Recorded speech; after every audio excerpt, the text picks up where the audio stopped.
Though he was the disgraceful son, cast out from his family, he found himself receiving a crude card that no one would bother to pick up when his father lay dying stranger still. This card would bring a life-changing rain in just 3 minutes. As the moon rose and stars shifted across the sky, wind swept along the surface of the Taoyuan River on the outskirts of Wuling City. Lin Mo clutched the card he had carelessly tossed by his bedside, which had become impossible to ignore since last night, his gaze steady as he silently counted down. The yellowed paper bore heavy ink marks covering the entire surface, yet it was addressed to buyer. This endearment sent chills through him. The letter writer was his father, but his heart belonged to his half-brother Lin Bai. Lin Mo's mother died when he was young, and his father remarried. Though there had been some warmth in earlier years, once his brother was born, the scales tipped irreversibly. His stepmother, fearing Lin Mo would steal his brother's future, forced him to drop out and work. Every penny of his wages was taken, leaving him just 300 yuan for living expenses while the rest went toward his brother's growth supplements, hobby classes, and nutritional products. He could still return home, but wasn't allowed at the dinner table. He could sleep in a bed, but couldn't take an extra bite of food. This life continued for years until his father mysteriously disappeared 3 years ago, when his stepmother finally dropped her mask and drove him from the roof that had sheltered him for 18 years. That night brought torrential rain, the cement at the doorway echoing with the pounding of raindrops. His stepmother's curses cut like knives, her words too vile to repeat, calling him unwanted seed and telling him to get lost. He didn't argue or make a scene. He simply left, stepped over the threshold, and found the world suddenly vast and open. Free from his shackles, he felt lighter. He worked, suffered, and saved money, managing to carve out a life for himself over 3 years and accumulate tens of thousands of yuan, simply because no one washed his bowl every night anymore. Unexpectedly, his missing father suddenly appeared a week ago in a hospital. When Lin Mo arrived, the man in the bed had only one breath left. Seeing him arrive, his father's gaze remained cold, never settling on him. Only when Lin Bai walked through the door with his bleached hair, dragon tattoo on his arm, and cigarette dangling from his lips did the patient's shoulders finally relax. With skeletal hands, his father fumbled for a wooden box beside the bed, gasping as he pressed it into Lin Bai's hands, speaking urgently and with clear favoritism. This box contains what I risked my life to obtain over 3 years. Keep it safe and preserve it well. The house goes to that disgraceful son. He entrusted his final arrangements to his most favored child while leaving the house to the least loved one. After speaking, he closed his eyes and never opened them again. Lin Mo stood quietly by the bedside. From entrance to final farewell, his father hadn't spoken a single word to him. His eyes held only Lin Bai. His heart carried only Lin Bai. The moment he died, Lin Bai showed neither grief nor pain. His expression didn't even falter. He pulled out his phone and started a live stream, shouting to the camera, "Brothers, my old man's dead. The inheritance is mine now. I'm going to live the high life." He made this solemn announcement while eagerly prying open the wooden box and rummaging through its contents. Lin Mo glanced over. Inside lay only a letter and a card. The letter was in his father's handwriting, the ink heavy and bearing the patterns left by dried tears. The card wasn't a bank card but a dark red piece with strange patterns on the back and a crude ink print on the front showing a crowned figure in black robes. Above the image were 4 large characters, Yama, son of heaven. The entire card looked like cheap merchandise from a street vendor, so worthless that no one would pick it up even if thrown on the ground. Too rough even to use as a table leg. After reading, Lin Bai's face stiffened momentarily before flushing red with uncontainable fury. He threw both card and letter to the floor and smashed the wooden box to pieces. Pointing at the corpse, he cursed the old bastard for daring to trick him. If medical staff hadn't intervened, he might have shoved the body off the bed. After ranting for a while, he suddenly had an idea and turned to Lin Mo with a parting shot. "The old fool says this trash on the floor is yours now, and the house is mine. Figure it out yourself." Without waiting for Lin Mo's response, he stormed off cursing while calling his stepmother, even brazenly asking, "You're out jogging with Uncle Wang? Then I won't disturb you." Utterly shameless. Lin Mo watched his retreating figure with calm, unhurried eyes, then bent down to collect the card and letter piece by piece. He had never truly intended to fight for the house. Given his stepmother's and Lin Bai's nature, any claim from him would bring endless trouble. Rather than struggle until old age, better to trade one tainted property for a few days of peace. He pocketed the card and letter, and since he still remembered his father's small kindnesses from years past, he used his savings to settle the medical bills and arrange cremation. 2 days ago, he scattered the ashes in the river. As the ashes drifted downstream, he stood on the bank watching, feeling something loosen in his chest. He couldn't help but hate his father, yet the man had died without dignity. His wife had cuckolded him. His most beloved son wanted to desecrate his corpse, and ultimately his least favored son handled the aftermath while receiving no place to call home. On cremation day, a cemetery salesman's pitch, Jiubao Mountain is having a promotion. 2,000 yuan for your father's eternal rest, nearly moved him. But the moment eternal rest was spoken, he abandoned the thought entirely. Those two words had no connection to this lifetime. He thought that would be the end of it, carelessly leaving the card and letter by his bedside like refuse. But last night brought change. The Yama card suddenly floated in midair, red light spreading from its surface like thin mist, filling the room with stifling heat. He was in the middle of battling teammates in a game when the distraction earned him some curses, which he didn't bother explaining. For a full minute, the card hovered before slowly descending. Without hesitation, he reached out and caught it. The card had completely transformed, emanating a faint red glow with exquisitely detailed artwork that seemed almost alive. The crown's dangling pearls appeared to tremble slightly in the light. New text had appeared on the card's surface, resembling an official description. Yama, son of heaven, supreme deity of the underworld, ruler of all netherworld spirits, wielder of the book of life and death to judge merit and sin, holder of reincarnation's power to determine rebirth. Grade, red mythic. Type, identity card. Attribute bonuses, none. Passive skills and active skills await public beta unlock. At the bottom appeared a digital counter showing the Card Master Game public beta countdown. 27 hours, 21 minutes, 7 seconds. Lin Mo's Adam's apple bobbed as he retrieved the letter to read it carefully again. Filtering out the lengthy passages of concern and praise for Lin Bai, he cautiously extracted 3 pieces of information. When the next 7-star alignment occurred, the Card Master Game would officially launch its global public beta. The first card rain would fall then, simultaneously unlocking the first card slot. After the card rain, the first batch of secret realms would open to the public, with the nearest secret realm around Wuling City, located right here at the Taoyuan River bank. He had previously scoffed at these words, thinking like Lin Bai that his father's dying mind had produced nonsense. But after last night's card transformation, he no longer dared dismiss it as absurd. Better to believe it exists than assume it doesn't. So tonight, he arrived at the riverbank right on schedule. A gentle breeze caressed his face along the Taoyuan riverbank as the card in his palm grew increasingly crimson. His gaze fell to the numbers on the card's surface. Card Master Game public beta countdown showed only 0 hours, 1 minute, 3 seconds remaining. His heartstrings tightened. The first card rain was about to arrive. Time ticked away second by second. When the countdown on the card jumped to 0 hours, 0 minutes, and 59 seconds, Lin Mo looked up at the night sky, quietly waiting for the first wave of card rain. At that same moment, across the Taoyuan River, a figure entered his field of vision. It was a young woman holding a card that glowed with purple light. When she reached the riverbank, she first breathed a sigh of relief, but the instant her gaze met Lin Mo's, her spine stiffened as she raised the card to signal him. Are you also a beta player? Are you Jiang Ruhan?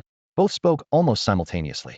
Under the moonlight, Jiang Ruhan's face appeared cold and serene, her long hair cascading over her shoulders. Her pale yellow dress wasn't form-fitting, yet it accentuated her graceful figure, adding an air of allure. Lin Mo knew this person all too well, the national goddess, who had emerged from Wuling City, Jiang Ruhan. The other side of the river is yours, this side is mine. Jiang Ruhan's voice was soft, yet every word was crystal clear. Lin Mo glanced at the rapidly decreasing numbers on his card face and nodded, accepting this simple and direct territorial division. The next second, a magnificent system announcement exploded through the silent night sky. Attention, all players, Card Master official launch. The first wave of card rain is about to descend. First card slot activated. Throughout Wuling City, whether asleep or still working, all citizens were startled awake by this voice. Crowds of people pushed through their doors and looked up. Cards glowing with white and green light drifted down from the sky, and the city instantly erupted into chaos. What is this? What's the Card Master Game? Honey, stop it. All you're doing is getting saliva all over my face. Get up and look outside. What's this green card for? Those with strong adaptability, though confused, had already begun collecting cards. This one's mine. Try to steal it if you want a beating. I found a green card round shield. I only got a white card. Damn, and it's just a hamburger. No way, give me yours. The same commotion was playing out simultaneously across the globe. In Wuling City's most central and luxurious Wulio Manor complex, inside a large flat, a different scene was unfolding.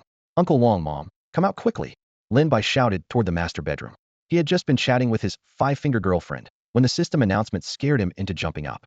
The first thing that flashed through his mind was the letter and card that old geezer had left him in the hospital room a week ago. In the master bedroom, a middle-aged couple had also heard the voice and were frantically putting on their pants. A wedding photo hanging by the bedside was illuminated by moonlight, making Lin's father's smile appear particularly bright. Mom, hurry downstairs to collect cards. Though Lin Bai was a troublemaker, he wasn't stupid, and with his father's letter as a reminder, he quickly grasped the situation. However, their home was right in the middle floor of the building, making it inconvenient to reach either the rooftop or the ground floor. By the time the three of them rushed downstairs, the first wave of card rain had ended. leaving only a few scattered white cards on the ground. Old Wong, you're too late. All the good stuff is already mine. Someone who knew Uncle Wong pulled a green glowing ice sword card from his pocket and waved it in front of the three of them. Watching his arrogant demeanor, Lin Bai quietly poked Uncle Wong from behind and gave him a meaningful look. Uncle Wong immediately understood, dropping his shoulders and lowering his arms while pretending nothing had happened. Just as the man turned to leave, Uncle Wong suddenly bent down, grabbed a fist-sized stone beside him, and hurled it with a fierce shout. The stone whistled through the air, about to strike the back of the man's head. Kuosha cold gleam shot out from the man's pocket. The card spun through the air, instantly transforming into a silver-white sword radiating brilliant cold light. The sword slashed through the air, splitting the heavy stone in two. Fragments scattered with sharp cracks as the sword's glow vanished, and the card fell back into the man's fingers. Old Wong, what are you doing? We've been friends for over 10 years, and you treat me like this. The man, still shaken, turned around and roared, his face filled with disbelief. Uncle Wong ignored him completely, swinging a wooden stick with brute force straight at the man's chest. Unable to dodge in time, the man took the blow to his shoulder with a dull thud. Staggering several steps back, rage and blood surged through his chest as he said coldly, "You're asking for death." The next moment, he drew out the ice sword card. The silver-white blade materialized again, radiating bone-chilling cold that seemed to freeze the very air. Before Uncle Wong could raise his stick to block, the sharp blade sliced him in half at the waist. Blood spurted out as his body collapsed to both sides with a thud. Someone's dead. The man stared blankly at the corpse on the ground, clearly not expecting one strike to be fatal. He screamed in terror, I killed someone, and fled frantically. In his panic, the card slipped from his fingers and fell beside the pool of blood. Seeing this, Lin Bai's eyes flashed with wild joy. He crouched down, picked up the bloodstained card, dusted it off, and blew on it with care.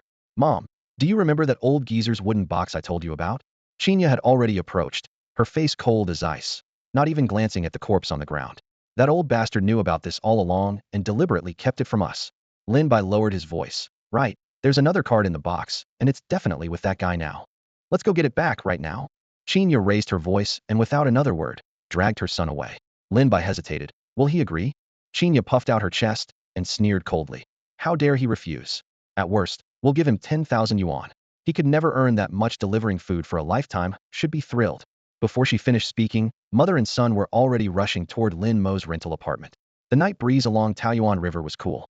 Lin Mo crouched on the opposite bank, his gaze fixed intently on the cards scattered among the sand and stones, especially the one emitting a faint blue glow. Jiang Ruhan stood across the river from him, sighing inwardly. A super-quality card really could appear near a secret realm. That blue glow made her envious, but she understood that with Taoyuan River between them, she couldn't gain the advantage. Rather than take risks, it was better to follow the rules and build goodwill. They could team up in future secret realms. Lin Mo kept his right hand in his pocket, gripping the heating King of Hell card, while his left pocket held two ordinary cards he'd just picked up. He stared intently at Jiang Ruhan, while slowly and deliberately moving closer to the blue card. Both sides remained wary of each other, neither noticing the sudden splash in the river. A middle-aged man leaped onto the shore in a disheveled state. Kid, if you don't want to die, get the hell out of here. The middle-aged man's sinister laughter echoed across the clearing. He stood motionless, yet his eyes kept darting toward Jiang Ruhan, as if telling her, in this standoff, he was the one who would reap the benefits. Lin Mo's face darkened like storm clouds as he glared at his opponent after battling Jiang Ruhan for so long. This bastard had swooped in to steal the advantage. Seeing that Lin Mo still seemed intent on resisting, the middle-aged man casually waved his hand. Bang! The five-meter bull-headed demon stepped forward, sending gravel flying and dust cascading down. Roar! A putrid, scorching breath blasted from the bull's massive maw, forcing Lin Mo to squint. Jiang Ruhan stood on the opposite bank, quietly observing the battle. This sudden intruder was perfectly positioned to test Lin Mo's trump cards with the secret realm approaching. She needed this intelligence. Lin Mo pulled a green card from his pocket, one he had just picked up. Energy shield. A transparent barrier instantly expanded, forming a hemispherical shield that encased him completely. Bullhead attack.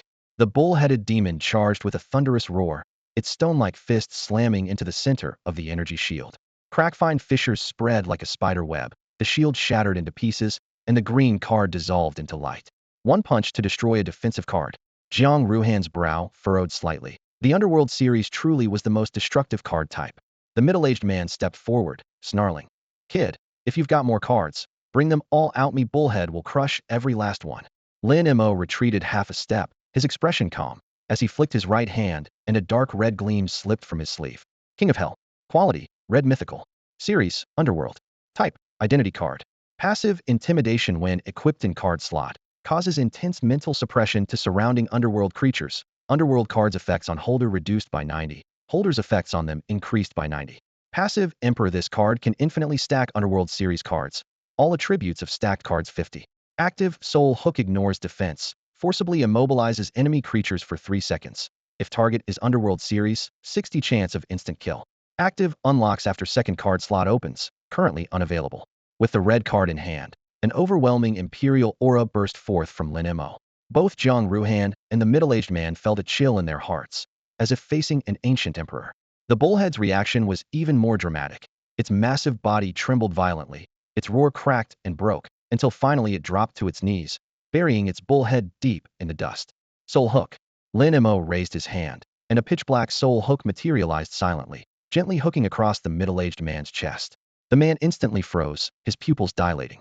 During those 3 seconds of immobilization, Lin Mo strode forward and snatched the blue glowing card from his hand. When the 3 seconds ended, the middle-aged man came to his senses.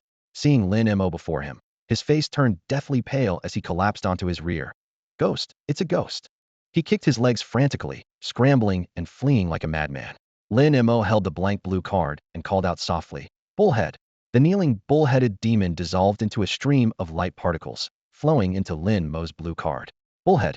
Quality, blue rare. Type, Underworld series summoning card. Attribute bonus, none. Passive, Underworld Ghost Officer 20 damage against ghost-type enemies. 10 self-defense. Usable only by Underworld officers. Active Ghost Howl releases a ghostly wail, mentally stunning surrounding targets. Active Mighty Force Heavy Punch Attack, 300 strength. Set attribute. Automatically unlocks second card slot when paired with Horseface from the Underworld series. Blue rare cards are truly exceptional, Lin Mo assessed inwardly. If I stacked Bullhead with King Yama, the mighty intimidation combined with the Emperor's aura would increase combat power nearly 100-fold, approaching purple card standards. As he withdrew the card, a crisp electronic voice announced, You have reached your card limit. Lin Mo now possessed 3 cards. 1. Red Legendary King Yama. 2. Blue Rare Bullhead. 3. Green Elite Breeze Crossbow. Breeze Crossbow. Quality, Green Elite Equipment Card. Attribute bonus, Agility 1. Passive Armor Pierce Bolts carry 10 armor penetration. Passive Rapid Fire Unlimited Bolts, continuous shooting capability. Description, crafted by reclusive masters, a deadly weapon from forbidden lands. Across the river, Jiang Ruhan had also collected 2 green cards during the first card rain, adding to her original purple card, though Lin Mo couldn't discern their specific details. As the first card rain concluded, the system broadcast echoed across the sky. First card rain complete. First round Secret Realm now open for card apprentices. Retrieving players, please wait. Player retrieval complete, Secret Realm activated. Immediately after, Lin Mo heard a personal notification. Player Lin Mo, you have been automatically selected by the system. Secret Realm Peach Blossom Spring initiating. Auto-forming team, please wait. Team formation complete. A brilliant white flash engulfed him, and he found himself standing in a peach grove. Pink mist swirled around him as peach petals drifted down into the clear stream beside him, carried away by the current. Lin Mo surveyed his surroundings and spotted 6 strangers besides Jiang Ruhan, including the man who had earlier attempted to steal his blue card. Apparently, he hadn't managed to escape the card rain zone and had been pulled into the realm as well. Meanwhile, across the city, bang, bang, bang.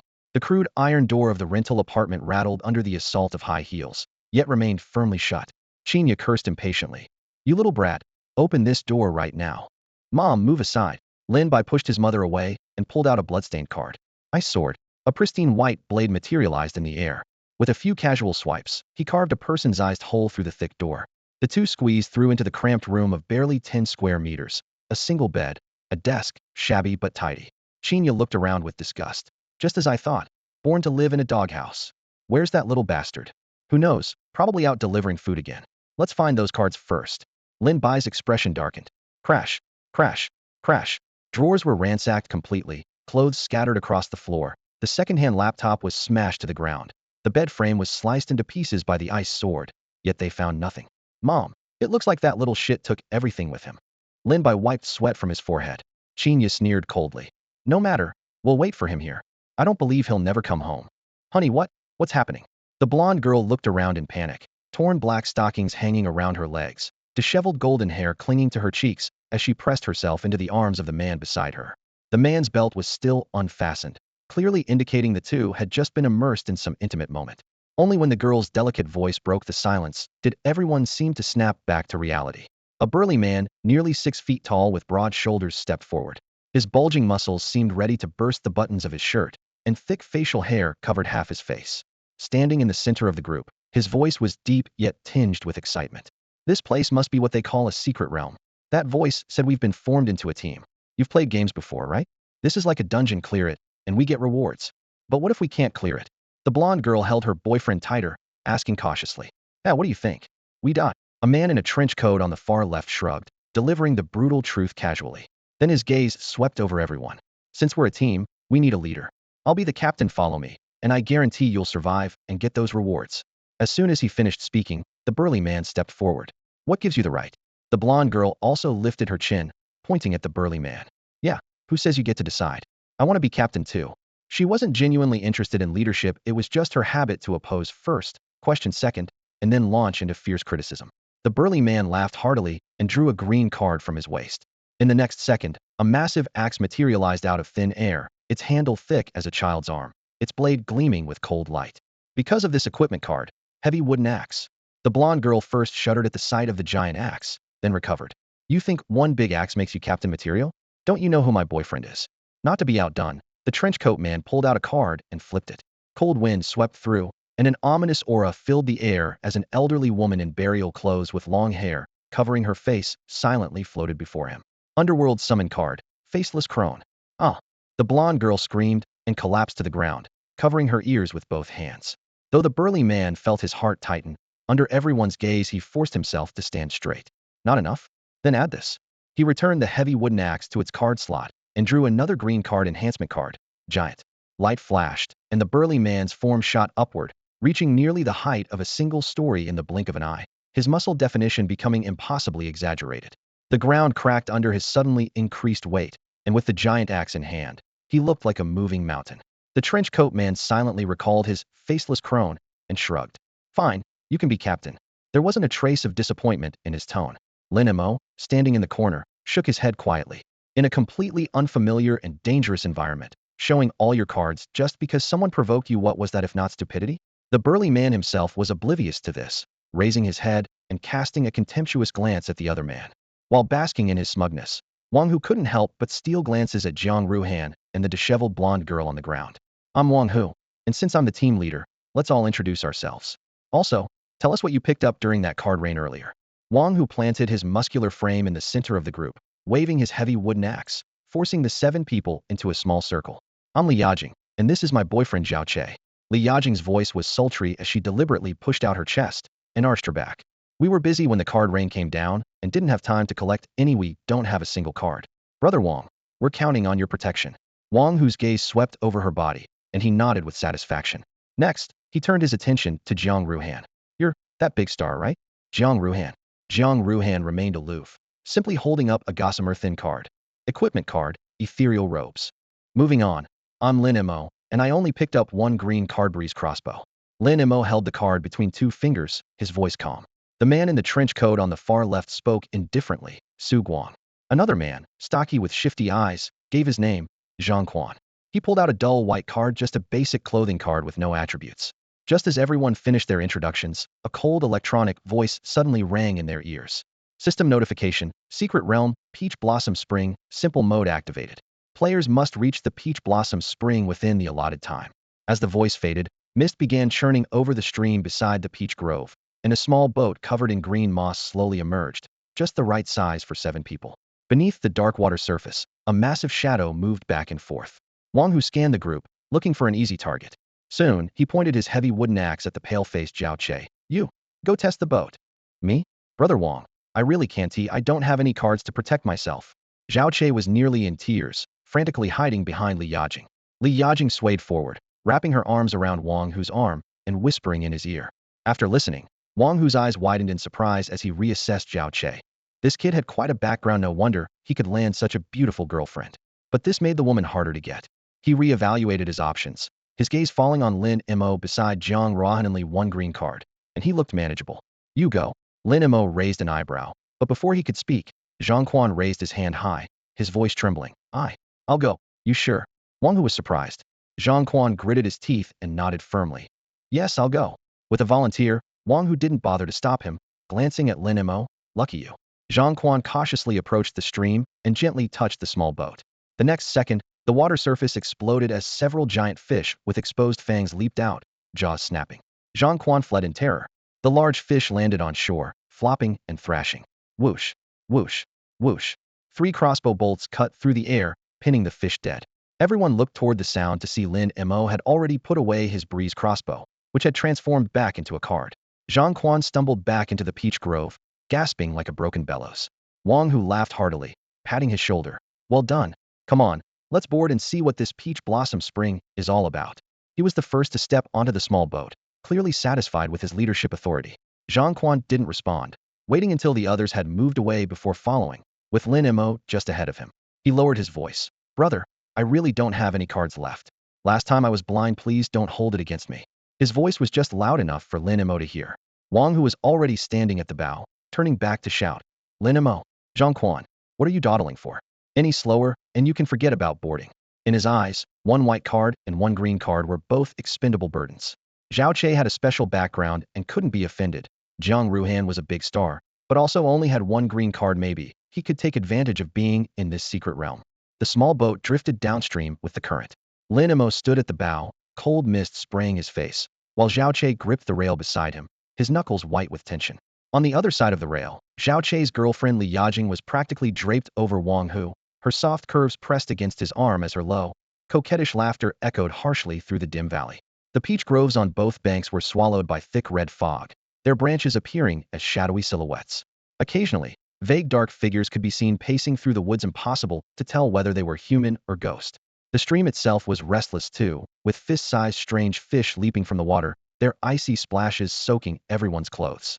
After about half an hour, the red fog and peach groves suddenly vanished, replaced by a towering mountain blocking their path.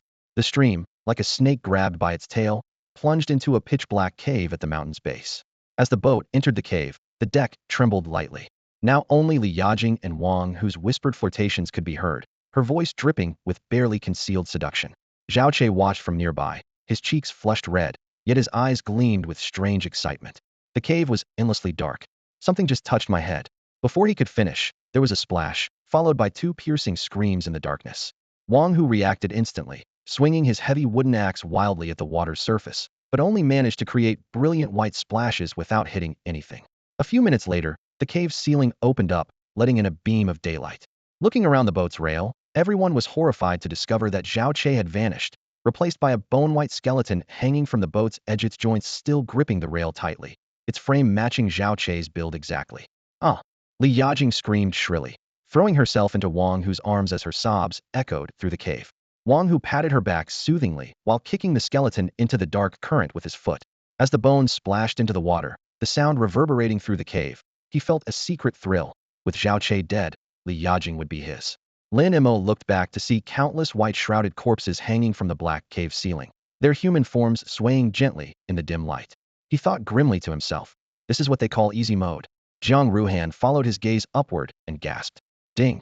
Congratulations, players, you have officially reached the Peach Blossom Spring. Main quest, survive 7 days in the Peach Blossom Spring. The cold system voice suddenly blared in their ears. Just survive 7 days? Ha ha, easy mode really is easy. Wang Hu laughed heartily, overjoyed. Li Yajing's fear was diluted by this announcement, and she let out a long breath. When Zhao Che fell into the water, he had been gripping her hand tightly. If she had been willing to pull him up or alert Wang Hu, Zhao Che might not have died so completely. But she had been too frightened. Now she only needed to rely on Wang Hu for 7 days and might even get rewards, so she actually felt relieved.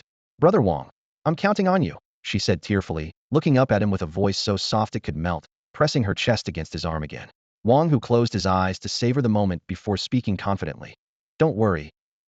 Wang Hu, will definitely keep you alive. The man in the windbreaker, Su Guang, leaned against the railing and snorted coldly, his brow furrowed in irritation. This sound of impatience snapped Wang Hu and Li Yajing out of their intimate moment.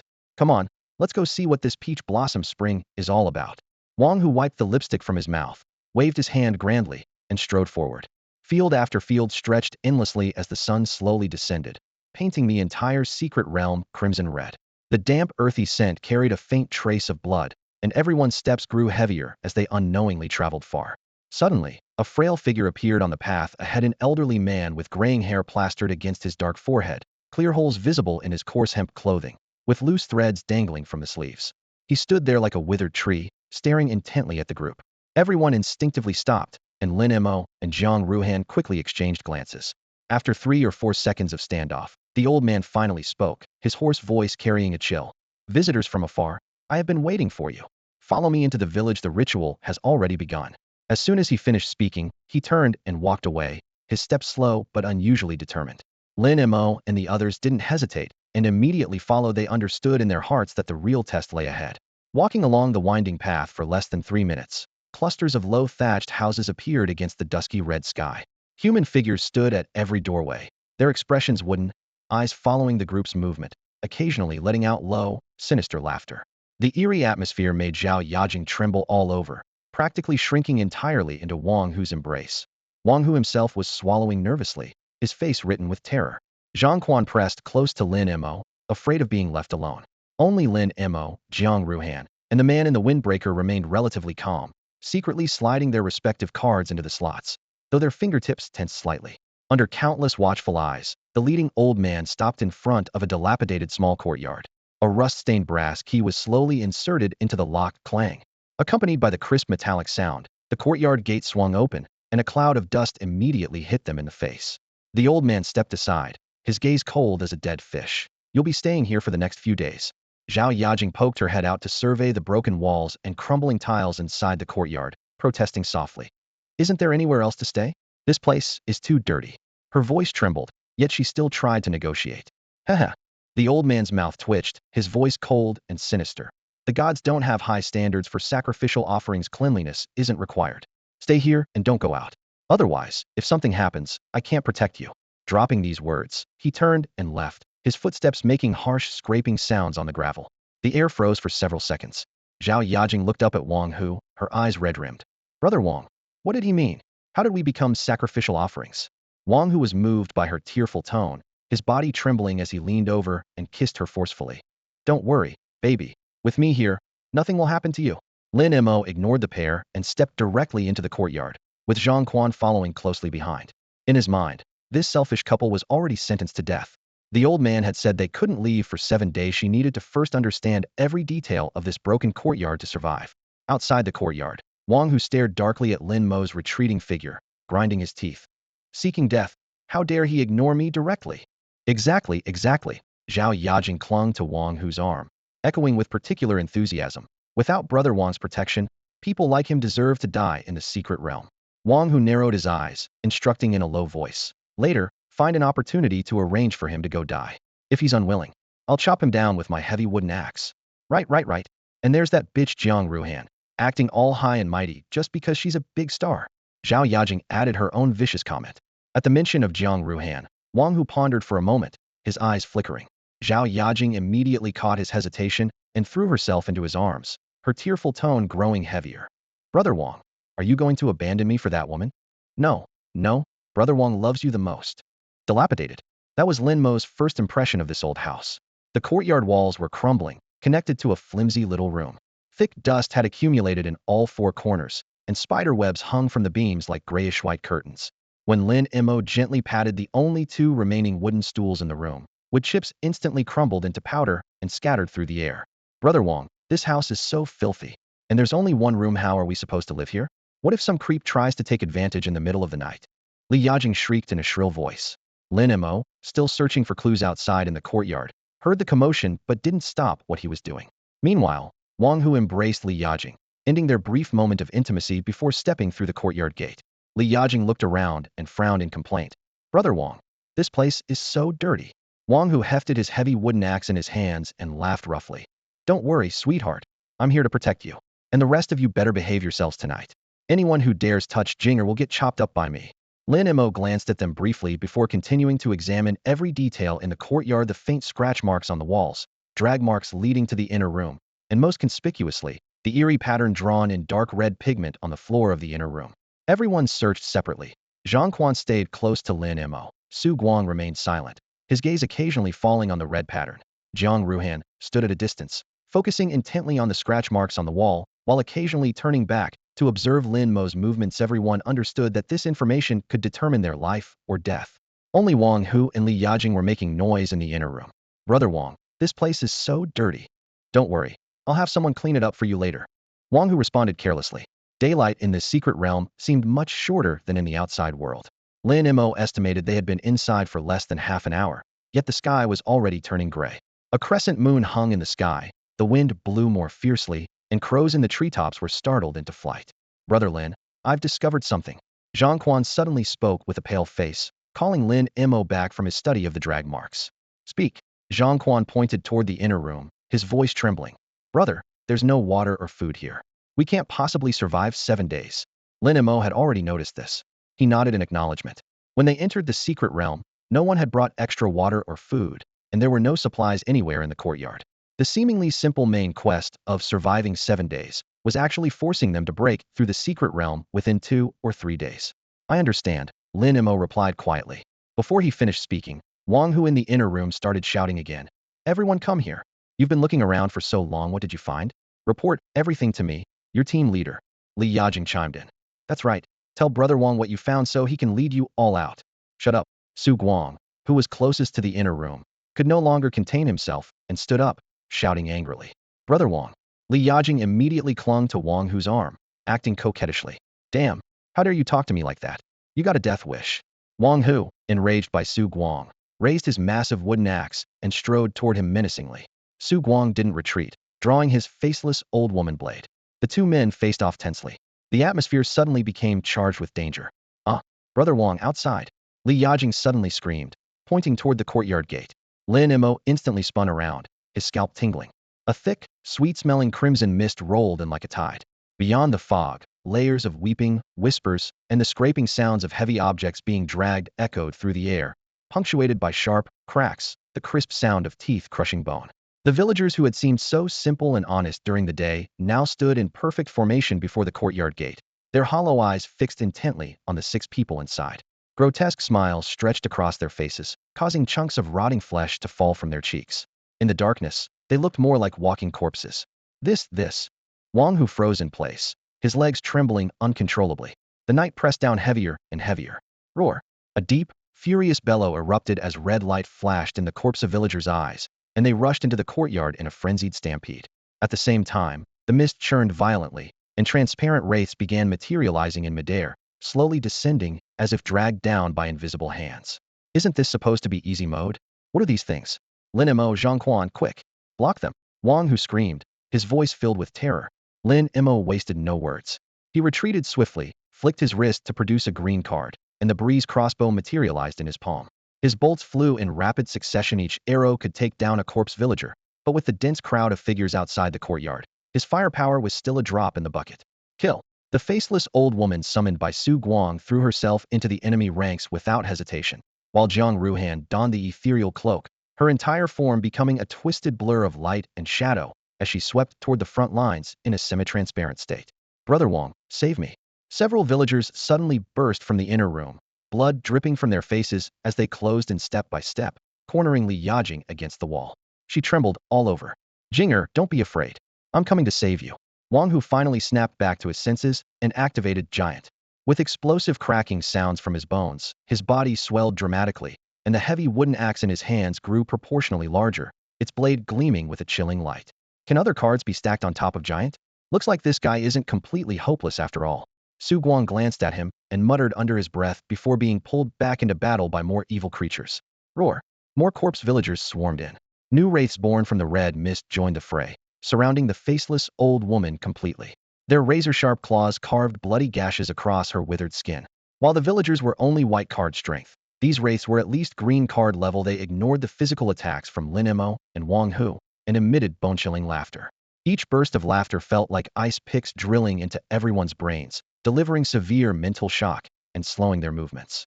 Jiang Ruhan's ethereal form began to crack, her figure wavering unsteadily.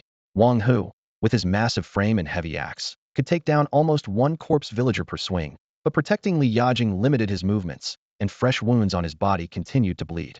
Ha ha ha ha ha ha. The eerie laughter grew more frequent, and Wang Hu's movements gradually stiffened. Brother Wang, save me. Li Yajing's cries were heart-wrenching. A corpse that had slipped through suddenly grabbed her pale neck and bent down to tear off a chunk of flesh. The bloody stench filled the air. Wang Hu twisted around to rescue her, but the wraiths seized the opportunity. One claw pierced straight through his heart. Thud! His massive body crashed heavily to the ground. Giant, deactivated, and he instantly shrank back to normal size. The bright red blood drove the surrounding horrors into near madness, and their assault suddenly intensified. The faceless old woman finally couldn't hold on any longer. Her form shattered into a beam of green light and returned to Su Guang's card. Jiang Ruhan's ethereal cloak dimmed, and she completely exited her ethereal state, fighting while looking back to find Lin Mo. Yet the numbers of villagers and wraiths grew even more outrageous. Even Lin Mo was surrounded by 4 or 5 of them, with semi-transparent claws waving before his eyes. Is this really just easy mode? Su Guang's face was drained of color as he muttered to himself. With this level of difficulty, how could anyone possibly pass? And this is only the first night. Lin Mo looked up at the wraith less than half a meter away from him, let out a soft sigh, and pulled the breeze crossbow from its slot.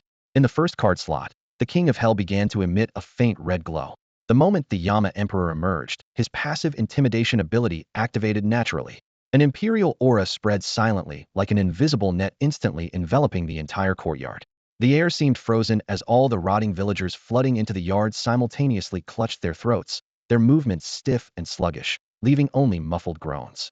The sinister, vengeful spirits circling overhead let out piercing shrieks, their ghostly forms violently contorting as if about to be torn apart by this force. The cold, ear-piercing, ghostly laughter abruptly ceased as the spirits hovered in midair, staring at Lin Mo in terror, no longer daring to approach. Even the originally churning thick red mist seemed to gain consciousness and quietly retreated. Bullhead, clear the field. Lin Mo's voice was low and calm, yet carried an undeniable authority. A blue flash appeared, and the 5-meter bullhead descended to earth, its iron hooves crushing bricks and tiles. Roar! Accompanied by a deafening bellow, Bullhead suddenly raised its head and activated its special skill Ghost Howl.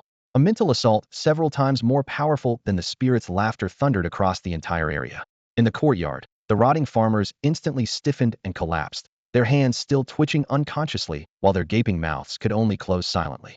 The vengeful spirits closest to Bullhead immediately dissolved into black smoke, while those farther away that weren't directly dispersed cowered on the ground, not daring to move.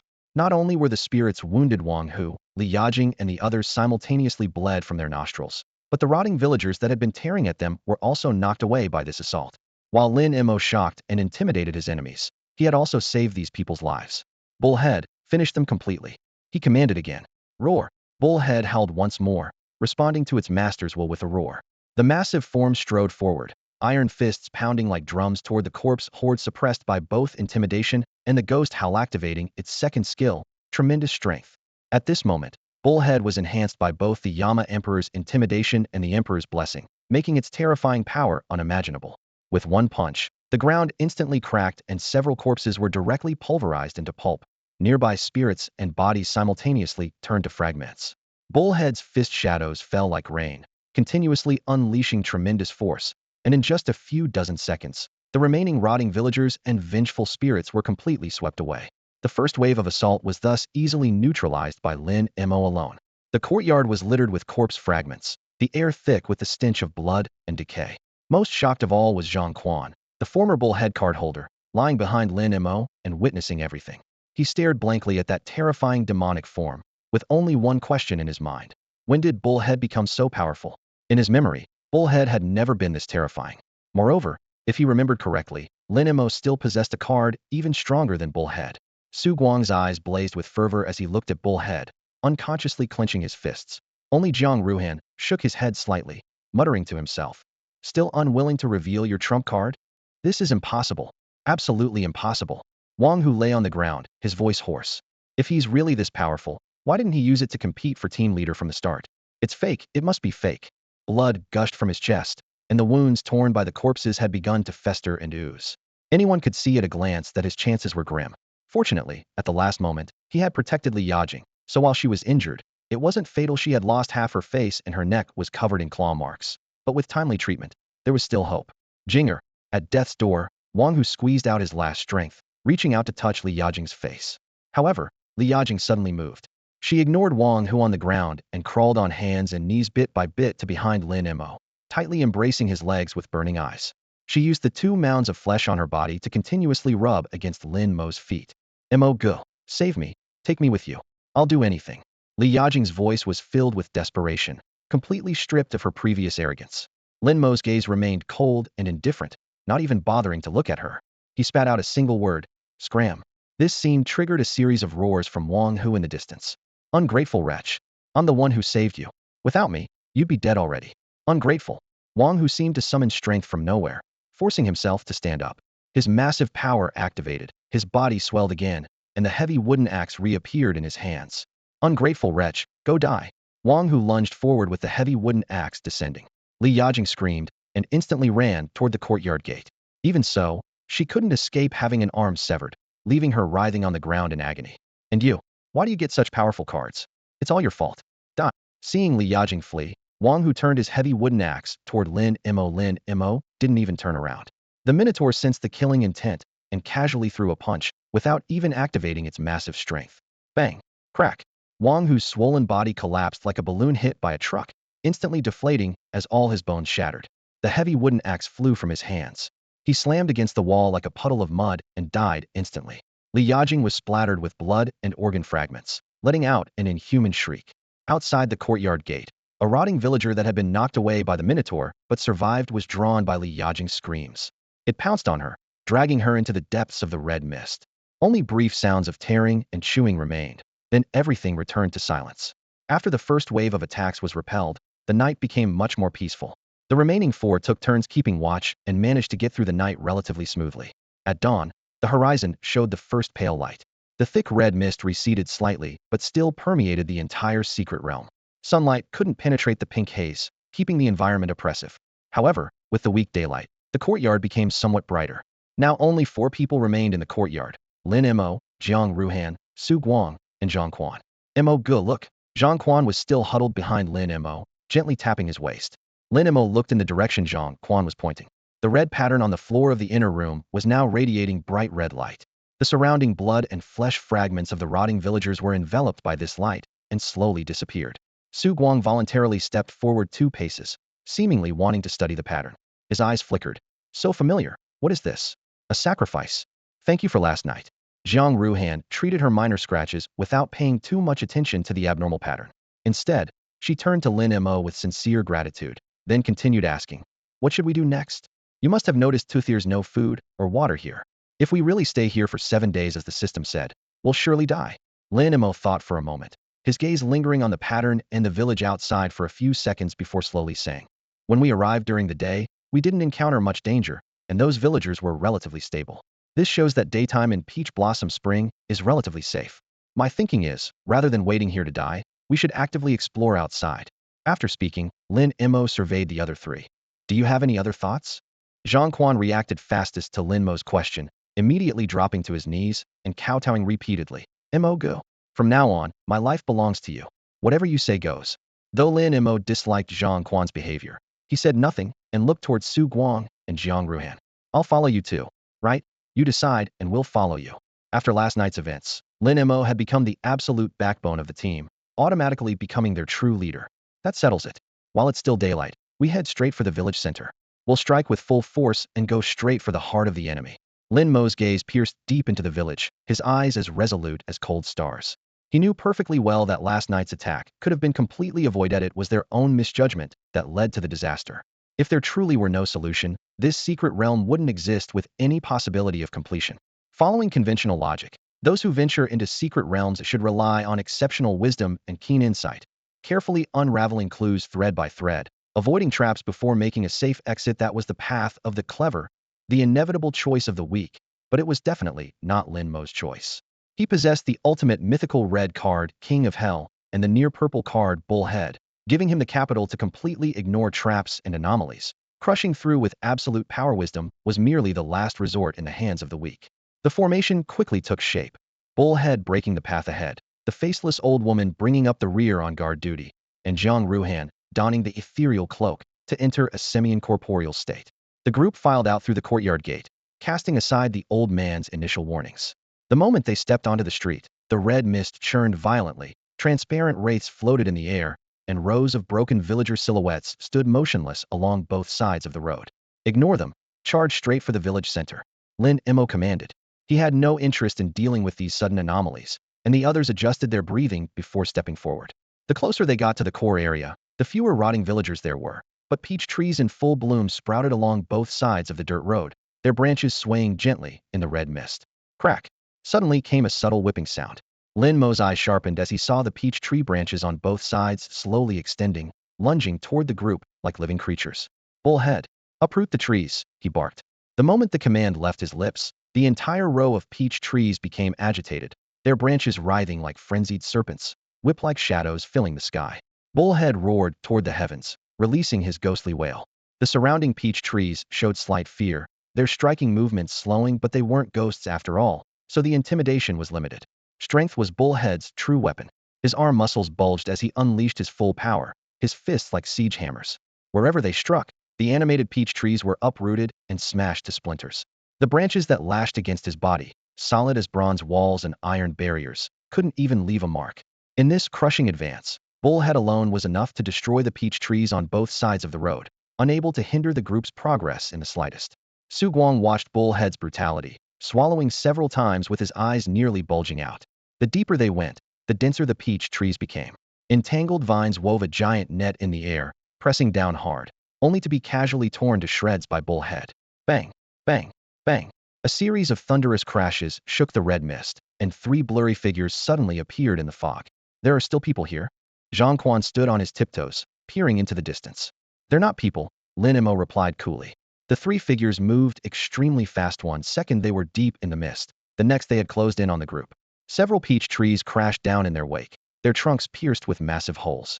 Three shadowy figures emerged, each built upon a foundation of rotting corpses, their bodies entangled with peach wood roots. Their gray-white eyes stared vacantly, while thick peachwood branches had replaced their arms, and each bore a gem glowing with an eerie blue light embedded in their chest. Peachwood demon puppets.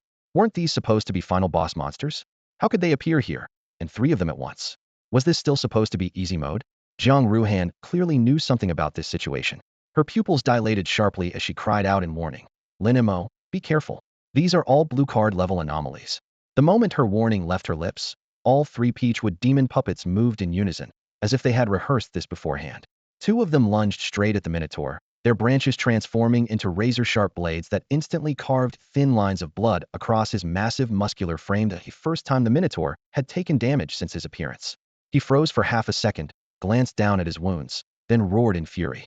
His heavy fists swept through the air like a hurricane, instantly pulverizing nearby peach trees. However, the two demon puppets moved with uncanny agility, using the peach trees as cover to dodge and weave, managing to keep the Minotaur completely occupied. The remaining demon puppet flashed forward like lightning, appearing directly in front of Lin Mo and the others. Su Guang quickly commanded the faceless old woman to intercept it. Her long, pitch-black fingernails stabbed toward the puppet, while her gray-white hair lashed out in bundled strikes. Bang! Her nails collided with the peachwood roots, producing a metallic clang. Before her hair could even entangle the target, the puppet's arm had already pierced through the faceless old woman's body. She dissolved into a beam of light and completely disintegrated. My cart! Su Guang roared, his face contorting with anguish as his heart shattered. The faceless old woman card in his hand instantly turned gray and crumbled to pieces, completely destroyed. The peachwood demon puppet had done it with just one move. We're finished, we're finished. Zhang Quan's face turned deathly pale.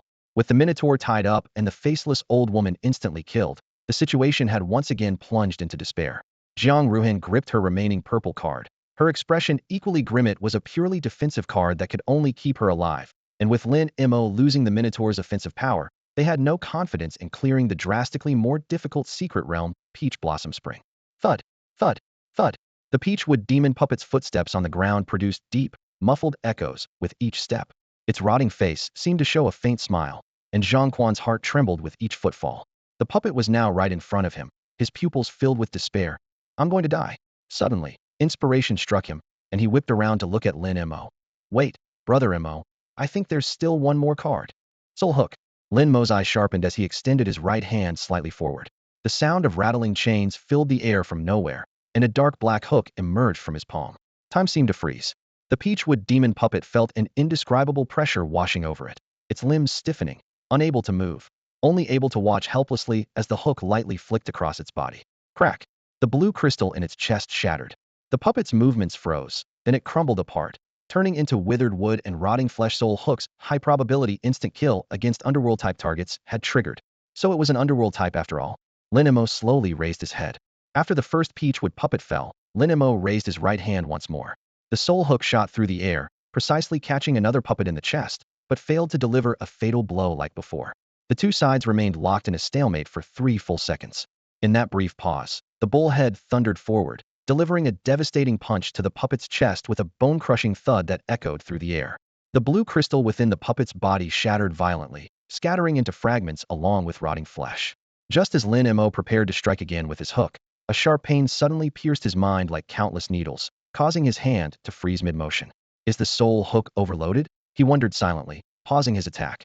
Even without the Soul Hook, he was confident that the bullhead alone could handle the remaining enemies. Roar! The bullhead seized the opening, unleashing a ghostly howl that struck like an invisible hammer against the soul. The Peachwood puppet was forcibly pinned in place. A massive punch followed, completely obliterating the last puppet into ash. With the puppets no longer a threat, the scattered peach tree demons posed no challenge to the bullhead, falling like vegetables under its axe and fists. After a brief cleanup, the team resumed their journey. About an hour later, the surrounding scenery changed dramatically. The dirt country road transformed into a path paved with blue bricks. The number of peach trees dwindled significantly, and the rotting villagers had completely vanished. The only thing that remained was the increasingly thick crimson mist. This should be our destination. Lin Mo stopped in his tracks. Before him stood an ancient, ominous shrine with tightly closed wooden doors. Black and pink mist seeped through the gaps. Countless white cloth cocoons hung upside down from the doorframe, writhing slightly. Recalling the ritual words chanted by the old man they first encountered, everyone immediately understood this was the heart of the secret realm. Let's go. Without a moment's hesitation, Lin Mo ordered the bullhead to push open the doors. Creak. Dark wind howled as black mist rushed toward them. The interior space of the shrine seemed stretched and distorted.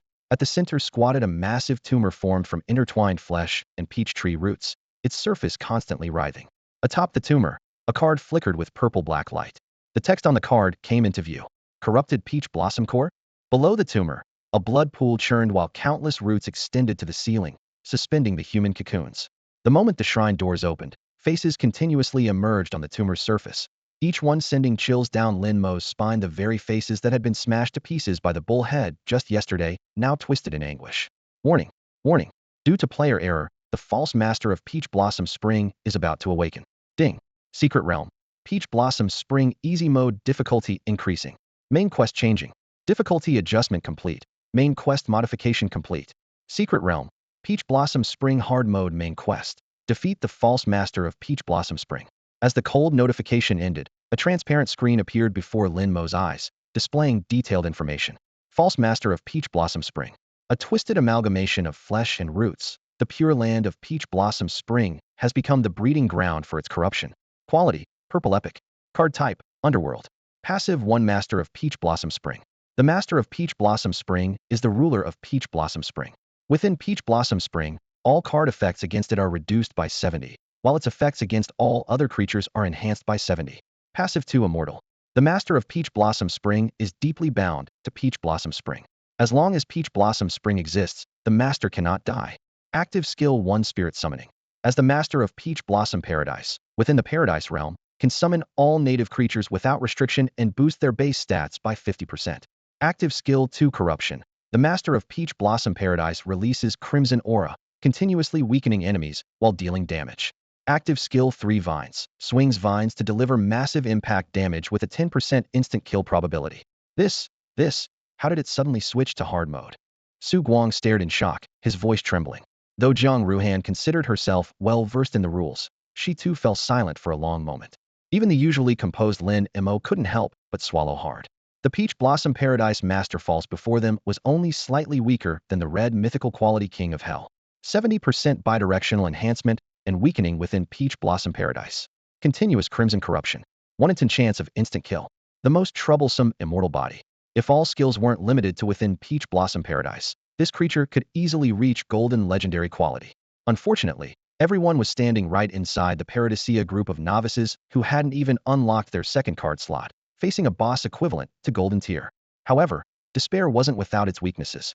The Peach Blossom Paradise Master False belonged to the Underworld faction, and the King of Hell had overwhelming dominance over same-faction creatures. Intimidation causes 90% weakening to underworld creatures while gaining equal enhancement. Soul Reaping, 60% high probability instant kill against underworld creatures. As long as luck wasn't absolutely terrible, Lin Mo was almost certain to win. Clearly, his father's choice of the secret realm was no coincidence. A piercing shriek erupted as the Peach Blossom Paradise Master gave no respite. Roots shot forward like dense spears, blood pools churned, and elite corpses and vengeful spirits emerged simultaneously. Jiang Ruhan's ethereal garment shield shattered instantly. She immediately switched to her purple card, and a transparent sphere separated her from the shrieking vines. Zhang Quan and Su Guang weren't so fortunate, directly knocked down by the sound waves, bleeding from all 7 orifices, their fate unknown. King of Hell activate. Lin Mo unleashed his ultimate red mythical card to its fullest without hesitation. An Imperial Phantom flickered behind him, nullifying all mental attacks. Vengeful spirits wailed and dissolved upon approach. Corpses moved sluggishly, and root power diminished drastically. Bullhead. Kill. The bullhead demon roared, its terrifying sound waves briefly stunning the corpse horde. Its massive hammer swept across, smashing and shredding the incoming roots. Soul Reaping lock on. Enduring the stabbing pain, Lin Mo sent black chains past the vines, viciously hooking the flesh core. The Peach Blossom Paradise Master froze for 3 seconds. The instant kill didn't trigger, but it was enough. With Bullhead's tremendous strength stacked with the Emperor's intimidation, a 300% boost, over 10 devastating punches landed in those 3 seconds. No! Countless wails erupted from the fused faces. Boom! The massive tumor suddenly ignited, withered, and collapsed. Blood pools boiled and evaporated, human cocoons and roots snapped piece by piece. But this lasted less than a second before red mist from outside the shrine swarmed in, completely enveloping the Peach Blossom Paradise Master, its immortal body, forcibly reversing the defeat. Even so, Lin Mo heard the system notification. Congratulations, player Lin Mo, for completing the main quest and defeating the Peach Blossom Paradise Master. False. Teleportation begins in 3 minutes. Please wait. The Peach Blossom Paradise Master couldn't be killed, but defeating it didn't seem so impossible after all. Teleportation complete. Player recovery in progress. Recovery complete. Congratulations to players Lin Mo, Jiang Ruhan, Su Guang, and Zhang Quan for clearing the Peach Blossom Spring Secret Realm on easy mode. Calculating first clear rewards. A flash of white light, and the 4 found themselves standing on the stone bridge over Peach Blossom Creek in the real world. The dizziness from teleportation hadn't yet faded as they shook their heads and gripped the railings to steady themselves. The morning breeze carried moisture that brushed against their faces, cool and sobering. Zhang Quan immediately raised both hands, examining them repeatedly and even pinching his own face hard. His voice cracked with excitement. I survived. I actually survived. Su Guang's gaze remained fixed on the Minotaur, his Adam's apple bobbing as greed slowly spread through the depths of his pupils. Jiang Ruhan stared at Lin Mo with a complex expression. As the only one who had witnessed Lin Mo instantly kill the false master of Peach Blossom Spring, he quickly compared notes in his mind. That final technique bore a striking resemblance to the King of Hell card from the beta test. But the rumored King of Hell was a middle-aged man, nothing like Lin Mo. Must be some other high-tier underworld card. To slay the master of Peach Blossom Spring, it has to be at least gold tier, he silently speculated. Ding! Another system notification chimed. Standard reward calculation complete. A translucent screen appeared, scrolling through text. Player, Zhang Quan. Rating, white common. Rewards, green elite card Vengeful Spirit 1. Blue rare card Peach with Demon Puppet 1. Card Apprentice gold coins 10. The rewards were incredibly generous, 1 green, 1 blue, plus 10 mysterious gold coins. As the screen faded, the 2 cards and 10 coins settled steadily into Zhang Quan's palm. This. His throat tightened in disbelief. They had all witnessed the combat power of that Peach with Demon Puppet in the secret realm. It had instantly killed Su Guang's faceless old woman, and now the system was giving this blue card to him, despite his complete lack of offensive capability. If he hadn't latched onto Lin Mo from the very beginning, he wouldn't have even qualified to make mistakes. Looking at the card, Zhang Quan couldn't help but recall the deadly moments in the secret realm. The overwhelming hordes of rotting corpses, vengeful spirits, peach tree demons, and the master of Peach Blossom Spring who had knocked him unconscious the moment it appeared. Without Lin Mo, he probably would have died on the first night or even earlier, when Wang Hu forced them to investigate the small boat. He would have ended up in the belly of those monster fish. Thud! Without hesitation, he dropped to his knees, holding the Peach with Demon Puppet high above his head with sincere conviction. Brother Mo, being able to survive and escape with you is already more than I could ask for. This card should rightfully be yours. Keep it for yourself. I have no use for it. Lin Mo glanced at it briefly, his voice calm. He wasn't being modest after unlocking his first card slot. He could only hold 3 cards. King of Hell and Minotaur were irreplaceable, and he planned to reserve the 3rd slot for this round's reward. The Peachwood Demon Puppet held limited value for him. Zhang Quan tried to insist, but one look from Lin Mo silenced him immediately. The next second, Lin Mo pulled out a breeze crossbow and handed it to him. Take this card instead. Brother Mo, this? I really couldn't dare. Lin Mo's gaze pressed down again, and Zhang Quan quickly swallowed his words. Lin Mo himself had noticed that ever since acquiring the King of Hell card, it had been subtly changing his personality. To truly transform himself into an emperor, not just in bearing and appearance, but in character as well. Lin Mo merely let out a soft hum through his nose. Though quiet, the sound rolled through Zhang Quan's mind like thunder. Zhang Quan's knees buckled, and he collapsed with a thud, his forehead striking the gravel repeatedly, sending up small fragments. Thank you, Brother Mo. Thank you, Brother Mo. From now on, my life belongs to you. If you tell me to go east, I'll never go west. The fierce aggression he'd shown while fighting for the bull's head had been completely washed away by fear. Now Zhang Quan displayed nothing but boundless submission. Lin Mo glanced at him, thinking to himself, trading a useless card for a potentially valuable connection, not a bad deal. The light screen flashed brilliantly as system notifications reappeared. This time it was green. Player, Zhang Quan. Rating, Green Elite. Reward, Purple Epic Card Sacrificial Altar 1. Card Apprentice Gold Coins 100. The purple equipment card's sacrificial altar materialized with a shimmer before dissolving into points of light that entered Zhang Quan's consciousness, followed by 100 gold coins. Compared to Zhang Quan, the reward process was simpler, yet the quality jumped directly to Purple Epic. At this moment, the entire world was still stuck at the blue card ceiling. Purple cards were already the peak. However, Su Guang, clutching his reward, didn't show the expected joy. His gaze fell on Lin Mo several times, his expression conflicted. The light screen dissolved before his eyes, then reformed once more. Player, Su Guang. Rating, Blue Rare. Reward, Purple Epic Card Spider Lily 1. Golden Crafting Core Peach Blossom Spring Heart 1. Card Apprentice Gold Coins 1000. Jiang Ruhan suddenly lifted her chin, her eyes flooding with barely contained ecstasy. The purple card was just an appetizer. What truly made her heart pound like a drum was that golden core. In the future, she might very well craft a gold card with her own hands. During the beta test, gold card holders could be counted on one hand, and each was a renowned figure. Now, with 2 purple cards and golden crafting material in her possession, her future potential would far exceed the testing period. After Jiang Ruhan's rewards appeared, the air seemed to be slowly drained away. Everyone held their breath, staring intently at the light screen. What rating would Lin Mo, the core of their group, receive? Purple? Or the even rarer gold? Jiang Ruhan's heart churned. Player, Lin Mo. Rating Gold. As expected, the golden rating that had only appeared twice during the beta test, she was witnessing it so early with her own eyes. Jiang Ruhan clenched her fists, eager to see the specific rewards. Ding. Player has chosen to hide details. Private viewing mode activated. The light screen went dark, leaving the 3 others exchanging curious glances. Meanwhile, in Lin Mo's mind, system notifications continued scrolling. Player, Lin Mo. Rating, Red Mythic. Reward, Gold Legendary Card Master of 5 Willows 1. Gold Card Random Treasure Box 1. Peach Blossom Spring Secret Realm Key 1. 2 gold cards? Lin Mo frowned slightly. The bull's head belonged to the underworld system. Complimenting the Yama Emperor didn't want to abandon it, but surely he couldn't just discard gold cards? As he hesitated, the system voice rang out again. Congratulations, player, for becoming the 2nd globally to clear the Secret Realm's simple mode, and the 1st globally to clear the Secret Realm's difficult mode. System reward, Permanent Ability Insight. Global announcement will begin shortly. Do you wish to hide your player name? Global announcement? Insight. Lin Mo pondered for a few seconds, then chose to hide his name. Lin Mo still wasn't sure what the world had become, so keeping a low profile was the wisest strategy. Ding. Global announcement. Congratulations to Blue Star Region Yinxia Division player for becoming the 2nd player in this region to clear the Easy Mode Secret Realm. The cold mechanical broadcast instantly swept across the globe like an invisible thunderbolt, shattering the brief tranquility that had settled over various nations. Inside the Fusang Nation's parliamentary hall, a group of officials immediately erupted into chaos. Damn it, investigate. Find out everything. How dare those sick men from the Yinxiao region produce such a person? Find them and eliminate them. Quickly send our ambassador to meet with the president of the great beautiful nation and demand justice.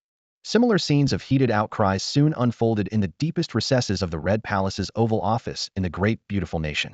Around the spacious conference table, over a dozen high-ranking officials in suits were laughing boisterously. Yinxia is still no good, always one step behind us. What capability could those yellow monkeys possibly have? Ha ha, our Max is still the strongest. the first globally to clear a secret realm, a full 3 hours ahead of that yellow monkey. Before the card disciple beta test, it was our great beautiful nation's world, and after the test, it still is. The loudest laughter came from the man standing beside President Trump's Chira 6'3", muscle-bound figure named Max. As the world's first player to clear the easy mode secret realm, he basked in everyone's adulation. Ding! The sudden system notification sound brought the room's wild laughter to an abrupt halt. How is someone breaking through the secret realm again so quickly? Which country? Brahmin? Goguryeo? Doesn't matter which one. With Max here, they can't make waves. They just need to be good dogs for our great, beautiful nation. Just as the discussions began, the system announcement rang out 3 consecutive times, each word resonating like a bell. Congratulations to Blue Star Region Yinxia Division player for becoming the first player in this region to clear the hard mode secret realm. Instantly, blood-red text hung suspended in the sky, forcibly imprinting itself on everyone's retinas, making it impossible to ignore. Impossible! Impossible! Max roared, slamming both palms on the table with such force that chips flew everywhere. Hard mode requires 3 card slots to unlock. How could it be cleared now? It's fake, all fake. Trump's composure vanished completely, fury shooting straight to his brows. Sanctions, we must impose sanctions. Call Yinxia immediately and make them hand over that person, or they'll face the wrath of our great beautiful nation. With that, he grabbed the landline phone on the table and rapidly dialed a number. Beep beep beep. The call connected. This is Trump. I want to speak with your number one. His voice carried unbridled rage and grinding teeth. Sir, it's President Trump of the great beautiful nation, an aide whispered the announcement.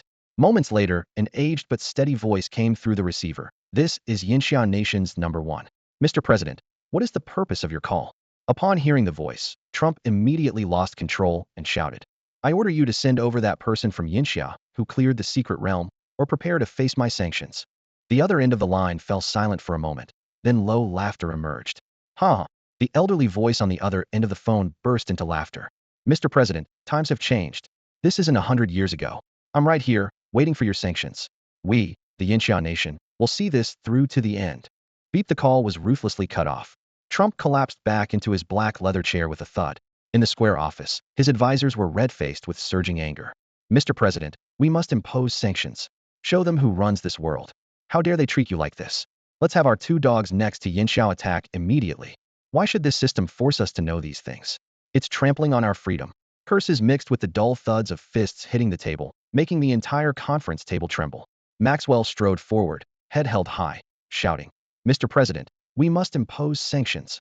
Trump rubbed his temples, his voice low. Mr. Maxwell, are you confident you can clear the difficult secret realm right now? Maxwell's face instantly froze. After a long pause, he managed, No. You have 2 gold cards and 1 purple card, and you're still not confident? Trump pressed. I'm sorry, Mr. President. Maxwell lowered his head, clearly lacking confidence. Once I unlock the 3rd card slot, I'll definitely be able to clear the difficult mode secret realm easily. As soon as he finished speaking, everyone sat back down in unison, staring at the table, not daring to breathe. The office fell into dead silence, with only the faint ticking of the clock. After 4 or 5 minutes, someone finally ventured in a low voice. Mr. President, so, are we still imposing sanctions? No response. After another moment, only heavy breathing could be heard. Huff huff huff. Mr. President? Mr. President. Gentlemen, the president seems to have fallen asleep. Everyone looked up to see the president sprawled on the table, snoring loudly, with drool dripping down onto the documents. They exchanged glances, speechless. Just then, a gentle knock came from outside the door. Gentlemen, Ambassador Sato Takuma from Fusang Nation requests an audience. The voice shot into the room like a bullet. The president had fallen asleep during a meeting, and they absolutely couldn't let a foreign dignitary witness this. Stop him. Quick, stop him. Everyone whispered frantically. The voice outside reported again. Sir, Ambassador Sato insists on seeing the president. All eyes turned to the highest-ranking person in the room, Vice President Pence. Pence paced thoughtfully, then suddenly looked up. Is he wearing a suit? Yes, and he's wearing a tie too, came the reply from outside. Pence's frown deepened. Wearing a suit and tie. This is troublesome. A flash of inspiration struck, and he asked again. Did he say thank you when he arrived? The person outside replied without hesitation.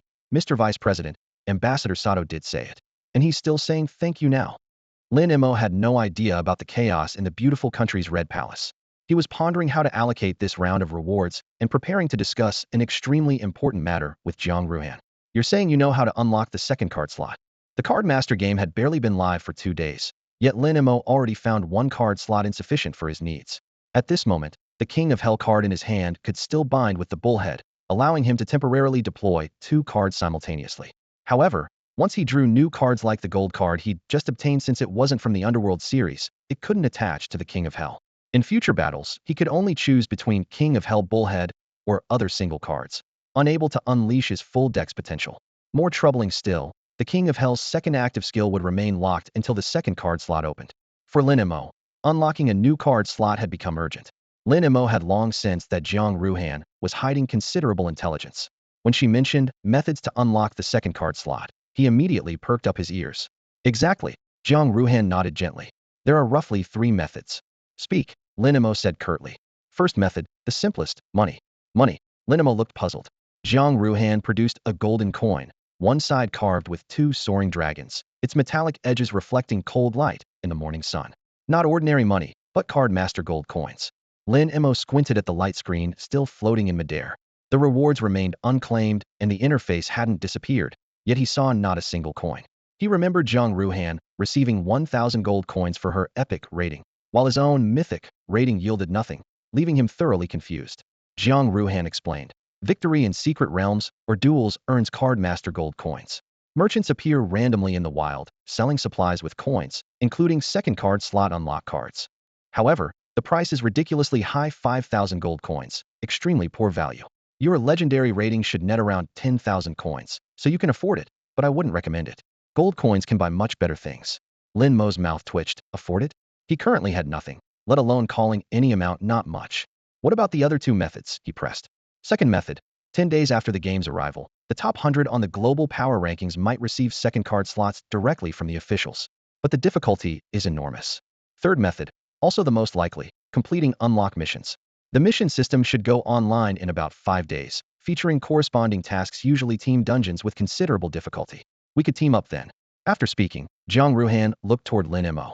Lin Mo pondered briefly, then nodded in agreement. All right, come find me when the time comes. Jiang Ruhan possessed 2 purple cards. While her combat power wasn't top tier, it sufficed for the current stage, making temporary cooperation quite reliable. Good, I'll contact you then. Jiang Ruhan raised her hand in acknowledgement. By Peach Blossom Creek, dawn had broken. Having said this, she put on her mask and turned to leave. As a public figure, she couldn't remain missing for long. Su Guang seemed about to speak, but ultimately hurried after her. Only Lin Mo and Zhang Quan remained on the bridge. I need to head back. You should go too. Lin Mo turned around. Zhang Quan bent over with an ingratiating smile. Bro, this place is pretty far from downtown. How about I have my driver take you? Driver? You're actually from a wealthy family? This genuinely surprised Lin Mo, as Zhang Quan's behavior and speech didn't suggest he came from money at all. My family just runs a small company. Nothing too impressive, Zhang Quan replied with an awkward smile. Taoyuan Creek was too far from the city center, making the return trip inconvenient. With the King of Hell protecting the secret realm, Lin Mo wasn't worried about safety, but all this commotion had left him exhausted. He just wanted to get back to his rental apartment and rest. Brother Mo, please wait a moment while I call the driver, Zhang Quan said, immediately turning to make the call after getting approval. Soon, a pure black luxury sedan pulled up, easily worth over 5 million yuan. The moment the car stopped, a portly middle-aged man burst out, tears streaming down his face. Quanner, you nearly worried your old man to death. I don't understand this card game, and I've been waiting for you to explain it to me. Zhang Quan felt embarrassed by this emotional outburst and stepped aside to avoid the embrace. Dad, we'll talk about that later. First, let's take Brother Mo home. Only then did the middle-aged man notice Lin Mo standing nearby, looking at his son with confusion.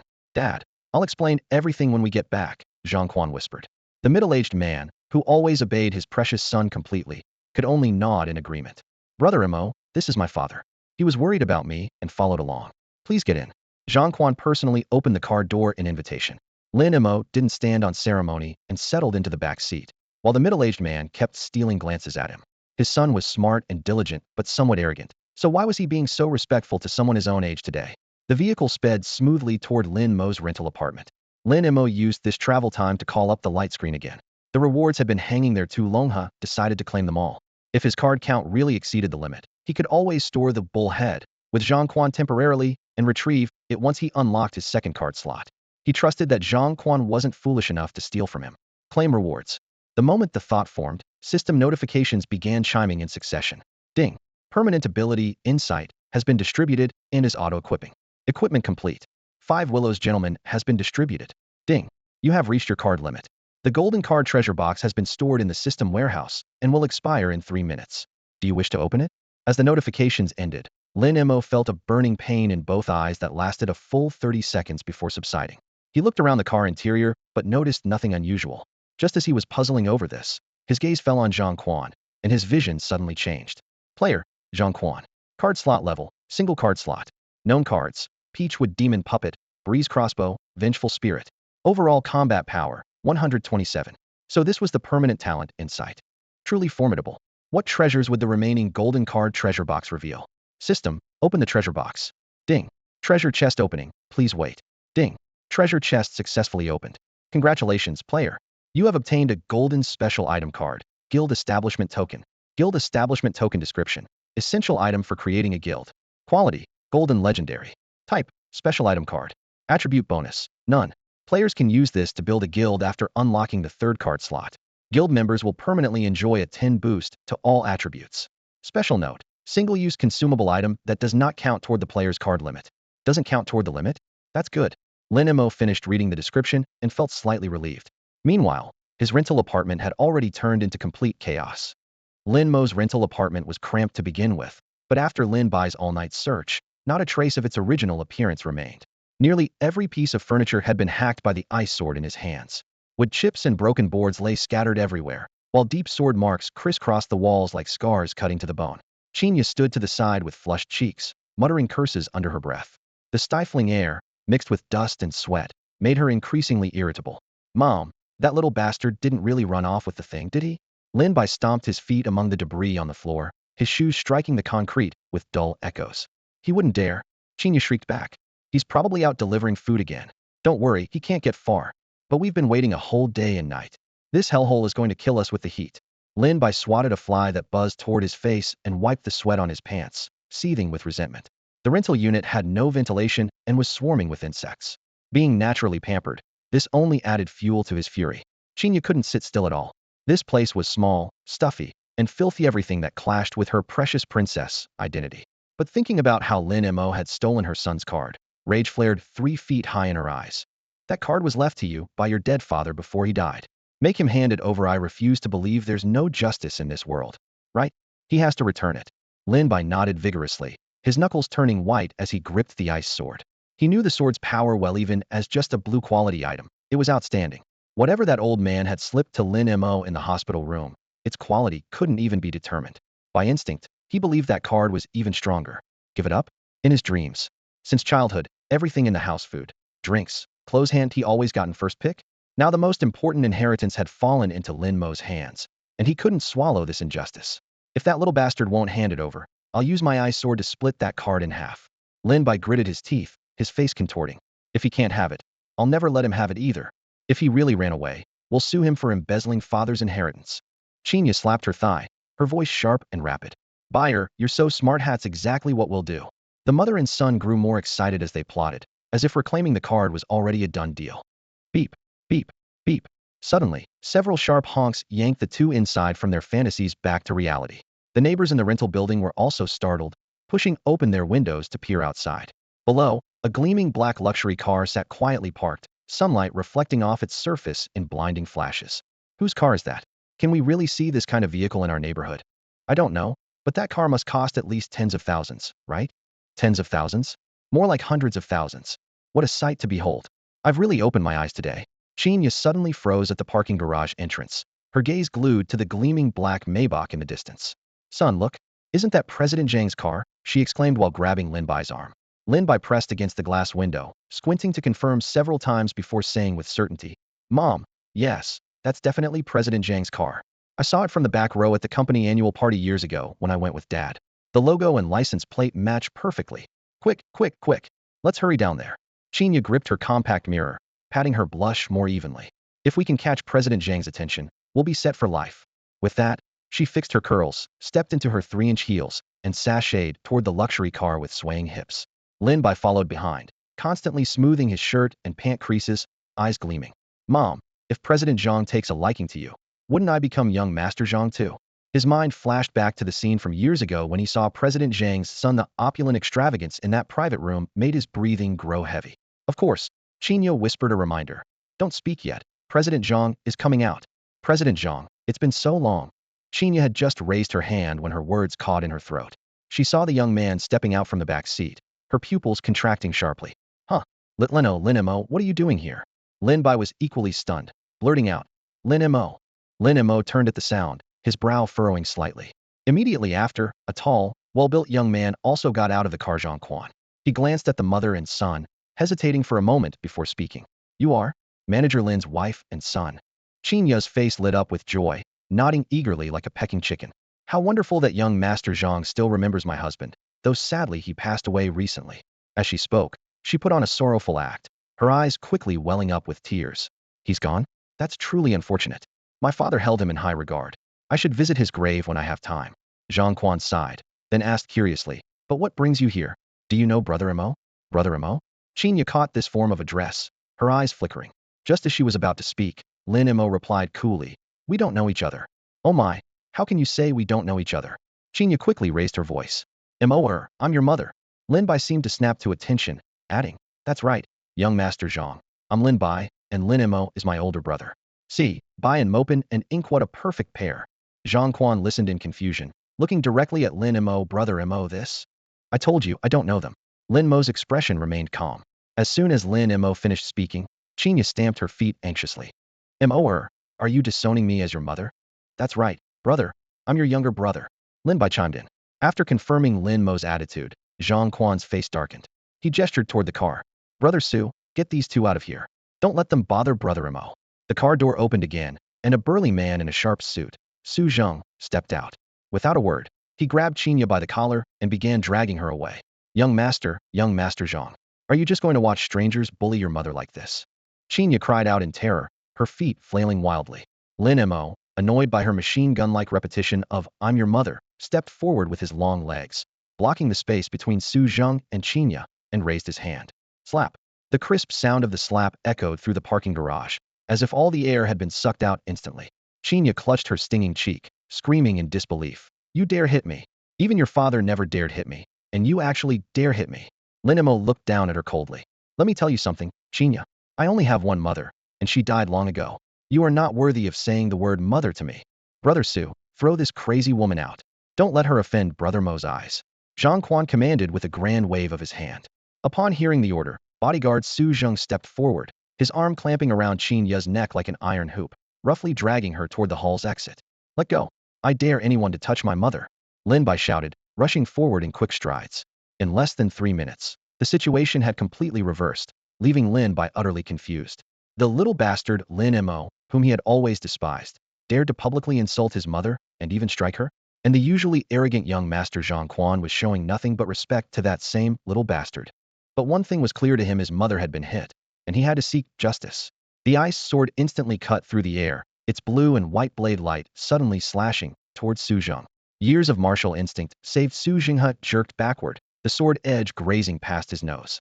The ice sword turned in midair, its tip only shearing off a few strands of Qinya's hair. Son, you scared me to death.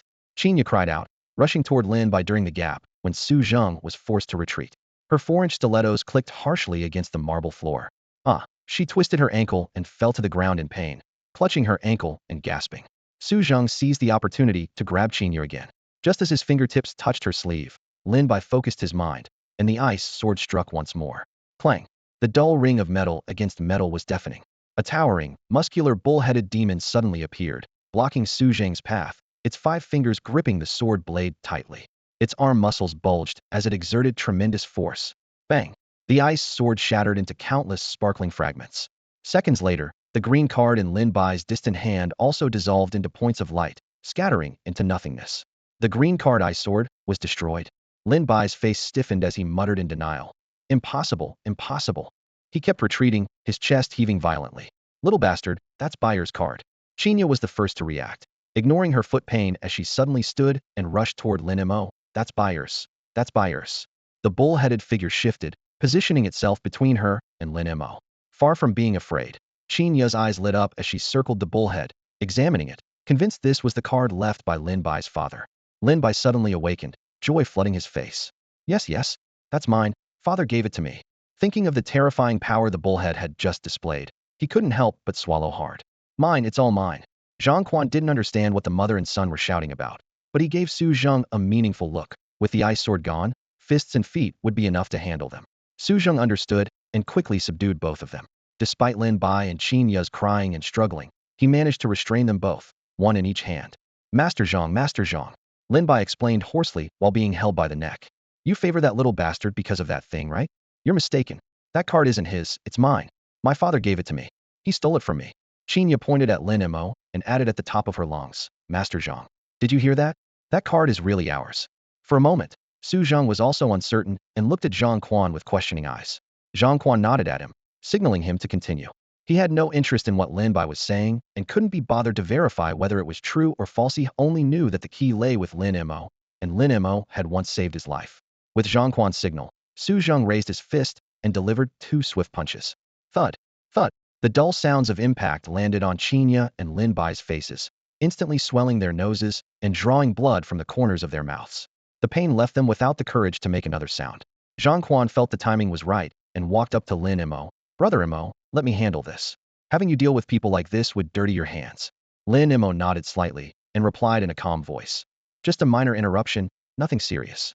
Watching Lin Bai and Qinya being dragged away, he didn't want to spend even one more second with these two people.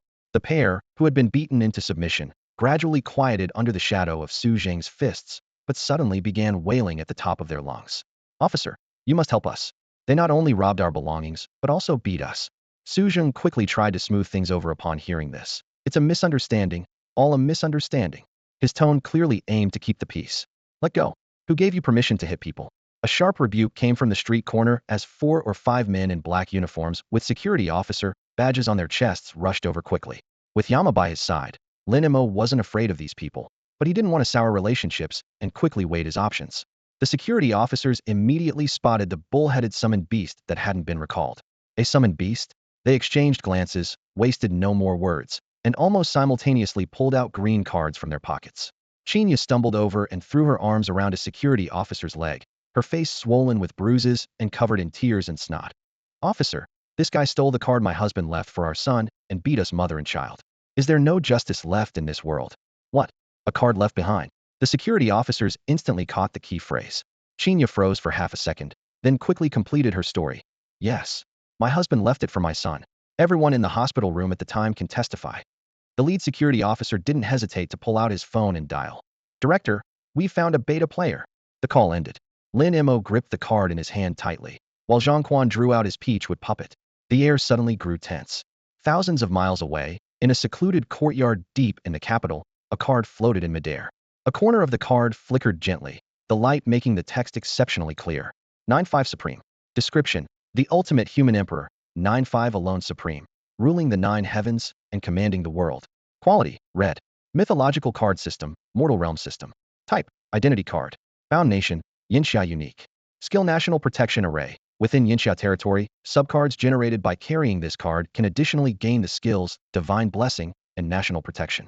The National Protection Array can perform 1 spatial annihilation within the bound nation's territory per month, ignoring distance and defense. Derivative skill 1 Divine Blessing. Within the bound nation, carriers of 9-5 Supreme subcards enjoy a 20 boost to all attributes. Derivative skill 2 National Protection. Within the bound nation, carriers of 9-5 Supreme subcards can mobilize the National Protection Array, performing up to 3 spatial jumps daily. The flickering stopped, and the surveillance personnel quickly recorded the coordinates locked onto by the National Protection Array. Taoyuan City Inspection Bureau. Taoyuan City. Lin Mo stared intently at the black leather-clad man who had suddenly appeared, his hands casually in his pockets, and wearing a confident smile. Let me introduce myself. I'm He Zhouyu, director of the Yinxia Taoyuan City Inspection Bureau, and also a beta player. The Inspection Bureau? Lin Mo carefully searched his memory, but had no recollection of this department whatsoever. The man in black leather across from him, he tossed a pale green card into the air, flicked it with his fingertip, and caught it smoothly with practiced ease.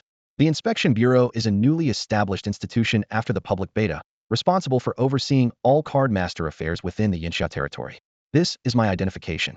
With a flick of his wrist, the card shot out from between his fingers like a blade, facing the crowd. The embossed golden characters on the card's surface lit up. Supreme Authority Taoyuan City Inspection Bureau Director He Zhouyu. Qin Ya's eyes instantly lit up as she rushed forward like someone grasping at a lifeline. Sir, please help me. She didn't know He Zhouyu's true background, but she could tell he was an influential figure who could make things happen. The address, sir, made Hizhoyu's rising smile freeze at the corners of his mouth. He turned to the security officer. What's the situation here? The security officer respectfully explained. Sir, this little bastard stole the card my husband left behind and even joined forces with outsiders to attack me, his own mother. You must help me. Chinya cried while pointing at Lin Mo, speaking rapidly. Hizhoyu's mouth twitched slightly. The security officer leaned close to his ear and whispered a few words, then opened his phone to play a recorded video. Lin Bai's voice echoed from the hospital room. Brothers, my dad is dead. This is yours now. It was the complete video from that day's livestream. As soon as the footage ended, Chinya and her son collapsed to their knees with a thud, their faces pale as death. Officer, please listen to me. This is a misunderstanding, Chinya stammered. With a subtle glance from Hizhoyu, two security officers immediately stepped forward and dragged Chinya and Lin Bai away. Sir, we have thoroughly investigated the matter. He turned to Lin Mo with a serious and sincere tone. As punishment for harassing you, we will banish them from Taoyuan City. The inspection bureau guarantees you will never see them again. The mother and son who had tormented Lin Mo for 18 years finally exited the stage. And throughout it all, Lin Mo had barely lifted a finger. Various parties had handled everything for him. He understood perfectly well that there was only one reason, the cards he possessed. This was the allure of being a card master. A single card could instantly change one's social status. For this very reason, Lin Mo remained highly vigilant about the suddenly appearing inspection bureau. What exactly did this organization want? Imprisonment? Recruitment? Or persecution? Mr. Lin Mo, it's a pleasure to meet you. Hizhoyu stepped forward, extending his hand with a warm smile. Pleasure to meet you, Director He. Lin Mo shook hands while his other hand secretly gripped his card slot. The King of Hell was ready to be drawn at any moment. If the situation turned even slightly unfavorable, he would release the Soul Reaper and make his escape. Hizhoyu sensed this wariness but maintained his smile. Mr. Lin needn't worry, I mean no harm. This is merely routine business. As soon as the words fell, Lin Mo tensed up even more. The bull had materialized beside him, its massive skull lowered, cold beast eyes fixed intently on Hizhoyu. Facing the bullhead's oppressive presence, Hizhoyu remained composed. Mr. Lin, I assure you that the inspection bureau holds nothing but respect for card masters like yourself. Lin Mo moved his finger and recalled the temporarily useless bullhead back into its card, acknowledging the other party's goodwill. However, the King of Hell remained fully alert. Hizhoyu's smile grew even brighter as he pulled out his phone. Mr. Lin, here's my contact information. If you ever run into any trouble, feel free to reach out to me, and I'll take care of it. It's the inspection bureau's duty to serve card masters like yourself. He turned the phone screen toward Lin Mo, the glowing number clearly visible. Lin Mo took it, saved the contact, then suddenly spoke up. Are you really that comfortable with people like me scattered among the general population? Since ancient times, warriors have disrupted order with their martial prowess, and today's cards far surpass cold weapons. Lin Mo didn't believe the authorities were truly as unprepared as Hizhoyu claimed. Hizhoyu smiled openly and shook his head slightly. Mr. Lin, it's not that we're comfortable, have confidence in your character. I don't believe there aren't ambitious people who want to use cards to cause chaos, Lin Mo said, his gaze darkening slightly. Of course there are, and quite a few. Hizhoyu nodded in acknowledgement. But we also have confidence in our own strength. Take me, for example. I am a beta tester with a purple card, yet I'm only third-rate within the inspection bureau, barely qualified to be assigned as director in Taoyuan City.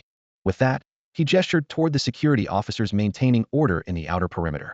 Only then did Lin Mo notice the cards they held were all identical, the exact same model.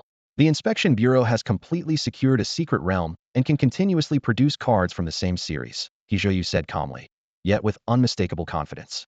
If this was true, the inspection bureau's power was indeed formidable. Lin Mo narrowed his eyes, silently weighing the implications. Ding! Hizhoyu's phone suddenly rang. He glanced at it, his expression becoming more serious. Sorry, urgent mission. Can't stay longer. Please believe that as long as you follow the law, the inspection bureau will always be your friend. As his words fell, he raised his hand and swiped across the purple card. The space before him tore like thin paper, a rift appearing. He stepped through, and his figure vanished. Inspection bureau? Hizhoyu, Lin Mo murmured quietly. So far, the man's appearance hadn't caused him any trouble, quite the opposite. He'd shown goodwill. But this gentleness and leniency seemed more like a civilian club than a government agency. What he couldn't see was that at the same moment, in a secluded alley in Taoyuan City, a spatial rift suddenly opened, and Hizhoyu silently descended. His previous warm smile had vanished completely, replaced by cold, killing intent. Who's there? Two men in their 30s at the mouth of the alley spun around. Both were shirtless, dragon tattoos coiling around their arms, blood dripping from the cleavers in their hands. On the ground lay a youth around 18 years old, expensively dressed but lifeless. Beside him, a phone screen glowed transfer record, 200,000 yuan. You killed someone? Hizhoyu's voice was cold as winter iron. Damn, where'd this bastard come from? One of them cursed. I just wanted to make some quick cashwatts it to you. Got a death wish. The two approached with their cleavers, their footsteps scattering loose stones. Aren't you afraid of the security officers? Hizhoyu narrowed his eyes. Huh. The other man raised his cleaver and laughed loudly. Idiot, didn't you hear? Card Apprentice went into open beta. Times have changed. If you want to live, hand over your money. Tiger, this guy looks pretty handsome. Maybe we should. His companion added with a sinister grin. Seeking death. Hizhoyu turned his right hand, and a purple card materialized at his fingertips. Tiger, it's a card, his companion cried out. So what? We've got them too. The man called Tiger spread his fingers and clenched them suddenly. The air contracted violently, and a terrifying pressure rushed toward Hizhoyu green skill card. Airflow manipulation. Boom. A minute later, the alley returned to silence. The youth's body had vanished without a trace, but two other corpses had taken its place. Beep, beep, beep. The crisp alarm sound jolted Lin Mo awake from his bed. He reached toward the nightstand, and his phone screen lit up 8:27 p.m. With the alarm still echoing in his ears, Lin Mo was already barefoot on the soft carpet, walking to the floor-to-ceiling window. Night had fallen over Taoyuan City, and in the distant sky, a massive line of blood-red text hung suspended. System update in 13 minutes. After squinting to confirm the numbers, Lin Mo turned back to the living room. He sank into the leather sofa, leaning forward to rub his temples, having to admit that this riverside penthouse Zhang Quan had given him was far more comfortable than his cramped rental apartment. It had been 8 days since his return from the secret realm, Peach Blossom Spring, and 10 days since the public beta of the Card Master game began. That red banner had been hanging in the sky since noon, initially causing citywide commotion and prompting even Zhang Quan to call urgently for information. Though Lin Mo couldn't explain the specifics, he could guess this was the mission system activation Jiang Ruhan had mentioned before leaving. It meant that after tonight, his peaceful days would come to an end, and he should start preparing to unlock his second card slot. Buzz. The sky flickered slightly, and a female system voice boomed across the city. System update complete. Player panel added. Mission system activated. Combat power system activated. The long-awaited notification echoed in every corner of Blue Star. Taoyuan City beneath the neon lights instantly became noisy as pedestrians looked up, store televisions synchronized news broadcasts, and people exchanged whispered speculations, though no panic ensued. After the patrol bureau's swift suppression of the chaos following the card rain, Taoyuan City had seen no major disturbances. The only significant street-level change was the rapid emergence of various new transportation methods and derivative products. Some sharp-nosed companies had even begun trading cards, with Zhang Quan's company moving fastest. Lin Mo refocused and began studying the update content. Open panel. An invisible light screen materialized before him. Player. Card slot level. Single card slot. Own cards. King of Hell. Master of 5 Willows. Bullhead Guild Token. System storage. Peach Blossom Spring Secret Realm Key. Combat power. 2071 red cards not included in combat power. Missions. Solo missions. Team missions. Combat power rankings. Regional rankings. Overall rankings. At the bottom of the screen, a 9-grid diagram was neatly arranged, with only the first card slot illuminated, equipped with King of Hell. Lin Mo scanned the main information and focused his consciousness on the Mission tab. Open Team Missions. The panel expanded but remained completely empty, with no trace of the card slot unlock mission Jiang Ruhan had mentioned. He switched to Solo Missions, and this time a single lonely mission appeared. Kill Beast 1. Reward. Random white card 1. Seems like the unlock mission Ruhan mentioned has a different entry point, Lin Mo noted mentally. Next, his gaze moved to another section of the update combat power rankings. With a thought, the overall rankings slowly unfolded, followed immediately by a system prompt. Your current rank is 7. Hide player name. Hide, he commanded decisively. The interface immediately erased the characters Lin Mo, leaving only a number. Being too conspicuous wasn't his style. He preferred to develop his power quietly. After Lin Mo made his selection, rows of names appeared before him. 1. Max the Great Beauty, 4743. 2. Feng Jianxia, 4621. 3. Sakura Shirori Fusong, 4423. 4. Sun Jun Yanxia, 3042. 7. Hidden Player Yanxia, 2071. Ding, ding, ding. While Lin Mo was browsing the leaderboard, his phone suddenly vibrated. The name, Jiang Ruhan, flashed on the screen, most likely about unlocking the second card slot. Hello, Lin Mo, you must have seen the system update too, right? On the other end, Jiang Ruhan's voice was as cold as ever. I got it. Good. I'm coming to your place right now. I have several things to discuss, related to the unlock mission. Less than 3 minutes after the call ended, the doorbell rang. Lin Mo opened the door to find Jiang Ruhan standing under the hallway light. Her baseball cap was pulled low, a black mask covered half her face, wearing a white tank top and loose shorts, her pale skin almost glowing under the light. As a national-level celebrity, her appearance was flawless. "Come in." Lin Mo stepped aside to let her pass. In the living room, they sat across from each other with a coffee table between them. Jiang Ruhan pulled out a blue card and handed it over. "Mission card. Everything about this mission is written on it." Lin Mo looked down. "Arrive at Jingjia Park before 8 a.m. tomorrow morning to begin the mission. Complete the final task to unlock the next card slot." "A blue quality special mission card," Jiang Ruhan added. Lin Mo looked up with a frown. 8 o'clock tomorrow morning is too soon. There's not enough preparation time. That's why I came in the middle of the night. Jiang Ruhan checked the time. "We need to leave immediately and set up in advance." "All right, let's go now." Lin Mo stood up, patting his pocket to confirm his equipment. Croak croak. Before they could open the door, harsh frog croaking suddenly echoed from downstairs. The two exchanged glances and walked to the floor-to-ceiling window. In the darkness, 4 or 5 young men were attacking a three-turtle frog-like monster.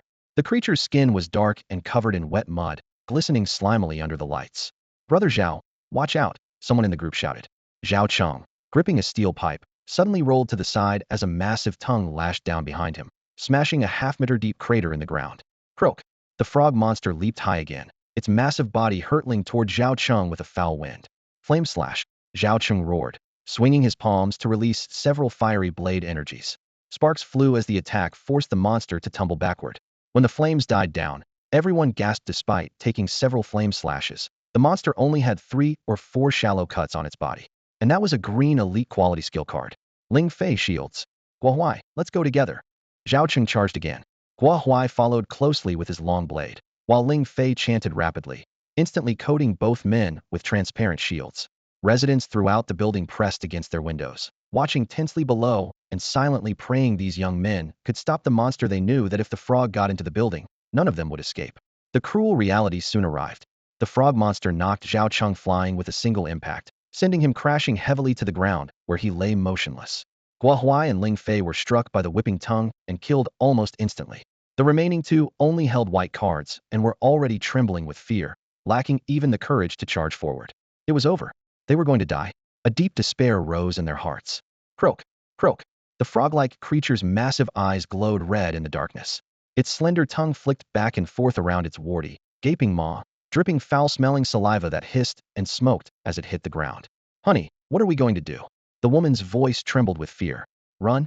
Run now? Forget the money. We need to get out of here. Xiao Jun, take your mother and go first. I'll hold it off for a while," the man roared through gritted teeth. Throughout the building, everyone was stunned by the sudden appearance of the monster. Some gripped brooms and iron rods, preparing for a final stand, while others frantically threw open their doors and fled. Terror engulfed the entire building. Everything had been peaceful during the day, but after a single system update, this horrifying creature had appeared out of nowhere. "Run! Get out of here!" Zhao Qing shouted at the top of his lungs to everyone in the building. Crash! The sound of shattering glass pierced the night sky. A black figure leaped from a 10th-floor window. As soon as he was airborne, countless golden chains spread beneath his feet, extending all the way to the ground and forming a gleaming bridge of cold light. "A god!" Zhao Qing's eyes widened as he whispered to himself. Everyone turned to look at the black figure. It was Lin Mo. "Pastoral!" Lin Mo called out softly from midair. In the card slot, the 5 Willows Gentleman card trembled slightly. The next second, a ring of golden chrysanthemums suddenly bloomed around the frog-like creature, layer upon layer, forming an impenetrable barrier. Croak! Croak! The monster crouched low, its narrow pupils flickering with wariness. Suddenly, it let out a fierce shriek and kicked off with its hind legs, trying to escape through the top of the flower formation. But as soon as it left the ground, the chrysanthemums simultaneously lashed out with golden vines, violently pulling it back down. Terror instantly spread through the frog-like creature's eyes. It kept shooting out its tongue, but each time it was precisely beaten back by the vines. By now, Lin Mo had descended along the golden chains and landed on the ground. "Bend the waist," he said in a low voice. Swish, swish, swish. The chrysanthemums around the frog-like creature swayed violently, and dozens of vines struck like whips. Bang, bang, bang. The dull sounds of impact connected in a series, and the monster's shell cracked piece by piece. Moments later, all the vines retracted, the golden chrysanthemums faded away, leaving only a bloody, mangled mess on the ground. A pale green light appeared. Green card-making material, swamp giant frog hide. Lin Mo turned around, glanced at Jiang Ruhan who had just rushed downstairs, nodded slightly. then walked side by side toward the exit of the residential complex. After they had walked only a few dozen meters, the sound of hurried footsteps came from behind them. "Brother, your card." Someone caught up to them, breathing heavily, holding out the material with both hands. "Keep it," Lin Mo said without looking back. A mere green material, or even a green card, was virtually worthless to him. Watching Lin Mo's figure disappear into the distance, Ling Fei and the others gathered around Zhao Cheng, chattering excitedly. "Brother Zhao, who was that? So powerful. With that kind of strength, he must have a blue card, right?" Zhao Cheng shook his head. "Blue card? I've seen blue card holders before, none of them were that terrifying. He must have a purple card. Look, he didn't even care about green card materials." At the entrance to the residential complex, Jiang Ruhan finally couldn't help but turn and ask, "Was that the card you got as a reward from the secret realm? A gold card?" Lin Mo nodded. "Yes, it's called the Five Willows Gentleman." Lin Mo's gaze shifted to the Five Willows Gentleman card that had already been replaced by the King of Hell. Mr. Five Willows Introduction. A reclusive scholar who refuses to bow to authority, intoxicated by poetry and wine in his utopian retreat, standing proudly aloof with the noble spirit of the Wei and Jin dynasties. Quality: Golden Legendary Card Series, Mortal Realm Category, Identity Card, Attribute Bonus, Agility 3, Defense 5, Spirit 5. Passive 5 Willows. After equipping this card, the player can harness the power of the 5 Willows, manifesting golden willow branches at will through focused intention. Active 1 Pastoral Garden. Willow branches instantly weave together to form a golden chrysanthemum garden, where all creatures within suffer absolute suppression damage reduced by 30, defense weakened by 70. Active 2 Unbending. Unlocked after casting Pastoral Garden. Chrysanthemums sprout vines that entangle enemies within the garden, dealing continuous damage with a high probability of triggering armor break, directly ignoring defense. Active 3 Poetry and Wine. Unlocked when the second card slot opens, currently unavailable. Looking at these 3 abilities alone, Mr. Five Willows doesn't seem particularly terrifying among golden cards. However, like the King of Hell, it belongs to the growth type cards. The more card slots available, the higher its potential, with equally astonishing upper limits. Lin Mo's affirmative answer made Jiang Ruhan's pupils contract sharply. As a beta tester, she understood all too well the terrifying power and rarity of golden cards. For ordinary people, purple cards were already the pinnacle, while golden cards existed almost only in fantasy.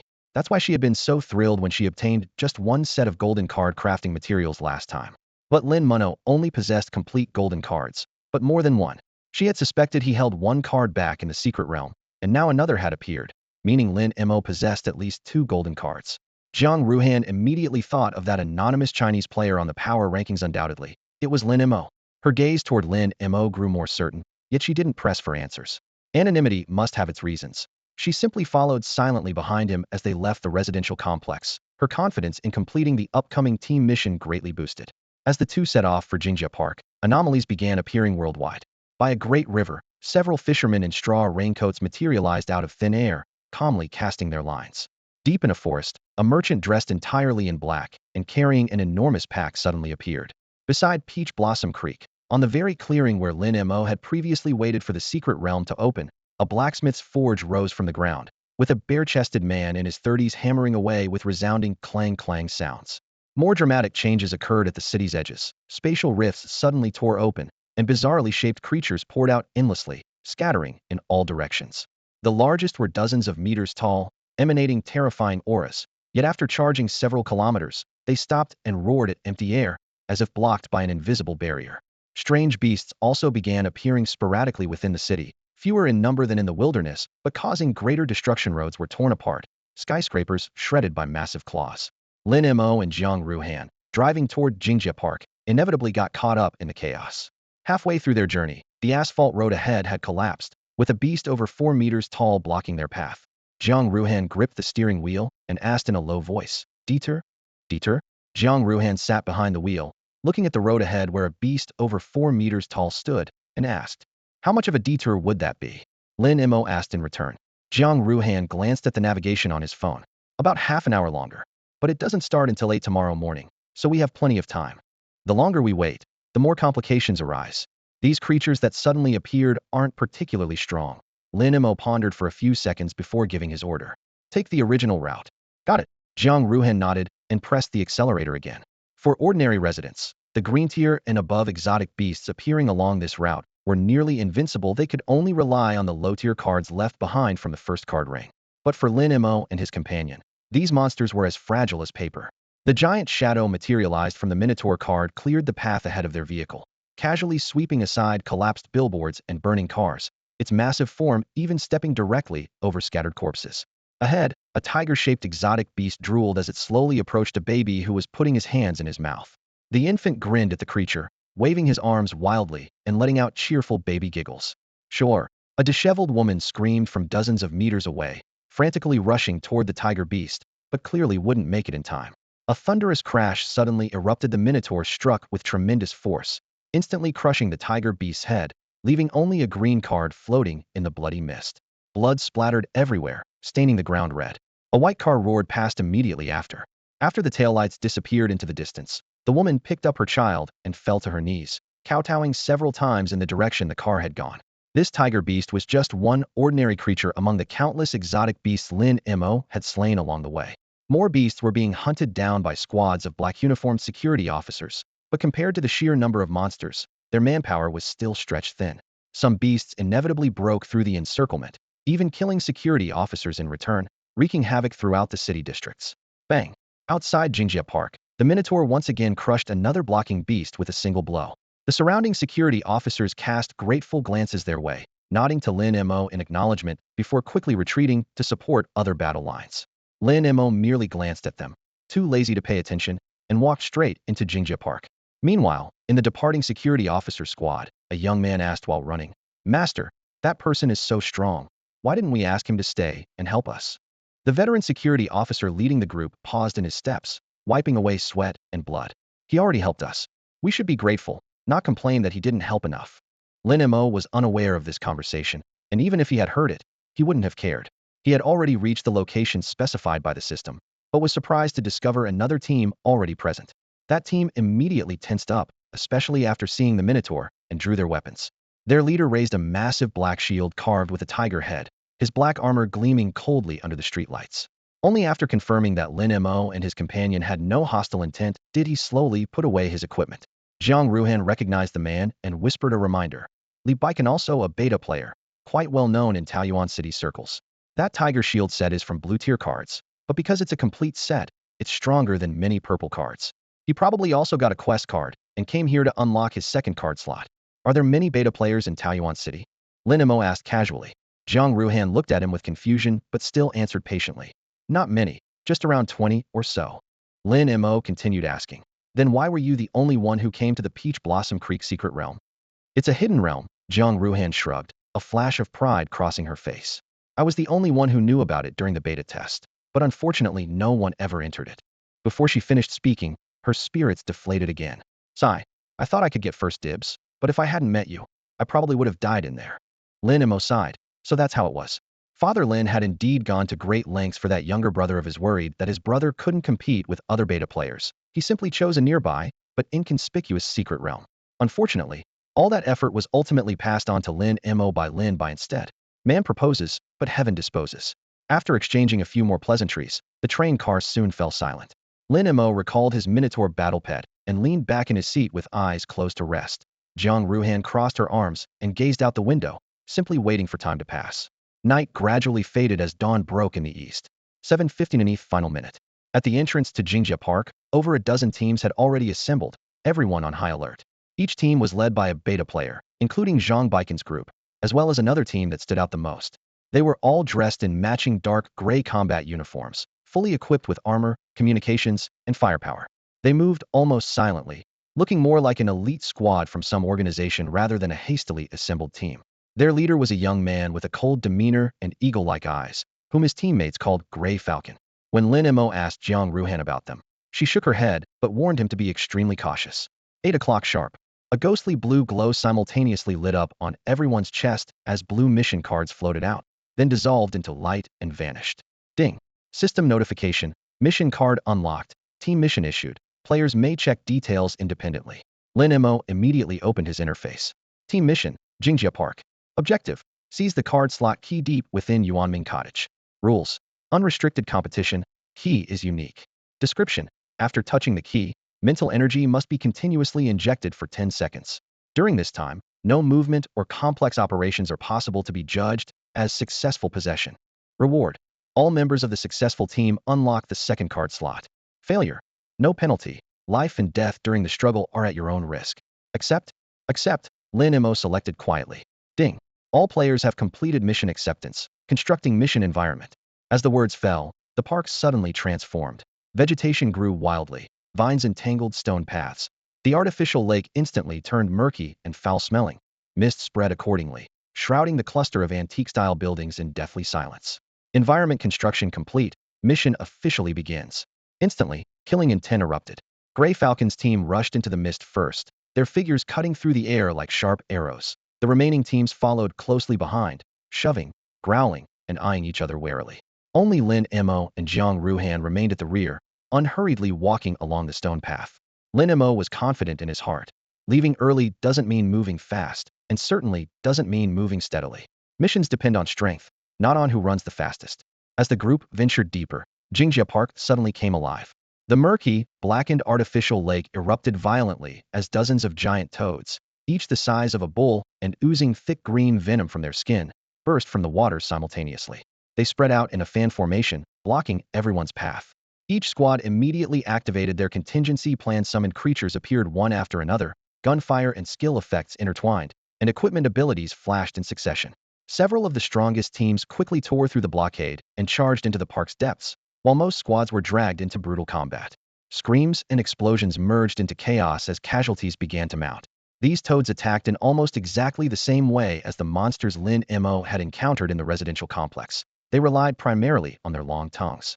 The moment their tongues lashed out, barbs pierced their prey's skin before spraying venom. Poison victims would collapse in a daze before being dragged into their mouths. Even those lucky enough to break free temporarily would lose most of their combat ability and could only lie helpless on the ground. Bang! As they approached the shore of the no-reeking artificial lake, several toads burst from the water and crashed heavily in front of Lin Mo, splashing foul-smelling droplets everywhere. Lin Mo's gaze swept over them as he immediately activated his insight ability. Venomous, Thorn Toad. Level, Green card.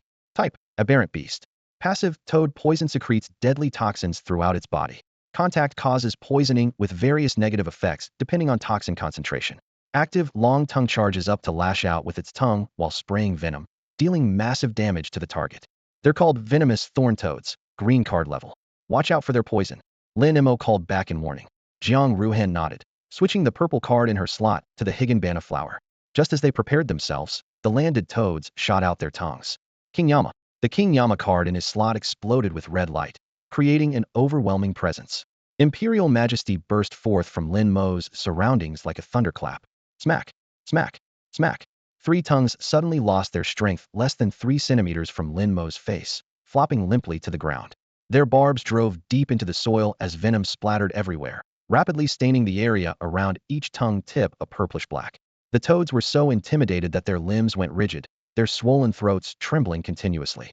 While other teams continued their desperate battles, Lin Mo strolled through the toad formation as if taking a leisurely walk. Jiang Ruhan followed closely behind, a massive purple flower nearly a meter in diameter materializing in her palm. Its petals trembled gently as pale purple pollen scattered through the air. When it touched the ground, it quickly neutralized the toxins, restoring the purple-stained soil to its original color. The airborne pollen settled on the toads flanking them, causing brief hallucinations that further secured their safe passage. Working together, they crossed the artificial lake area in less than 10 minutes, leaving the venomous thorn toads to gradually disappear beneath the water's surface. Lin Mo was no stranger to Jingjia Park. During his childhood, he had come here many times with his parents. Back then, his mother was still alive and his father showered him with affection. Even after his mother's death, their family would often come to Jingjia Park for picnics, but Lin Mo was no longer allowed to participate. After moving away from home, I'd been too busy making ends meet to ever come back. Though my memories had grown hazy, Lin Mo was still certain Jingjia Park had never had a primeval forest. Yet here before him, dense canopies interlocked tightly overhead, blocking out nearly all sunlight, leaving the woodland dim and filled with the damp, cold scent of moisture. Lin Mo hesitated for only a few seconds before continuing forward with Jiang Ruhan. The deeper they went, the more wildly the vegetation grew, yet they heard not a single sound from birds or beasts, only the soft rustle of their footsteps crushing fallen leaves. Suddenly, a scream shattered the silence, coming from somewhere ahead. Without thinking, Lin Mo rushed toward it. Climbing over a low shrub, his view suddenly opened up. The tall trees thinned out, replaced by waist-high bushes stretching endlessly, their withered yellow and deep green intertwined. Thorny vines gleaming with cold light slithered across the ground like serpents. Several small teams were advancing cautiously, shields and defensive skills positioned at the front, everyone's nerves on edge. The team in gray combat uniforms moved fastest, leading all the others. The scream that had caught Lin Mo's attention came from a team to the side. In that team, a girl holding a crossbow was bound tight by several vines, unable to move. Thin, sharp thorns pierced her skin as blood trickled down from the wounds. Her teammates maintained formation, blocking the vines with shields, never slowing their pace. Only one boy kept looking back, tears streaming down his face, but his teammates forcibly dragged him away. Within moments, the girl was pulled deep into the bushes. Her flesh was drained completely, leaving only a pile of white bones that scattered like dust in the gentle breeze. In sight, Lin Mo focused on the vines as his skill activated. Iron Wire Demon Vine. Level, Blue Card Grade. Type, Aberrant Beast. Passive Resilience. Each segment can survive independently. Unless completely annihilated, it can regenerate within a short time. Active Entangle and Strangle. Wraps around targets, instantly bursting with tremendous force to deal massive damage. Lin Mo frowned deeply.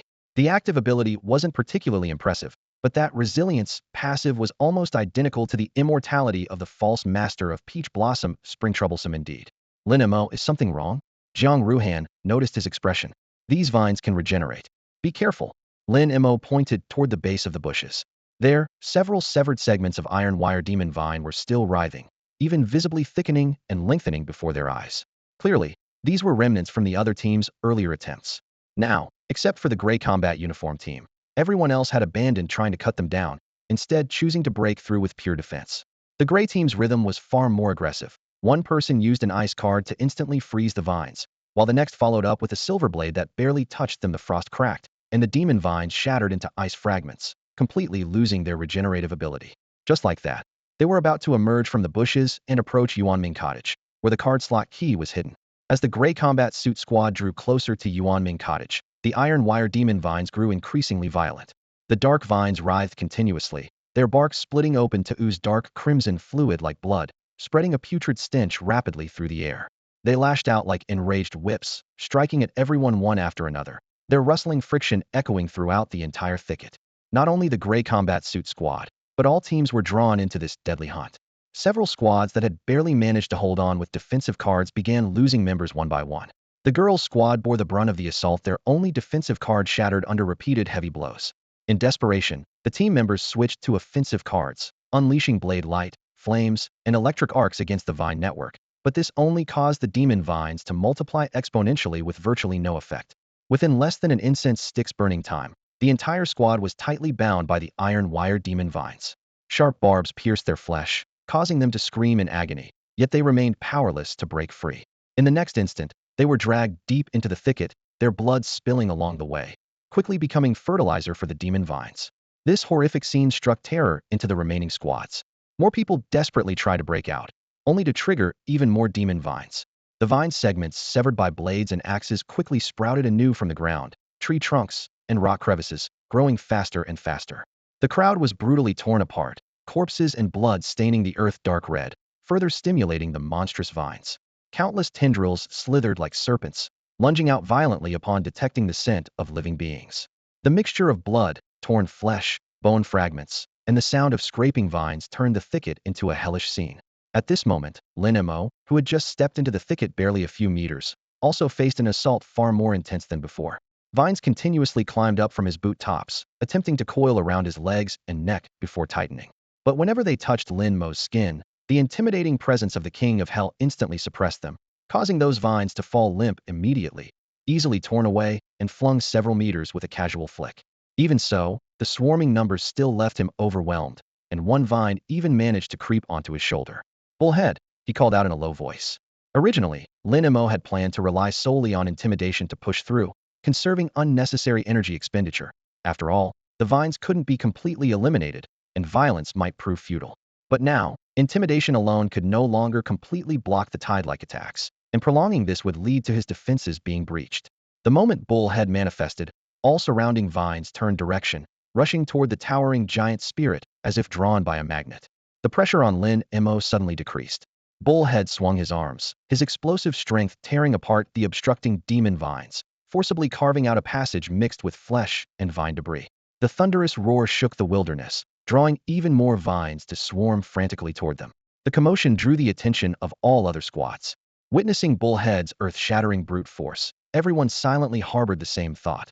This person must never be crossed. Bullhead's brute strength complemented the King of Hell's intimidating presence perfectly. While unable to completely eliminate the demon vines, it was sufficient to repel all attacks directed at Lin Mo and Jiang Ruhan.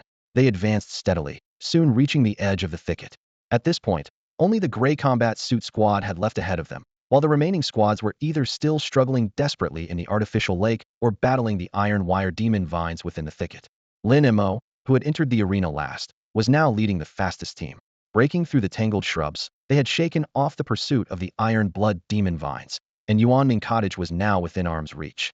The path before the cottage was shrouded in a layer of pale red mist, and the gray combat uniform squad that had arrived first stood frozen at the entrance, as if paralyzed and afraid to advance. Lin Mo's heart sank slightly as his insight card swept continuously through the red mist, yet captured no anomalies. Jiang Ruhan cast him an inquiring glance, receiving only a slight shake of the head in return. We'll have to force our way through. Lin Mo turned back and whispered to Jiang Ruhan. Jiang Ruhan nodded in response, the purple spider lily petals in her hand glowing like freshly tempered gems. At this point, they had no retreat, and given the current progress of the card apprentice game, there existed no enemy in the world that could truly threaten them. This was merely a second card slot activation task. Even if it were a more difficult challenge, they had never shown fear. Therefore, whatever had stopped the gray-clad squad in their tracks would be, at most, a nuisance to them, certainly not lethal. The Minotaur took the lead with his sturdy legs, charging into the red mist. After several steps, the fog remained calm and undisturbed, his armor rustling softly against the air. Lin Mo followed closely behind, and as soon as he stepped in, a sickeningly sweet fragrance rushed into his nostrils, like honey suddenly flooding his respiratory tract. His vision instantly changed. The Minotaur's figure blurred and faded. Yuanming Cottage disappeared completely, and the surrounding mist quietly receded. In their place appeared a group of petite young women, covering their mouths as they giggled softly. The thin fabric on their bodies was smaller than Lin Mo's underwear, their exposed skin gleaming with a lustrous sheen in the misty light. Upon closer inspection, each face bore some resemblance to Jiang Ruhan. Brother, come play with us. Brother Mo, I've missed you so much. Soft sensations pressed against him from sleeve to fingertip. Lin Mo instantly activated his card slot, and with a flash of red light from the Yama Emperor, the scene shattered, leaving only the Minotaur's broad silhouette standing in place. An illusion. Minotaur. Lin Mo sighed softly. As his words fell, the Minotaur transformed into flowing light and returned to his card. Lin Mo continued forward alone, the red mist growing denser, as if it could solidify into substance. As he passed by the gray-clad squad, they remained frozen in place, the mist so thick their expressions were barely visible. Taking another step forward, the world suddenly blazed with golden light. Gold stretched endlessly to the horizon. Breathtakingly beautiful women surrounded him in layers, and behind him stood a dragon throne carved from pure gold, with countless people prostrating in worship. Wealth, beauty, power, humanity's most extreme desires converged in an instant. Lin Mo's breathing remained steady, his eyes still clear. He knew this was still an illusion. His gaze swept over the beautiful women one last time before he unhesitatingly activated the Yama Emperor, and the golden light shattered instantly. Before he had taken 2 more steps, a new scene wove itself. On a small table, a cake was lit with 4 candles, their flames dancing quietly. A gentle-faced woman smiled as she leaned down. Little Mo, happy birthday? Make a wish. I want, came a childish voice, unclear and mumbling. The woman gently pressed her finger to the boy's lips. Little Mo, you must say it quietly. If you speak your wish aloud, it won't come true. Hearty laughter came from nearby. Young Father Lin strode closer, his eyes full of loving kindness. The little boy closed his eyes, his lips moving silently. Lin Mo suddenly completed the childish voice. I want Mommy to stay with me forever. Mom, I miss you so much. His voice choked, like a sharp thorn lodged deep in his throat. The Yama Emperor in his card slot trembled violently, its red light flickering chaotically. Lin Mo whispered softly, I want to stay a little longer. As his words fell, the Yama Emperor also calmed. Lin Mo, Jiang Ruhan's voice called out from behind. Lin Mo shuddered violently, breaking free from his restraints like a fish bursting from water, awakening from the illusion with tears already streaming down his face. Lin Mo, it's an illusion, Jiang Ruhan reminded him in a lowered voice. Though her words were soft, they served as a guiding light, pulling him back to reality. Lin Mo wiped away the warm tears with the back of his hand and nodded to signal he was all right.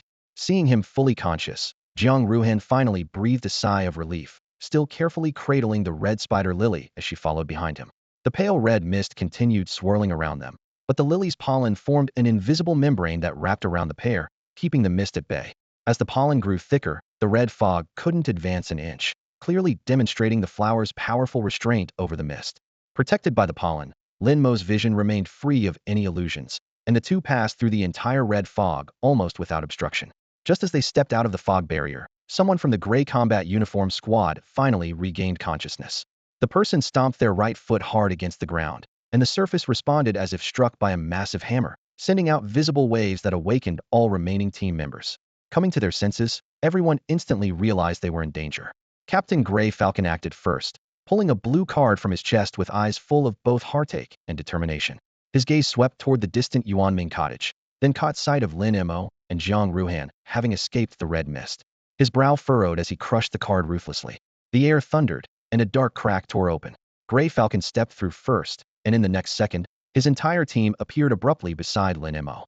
Zhang Ruhan instinctively stepped back half a pace, moving closer to Lin Mo as she whispered a warning. Blue Spatial Transfer Talisman. Group displacement of 50 meters. These cards are extremely rare theory, no ordinary people. Lin Mo needed no reminder. His insight skill had already analyzed the card thoroughly. What truly alarmed him was what appeared when his insight scanned these people. Player? Card slot level. On cards. Combat power. System alert. This player's information is hidden and cannot be viewed. Moreover, it wasn't just Gray Falcon, the entire Greyclad squad's data showed nothing but question marks. This was the first time in Lin Mo's life he'd encountered such complete information blocking. Even Zhang Ruhan, who possessed 2 purple cards, was completely transparent to his ability. While Lin Mo observed them secretly, the opponents were likewise sizing up this young man who had suddenly taken the lead, their gazes repeatedly lingering on the red spider lily in Zhang Ruhan's arms. However, they only looked for a moment before Gray Falcon shot toward Yuanming Cottage like an arrow from a bow. Lin Mo didn't move, quietly watching Gray Falcon's swift approach.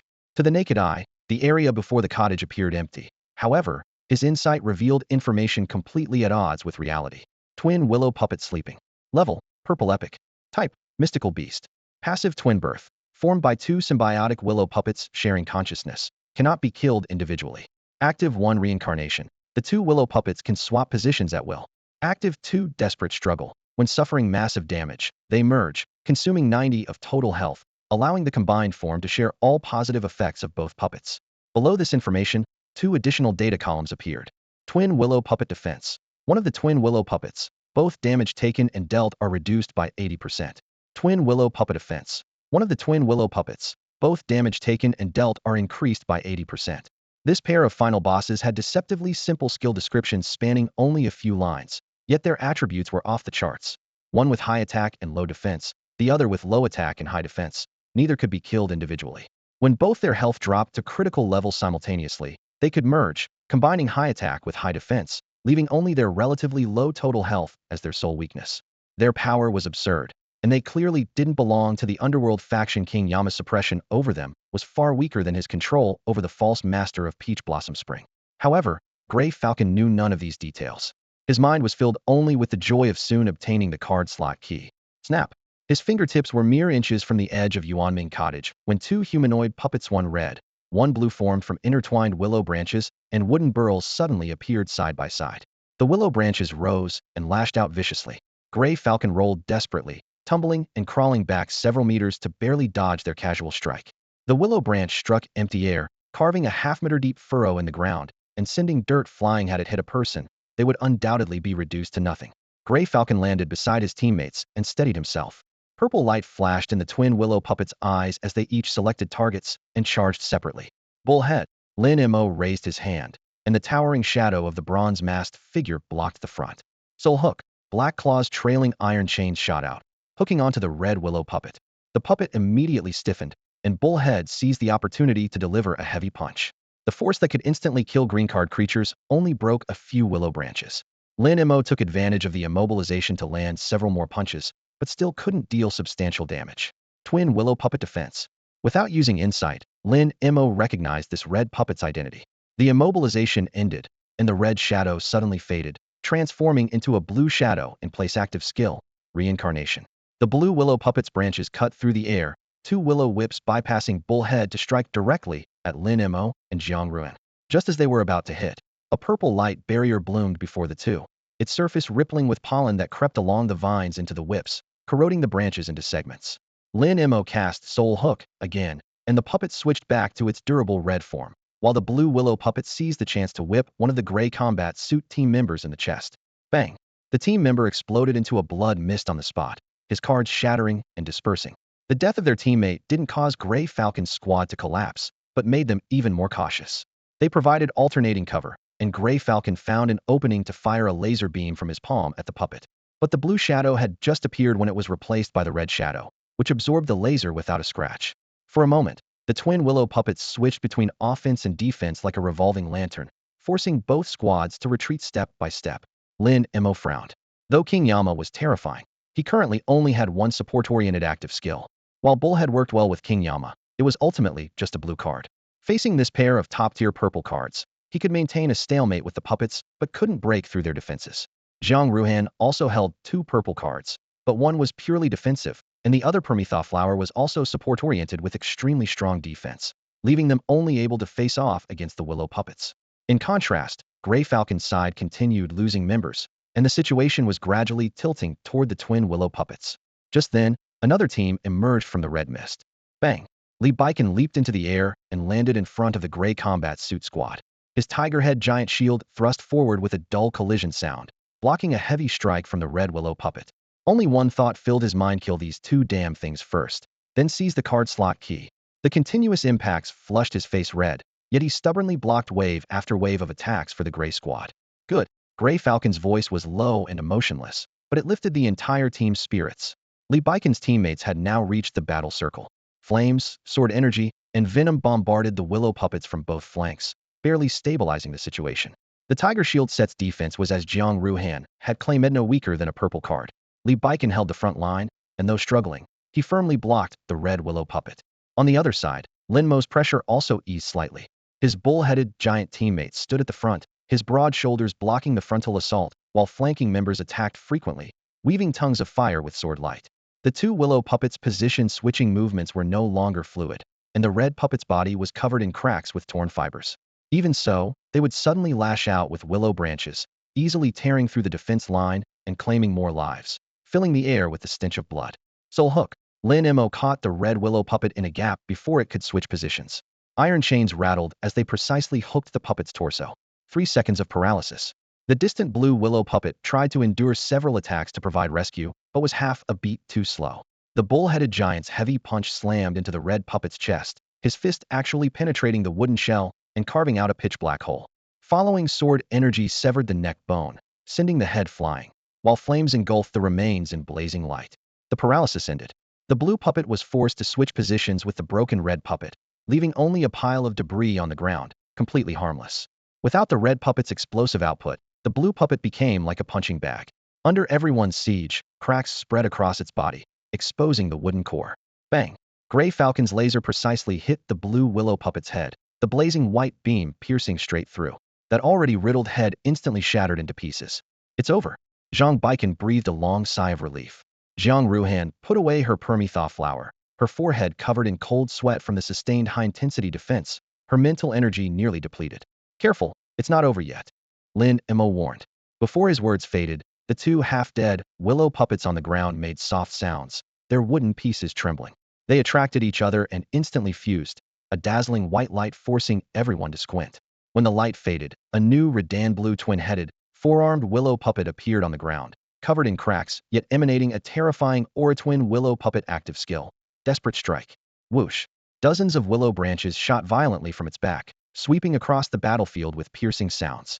Zhang Baiken raised his shield to block again, only protecting his own flank. Most team members couldn't react in time as the willow branches pierced through their bodies, blood mist exploding in the air. Don't be afraid, attack together. Gray Falcon slashed out a light sword, severing the incoming willow branches while shouting loudly.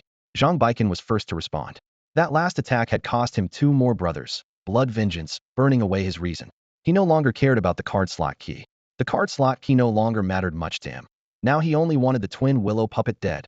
Huson's teammates launched coordinated attacks on the twin willow puppet from different directions. The berserker power from the Minotaur cards surged through Lin Mo's arms, veins bulging as his fists swelled several times their normal size. With a thunderous roar that tore through the air, he charged straight at the twin willow puppet. Bang! Bang! Bang! The sounds of fist strikes and various skills colliding echoed continuously, landing precise hits on the willow puppet and sending dust billowing skyward. Before the dust could settle, several dark green willow branches burst through the haze. Jiang Ruhan reacted even faster, instantly deploying a purple spider lily barrier. The petal-like light membrane expanded with a whoosh, blocking the branches from reaching the group. However, the next second, fine cracks appeared across the light membrane, and the purple glow shattered inch by inch. The spider lily transformed into a beam of light and returned to its card form. Jiang Ruhan's last trace of mental energy was drained, leaving him breathing heavily. The unobstructed willow branches swept across, completely dispersing the remaining dust cloud. Everyone's pupils contracted simultaneously. Dense willow branches formed a massive net, layer upon layer surrounding the twin willow puppet. Their attacks struck the willow net, only carving out palm-sized shallow craters that were immediately filled by more newly grown branches. Then, the branches suddenly exploded outward like fireworks, transforming into countless green whip-like shadows shooting in all directions. In this critical moment, Lin Mo switched card sets with lightning speed, replacing King Yama with Master of Five Willows. Golden willow branches emerged from the void, wrapping around him and Jiang Ruhan before flinging them several meters away, barely avoiding the incoming willow strikes. Zhang Baikan couldn't dodge in time and was sent flying along with his shield, crashing heavily to the ground and spitting blood from the corner of his mouth. Plan 2. Hui-sun roared as he saw the twin willow puppet preparing another furious whip assault. A teammate behind him immediately threw out a blue Cardo one-time binding talisman. Multiple blue light rings stacked like chains, instantly binding the twin willow puppet tightly. The puppet froze in place, its willow branches struggling but unable to move. Taking advantage of the binding effect, Hui-sun suddenly stopped his attack and became a blur, charging straight for the entrance of Yuanming Cottage. His objective was crystal clear: hold off the puppet while rushing into the cottage to seize the key. In less than a second, the twin willow puppet broke free from the talisman in fury, shattering the light rings, but Hui-sun had already flashed behind it and leaped into the cottage. His remaining teammates decisively retreated, disappearing back into the red mist. Can you hold on by yourself? Lin Mo asked breathlessly. Jiang Ruhan's face was deathly pale, but he still nodded firmly and switched to a purple card. The card face lit up, creating a protective aura that enveloped him. Knowing that Jiang Ruhan still had life-saving trump cards, Lin Mo hesitated no longer and transformed into a golden shadow charging toward the twin willow puppet. Pastoral. Large golden chrysanthemums bloomed furiously around the puppet on all sides, their vines interweaving to form an impenetrable encirclement. Earlier, when both puppets were present simultaneously, the pastoral coverage was insufficient. Meanwhile, Master of Five Willows heavily relied on pastoral without it. Bending the Waist couldn't activate, and it would also replace King Yama and Minotaur, making it extremely cost-ineffective. Now that the two puppets had merged into one, Master of Five Willows could finally unleash its full potential. Bending the Waist.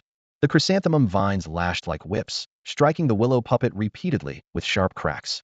Bending the Waist had a chance to ignore defense, causing the already fragile twin willow puppet to howl in pain as it desperately rammed against the pastoral barrier. Lin Mo didn't linger in battle, only needed to hold off the puppet.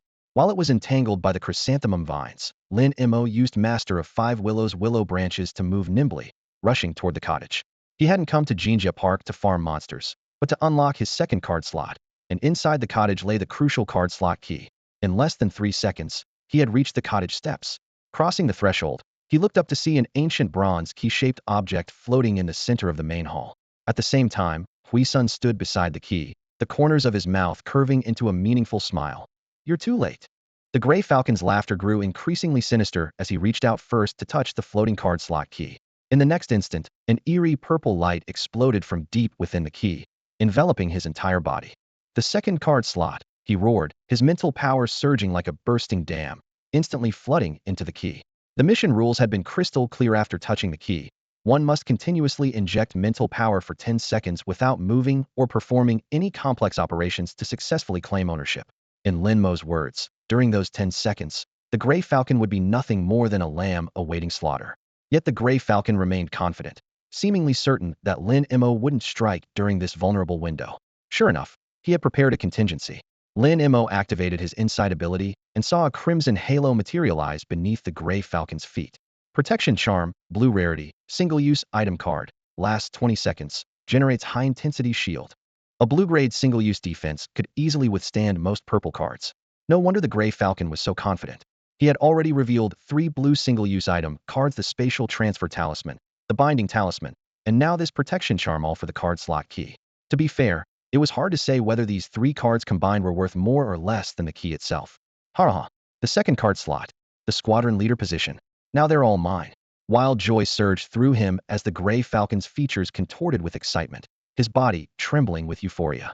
However, his elation lasted less than half a second before turning to horror. He suddenly realized the key was draining his mental power far faster than expected, like floodgates thrown wide open, hemorrhaging without end. Stop! Make it stop! The Gray Falcon's face went ashen. At this rate, forget 10 seconds 7 if he could endure it. He'd be left either brain dead or insane. In panic, he desperately tried to pull his hand away from the key, but its surface seemed coated with industrial-strength adhesive, holding him fast. No! Stop it! Thick veins bulged on his forehead as his body shook uncontrollably, consciousness rapidly clouding. Lin Mo had closed in on the key by now, but the protection charm's viscous shield slowed his advance like thick mud, keeping him at bay. He raised an eyebrow, and the power of Master Five Willow's erupted golden willow branches descended like a torrential downpour, hammering against the shield. The blue protection charm was indeed formidable, capable of blocking most purple cards, but unfortunately, it faced a gold card renowned for its offensive power. Crack! In just one breath, the protection charm shattered into glittering fragments. Lin Mo stepped forward and reached the key. Save me! Save me! Utterly desperate as he watched his shield crumble so easily, the Gray Falcon suddenly felt a final surge of survival instinct, pleading frantically with Lin Mo like a madman. Lin Mo wasted no words. He stepped forward and, under the Gray Falcon's gaze of mixed shock and fury, pressed his palm firmly against the key. Hiss! The Gray Falcon's hand came loose, finally breaking free.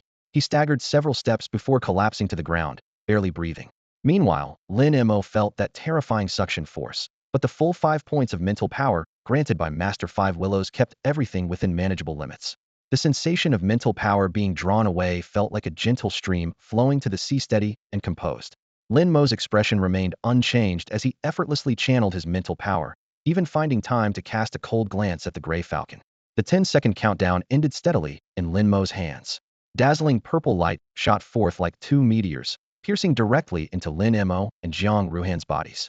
Above the field, the twin willow puppet that had just broken through the blockade instantly froze, its branches stiffening before the entire puppet body dissolved into wisps of green smoke.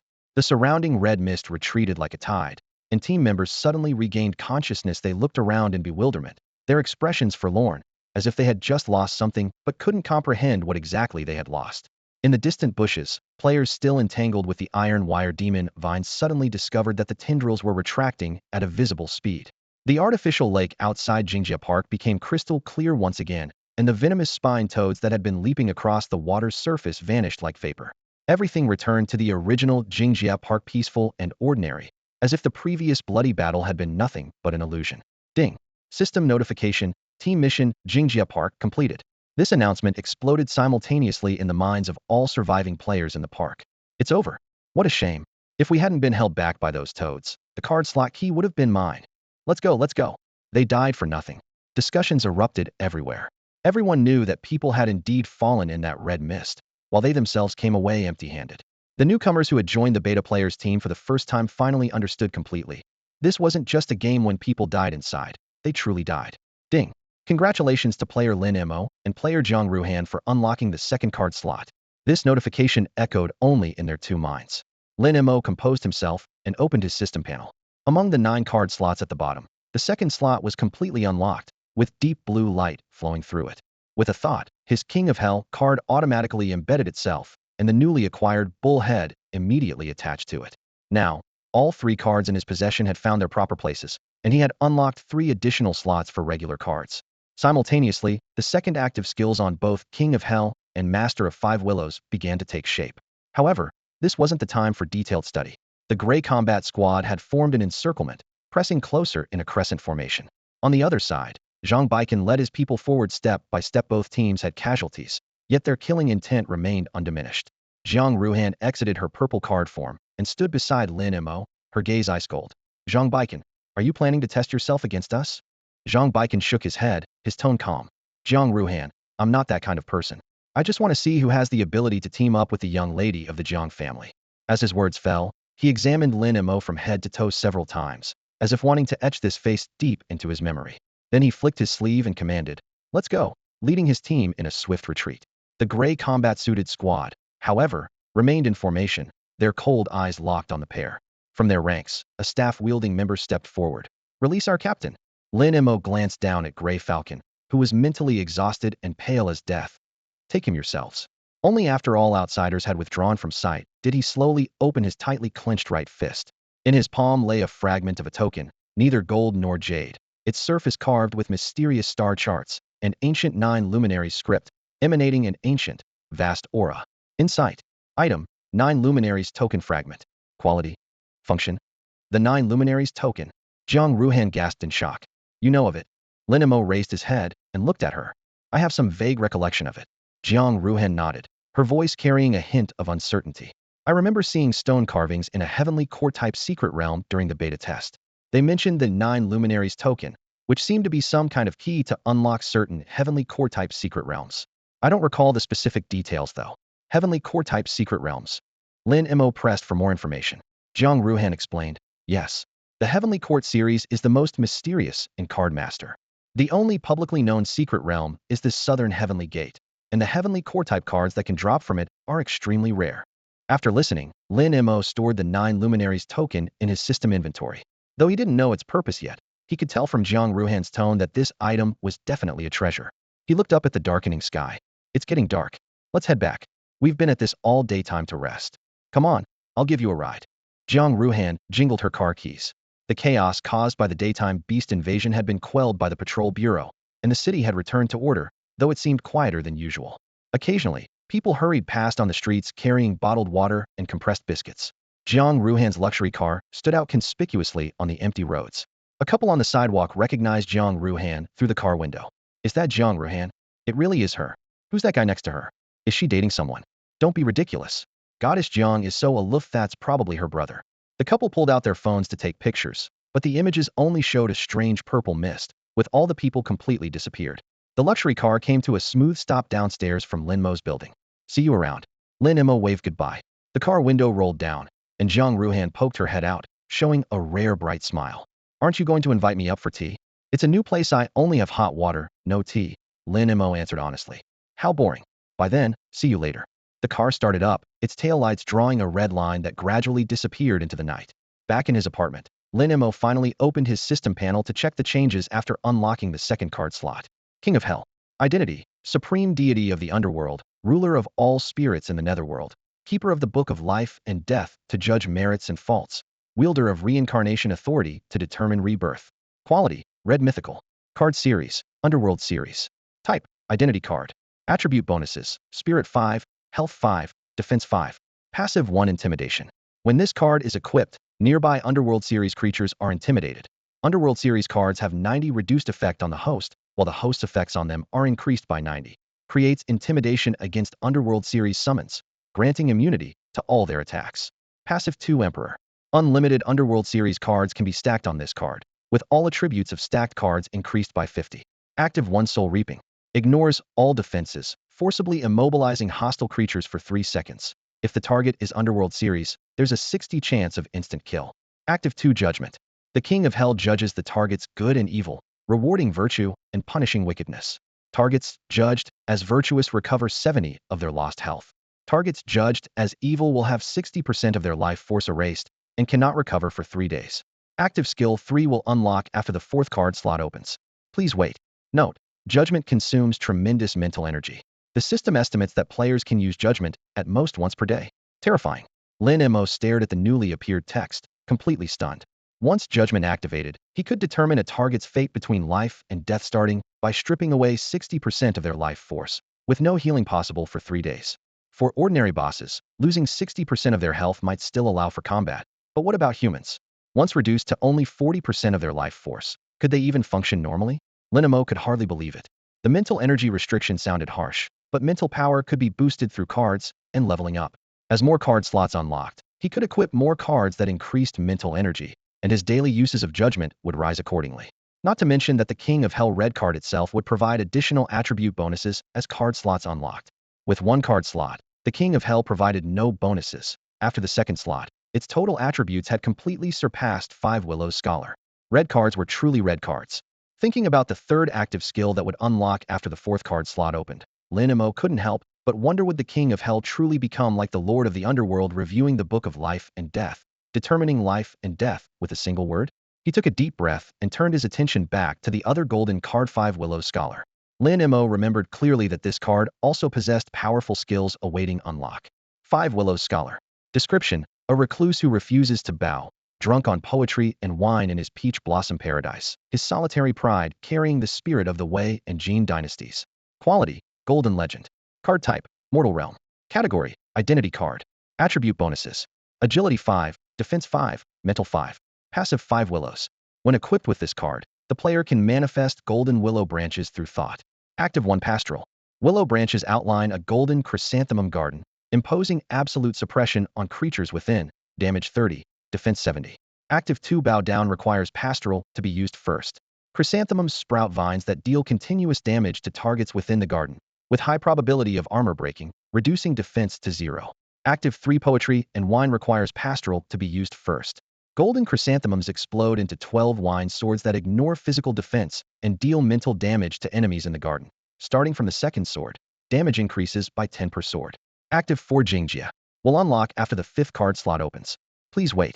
After the 2nd card slot opened, the attribute boost from 5 Willows Scholar wasn't dramatic, but it gave Lin Mo the offensive capability he desperately needed. Poetry and Wine filled a crucial gap. At the current stage, virtually no one could obtain mental defense cards, making the mental damage from Poetry and Wine equivalent to 100% true damage, which satisfied Lin Mo greatly. Ring, ring, ring. Just as he closed the system panel, his phone rang repeatedly. Zhang Quan appeared on the screen. Lin Mo frowned, but answered anyway. Brother Mo, something terrible has happened. Zhang Quan's urgent voice came through the phone. Brother Mo, something terrible has happened. What's wrong? Lin Mo frowned and asked in a steady voice. Brother Mo, I couldn't reach you all day and had no way to tell you. Right now, everyone with any real power in Taoyuan City is going crazy. A blacksmith shop suddenly appeared by Taoyuan Creek. Zhang Quan's voice came through the phone rapidly, barely containing his excitement. A blacksmith shop? Lin Mo raised his chin slightly, his gaze calm and steady. Yes, right by the creek bank, a grass hut. Inside there's a bare-chested, burly man hammering away at iron, looking just like an NPC from a game who can forge weapons for players. Zhang Quan finished in one breath, still breathing heavily. Can he forge all types of weapons? What are the requirements? Upon hearing forge weapons, Lin Mo leaned forward, his voice dropping lower. Zhang Quan took a deep breath before answering. Currently, only swords, but the swords he creates have amazing effects. You have to buy materials from him first. The NPC only works 3 times a day, and you have to pay a fee each time. The profits are huge. Someone already forged a blue-grade sword today. Blue-grade? Lin Mo raised an eyebrow. For him, blue-grade cards weren't particularly rare, but for most people at this stage, they were already precious high-tier cards. Zhang Quan quickly added, the hut is closed now. That NPC only takes commissions from 10 a.m. to 2 p.m. daily, and only sells materials for the first 3 days. After 3 days, if you want to forge something, you'll need to bring your own materials and pay even more. After sharing this information, the phone went quiet for a few seconds. Lin Mo frowned in thought. He had just unlocked his 2nd card slot with a limit of 6 cards, but only had 3 cards, and Honda desperately needed more.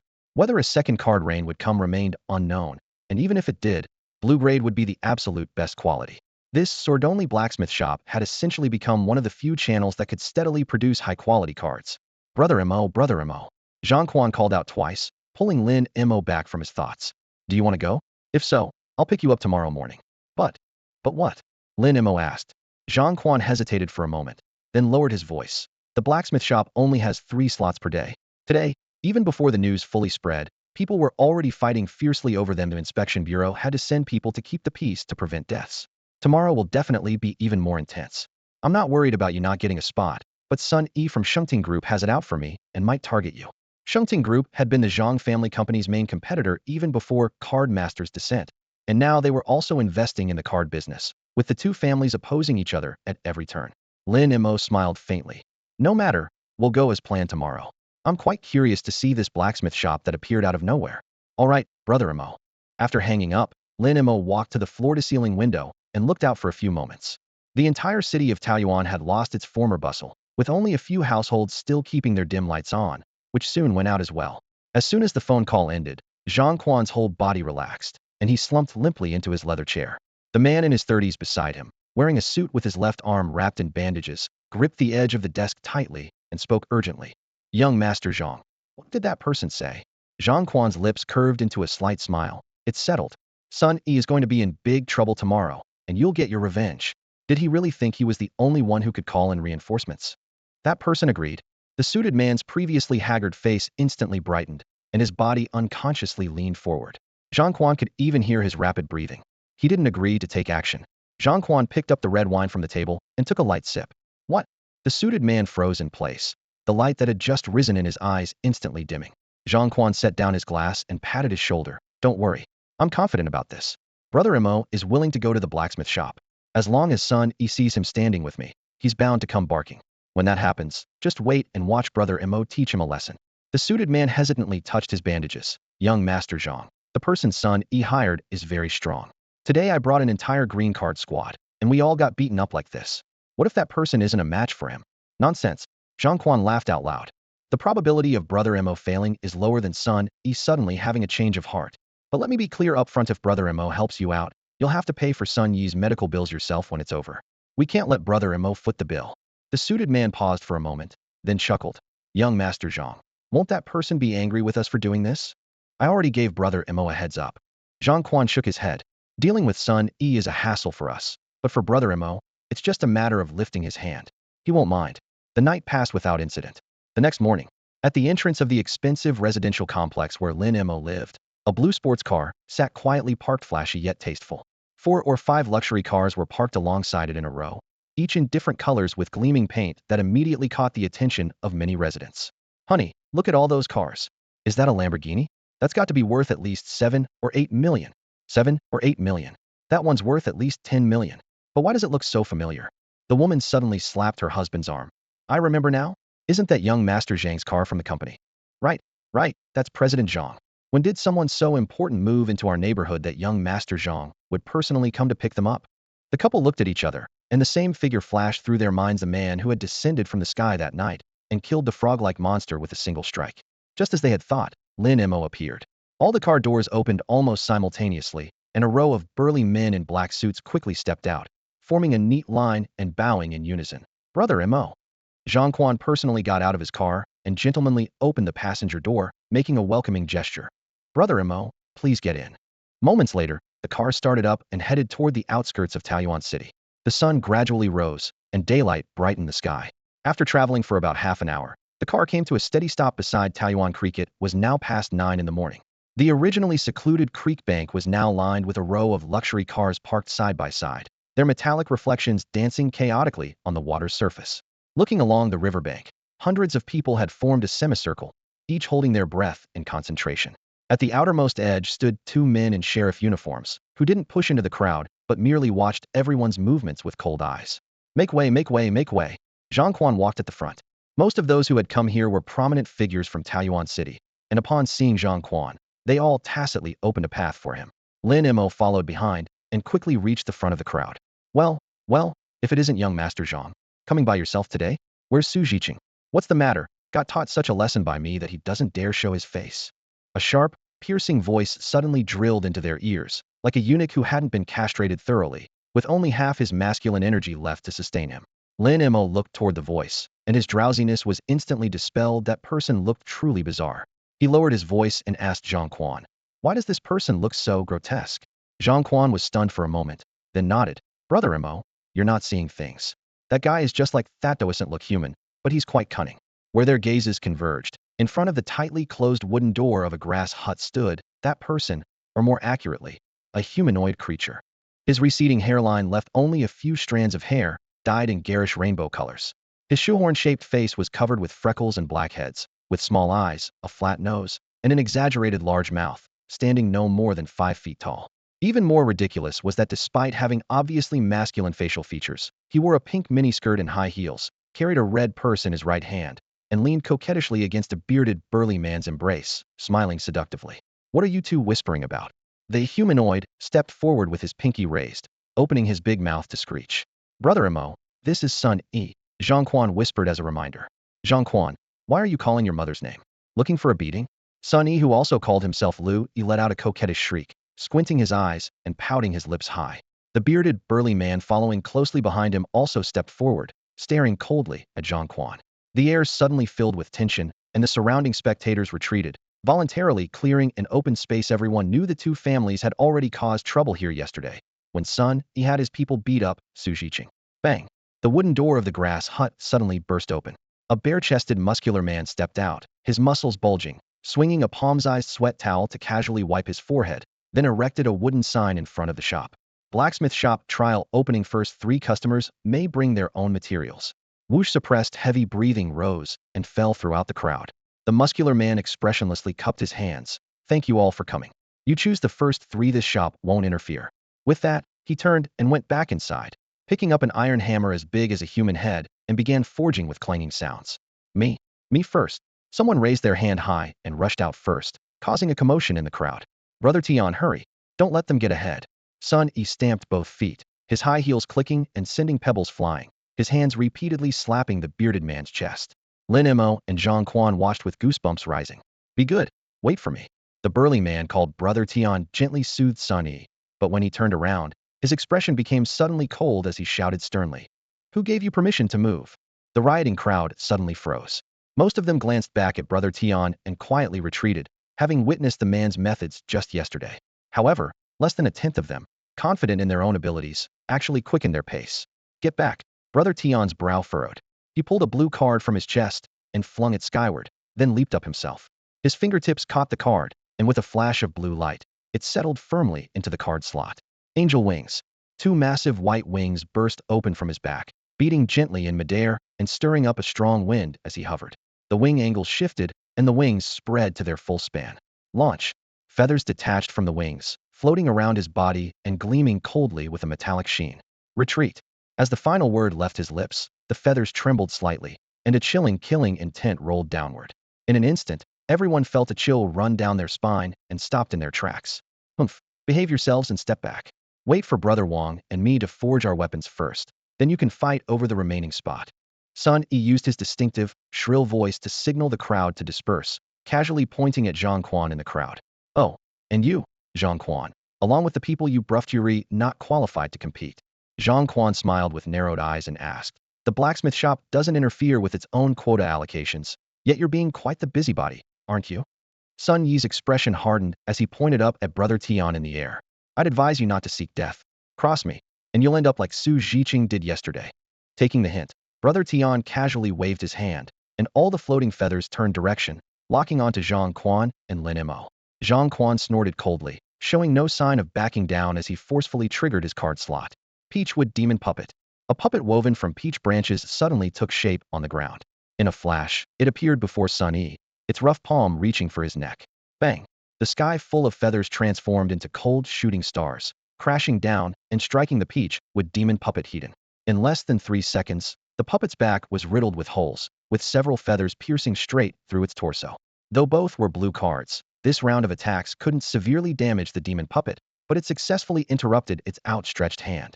Sun Yi seized the opportunity to pull out an enhancement card and, with a quick step, retreated awkwardly to the safety zone. Brother Tian, finish him off. Sun Yi, still pale from the close call, shrieked frantically. Brother Tian beat his wings faster, using his height advantage to launch feathers from all angles, pinning down the peach with demon puppet. The puppet's vines kept lashing out, but he nimbly dodged them.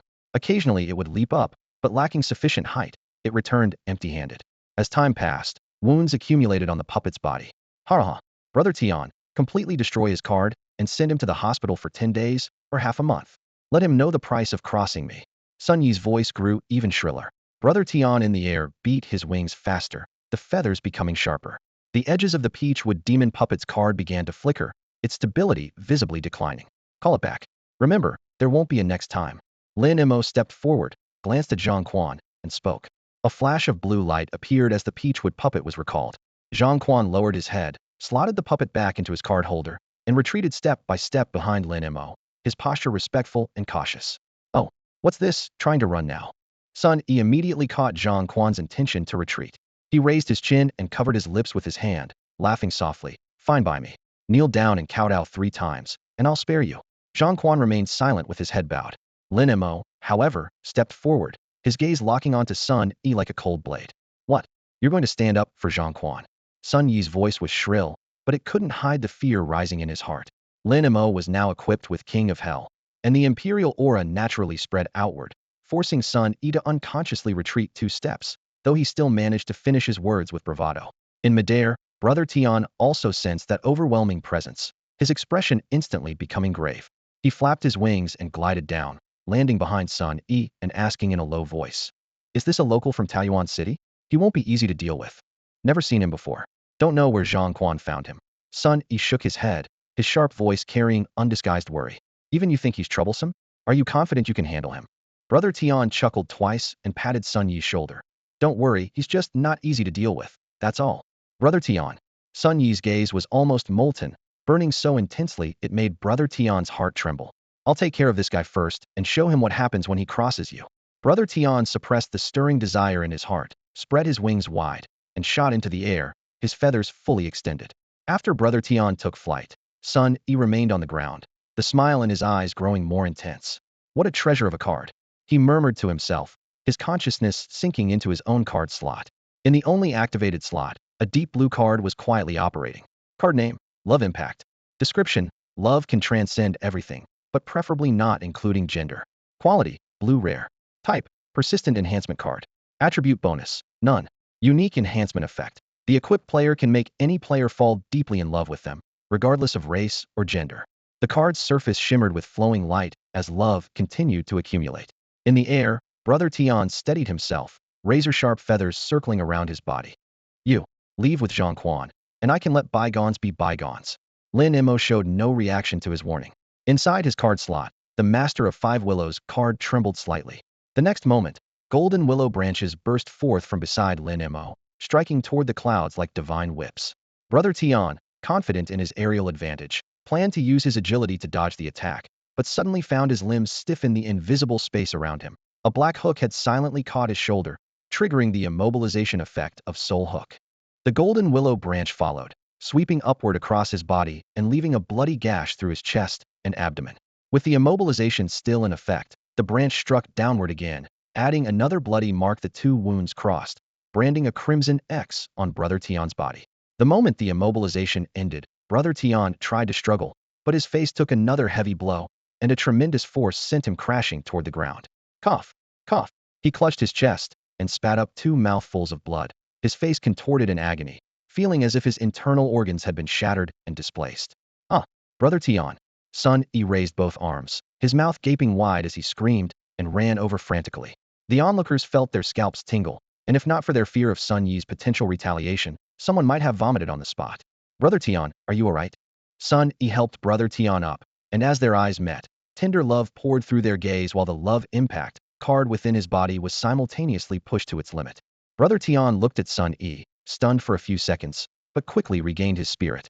"I'm fine, I can still fight." The moment he opened his mouth, a golden willow branch whipped toward him, slapping his lips with a sharp crack and instantly swelling them into 2 red sausages.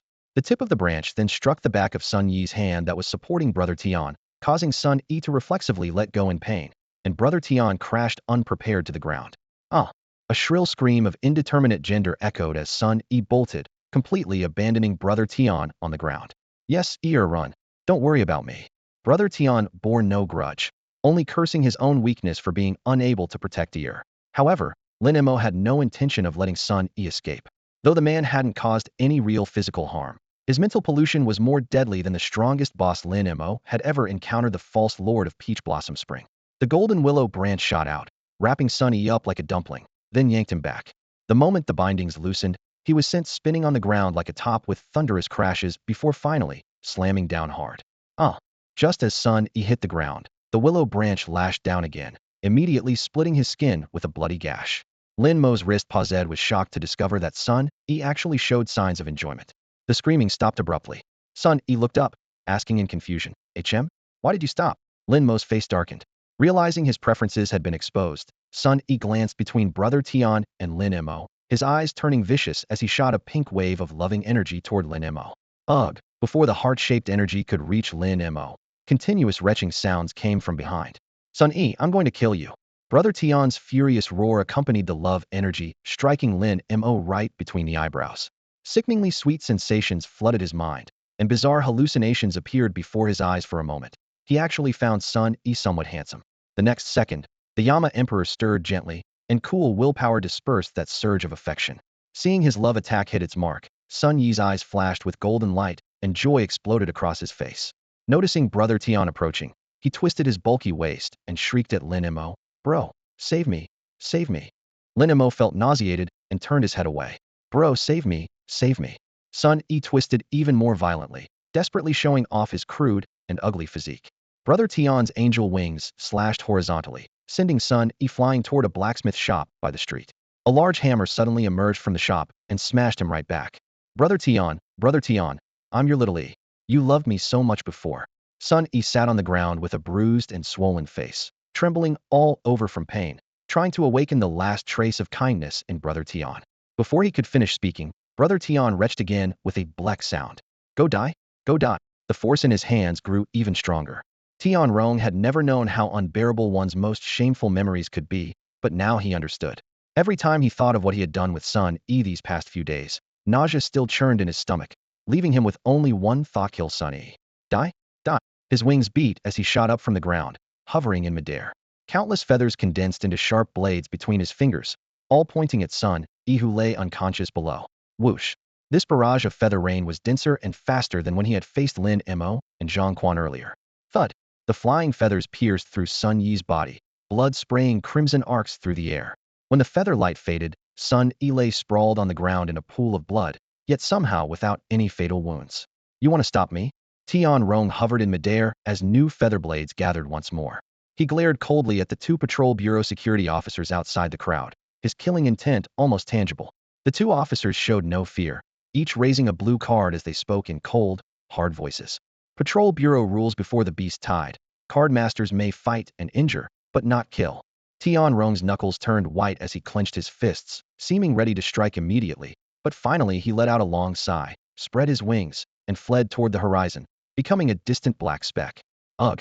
A dry heave echoed from the sky, finally ending this murderous scene. The officers put away their blue cards, their gazes sweeping over the crowd and pausing for a second on Lin Mo before repeating the rules. "The Patrol Bureau doesn't interfere with your conflicts, but the bottom line remains: before the beast tide, you can spill as much blood as you want, but no one dies." He looked at Lin Mo again, seeming to weigh something, then continued. "Also, NPC missions before the beast tide are only for newcomers. Beta players are forbidden from participating. In exchange, the Patrol Bureau gives up the first wave of card rain. These are pre-agreed rules, and we hope all beta players won't cross the line." Everyone present understood clearly these words were aimed at Lin Mo. The two officers were also puzzled. This person wasn't on Taoyuan City's beta player list at all. Zhang Quan moved closer to Lin Mo at this moment, whispering a reminder. "Brother Mo, we'd better not provoke the Patrol Bureau." Seeing Lin Mo remain silent, he worried the other might not understand the stakes and added, "They're really strong. Quite a few card masters have been arrested these past days, and many have died. Yesterday, during the beast attack on the city, 4 or 5 beta players caused trouble in the chaos, each with at least one blue card. But remember, Director, one move, just one move, and he took them all down." Zhang Quan took a deep breath and earnestly advised, "Brother Mo, I know they're still a bit inferior compared to you, but let's avoid conflict if we can." He tugged at Lin Mo's sleeve. His expression full of worry. Wasn't afraid of Lin Mo being arrested, but truly feared that Lin Mo might uproot the entire Taoyuan City Patrol Bureau in a fit of rage. Without the Patrol Bureau's iron-fisted methods in Taoyuan City, Zhang Quan could hardly imagine what those people who had suddenly gained supernatural powers might do. The most crucial concern was that if they beat up the small fry, the big shots would come. If they beat up the big shots, even bigger ones would show up. Then Lin Mo might follow the trail from bottom to top and wipe out the entire Patrol Bureau. If that happened, things would get seriously out of hand. Zhang Quan's heart grew more panicked the more he thought about it. "Don't worry," Lin Mo reassured him softly, then turned to the two security officers. "I'm not a beta tester." The two officers exchanged glances, their eyes full of doubt. Not a beta tester, yet able to completely dominate Tian Rong, who had lucked into a top-tier blue card. That sounded absurd. "Really, I'm not. You can ask the director if he met him." Lin Mo's tone remained calm and unruffled. The two officers ultimately didn't verify his claim, bowing slightly in apology. "We trust you completely. Sorry for the disturbance." They then retreated to their original positions. Zhang Quan secretly breathed a sigh of relief, flexing his numb fingers. "Brother Mo, the blacksmith shop." He pointed to a door not far away, reminding him of their real purpose for being there. When the two entered the blacksmith shop, they deliberately stepped around Sun Yi, who was still unconscious on the ground. The interior was extremely crude. A blazing furnace in the corner, a hammer-scarred forging table beside it, and wooden shelves lined against the wall filled with raw stones. The burly blacksmith was shirtless, his muscles rippling. Seeing only 2 people had arrived, he didn't even bother to lift an eyebrow, his massive hammer continuing to pound away. Lin Mo and Zhang Quan had barely taken their positions when, less than 3 minutes later, the final spot was filled. It was a young man in white casual wear splattered with blood stains, clearly having fought tooth and nail for his place. He kept his head down, silently standing behind the two, looking rather reserved. The stifling air was filled only with the dull thuds of hammer on iron. Finally, the blacksmith, dark as black iron, looked up and broke the silence with his gruff voice. Just you 3? Fine. At least I don't have to look at yesterday's pretty boy anymore. Go pick your own, or bring it here with payment, and I'll forge it for you. Don't bother me before you've chosen your stones. With that, his massive hammer rose again. How do you tell the quality of these ores? Zhang Quan scanned the shelves but couldn't recognize a single one. Nobody can tell good from bad with raw stones. The blacksmith replied without looking up. Huh? Isn't this just stone gambling? Zhang Quan muttered. What? The blacksmith suddenly shot him a glance, his massive hammer freezing midair. Zhang Quan immediately cowered, hunching his shoulders with an apologetic smile. Nothing, nothing. I love stone gambling. One cut makes you poor, another cut makes you poorer. So thrilling. Bang. The hammer crashed back down on the iron, sparks flying. Zhang Quan swallowed hard, whispering his worries. Brother Mo, what do we do? I've never done stone gambling before. If I pick wrong, won't I lose big? Before he finished speaking, the young man behind them slowly raised his hand. You too. I know a little about this. You do? Zhang Quan looked at him skeptically. I have a spirit sight card that lets me see the spiritual essence inside stones. It's not completely accurate, but it's a good reference. I came here yesterday and picked a pretty decent raw stone. The young man's voice wasn't loud, but it carried some confidence. Zhang Quan had a flash of inspiration. You wouldn't happen to be the guy who forged that blue sword yesterday, would you? The young man scratched the back of his head. If nobody else made a blue weapon yesterday, then that should be me. Well, who would have thought you were hiding such talents? Zhang Quan grinned as he patted the casually dressed young man beside him. Lin Mo was reminded by these words and thought to himself, since others can use cards to detect the spiritual essence within stones, he should be able to do the same with his insight ability. Insight, he silently activated the skill, his eyes glowing faintly as his gaze swept back and forth across the shelves.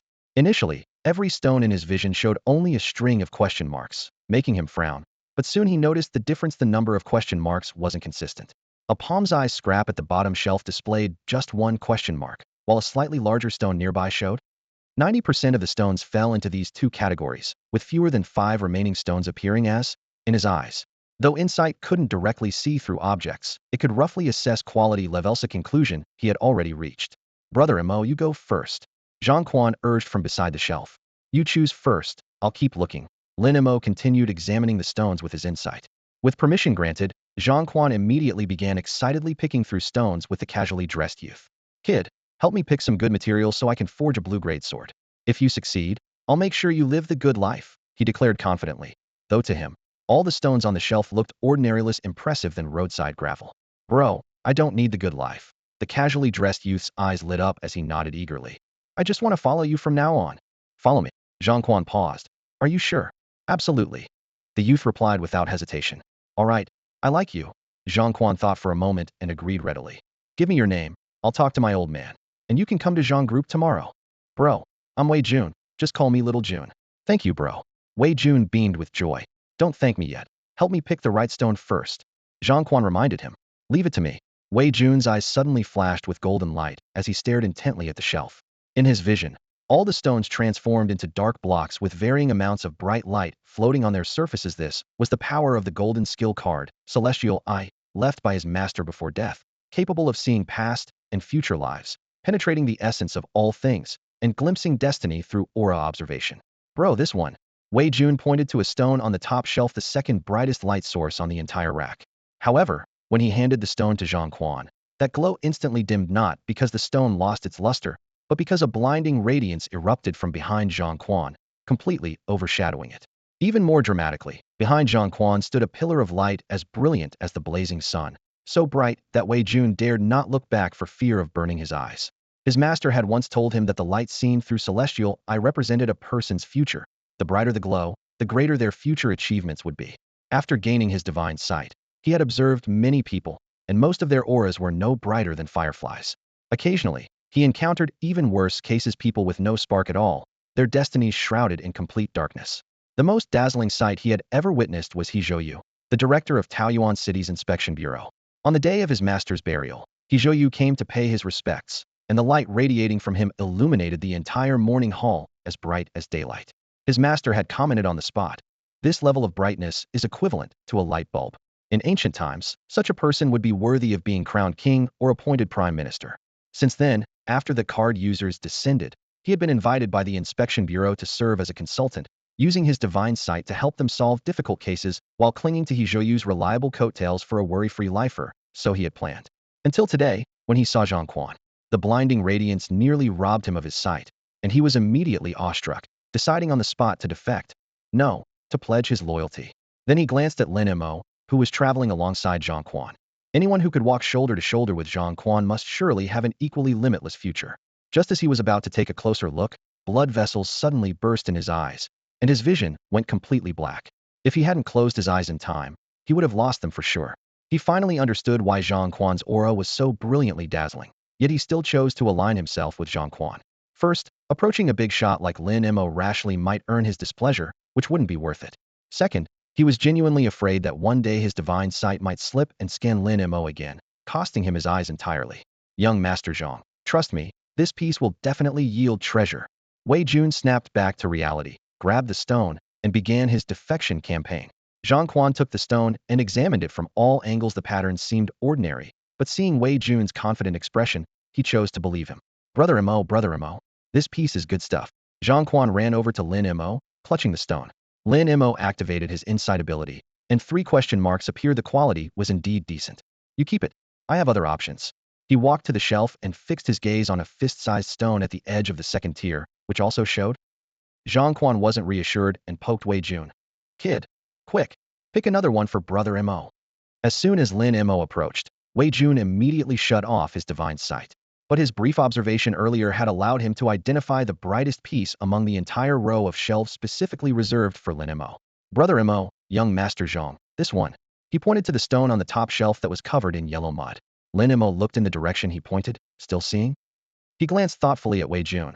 This guy definitely wasn't just a blind cat catching a dead mouse. I'll choose this one. Lin Mo pointed again to the stone at the edge of the second tier. Zhang Quan frowned. Kid, which is better, the one Brother Mo chose, or the one up there? Meeting Lin Mo's determined gaze, Wei Jun felt a chill in his heart and immediately answered. The one Brother Mo chose is better. Yet he remembered clearly that according to his divine sight, while the stone Lin Mo selected had sufficient radiance, it was still inferior to the one he had just pointed out. Huh? If the one Brother Mo chose is better, why didn't you point it out to Brother Mo earlier? Were you planning to take it for yourself? Zhang Quan's question left Wei Jun completely stunned, standing there in a daze for quite some time. Bro, you're wronging me here. Wei Jun was almost on the verge of tears. I was blind before. If Mo hadn't pointed it out to me, I wouldn't have been able to tell the difference either. Zhang Quan looked him up and down suspiciously, then finally snorted. Fine. I suppose you don't have the guts for that anyway. Mo really has a keen eye. As he spoke, he immediately put on a flattering smile and sidled up to Lin Mo. Bro, how about you pick one for me too? I'll take that one in your hand. The one you have is fine.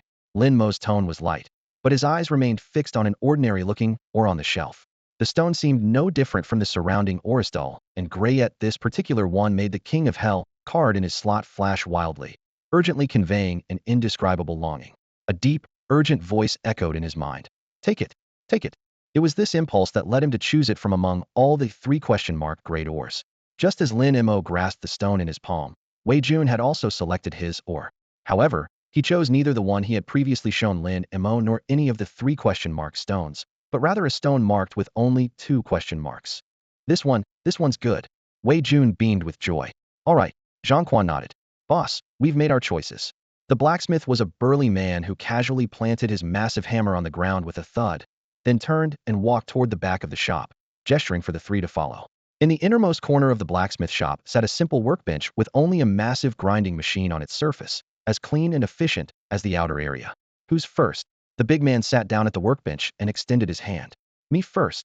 Zhang Quan stepped forward eagerly, placing the stone Wei Jun had chosen for him in the blacksmith's palm, his face full of anticipation.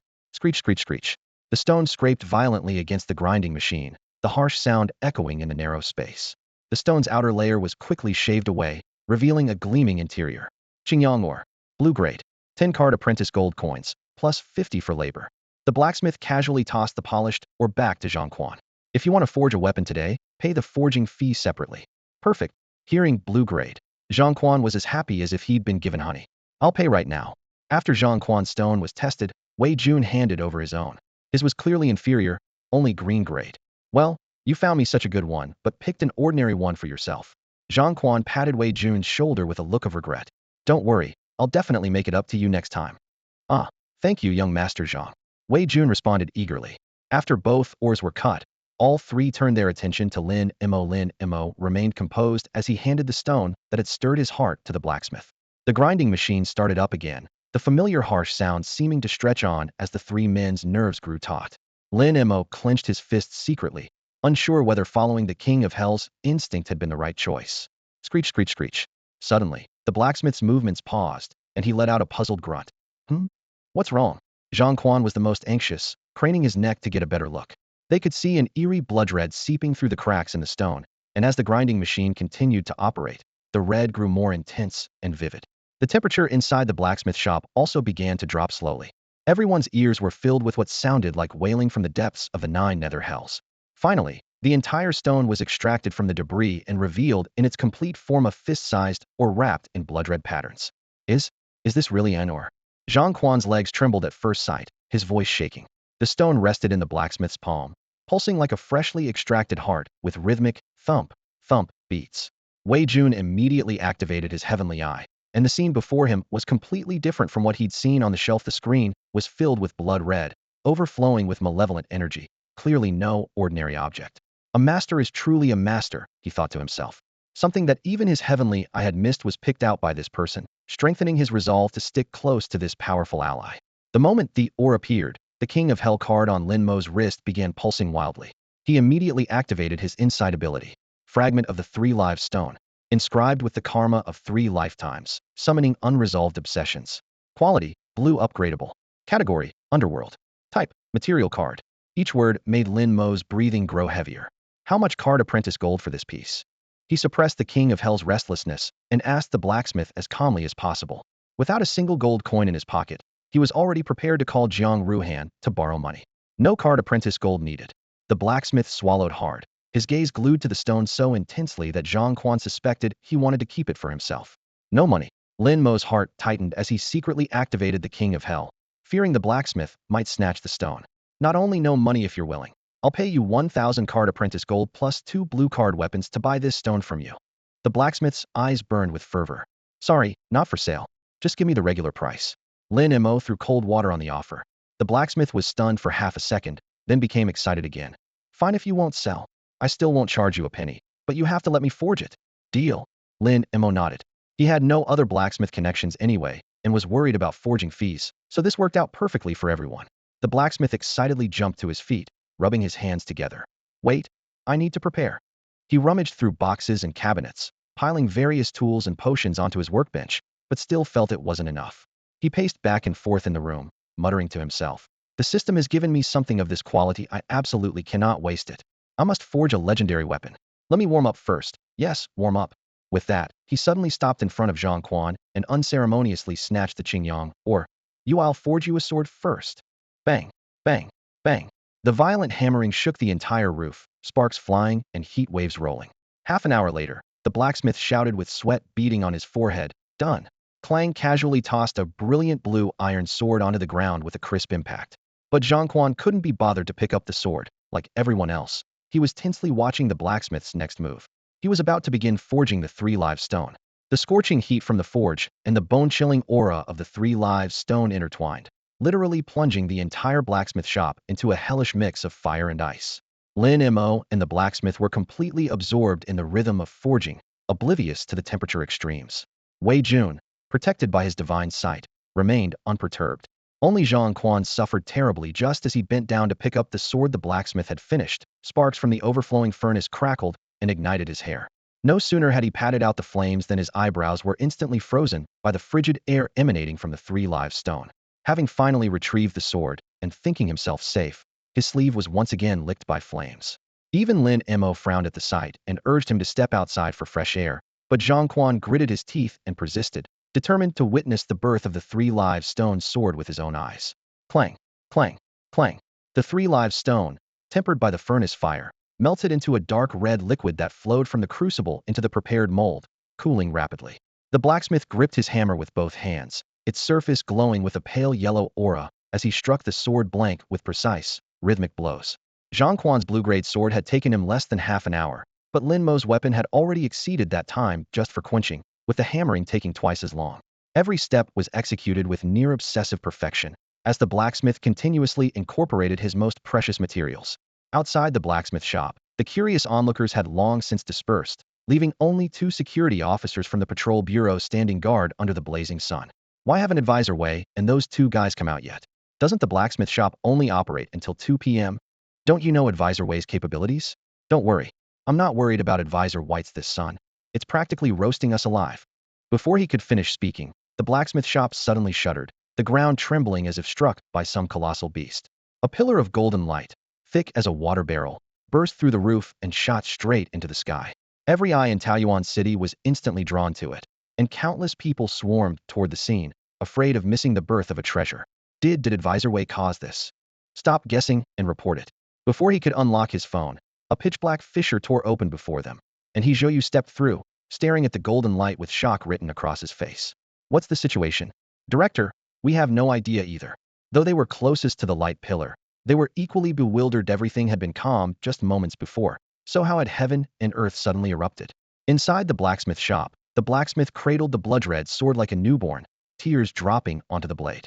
A legendary weapon. A legendary weapon. Master, your least promising disciple has finally forged a legendary weapon. After a long moment, he wiped away his tears and solemnly placed the sword in Lin Mo's hands. You are the weapon's master, please give it a name. Lin Mo accepted it with both hands.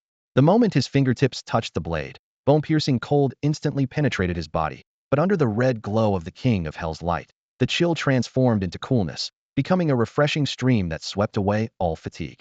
The hidden injuries he had accumulated from days of exhaustion slowly healed in this soothing coolness. A name. Lin Mo gripped the hilt firmly, holding the sword horizontally before him as he lifted his chin slightly. Let's call it Ghost Slayer. The King of Hell governs all matters within the underworld, and those who defy him shall be slain by the ghost-slaying sword.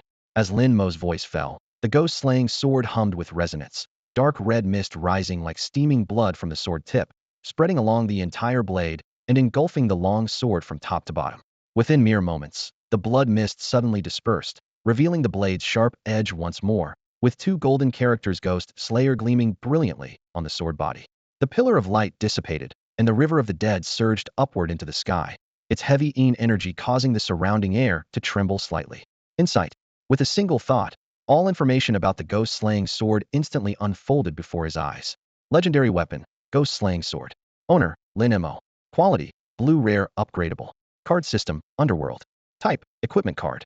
Passive 1 Ghost Slayer, forged from the 3 live stone, deals an additional 90 damage to souls and underworld creatures.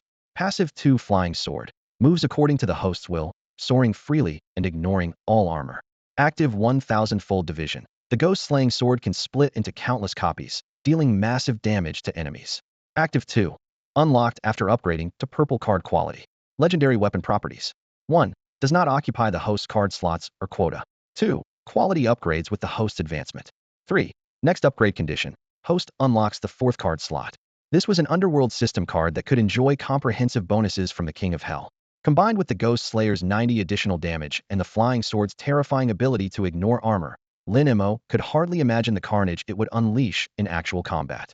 Inside the blacksmith shop, the onlookers held their breath as they admired this newly born legendary weapon. Suddenly, a cry of alarm shattered the silence. Oh no, little Wei, what's wrong with you? Why are your eyes bleeding? Zhang Quan suddenly looked away, pointing at Wei Jun beside him. Young Master Zhang. It's an old problem, nothing serious. Could you help me up? I'm feeling a bit dizzy. Wei Jun's eye sockets burned with pain as 2 streams of bloody tears slid down his cheeks, dripping onto the dusty ground. He regretted everything deeply, silently vowing never to look at anything related to Lin Mo again. He reached out to grab Zhang Quan's shoulder, but missed several times, grasping only air. Young Master Zhang? Young Master Zhang, where are you? Zhang Quan had already retreated 3 meters away, staring intently at a new system screen that appeared in the sky. Wei Jun, look quickly. Brother Mo seems to have made history. Bro, I can't see. Wei Jun was in too much pain to even dare cry. At that moment, the screen suspended in the sky suddenly expanded, covering the entire Blue Star region. Region-wide announcement. Region-wide announcement. Congratulations to Blue Star Region Yinxia Division player for becoming the first player in the Earth Zone to obtain a legendary weapon. System updating, legendary weapon rankings opening early. Below all players' panels, a legendary weapon rankings tab appeared next to the combat power rankings. Player, Lin Mo. Card slot level, 2 card slots. Own cards. King of Hell, Master of 5 Willows, Bullhead Guild Token. System storage, Peach Blossom Spring Secret Realm Key. Combat power, 2071 red cards not included in combat power. Missions, solo missions, team missions. Combat power rankings, regional rankings, overall rankings. Legendary weapon rankings. Countless people immediately clicked on the newly appeared leaderboard, where only a single lonely line hung in the vast interface. 1. Ghost Slaying Sword Hidden Player. Ding. System notification continues. Server-wide announcement. Congratulations to Blue Star Region Yinxia Division player for becoming the fastest player to obtain a legendary weapon since the launch of Card Master. At this moment, from north to south, east to west, throughout the Yinxia dynasty and beyond, countless people looked up at the same virtual sky. And from even farther away, beyond the Blue Star region, gazes that had previously known nothing of this place were also drawn by this announcement. They silently raised their heads, wondering, where exactly is this Blue Star region? Damn it. Why? Why is it Yinxia again? Always Yinxia. Inside the Fusang Imperial Palace, the emperor, standing less than 5 feet tall, furiously overturned his mahogany desk in rage, scattering scrolls across the floor. Tanaka Yusuke. He pointed at the warrior kneeling below the steps. Take a team of brave men by ship to Yinxia. Find that guy who broke the card disciple record, and kill him. Tanaka Yusuke jerked his head up, stepped back half a pace, and pointed at himself. Me? Being sent to hunt down someone strong enough to break records was tantamount to a death sentence. Cold sweat streamed down his temples. Yes, you. The emperor pulled out a black chip the size of a fingernail. Attach this tracker to that person.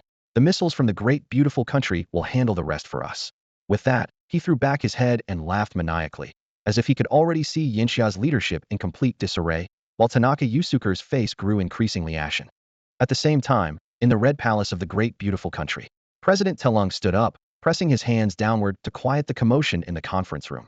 Gentlemen, there's no need to panic. On the power rankings, Max remains first with a power level of 5,000, far exceeding Yinxia's second-place Fengjia. Our great beautiful country still maintains an overwhelming lead. After the system notifications completely disappeared, Lin Mo shouldered his brand-new ghost-slaying sword and pushed open the wooden door of the blacksmith shop.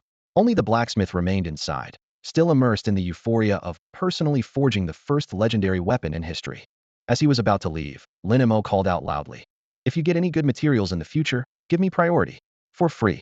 Outside, the spring breeze caressed his face, and the first person he saw was He Zhouyu, director of Taoyuan City's Inspection Bureau, an official who had left quite a good impression on him previously. "Director He, long time no see." "Lin Mo, long time no see. I didn't expect to see you here." He Zhouyu exchanged pleasantries, but his gaze kept drifting toward the great sword on Lin Mo's back. "Director? You got here really fast." Wei Jun nearby had mostly recovered his vision. Though he hadn't completely recovered from the shock of witnessing a legendary weapon, he could at least make out people's silhouettes. Seeing Wei Jun, He Zhouyu's expression changed. He quickly walked to his side, his face breaking into a broad smile. "Advisor Wei, excellent work. You've really brought honor to the Inspection Bureau. I'll immediately report this to my superiors and fight for a substantial reward for you." Wei Jun was stunned. Director, I think you've misunderstood something." "Misunderstood?" He Zhouyu's heart sank.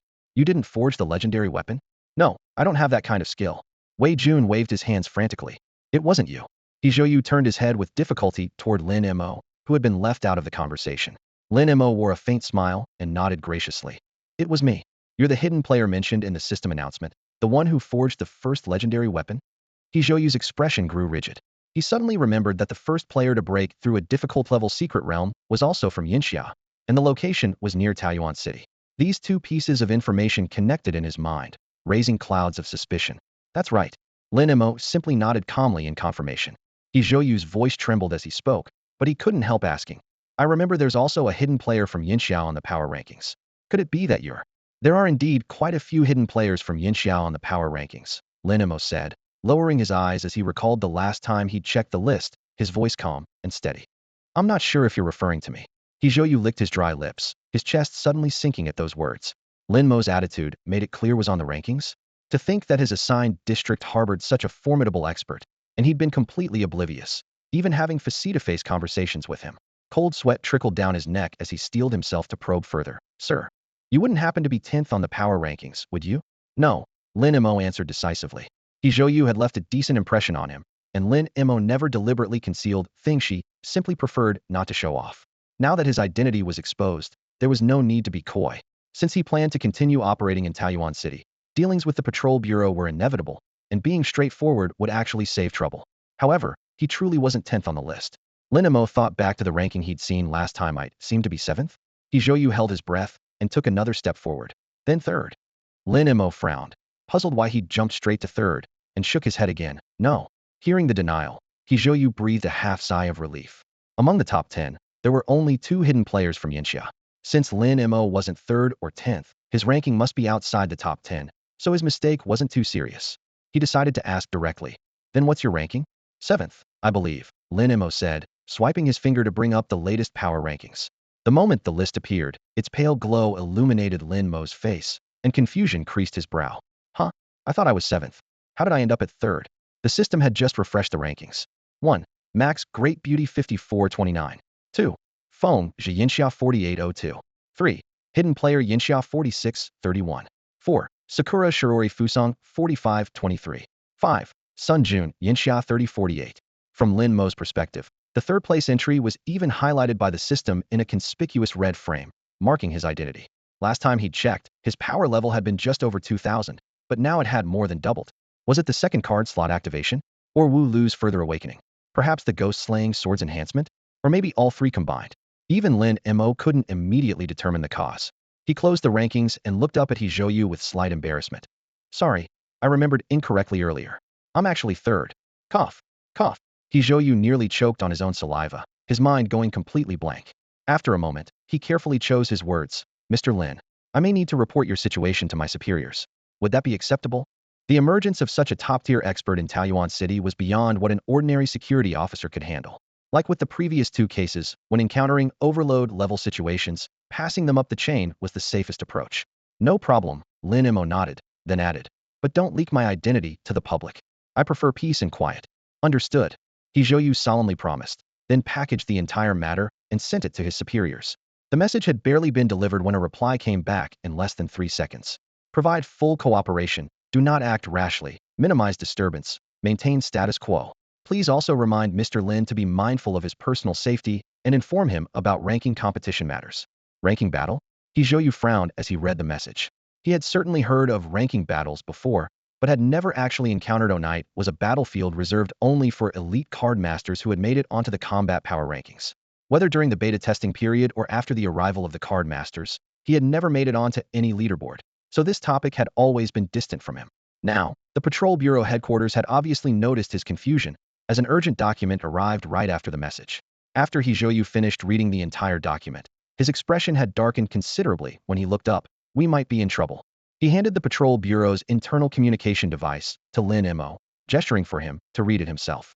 Lin Mo had been somewhat casual at first, but seeing He Zhou's serious expression, he also put away his smile and looked down to browse through it. As he read through the content, his frown deepened. Fusong wants to send assassins after me. After just a few pages, his face was full of astonishment. That should be correct. He Zhou nodded. We have spies planted in Fusong, and the intelligence is very reliable. But you don't need to worry too much about this. Headquarters has already increased coastal patrols, and your identity remains highly classified. He paused, then redirected the conversation back to another key point in the communication device. What we really need to be vigilant about is the ranking battle. Ranking battle, as the name suggests, a competition for combat power ranking positions. The combat power rankings were updated once every calendar month, with the system distributing rewards based on rankings. To rapidly enhance the strength of those on the leaderboard before the first beast tide, the rewards for first-time entries were set to be exceptionally generous. What Jiang Ruhan had mentioned earlier about top 100 unlocking new card slots was just the tip of the iceberg. Each ranking position came with additional rewards, especially the top 10, where a single position difference meant worlds apart. Under normal circumstances, the leaderboard was purely based on individual combat power values. But at month's end, to better reflect the true strength of players in the region, the system would activate Battle Tournament mode. The top 100 on the combat power rankings would simultaneously be transported into the same subspace, where participants could freely challenge opponents ranked higher than themselves. The victor would directly inherit the opponent's position. The rules were simple and brutal, no restrictions whatsoever, Life or death didn't matter. And now, there were only 3 days left until this month's ranking determination, which meant the battle tournament would begin. Lin Mo currently ranked third on the combat power leaderboard, so he would be forced to participate. Most of his potential opponents were veteran beta players who, while perhaps not matching his stats, had accumulated vast amounts of combat experience. This was what worried Hizhou most. Lin Mo, you haven't had any targeted preparation, so when the time comes. Director He, please don't worry, I'm confident. Lin Mo looked up, his voice calm, yet radiating confidence. This wasn't empty reassurance. As the holder of the Yama, King of Hell card, his active skill, judgment, could strip away 60 of an opponent's life force in an instant during combat. No human in the world could function normally after suddenly losing 60% of their vitality. His opponents might possess various strange techniques, rich experience, or high-tier cards, but Lin Mo didn't intend to give them a chance to demonstrate. Once judgment was unleashed, it meant instant death. Hizhou wanted to suggest arranging special training for him, but remembering his superior's instructions, minimize interference, he swallowed the words that had reached his lips. He sighed and patted Lin Mo's shoulder. Lin Mo, as long as you're confident, that's what matters. Hizhou noticed it was getting late, and felt that continuing to disturb Lin Mo might only cause more displeasure, so he said, I won't bother you any further. If you need anything, please don't hesitate to contact our inspection bureau, provide full support. Advisor Wei, let's go. With that, he cupped his hands in farewell and turned to leave. But after just 2 or 3 steps, he stopped and looked back. Advisor Wei, why aren't you coming? Wei Jun scratched the back of his head, his ears turning red as he stammered. Well, Director, I'm not planning to work at the inspection bureau anymore. What? Hizhou frowned.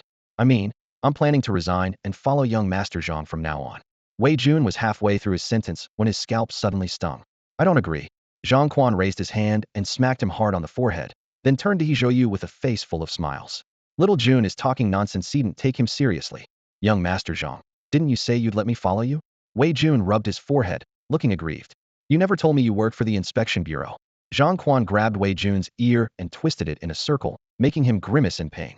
Hizhou knew Wei Jun's capabilities and guessed he had other plans, so he quickly stepped in to smooth things over. Young Master Zhang, Advisor Wei isn't actually on the inspection bureau's official payrolls, more of an external consultant. Only then did Zhang Quan let go. Advisor Wei, you don't need to worry, Hizhou added. As long as young Master Zhang doesn't mind. Even if you join his company, the inspection bureau will retain your advisory position. I don't mind at all. Zhang Quan was quick to respond. He understood clearly that his earlier reluctance to take Wei Jun was due to fear of offending the inspection bureau. Since the director himself had spoken up, he was naturally happy to bring him into his fold. Moreover, his family was transitioning into the card business, and they'd inevitably need to deal with the inspection bureau frequently. Having Wei Jun, an insider, to facilitate connections would be perfect. But still, just how much influence did Wei Jun actually have at the inspection bureau? Seeing how quickly Hizhou was willing to let him go, and given that he was only external staff, he was probably just an errand boy. Zhang Quan secretly assessed the situation, thinking that anyone who could be won over by his kingly aura couldn't be in too high a position anyway. While Zhang Quan was contemplating his kingly aura, deep within Taiyuan City's most luxurious villa district, in a pink bedroom filled with lace and stuffed animals, Sun Yi had been carried home by bodyguards and now lay on the bed wrapped up like a dumpling. In the brightly lit hallway outside, a man of about 30 paced back and forth anxiously. Beside him, a plump woman at least 20 years his senior sat collapsed on the floor, wailing loudly. The door opened, and Dr. Su removed his mask, shaking his head with a sigh. Mr. Sun, I'm sorry, I did my best. There's no danger to his life, but young Master Sun's reproductive system. He didn't finish the sentence, but the meaning was clear. Phew, thank goodness, thank goodness. Sun Wei let out a long breath, his tense shoulders relaxing. It's just something that was useless to begin with, now it's completely ruined. Sun Wei, explain to me what you mean by thank goodness. The fat woman's tears streamed down her face as she pointed at him and shrieked. My son was beaten like this, and you must get revenge for him. Dr. Su tactfully left, leaving only the couple in the villa. Without outsiders present, the fat woman's voice grew even shriller as she cried hysterically. Sun Wei, irritated by the noise, darkened his expression. Short-sighted woman, if you hadn't spoiled him rotten, would he have ended up like this? How dare you scold me? The woman flew into a rage. My father is dead, and you've already forgotten who got you where you are today? I'm asking you, will you get revenge for our son or not? She lunged at him, her sharp nails leaving 3 thin scratches across Sun Wei's face. Sun Wei's anger flared, and he pushed her hands away. I told you Wei can't seek this revenge. Times have changed, and that brother Tian disappeared long ago. Even if we found him, you've seen what he's capable of. Cards are the future, and we can't afford to provoke them. Fine, if you won't go, I will. The fat woman staggered to her feet, wiping away her tears. If I can't find Brother Tian, I'll go after that little brat from the Zhang family. I'm telling Yoha and that guy with him, neither of them will live. With that, she grabbed the phone and stormed off.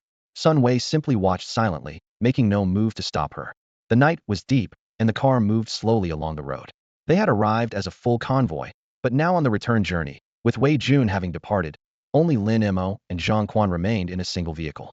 No one spoke inside the car, with only the low hum of tires against pavement outside the windows. The lights of the residential complex gate were faintly visible in the distance. Suddenly Buzz, the King of Hell and Master of Five Willows cards in the slots vibrated violently. Stop the car, Lin Mo shouted abruptly. Screech Zhang Quan didn't understand why, but instinctively slammed on the brakes. The car skidded forward several more meters due to inertia.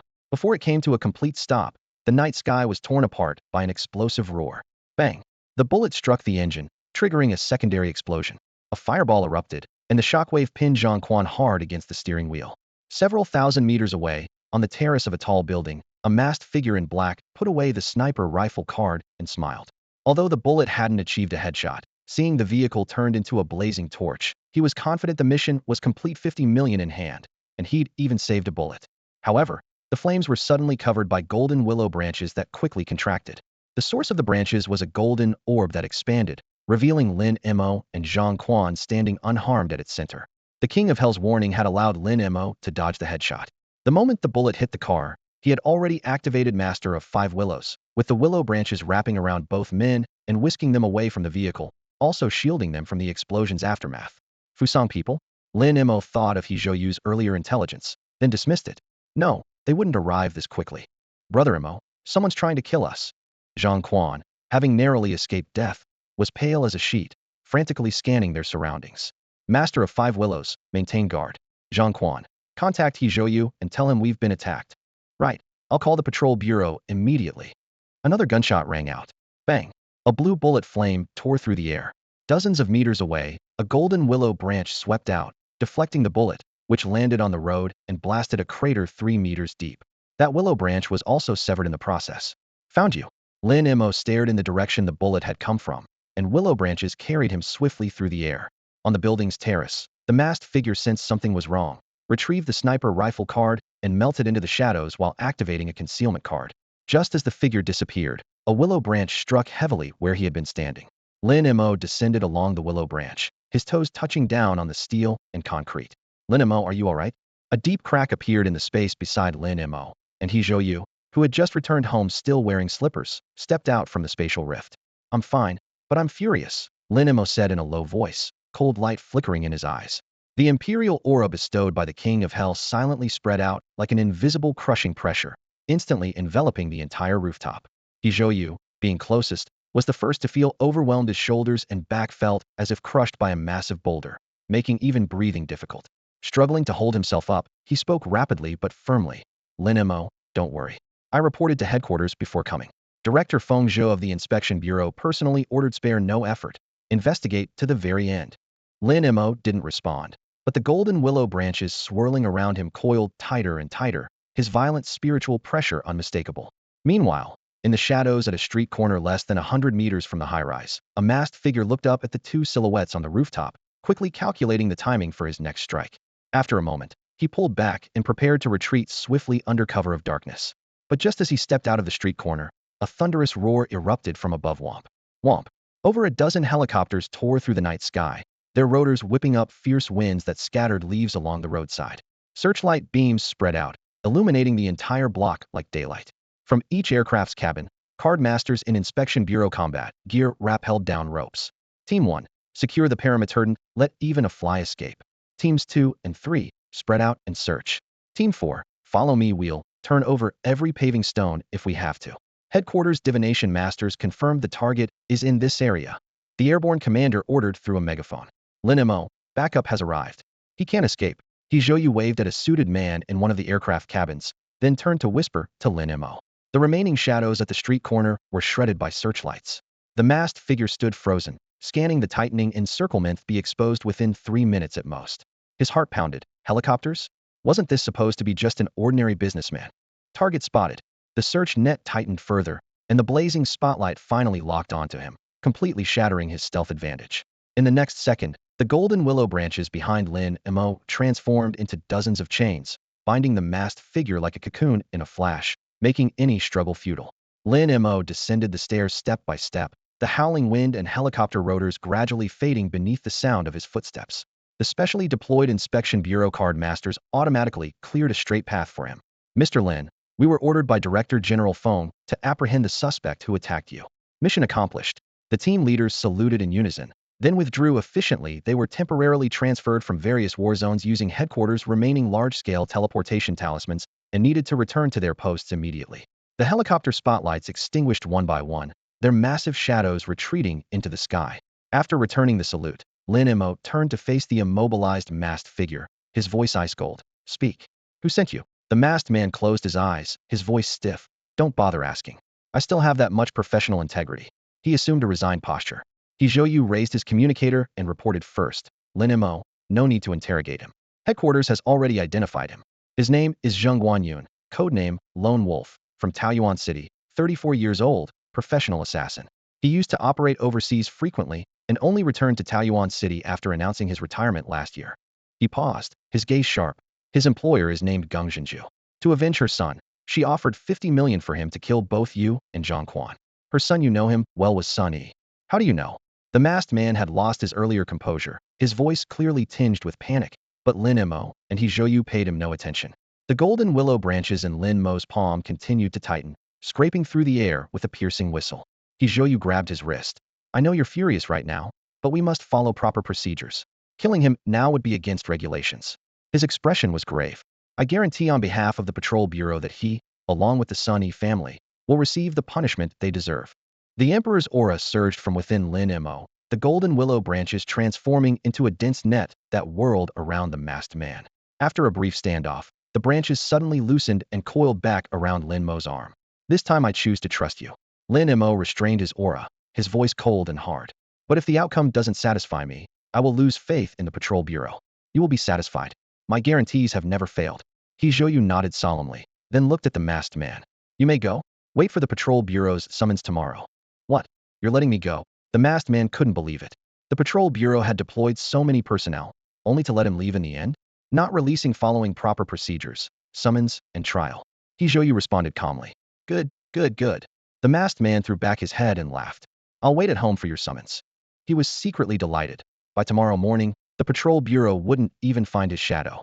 He had thought his assassin career was over, but unexpectedly encountered such a rigid director, truly heaven's blessing on him. Zheng Guanyun. In the future, he would repay this director just one bullet to let him leave this world painlessly.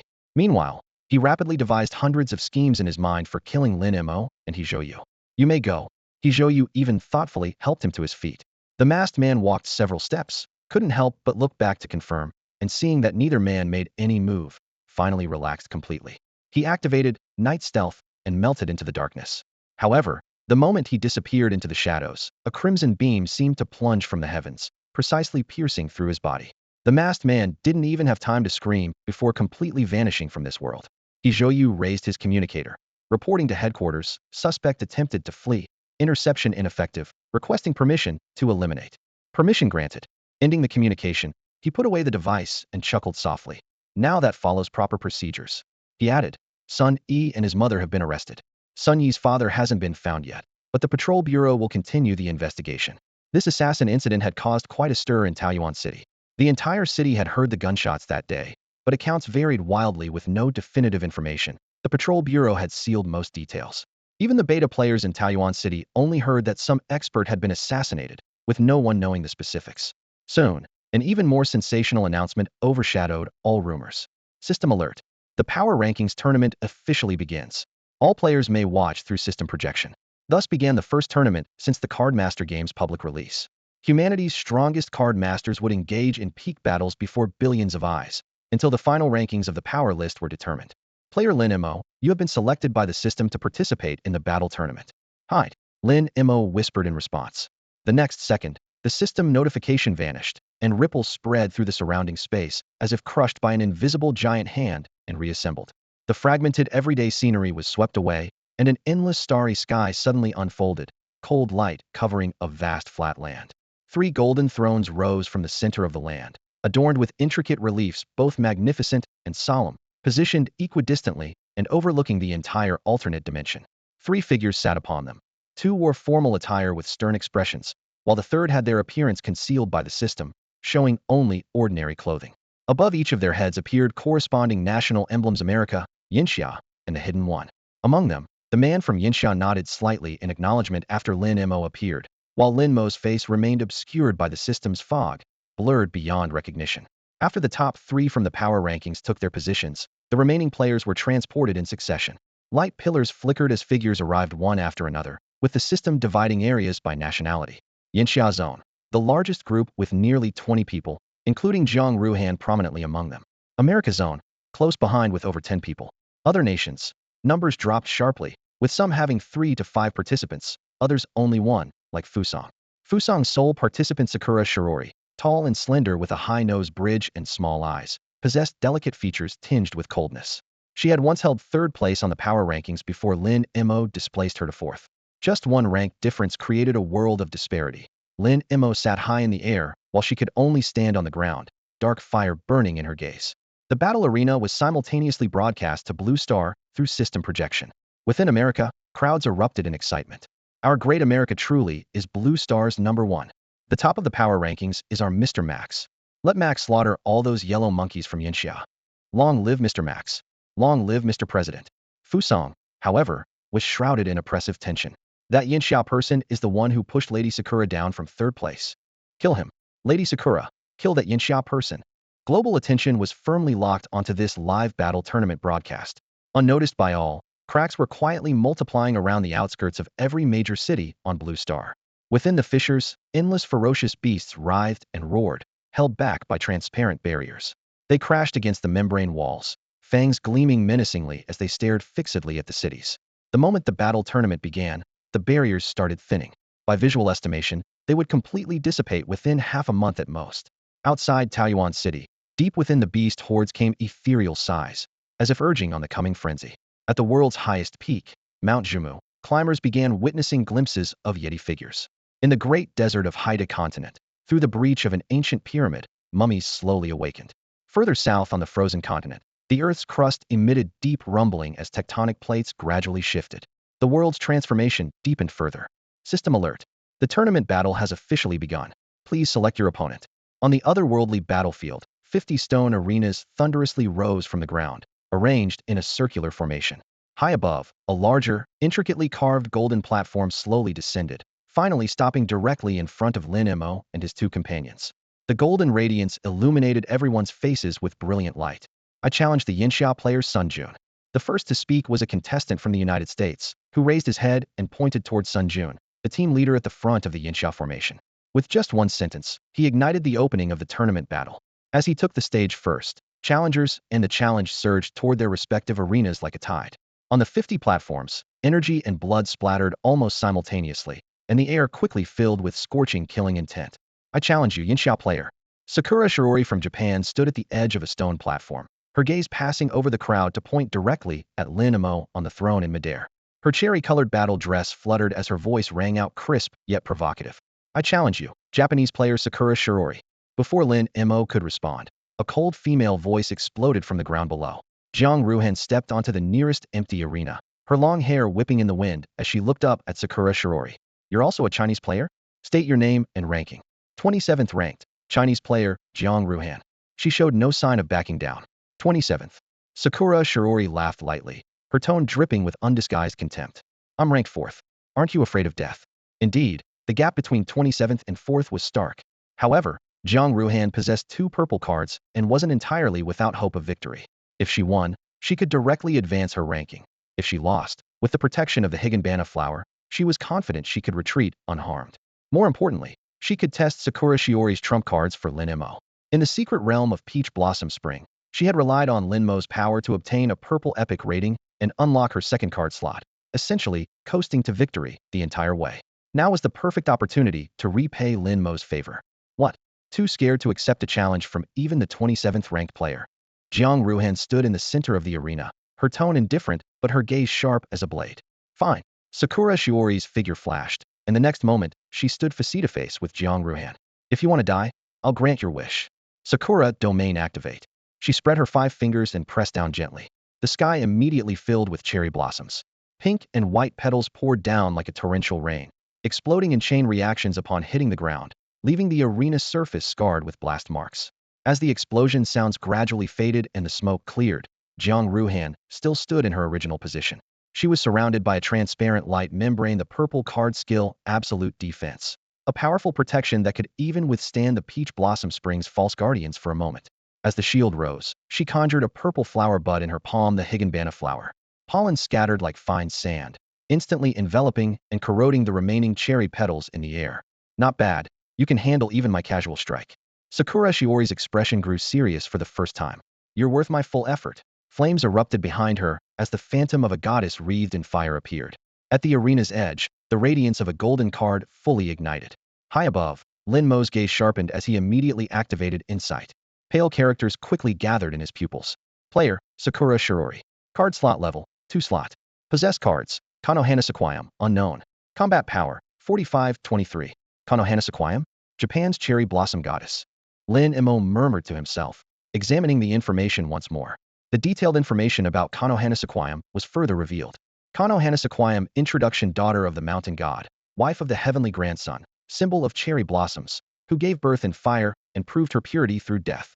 Quality, golden legendary card series. Type, Takamagura, identity card, attribute bonus, spirit 5, health 5, defense 5. Passive divine era cherry spirit. Konohana Sequoiam is the goddess of cherry blossoms, symbolizing purity.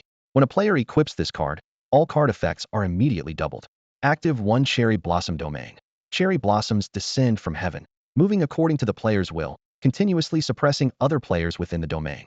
Active 2 fire birth. Konohana Sequoiam gave birth in fire to prove her innocence. Ignites solar flames within the cherry blossom domain, dealing massive damage. Active 3 divine era cherry spirit. The player transforms into cherry blossoms, evading all damage for 1 second. Active 4 will be unlocked when the 4th card slot becomes available. Please wait. This was an almost flawless identity card, damage, defense, and battlefield control all in one package. Jiang Ruhan on the arena understood its terror better than anyone. When Sakura Shiori fully activated Konohana Sequoiam, the cherry blossom domain instantly suppressed her red spider lily. The spider lily's pollen was forced to retreat step by step, while the cherry blossom domain continued expanding. What began as scattered falling petals had now grown into entire cherry trees, standing tall across the arena. The sky filled with pink and white petals swaying in the breeze, breathtakingly beautiful, yet carrying the scent of death to Jiang Ruhan. Firebirth. With Sakura Shiori's low shout, the entire cherry grove burst into flames, roaring fire transforming the arena into a sea of flames in the blink of an eye. Crack. Jiang Ruhan's desperately maintained absolute defense lasted only 3 seconds before beginning to shatter, then was replaced by backup defenses supported by the red spider lilies. The girl spun around and leaped directly off the arena. The ghostly blue flames tried to pursue, but were blocked by the invisible barrier at the arena's edge. Ding! Congratulations to player Sakura Shiori for victory. As the system announcement fell, Sakura Shiori recalled her cards and the sea of fire extinguished. Yanxiao player, I challenge you. She looked up, hoping to ride her victory's momentum to claim another win. Very well. Lin Mo replied coolly. His observation of the battle with Jiang Ruhan had given him a good read on Sakura Shiori's cards. He was confident he could defeat this Fusang girl within 3 moves. Outside the alternate dimension, Fusang Nation on Blue Star erupted in celebration. Yes. Defeat that boy, kill him. Lady Sakura, show him Fusang's might. On the observation deck of the Japanese Imperial Palace, the Fusang Emperor even rose to his feet. Sakura Shiori, I command you kill this bastard who stole our great Fusang's honor. Meanwhile, in the battle dimension, the suspended unique arena completed Lin Mo's summoning and slowly descended, finally landing smoothly. Be careful, she's strong. Jiang Ruhan warned, though she wasn't sure if Lin Mo heard her. Lin Mo on the arena remained relaxed and casual. In contrast, Sakura Shiori had both card slots in full combat readiness, clearly feeling the oppressive pressure from the Yama card. Ding! System notification. Yanxiao player XX versus Fusang player Sakura Shiori officially begins. So far, this battle represented the highest-ranked matchup of the tournament, drawing the attention of all Blue Star from the very start. Cherry Blossom Domain, activate. Sakura Shiori held nothing back as the pink aura instantly engulfed the entire golden arena. Massive cherry blossom trees erupted from the ground with thunderous roars, their delicate branches intertwining and petals surging like waves of pink. Minotaur. Lin Mo drew a card with a swift motion, summoning his most trusted companion. The three-turtle minotaur crashed down heavily, its iron hooves striking the ground with deep, resonating thuds. Roar! With a savage bellow, the minotaur charged forward. Every cherry tree it touched shattered completely, thick branches flying in all directions. But within 3 seconds, new branches sprouted from the ground, growing more numerous and dense, gradually enveloping the minotaur in layers. Bind! Within the cherry blossom domain, every tree obeyed Sakura Shiori's will.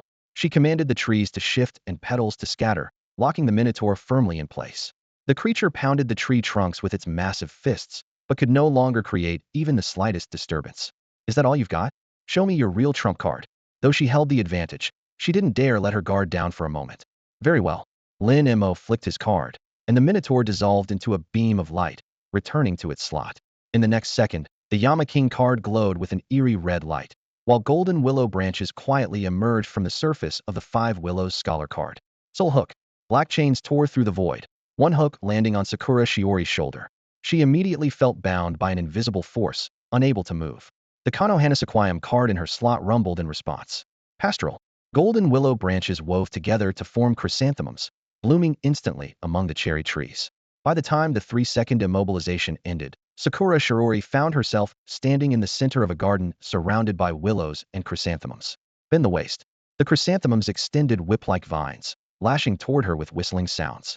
Sakura Shiori's form flickered and vanished, reappearing at the garden's edge in the next instant, dodging most of the willow branches. Space lockdown? She muttered to herself. The pastoral's absolute suppression took effect, instantly disrupting her spatial teleportation. Lin Mo had already predicted she possessed space-type cards, so he used Soul Hook for immobilization first, then deployed the pastoral to prevent her from escaping through teleportation. The willow branches struck relentlessly while Sakura Shiori continuously shifted her position within the garden, barely evading the attacks, yet unable to step beyond the garden's boundaries. The two reached a temporary stalemate. Lin Mo couldn't hit her, and she couldn't escape. These two are truly evenly matched, sighed a Gallic expert watching from the alternate dimension. Before the words had fully faded, Lin Mo struck again. Soul Hook. Black chains lunged forward like serpents. I've been waiting for this move. Sakura Shiori's eyes flashed as she shouted, Divine Era Cherry Spirit. Her body instantly transformed into countless cherry petals as Konohanasaquayam's active skill, Divine Era Cherry Spirit, activated, evading all damage for 1 second, a conceptual level defense. Unfortunately, this time she faced the Yama King's Soul Hook. Soul Hook ignores all defenses, forcibly immobilizes for 3 seconds. The chains collided with the cherry petals, and the concepts of evade all damage and ignore all defenses clashed hidden, their violent conflict exploding in midair. This is impossible. The cherry blossoms scattered, and Sakura Shiori transformed back into human form. The soul-stealing power struck with precision, forcibly immobilizing her as the Divine Era Cherry Spirit crumbled along with it. Poetry and wine. Lin Mo raised his hand, ready to end the battle. Golden chrysanthemums shattered within the pastoral vision as 12 invisible sword energies infused with wine fragrance soared into the air. Strike. He pressed his palm downward sharply, and the sword energy transformed into streaming light, piercing through the immobilized Sakura Shiori at a speed barely visible to the naked eye. As the immobilization ended, the sword light vanished without a trace. Sakura Shiori looked down to examine herself. No blood marks on her body. Nothing happened. The thought had barely formed when excruciating pain exploded in her mind, and she collapsed to the ground. Ding! Congratulations to player Lin Mo for achieving victory. Player Sakura Shiori has completely lost combat ability, and her ranking automatically drops to 100. Throughout Fusang Nation, countless spectators' faces crumbled in despair. No, impossible. How could Lady Sakura lose? It must have been a sneak attack by Yanxia. Yes, a sneak attack. Even the Fusang Emperor rolled his eyes back and fainted on the spot. As the system notification settled, Sakura Shiori was cleared from the arena. The golden platform began to rise slowly. The arena had barely risen 3 meters when Max suddenly leaped down from his elevated seat, crashing heavily onto the platform and forcibly pressing it back to ground level, sending dust flying everywhere. I want to challenge you. He pointed at Lin Mo. First challenging third. Lin Mo frowned. Max's combat power reached an impressive 5,048 points, standing alone at the top of the rankings, clearly intending to suppress this suddenly emerging newcomer from Huaxia. Max, what kind of skill is bullying a newcomer? If you want to fight, I'll keep you company. Fengzhe landed on the arena almost simultaneously, blocking Lin Mo's path. Don't be hasty. Your turn will come. Yanxiao people, not one of you will escape. I, Max, will fight through each of you one by one. Now I'll deal with this kid first. Max kept his finger pointed at Lin Mo. Fine by me. Lin Mo stepped past Fengzhe, then whispered to him. Director General Feng, Don't worry, I'm confident. After confirming Lin Mo wasn't joking, Feng Zhe nodded and withdrew, returning to the Yinxia area to stand alongside Sun Jun. In the previous first challenge, Sun Jun had defeated the attacking player from the Great Beautiful Nation with almost no effort. With Sakura Shirji losing her combat ability, he moved up to 4th place. Director, can he really match Max? Sun Jun gazed toward the arena with concern. Feng Zhe shook his head. I'm not certain either. On the arena, Max's smile grew increasingly menacing. Before coming, he had sworn to the president that he would never allow any Yinxia person to enter the top 20, much less leave the stage unharmed. Ready to die? He twisted his neck as his fists produced explosive sounds. Lin Mo glanced at him indifferently and spoke softly. Judgment. The space before Max's eyes instantly turned crimson as he found himself tightly bound to a thick wooden stake. Before him, a massive figure wearing a crown with an obscured face looked down from above. Condemn. Evil. Max just stood there in a daze, making no move to resist or fight back. Yanluo Tianzi extended his palm and gently placed it on Max's head, as if stroking a helpless lamb, then suddenly twisted with violent force. Pop! Accompanied by the dull crack of dislocated bones, the scene before Max's eyes instantly drained of color as he was brutally dragged back to the golden arena. Blood gushed from his mouth, splattering across the blazing arena floor, before his entire body collapsed heavily, consciousness fading to black. The 3 card slots within his body flickered with fragmented golden light as life energy surged frantically through his meridians, attempting to repair his torn shell. However, an indescribable force blocked the center of his energy channels like an iron gate, completely sealing off all healing.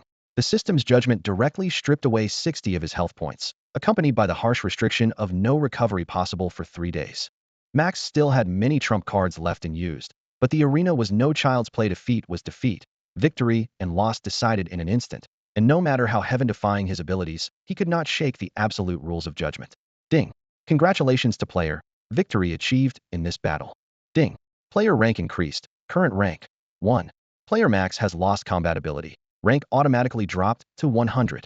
All players ranked below Max are automatically moving up. Max was not only defeated but completely stripped of his fighting capacity in a single move.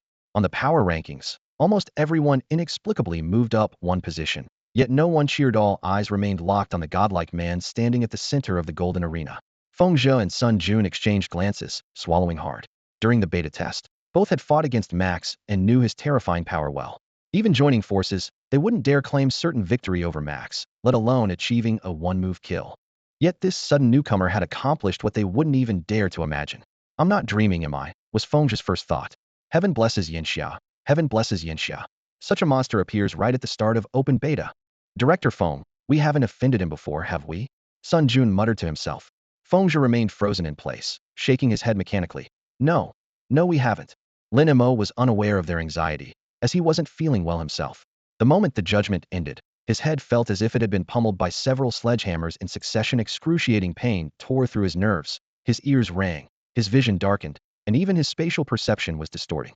The arena beneath his feet seemed to soften into a swamp as he staggered forward. In his current state, forget about top-tier experts like Sakura Shai or even rookie Zhang Quan could reduce him to dust. It's so painful, so dizzy.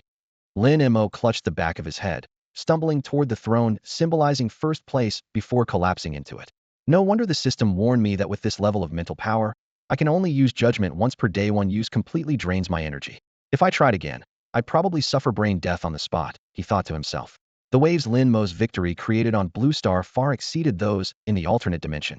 Throughout Yinxia territory, countless spectators stared in amazement, frantically searching for information about this immortal who descended from heaven. Those who knew Lin Mo's true identity, like He Zhou, secretly felt fortunate they had shown goodwill toward Lin Mo from the very beginning. Zhang Quan stared at the light screen while Wei Jun watched Zhang Quan, both secretly thrilled by their keen eyesight, quick genuflection, and skillful flattery. Outside Taoyuan City, mountains stretched endlessly. The setting sun cast its glow over scattered rocks and withered grass, where a ragged mother and son huddled in a mountain hollow.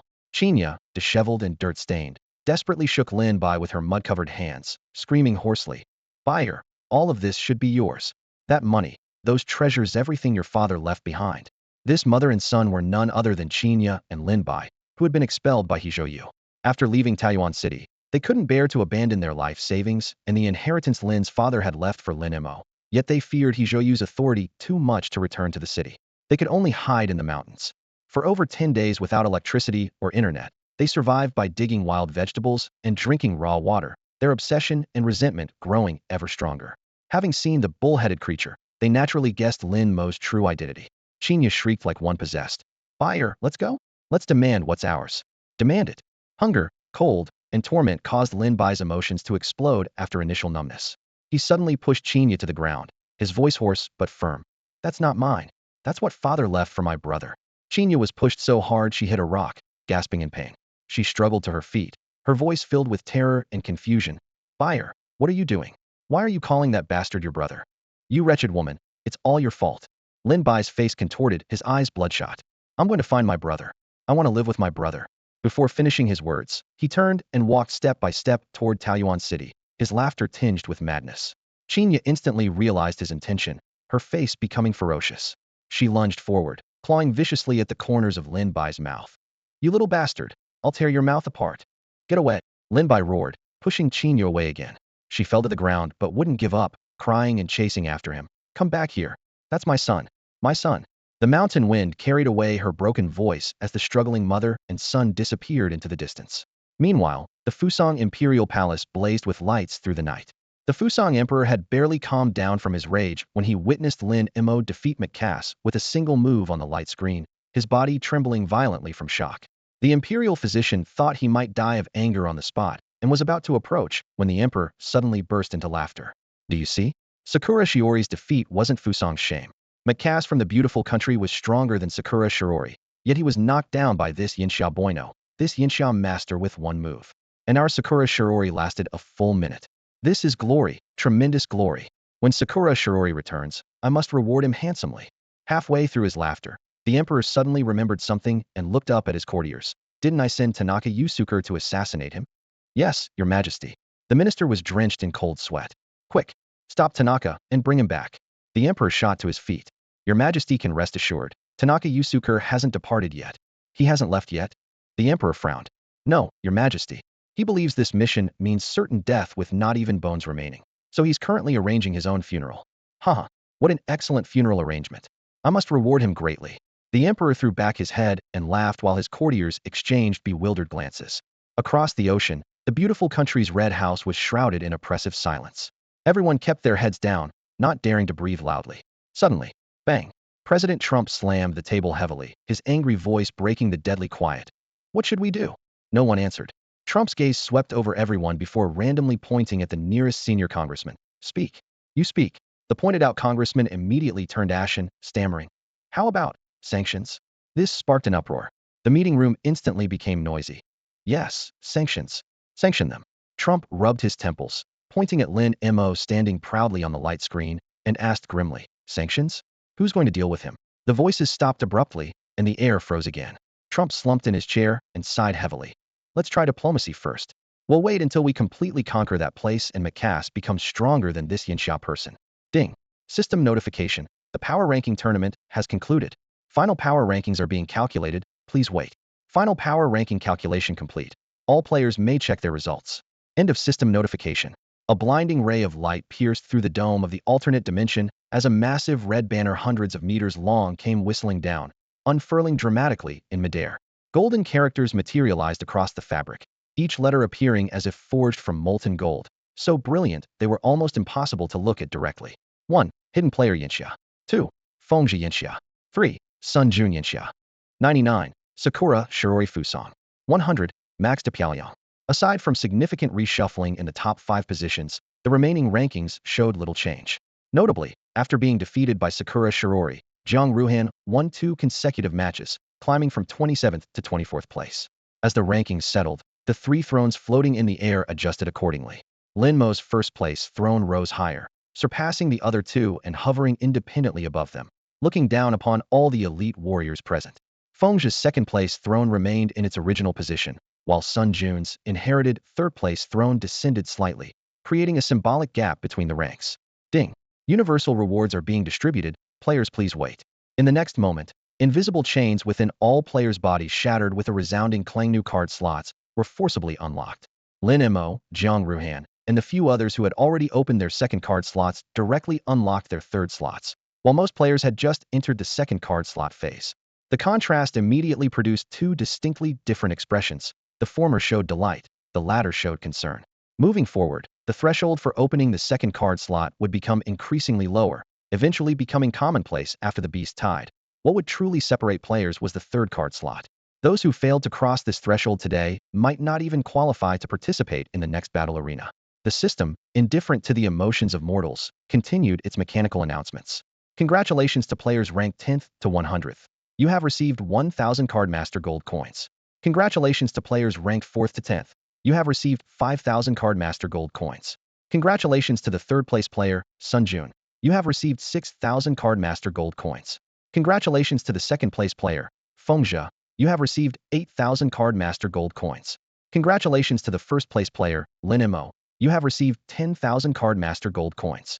The generosity lived up to the name of First Power Ranking Establishment. Zhang Ruhan had once received a purple epic rating in a difficult secret realm, earning merely 1,000 gold coins. Yet now, the system was distributing coins to 90 players in one go. Lin Mo, who had come away empty-handed from Peach Blossom Spring last time, now pocketed 10,000 coins instantly, transforming from someone who worried about blacksmiths' exorbitant prices to a wealthy tycoon who could spend money like water. Ding! The system rewards continue. Congratulations to all players. Based on your respective levels, you have received corresponding rewards. Rewards have been distributed to your individual storage. Please check them yourselves. The battle tournament ended, and players were being teleported. Lin Mo's vision blurred, and when he opened his eyes again, he was back home.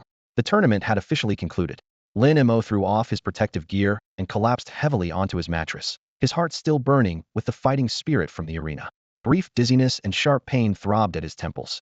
He closed his eyes and rested for half a minute, waiting for the headache to subside before raising his hand to open his personal system and focusing his attention on the inventory. In the first slot lay the Peach Blossom Paradise Secret Realm key, its silver-white handle adorned with floating pale pink patterns that made it particularly striking. Following that was the unified reward for securing first place on the Combat Power Rankings 10,000 Card Apprentice Gold coins, their metallic luster stacked into a small mountain within the grid. Behind the coins, a card wreathed in flowing purple light hovered quietly, with electric arcs dancing along its edges. Is the reward a purple card?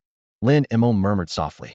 His two main battle cards, one red, one gold, already surpassed the overall quality of most players' collections. While purple cards didn't match their grade, purple remained a dream for ordinary people.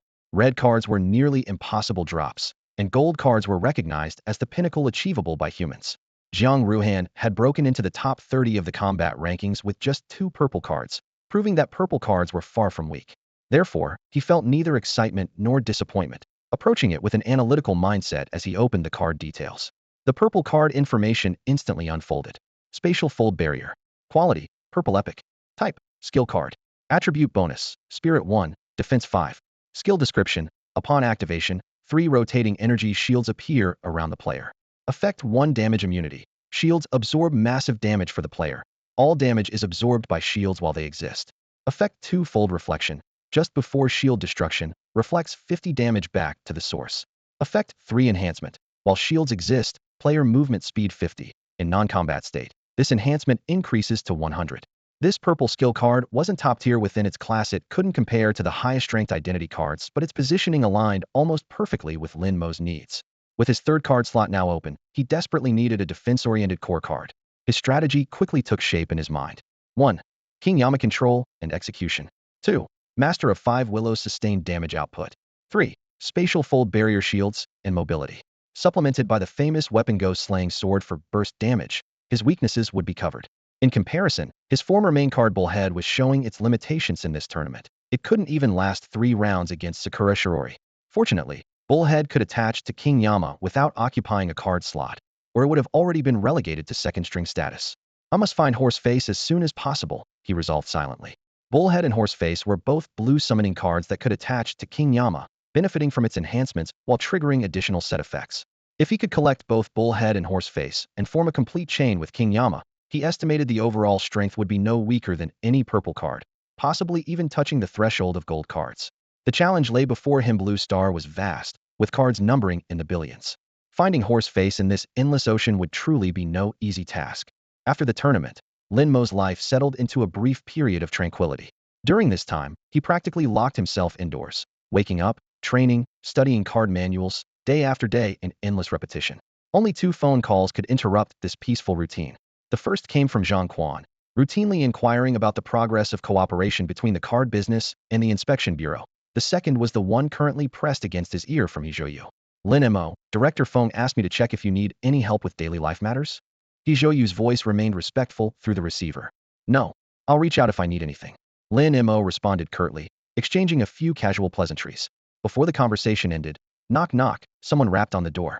Lin Mo frowned slightly, gently hung up the phone, and turned his gaze toward the entrance. Who could it be at this hour? Very few people knew his identity, and those who did would always call ahead before visiting, yet he had received no such notice.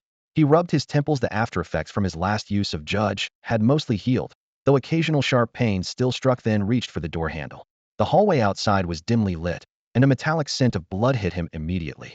A man stood at the doorway, his black trench coat stained with large patches of still wet blood, his face ashen and eyes filled with exhaustion. Lin Mo, save me. The man's words tumbled out as his knees buckled, and he collapsed with a thud. You are Lin Mo frowned, his gaze sweeping across that blood-stained face for an instant. Su Guang. He hadn't recognized him in that first moment of opening the door, but once the man spoke, he was certain.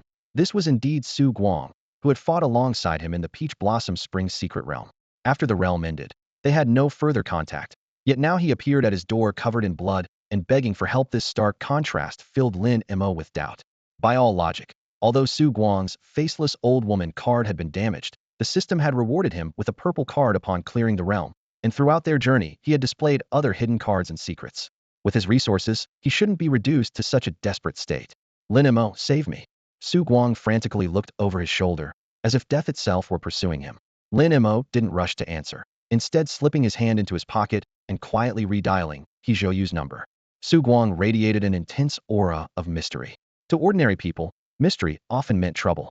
Lin Mo wasn't afraid of trouble, but he also didn't want to get randomly entangled in unrelated incidents. The proper procedure was to contact the inspection bureau when problems arose. Just then, chaotic footsteps echoed from the depths of the hallway, growing closer. Brother Mo, save me. Su Guang's emotions nearly collapsed as he suddenly played his final card. Brother, I have horse face. The matching card for ox head. Lin Mo's finger paused over the keypad, looking down at Su Guang intently. You're saying horse face? Yes, brother, you have ox head, and paired with the matching horse face card, it's definitely as good as a purple card. Su Guang grasped at this lifeline, explaining frantically. Brother, I know where horse face is. The footsteps drew ever closer. The next second, a man in gray combat gear with a face mask stepped into Lin Mo's line of sight. The moment this gray-clad figure appeared, Su Guang instinctively moved to flee, but forcibly suppressed the impulse, remaining rigidly kneeling on the ground, staring desperately at Lin Mo, awaiting his decision. Lin Mo weighed his options silently. He did indeed need horse face, and he had the strength to protect Su Guang. Meanwhile, this group pursuing Su Guang clearly looked like no good. So then, this could work. Captain Su, stop struggling. The first masked man drew his gleaming blade and advanced towards Su Guang with steady, cautious steps. The tip of his sword flicked up, first pointing at Lin Mo, then at the doorway behind him. You, get back. This has nothing to do with you. Didn't go looking for trouble. As he emerged, more masked figures appeared from the shadows behind him. They were all dressed identically in gray combat uniforms and black masks, their uniformity both orderly and menacing. The sight instantly reminded Lin Mo of the Gray Falcon squad's attire from Jingjia Park. Could it be that Su Guang belonged to the same faction as Gray Falcon? Was he perhaps even their captain? You have 3 seconds, move aside. The leader brandished his blade, its surface emanating a ghostly blue radiance that marked it as a card tier, weapon a blue card. In the current situation, a blue card was enough to justify his arrogance. Yet Su Guang possessed a purple card. How had he ended up cornered like this? 3 to 1, as the countdown ended, the blade pointed directly at Lin Mo. You won't take the easy way out. Brothers, kill him and bring Captain Su back. In an instant, all the masked figures erupted with blood-red flames from within, their physical abilities surging dramatically. Swords, spears, daggers, and longbows were drawn in unison as incantations began racing from their throats. However, their vision was suddenly filled by a creature over 3 meters, Minotaur. Its muscles were knotted with power, its fists larger than their heads. Roar! The Minotaur's ghostly howl shook the very air in the corridor, causing all the masked figures to freeze momentarily. In the next second, it charged into the crowd like a runaway tank, swinging its fists and sweeping horizontally. 1 punch per person, it sent them flying and rolling in all directions, their agonized cries filling the air. In less than a minute, the squad that had just cornered Su Guang was effortlessly decimated by Lin Mo. Though the Minotaur had fallen behind Lin Mo's overall card deck, it still completely overwhelmed these blue card holders. The leader struggled to his feet from excruciating pain, his eyes filled with terror. He flipped his palm and drew out a blue spatial transfer talisman. Retreat, he roared, attempting to activate the talisman. Before his fingertips could touch its surface, a black scythe flashed before his eyes. Crack! His body instantly stiffened, and the blue spatial transfer talisman fell helplessly to the ground. Pastoral. Golden chrysanthemums exploded beneath their feet, filling the entire corridor in the blink of an eye. As the soul-hooking effect ended, the leader gazed at the sea of chrysanthemum petals and could only raise his hands to his head, crouching down obediently. The transfer talisman lay at his feet, within arm's reach, yet he no longer dared to extend his hand. He had recognized Lin Mo's face first place on the Blue Star Combat Power Rankings. The nominally strongest person among 7 billion people, a 1 in 7 billion probability, and they had run straight into him. After dealing with the pursuers, Lin Mo looked up at Su Guang. Care to explain what happened? Su Guang's expression darkened, his voice heavy. As you can see, I'm with the Dawn Church. Dawn Church. Lin Mo frowned. You don't know about the Dawn Church? Aren't you a beta tester? Su Guang was even more surprised than Lin Mo. Lin Mo shook his head. I'm not.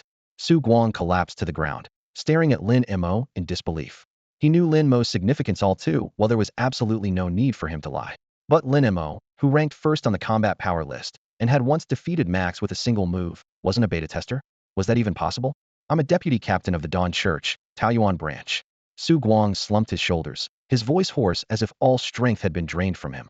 On the ridge, Lin Mo gripped his cards, eyes locked on the gray-robed figure trapped tightly by vines not far away, while his other ear caught every word Su Guang spoke. The Dawn Church that Su Guang kept mentioning was clearly the organization behind the Gray Falcon and these masked figures, the Dawn Sacred Cult. The Dawn Sacred Cult emerged during the beta testing period, worshipping the Twilight Lord of the End as their sole deity. The organizational structure was extremely clear, the High Priest at the top, followed by 4 elders and 8 guardians, with various regional branches and captains below them. The entire cult had only one core objectivito: truly summon the Twilight Lord of the End into reality. The Twilight Lord of the End, according to the Guardians, is a top-tier red card, and it's a summoning card. Su Guang's voice trembled, yet he forced himself to continue. To summon it, there's only one hard requirement: 90% or more of humanity must die globally, plunging the world into the end times. Lin Mo looked at the group of masked figures who had practically surrendered before him and raised an eyebrow. How come you all seem completely different from typical cult believers? Where's your faith? You're absolutely right. Su Guang smiled bitterly and shook his head. In the entire Dawn Church, at least 90% of the people have no real faith. We've never even seen the Twilight Lord of the End who would truly believe. We're just trying to make a living. He paused. Maybe only those at the Guardian level are true believers, since they've actually encountered that card. As for us, we're just ordinary working folks. Hearing this, Lin Mo was fairly certain that this Dawn Church was definitely not a legitimate organization, and was undoubtedly a cult that the Patrol Bureau prioritized for crackdown. With this thought, he decisively pulled out his communicator and dialed He Zhouyu, the deputy director of Taoyuan City's Patrol Bureau. In the night, He Zhouyu had just lain down when the phone rang sharply, making him bolt upright. Director General Feng had specifically instructed him to take special care of Lin Mo, so he dared not delay. Director He, I might need to trouble you with something.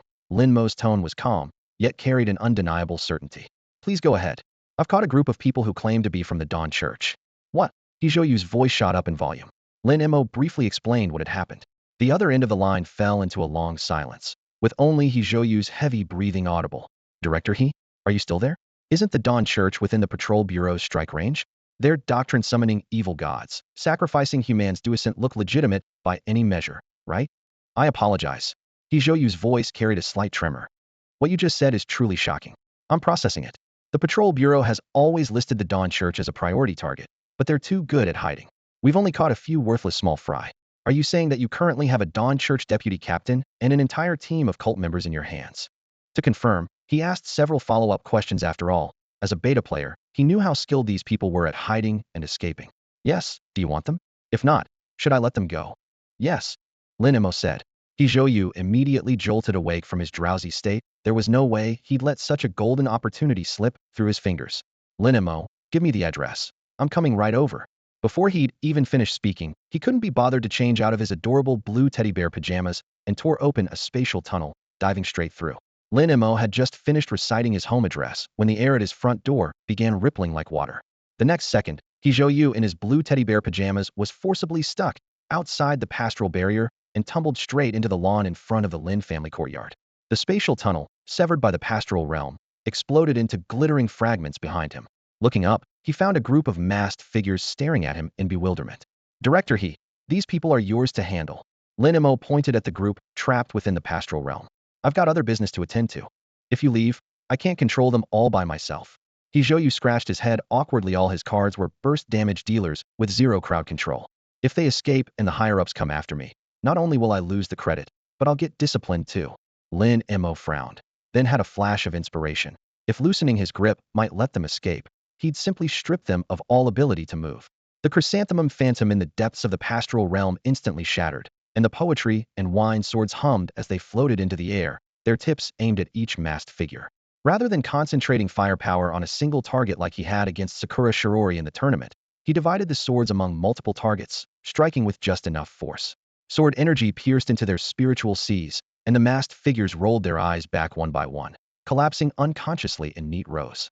If he'd gone all out, they probably would never wake up again, by leaving them with a breath of life. Even the patrol bureau's miraculous methods could only revive them without turning them into vegetables. I've got them under control for you. Take them back and close the case. I've got to go. Lin Mo waved his hand and turned to leave. Where are you going? Hijoyu stood among the unconscious bodies, taking a moment to process before shouting. To raid the Dawn Cult's branch temple. Lin Mo called back over his shoulder. Golden willow branches from Master Five Willows wrapped around the window ledge, lifting him up as he soared away over the city's towering skyline. So he really is going after the Dawn Cult's branch temple. Hijoyu finally grasped the gravity of the situation and rushed to the window, shouting into the night wind. Lin Mo, the Dawn Cult's branch temple is full of experts. You can't handle them alone. Wait for me to report this headquarters will send backup. Lin Mo's figure had already vanished into the lights and darkness of the night. Hijoyu wasn't sure if he'd heard him, but he knew that if Lin Mo really charged in there and something went wrong, it would be a disaster. Meanwhile, Su Guang was being carried along by a golden willow branch wrapped around his waist, swinging through the air with Lin Mo, his composure completely shattered. Brother Mo, are we really not waiting for the patrol bureau? He screamed against the howling wind. Wait for them. By the time the patrol bureau arrives, your branch temple will have gotten wind of it and vanished without a trace. Lin Mo pushed off with his toes, using a building's eaves to swing up another few dozen meters. Haven't you seen the movies? The cops are always one step behind.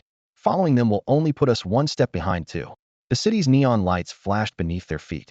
In a residential building window, a little girl holding a doll happened to catch sight of this scene. She pointed excitedly at the window and shrieked, "Mommy, look, there's a superhero." The woman behind her casually glanced out the window, seeing only the lights of the night sky. She gently tapped her daughter's forehead. There's no such thing as superheroes. Have you been sneaking peeks at TV again? Are you certain that horse face is in that captain's possession? Lin Mo stood on a small hill outside Taoyuan City, asking Su Guang. I'm certain. Su Guang was still shaken from their recent flight over Taoyuan City and answered hastily. Horseface is definitely in Zhu Yin's hands, no doubt about it. Not only Horseface, but the purple card sacrificial altar we brought out from the Taoyuan secret realm was probably confiscated by him too. You had a purple card and still couldn't compete with Zhu Yin? And how could he seize your cards? Lin Mo turned to look at Su Guang. Lin Mo understood the basic mechanics after more than 10 days since the Card Walker beta launch. Cards were highly bound to players, establishing a strong connection once first used. As long as the player remained alive, cards could only be stripped away through complete defeat or voluntary transfer. If a player died, their cards would dissipate and randomly reappear. This is a trait of the Dawn Church, though I can't explain the exact reason, Su Guang explained in a low voice. Anyone who joins the Dawn Church receives corresponding cards based on their rank. Horseface was granted to me by a guardian during the Card Walker Alpha test when I served as vice captain. Granted cards can be reclaimed? Because of the Twilight Lord, Lin Mo pondered. Not only that, but even self-obtained cards become ownerless and can be arbitrarily seized by the church. This might be related to the Twilight Lord, or there could be other reasons. That's why I'm certain that if you find Zhu Yin, you can get Horseface's always been ownerless. As for why I wasn't a match for Zhu Yin, Su Guang's expression darkened instantly. A guardian intervened personally. A guardian directly interfered in captain-level selection? Then what was the point of competing? On their way here, Lin Mo had learned more details from Su Guang. He and Zhu Yin were both vice-captains of the same squad in the Dawn Church's Taoyuan branch. With the captain position vacant, a new captain had to be chosen between them through combat. Winner gets promoted, loser dies. Obviously, Su Guang became the loser. Su Guang shook his head, unable to understand it himself. Normally, guardians don't interfere with captain appointments. But this time he forcibly intervened just as Zhu Yin was about to lose. saved Zhu and declared him the winner, then stripped away all my cards, leaving only my life. Without cards and being targeted by Zhu, I couldn't survive in the church, so I had to flee the branch. You know the rest. Lin Mo nodded without further questions. The two searched silently through the valley. Suddenly, Su Guang pointed to an unremarkable boulder at the valley floor. Found it. That's the entrance to the branch's dimensional space. The entrance to the branch's dimensional space changes location, but it's always confined to this small valley. The changes follow a pattern, but outsiders can hardly detect it, and even if they do, they can't enter. However, I doubt the branch has revoked my status yet. I'm still the deputy captain of the church, which gives me the authority to bring an outsider in. Let's go. Lin Mo raised his hand and pointed forward with determination. Now that we've found the place, everything will be much easier. Before his words had fully faded, golden willow branches shot out with a whoosh, wrapping around both men and instantly pulling them to a massive boulder. Su Guang pressed his middle finger to his lips and bit down hard, drawing blood. He immediately pressed his bloodied fingertip firmly against the stone surface. The blood was absorbed like water into parched earth, seeping instantly into the stone's cracks. In the next second, the mountain valley before Lin Mo's eyes crumbled away, replaced by an endless wilderness. The night was swallowed by the faint light of dawn. This is the Dawn Sanctuary established by the final Dawn Lord. Su Guang's voice was low, though a subtle red gleam flashed in his pupils. At the same time, the King of Hell card in Lin Mo's slot trembled slightly, which he immediately suppressed. Brother Mo, the Dawn Sacred Church's temple is always due east of the sanctuary entrance, though the exact distance varies. As long as we keep heading east, we're bound to find it. Su Guang raised his hand, pointing toward the faint line of dawn on the horizon. Don't forget, the system can sense us the moment we entered. We'll likely run into trouble along the way. Lin Mo waved his hand dismissively. Don't worry, at worst we'll just go through the motions. The real plan is inside the temple. His tone revealed neither joy nor anger. With that, he took the lead, and Su Guang followed closely behind. The Dawn Sanctuary remained perpetually frozen at dawn. As the two men advanced, the remnants of night gradually faded, the sky grew brighter, yet their surroundings were eerily silent. Brother Mo, something's not right. Su Guang frowned. In the past, traveling from the entrance to the temple, we'd always encounter guards, but no, it's frighteningly empty. Lin Mo raised his hand for silence and listened carefully. From deep within the earth came what sounded like muffled thunder. Su Guang's face went pale. It's a mammoth herd. A blue-grade one-time group summoning card. 10 feudal primitive mammoths with strength rivaling purple cards getting trampled means certain death.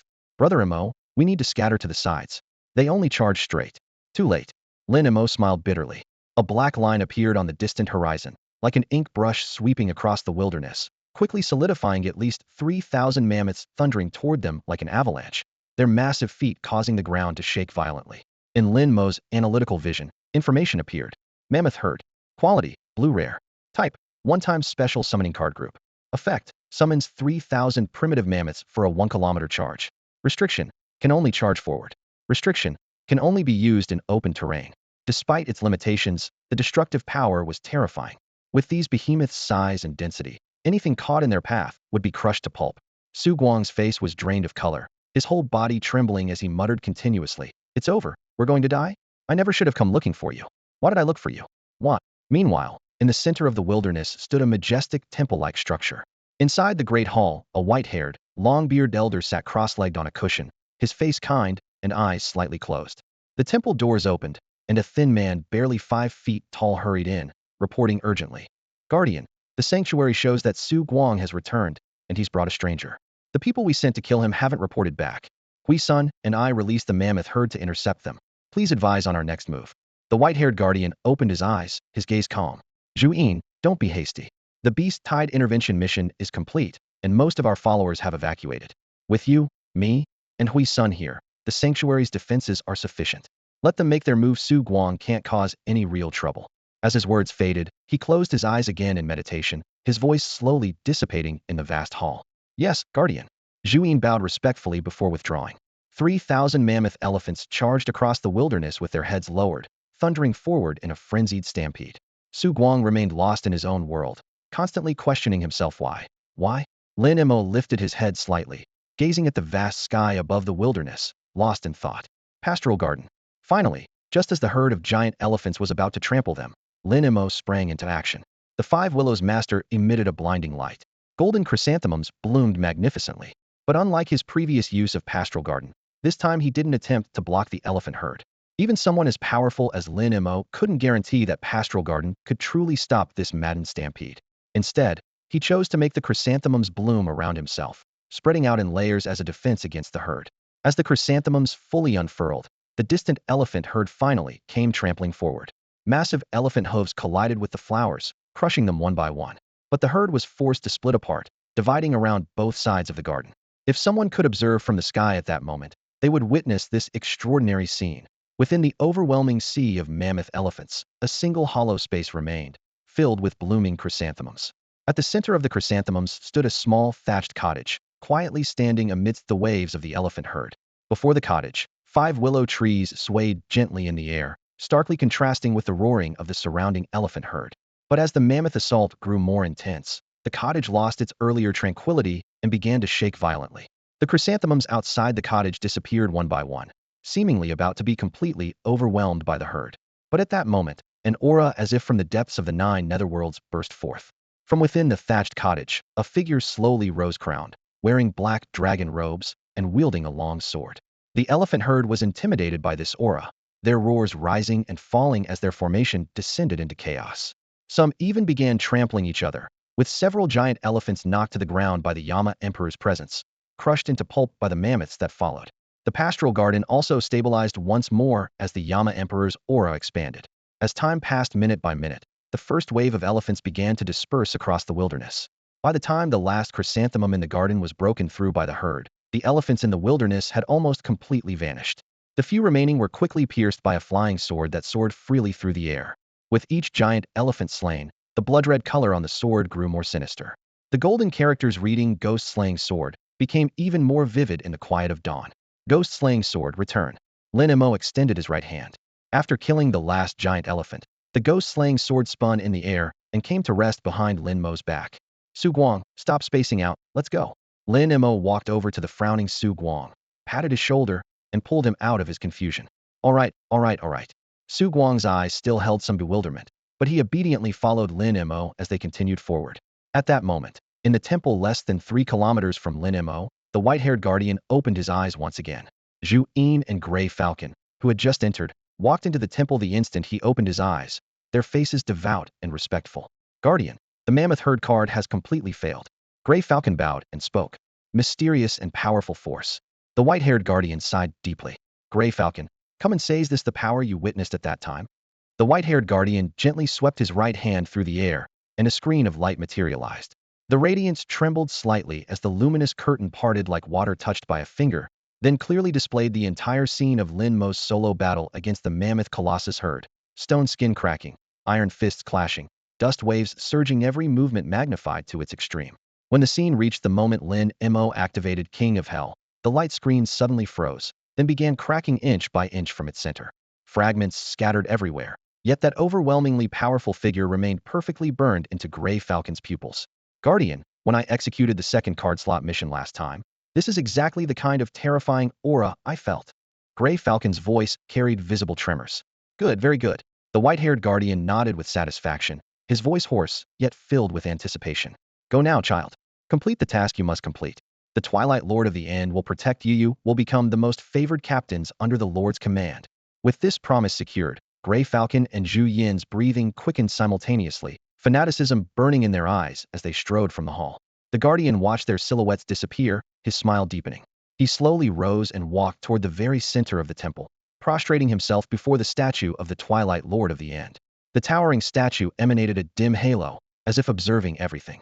The guardian reached into the base and withdrew a fist-sized orb, giving it a gentle squeeze. Crack! The orb shattered, and crimson mist poured from between his fingers, crawling across the stone floor before seeping outward through the temple door's cracks. Having completed this task, the white-haired guardian dropped heavily to his knees, pressing his forehead against the cold stone floor, murmuring in low tones. The sound resembled both prayer and soliloquy, echoing through the shadowy hall. Outside the temple doors, Zhu Yin and Gray Falcon's fanaticism slightly subsided as they noticed the red mist rushing toward them. Zhu Yin immediately drew a blue card and squeezed it forcefully. Single-use function card clarity charm. Blue light exploded, enveloping both men in a membrane-like spiritual glow, labeled, can resist mist and illusions. Zhu Yin still frowned. Gray Falcon, are you certain that guy's mental defenses are weak? I'm not sure. Gray Falcon shook his head, his voice low and measured. But during the last mission, he was indeed trapped in an illusion for a very long time. If someone hadn't rescued him in time, he might still be unconscious today. Zhu Ying pondered for a moment, then nodded seriously. Yes, the Guardian said that with this hallucinogenic mist present, that Lin Mo fellow is no match for us. Right, the Guardian said so. Gray Falcon repeated, and the fervor reignited in both their eyes as they strode determinately toward their target. Meanwhile, at the other end of this space, far from this location, outside Lin Mo's home, He Zhouyu had changed from his pajamas into the Patrol Bureau Director's dark blue uniform, his shoulder insignia gleaming coldly under the streetlights. Beyond the courtyard wall, several security officers used various cards to gradually awaken the captured Dawn Church members. One security officer stepped forward, raising a deterrent beam card. Speak. Where is the Dawn Church's base? The masked prisoner in the front row looked vacant and confused. What Dawn Church? Who are you? Where's this? How did I get here? He Zhouyu's expression darkened as he strode closer. Who are you? Where are you from? Why did you appear here? I'm Guakaiki from Shuhai City. The masked man answered without hesitation. I was heading home from work when everything went black, and when I opened my eyes again, I was here. I don't believe in any religion, and I don't know what the Dawn Church is. He Zhouyu spun around sharply to look at the security officer who had conducted the initial interrogation.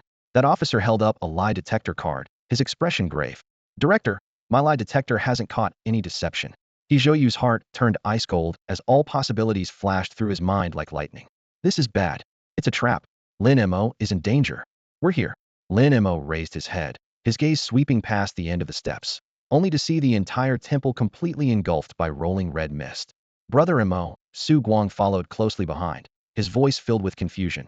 I remember there wasn't any red mist around the temple before. Specially prepared for us. Lin Mo chuckled softly, his steps unwavering as he strode directly into the wall of mist. The moment the mist entered his nostrils, his consciousness felt as if it were being torn apart by invisible claws. Beautiful women, delicious food, stunning scenery, power, family. All of life's temptations crashed over him like a tidal wave. But the King of Hell card within his body thundered violently, and icy currents washed through his nerves, shattering the illusions one by one. Only when his mother's figure appeared did he lose focus for less than a second, before forcibly shaking it off. Last time at Jingjia Park, he had dared to immerse himself in the illusion because he knew he wouldn't be harmed. This time was different. From the moment he first laid eyes on Su Guang, he had smelled conspiracy, so naturally he couldn't allow himself to be dragged into the abyss again. The King of Hell continuously released cooling breath, completely suppressing the red mist for him. Ghost-slaying sword. Lin Mo whispered. Whoosh, the ghost-slaying sword shot out from above his head, its cold light gleaming in the air as it directly blocked the long blade that Gray Falcon had struck down with. Bullhead, he whispered again. The blue light attached to the King of Hell card exploded, and a towering three-meter-tall figure charged violently toward the black shadow on the right. A thunderous crash accompanied by scattered mist followed as the tall figure was sent flying sideways, crashing heavily onto the temple floor. Horse face. Zhu Yin roared in disbelief, his gaze following the retreating horse face. Logically, both being blue cards and part of a matching set, their strength should have been similar, but Bullhead, empowered by the King of Hell's enhancement, left Horseface unable to withstand even a single exchange. Meanwhile, the ghost-slaying sword twisted at a cunning angle in midair, grazing past the edge of the long blade and piercing directly into Gray Falcon's chest. Gray Falcon grunted, staggering back several steps before quickly pulling out a blue card and pressing it to his wound. Green vitality surged into his body, desperately resisting the ghostly cold carried by the ghost-slaying sword, barely managing to prevent the injury from spreading, though it completely drained his life force and prevented further healing. Another single-use functional card. Lin Mo instantly recognized Gray Falcon's identity and saw through his actions. Back at Jingjia Park, he had already noticed that Gray Falcon's group carried numerous disposable cards. Whether the Dawn Church had mastered stable card-producing secret realms or simply relied on their so-called Twilight Lord didn't matter, for now his immediate priority was dealing with the two men before him. Zhu Yin, bring out your purple card. Gray Falcon clutched his wound, his face deathly pale, struggling to fend off the increasingly swift ghost-slaying sword while shouting urgently. Zhu Yin hesitated no longer, recalling Horseface and replacing it with the purple card that had originally belonged to Su Guang's sacrificial altar. A bloodstained stone altar materialized out of thin air, with 3 incense sticks standing upright on its surface. Die! Zhu Yin's eyes narrowed as he pulled out the first incense stick, seemingly about to cast a spell. Seeing this, Lin Mo didn't even bother activating his insight ability, simply raising his hand and pointing lightly. Black chains shot forth, striking Zhu Yin directly. Zhu Yin froze mid-motion, his hand holding the incense completely still. The bull-headed demon strode forward with its massive frame, leaning down to throw a punch. Amid the dull crash of shattering bones and stone, the blow landed precisely on Zhu Yin's chest. His flesh caved in as his body was smashed into the ground, instantly merging with the cold stone slabs in a bloody mess, all signs of life extinguished. Above Zhu Yin's mangled corpse, 3 cards whooshed upward, drawn by some invisible force toward the depths of the temple. The Dawn cult's Twilight Lord was reclaiming his followers' cards. Soul Hook. Lin Mo's fingertip flashed with a hooked shadow, refusing to let his hard-won spoil slip away. The moment the chain shot out, it met unusual resistance, as if trapped in thick mud, so viscous it nearly came to a halt. After a brief struggle, the hook broke through that barrier and firmly caught the horse-faced demon's card. The horse-faced demon froze in midair before being seized by the bull-headed one. The remaining 2 cards still escaped his control, disappearing straight into the temple. With the horse-faced demon secured, Lin Mo had accomplished his primary objective for this mission. Next, he would personally drag out whoever dared to scheme against him. Meanwhile, the battle on the other side was decided within mere breaths. The ghost-slaying sword transformed into cold light, cornering Grey Falcon into a desperate situation. At the last moment, Grey Falcon pulled out a blue card and activated it, causing a heavy light shield to suddenly expand around him. Just as he breathed a sigh of relief and prepared to activate another teleportation card to escape, he watched helplessly as the ghost-slaying sword silently pierced through the light shield, its chill penetrating his skull. Passive ability. Flying Sword ignores all armor. Both Grey Falcon and Zhu Yin were eliminated in the blink of an eye, the entire encounter lasting less than a minute. Su Guang. Lin Mo's deep shout, carrying the authority of the Yama King, penetrated the red mist and jolted the lost Su Guang back to awareness. He turned and followed Lin Mo deeper into the temple. Thick blood mist swirled around their feet, but the Yama King's protection prevented it from advancing even an inch. The temple's interior was vast and eerily cold, with polished marble floors extending to the far end. Between several Roman columns stood a grotesque winged angel statue. The stone-winged angel emanated a strange aura of compassion that inspired pity with just a glance. Before the angel statue, a white-haired elder knelt on both knees, praying in low whispers. "You have arrived." The slow, deep voice didn't come from the elder's mouth, but echoed from all directions simultaneously. Lin Mo's gaze sharpened as the Yama King within him issued frantic warnings. The source of danger wasn't the white-haired guardian, but the angel statue behind him. That oppressive presence was on the same level as the Yama King. Su Guang was right. The Twilight Lord is indeed a red card. Captain Su, you've completed your mission excellently. The white-haired guardian Kong Guangda's voice was gentle and calm. I will convey your devotion to my master. Su Guang's pupils blazed with burning light, his expression wooden as he walked step by step toward the guardian. You arranged all of this? Lin Mo didn't intervene, only stared at the white-haired guardian. It is both my doing and not my doing, all through my master's grace, which allows me to covet that astounding power within you. The white-haired guardian looked up, sincere yet fanatical. Lin Mo's expression remained calm as his eye of insight revealed Su Guang's complete information. Player, Su Guang. Card slot level, 1 slot. Possessed cards, none. System storage, none. Combat power, 0. Note: this player is under the influence of an unknown bewitching force. Are you controlling him? Lin Mo pointed at Su Guang. Not control, but my master's guidance. The guardian remained devout. If you're willing, you too can embrace my master's arms. The kind yet firm tone concealed bewitchment, but before Lin Mo, it was completely transparent. Bewitchment. Quality, purple epic. Type, skill card. Unique effect. Your words are more convincing. Lin Mo had seen the most concise purple card of all. Su Guang's eyes blazed with fervor, his mouth slightly agape as he walked step by step toward the white-haired guardian. Good child. The white-haired guardian's smile grew ever more serene as his palm gently caressed the top of Su Guang's head. You have completed your task. Now go and meet my master.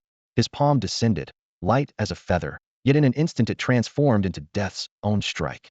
Su Guang's body seemed to melt away as if consumed by invisible flames, blood gushing forth in torrents, snaking across the ground before finally flowing into the statue of the Twilight Lord of Endings behind the white-haired guardian.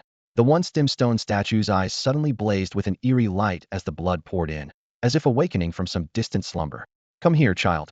The white-haired guardian extended his blood-stained hand toward Lin Mo, his voice gentle yet bewitching.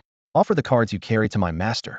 As his words fell, Lin Mo felt an inexplicable sense of kinship rise in his heart, as if the man before him were a long-lost relative.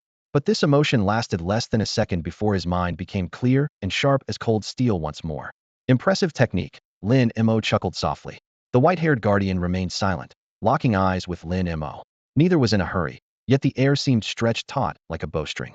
Lin Mo knew his opponent was stalling, waiting for someone or something to arrive, and he was content to see what trump card this guardian had hidden up his sleeve. So it was Su Guang who exposed my identity? And Grey Falcon too? Lin Mo spoke up. Yes. The white-haired guardian nodded frankly. Su Guang was the first to tell me of your existence. Initially, I merely took you for a powerful beta player. When Grey Falcon reported again, I still paid little attention. I carry my master's expectations on my shoulders. The two spoke in calm tones, more like old friends reuniting after a long separation than mortal enemies ready to tear each other's throats out. It wasn't until the tournament that you confirmed I was Lin Mo and became interested in my cards. Lin Mo asked with evident curiosity. Exactly. The white-haired guardian nodded. When you reached first place on the power rankings, you truly caught my attention. An individual who had left the inspection bureau, possessing a card powerful enough to draw the Twilight Lord of Ending's gaze. Even I had to admit, I was tempted. However, everything follows my master's guidance. Everything is for my master. By the end, his voice was no longer calm, his eyes filled with fanaticism and obsession. No, you're not. Lin Mo took 2 steps forward, raising his index finger and wagging it before him. You're not doing this for your master, but for your own greed. Nonsense. The white-haired guardian's face contorted with rage. Through Grey Falcon and Su Guang's descriptions, plus the tournament scenes, you became certain I possessed an extremely powerful card. So you used your bewitching manipulation on Su Guang, who had some connection to me, to lure me here. Then you set this trap, planning to kill me, use the Twilight Lord of Ending's power to strip away my cards, and claim them for yourself. Am I right? Lin Mo's voice remained calm, yet each word cut like a blade. The white-haired guardian fell silent for a moment, ultimately not denying it, only gazing devoutly at the statue of the Twilight Lord of Endings. You're not wrong, but all of this was my master's command. I doubt that. Lin Mo chuckled softly. If this were truly for the Twilight Lord of Endings, how would this so-called Holy Land be left with only 4 of you? Su Guang was under your influence from the very beginning. To make me believe him, his experiences should all be real, right? You simply controlled the direction of his escape in secret, ensuring he would come to find me. As for Grey Falcon and Juyin, staying here means they probably won't have any chance of leaving alive, will they? In the white-haired guardian's eyes, devotion and madness intertwined as his face contorted. Nonsense, nonsense. Why are only the 3 of them here? It's because the others have already completed Lord Shi's world-ending mission and returned to the main altar. Yes, that's it. They completed their task and should return. He muttered incoherently, his voice rising and falling, as if questioning himself or explaining to some hidden presence. Lin Mo's eyes darkened. Completed the Doomsday Lord Shi's world-ending mission? What mission? If you truly serve your Doomsday Lord Shi, why not reveal my identity to the entire cult and have all the high-ranking members hunt me down together? Wouldn't the success rate be higher then? Or perhaps you want to keep the card that caught Doomsday Lord Shi's attention all to yourself? As his words fell, the white-haired guardian's smile froze. The madness in his eyes suddenly dissipated, leaving only cold devotion and calm. It's over. He seemed to be announcing to himself, or perhaps pronouncing judgment on Lin Mo. You see things clearly, but it's all too late. This was merely a casual move after completing the mission. I never expected you would actually take the bait. You can't blame me for this. With that, he turned and knelt before the altar, raising both arms high as his forehead struck the marble floor heavily. My beloved lord, your most devoted servant requests your brief descent. At the center of the altar, the gray-white marble statue of Doomsday Lord Shi, originally lifeless, now seemed infused with invisible blood. Fine patterns of light spread across its stone surface, fingertips, wings, and face gradually softening, as if ready to step down from the divine throne at any moment. The king of hell within Lin Mo's chest suddenly sounded urgent alarms as he felt that overwhelming pressure breaking free from its seal. The white-haired guardian turned back, wild joy filling his face. You're too arrogant. Knowing this was a trap, you still walked in. Knowing I was stalling for time, you still let it happen. Today, you'll pay the price for your arrogance. Die at my lord's hands. And everything you possess will be inherited by me. Thinking of his future position as elder or even cult leader, his voice grew louder. So what if you're the world's #1? What does a powerful gold card matter? Facing my lord's avatar, even sealed and restricted, you have no chance of survival. Once I inherit your cards through my master's stripping power, who could possibly stop me? Huh? Lin Mo remained expressionless, raising his right palm as the famous weapon, ghost-slaying sword, transformed into a cold gleam that whistled out from behind him. Its trajectory was as unpredictable as an antelope's leap, striking directly at the white-haired guardian's throat. The guardian didn't even blink, as if willing to die beneath that sword. But the moment the blade was about to strike, Doomsday Lord Shi's stone wings trembled slightly, and a stone feather fell, hovering between the 2 men. Clang! The ghost-slaying sword, which ignored all defenses, was forcibly blocked, its blade humming from the impact. Though the famous weapon was strong, It was ultimately low tier, still worlds apart from red card level power. Lin Mo spread his 5 fingers and spoke softly. Pastoral. In the void, chrysanthemum petals layered upon each other, instantly filling the entire hall. However, each flower had barely bloomed when new stone feathers drifted down, their spiritual light dimming as they withered to dust in the blink of an eye. The white-haired guardian watched this scene, so mad with joy he nearly wept. Do you see?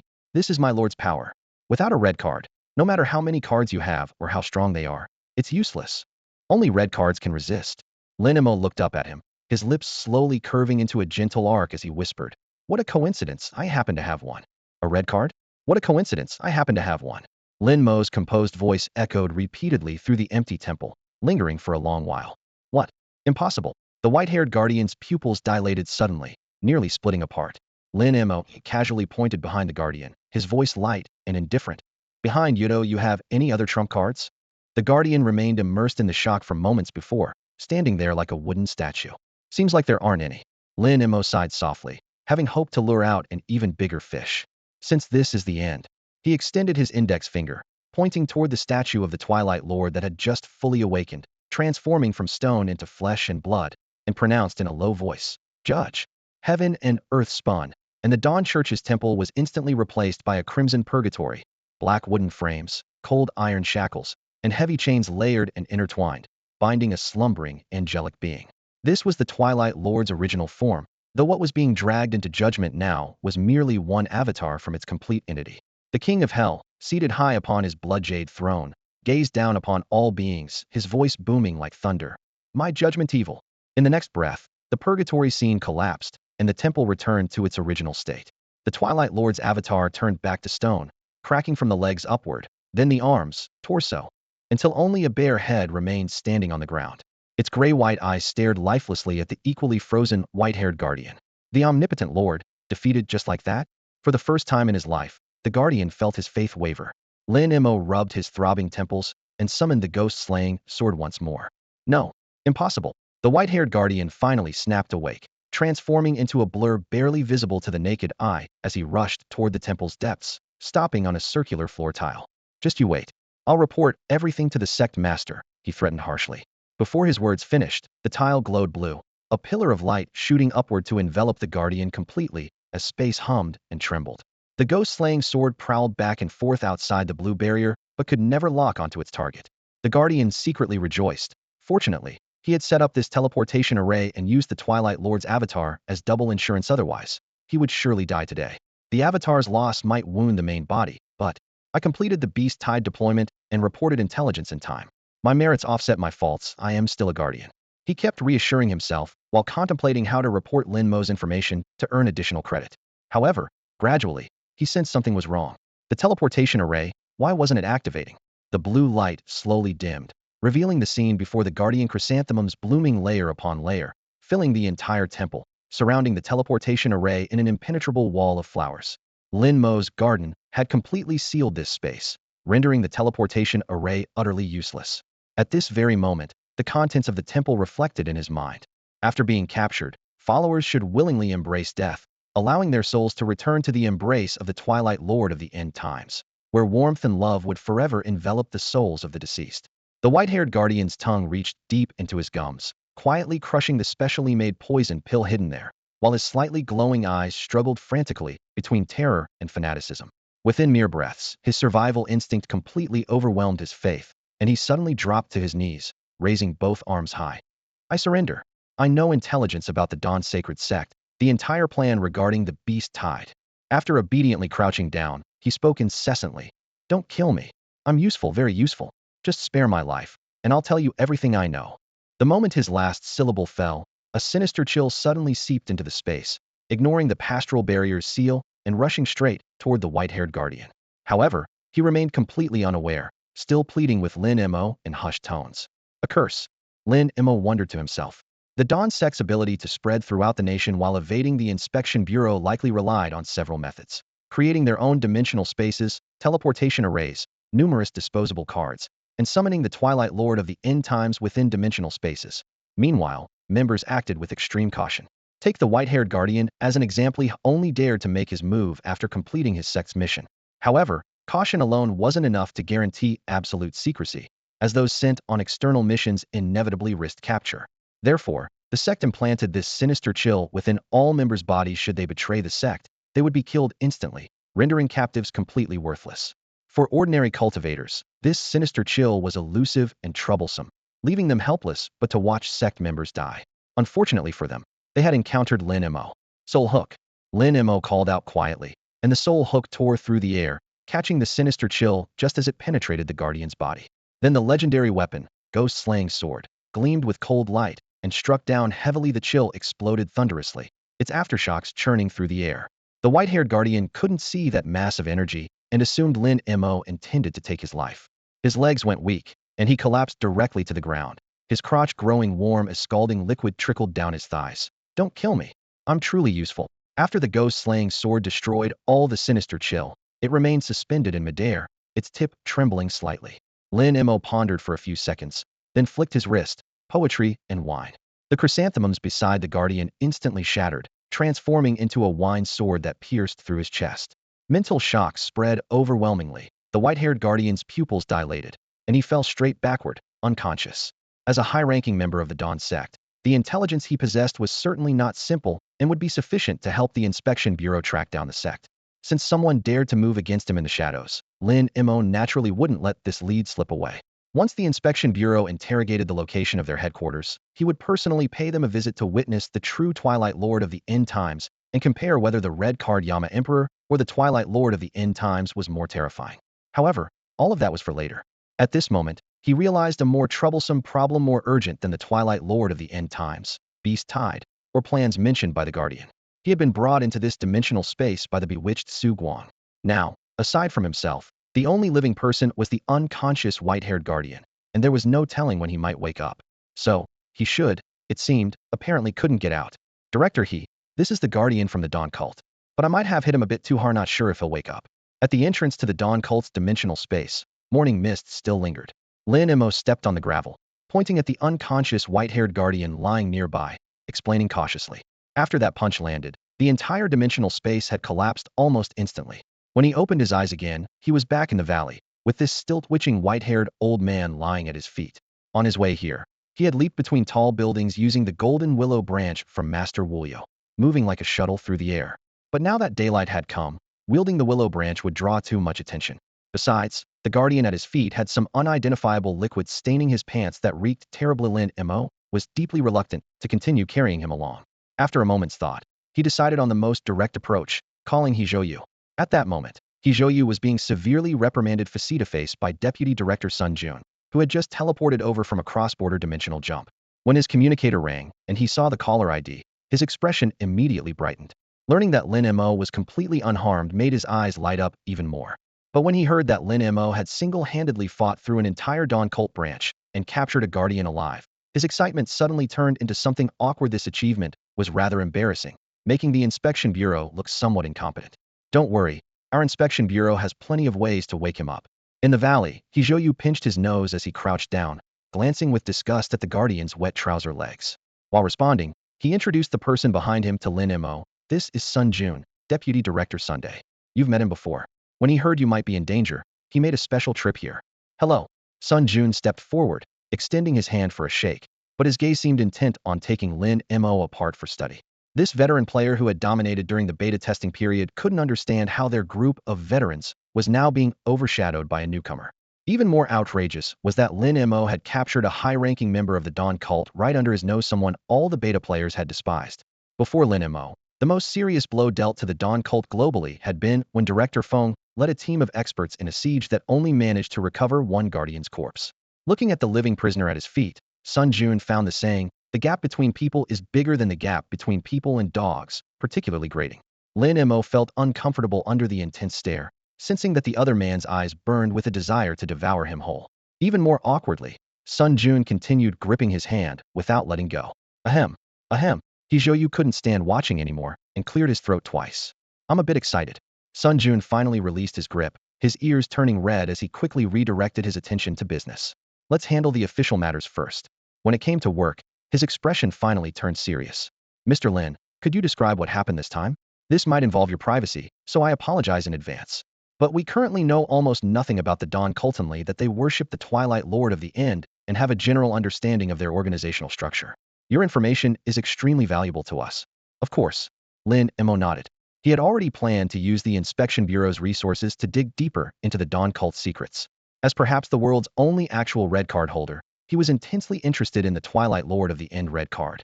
His philosophy was simple. Since cards were meant to be used by people, the Twilight Lord of the End, being a red card, could certainly be used by him too.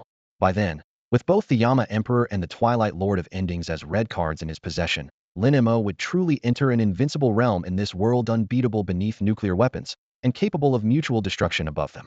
Apart from nuclear bombs, nothing in this world would pose a threat to him. If he could add a set of spatial and early warning system cards, even whether nuclear weapons could hit him would become uncertain. But for now, all of this remained mere speculation, and he had no idea when or even if it could be realized. For this ultimate goal, Lin Mo decided to lay bare his entire experience in the Dawn Church's alternate dimension. Excluding secrets involving the Yama Emperor, he told Sun Jun everything he had witnessed in the alternate space, every encounter, every battle, every detail, holding nothing back. The room was brightly lit, and Sun Jun's expression fluctuated dramatically with the narrative. When he heard about the white-haired guardian summoning the Twilight Lord of Endings avatar, his eyes widened suddenly, his mouth half open, his fingertips unconsciously tapping the table's surface, like an audience member listening to a storyteller rather than a high-ranking intelligence official. Despite his exaggerated reactions, he proved far more reliable than He Zhou Yu had expected. When Lin Mo described defeating the Twilight Lord of Endings avatar, Sun Jun didn't cheer inappropriately, but simply raised his hands and applauded for a full minute until He Zhou Yu reminded him with a darkened face in a low voice, "Director, your composure." Only then did he reluctantly stop, still exclaiming, "Magnificent." By the story's end, Lin Mo's voice had grown hoarse, yet Sun Jun remained completely focused, as if trying to engrave every word into his mind. Lin Mo even wondered if he possessed the talent of a professional storyteller, though he knew that beneath Sun Jun's exaggerated exterior, no crucial intelligence had been missed. "He Zhou Yu." Sun Jun suddenly dropped all his playfulness, his expression growing serious as he pointed to the unconscious white-haired guardian. "This person is yours to handle. Investigate the Dawn Church's arrangements during the Beast Tide especially thoroughly. The Beast Tide approaches, and I want no oversights. I'll meet any requirements you have. But the intelligence must reach headquarters and Mr. Lin before tomorrow evening." His words were crisp and decisive, like a sharp blade cutting through air. "Yes." He Zhou Yu rarely straightened his posture so formally, his voice clear and deep. Sun Jun continued his arrangements. "I'm granting you new permissions and increasing your spatial teleportation usage. The border situation is tense, and I must return immediately. Report directly to Director General Foam on this matter. Whether you need interrogation experts or special cards, apply directly to the Director General. Even if Director General Foam and I need to personally intervene, headquarters will support it. From now until the Beast Tide erupts, this is one of the Bureau's most important tasks." He approached He Zhou Yu step by step, speaking at a measured pace that struck the heart with each word. "Use whatever means necessary to extract everything from this guardian and get to the bottom of this. Maintain strict secrecy throughout. Apart from you, me, Mr. Lin, and Director General Foam, no one else should know the details." After repeated instructions, Sun Jun nodded respectfully to Lin Mo. With a flash of light, he departed via teleportation card, leaving only faint energy ripples in the air. He Zhou Yu, who had been tense for so long, finally exhaled deeply, his shoulders dropping slightly. Lin Mo watched the light fade before turning to ask, "Director what exactly is this Beast Tide you keep mentioning?" He Zhou Yu paused, realizing that Lin Mo wasn't a beta tester and wouldn't know this information. He organized his thoughts, his tone grave. "The Beast Tide. You could say it's the Cardmaster game's first strike against humanity. Is this a Cardmaster's first time drawing blood against humans?" Lin Mo asked with confusion. He Zhou Yu nodded, his face ashen, avoiding a direct answer and instead countering with a question. "Do you know why we established the Patrol Bureau?" Lin Mo shook his head. He could guess it was to maintain order, but his instincts told him this wasn't the real answer He Zhou Yu wanted to give. "The Patrol Bureau exists so we can survive among Cardmasters and help more people survive." He Zhou Yu sighed, his gaze sweeping over the city district beyond the office's floor-to-ceiling windows. "The Cardmaster game is far from as wonderful as we imagined. Since the arrival of Cardmasters, humanity had gained supernatural powers but hadn't ushered in any golden age. The most visible upheaval was merely the appearance of secret realms and the sudden beast attacks from a few days ago that caught all cities off guard. Recently, a famous professor had publicly declared that the advent of Cardmasters is God's choice, a gift to humanity. Yet at this moment, He Zhou Yu's assessment could be summed up in one word: terrible. He looked toward Lin Mo, his tone grave. Don't treat card masters as a blessing. Its essence is selection. We beta testers have suffered through hardships. Those who made it to the public release are less than 1% of the original number. Selection? Lin Mo frowned. The first beast tied is card master's first selection, and it's not gentle at all. Hijoyu raised his hand, tracing a downward arc in the air. Based on beta calculations and observations during this period, the first beast tide will launch in 1 week, no later than a day after that. His voice lowered. From the day public testing began, we've been preparing for this moment. But facing the ever-changing card master system, no one dares guarantee they can get everyone through. What's more troublesome is that organizations like the Dawn Church keep trying to use card masters to achieve their goals, summoning the Twilight Lord of the End. The directors of patrol bureaus across regions knew full well that some cities would inevitably fall during this beast tide. All they could do was prepare for battle as much as possible, then pray their own cities wouldn't become the next ruins. In comparison, Hijoyu felt somewhat relieved, because Taoyuan City at least had Lin Mo stationed there. He cleared his throat, bringing his attention back to the present. In 1 week, the first crack will appear in the dimensional barrier, and weaker beasts will pour into the city. At that time, all card masters will be forcibly summoned by the card master system to the battlefield to fight these beasts. Fortunately, conventional weapons will still be usable, so the pressure won't spiral out of control. Then, the dimensional barrier will continue to fracture, and stronger beasts will swarm in. He paused here. Among them is one type we've named Omniscient Ones. They re the most terrifying part of the beast tide. Omniscient Ones. Lin Mo interrupted for the first time. Yes. Hijoyu fixed his gaze on him. These beasts aren't particularly strong. Ordinary people could kill them with kitchen knives. But they're extremely intelligent with abnormally powerful psychic abilities, serving as the organizers and commanders of the entire beast tide. Moreover, the Omniscient Ones can transmit information between themselves, collectively weaving an intelligence and command network throughout the beast tide. What makes things even more troublesome is that these creatures can deploy a conceptual domain. Any firearms entering this domain instantly become useless. At this point, Hijoyu helplessly spread his hands, his brow furrowed with frustration at their current predicament. While the card master system has been advancing rapidly, with new cards emerging constantly and powerful practitioners rising to prominence, it still lacks the maturity of modern firearms. Once the Omniscient Ones appear, firearms become worthless, forcing card masters like them to step up and face the danger heat-in.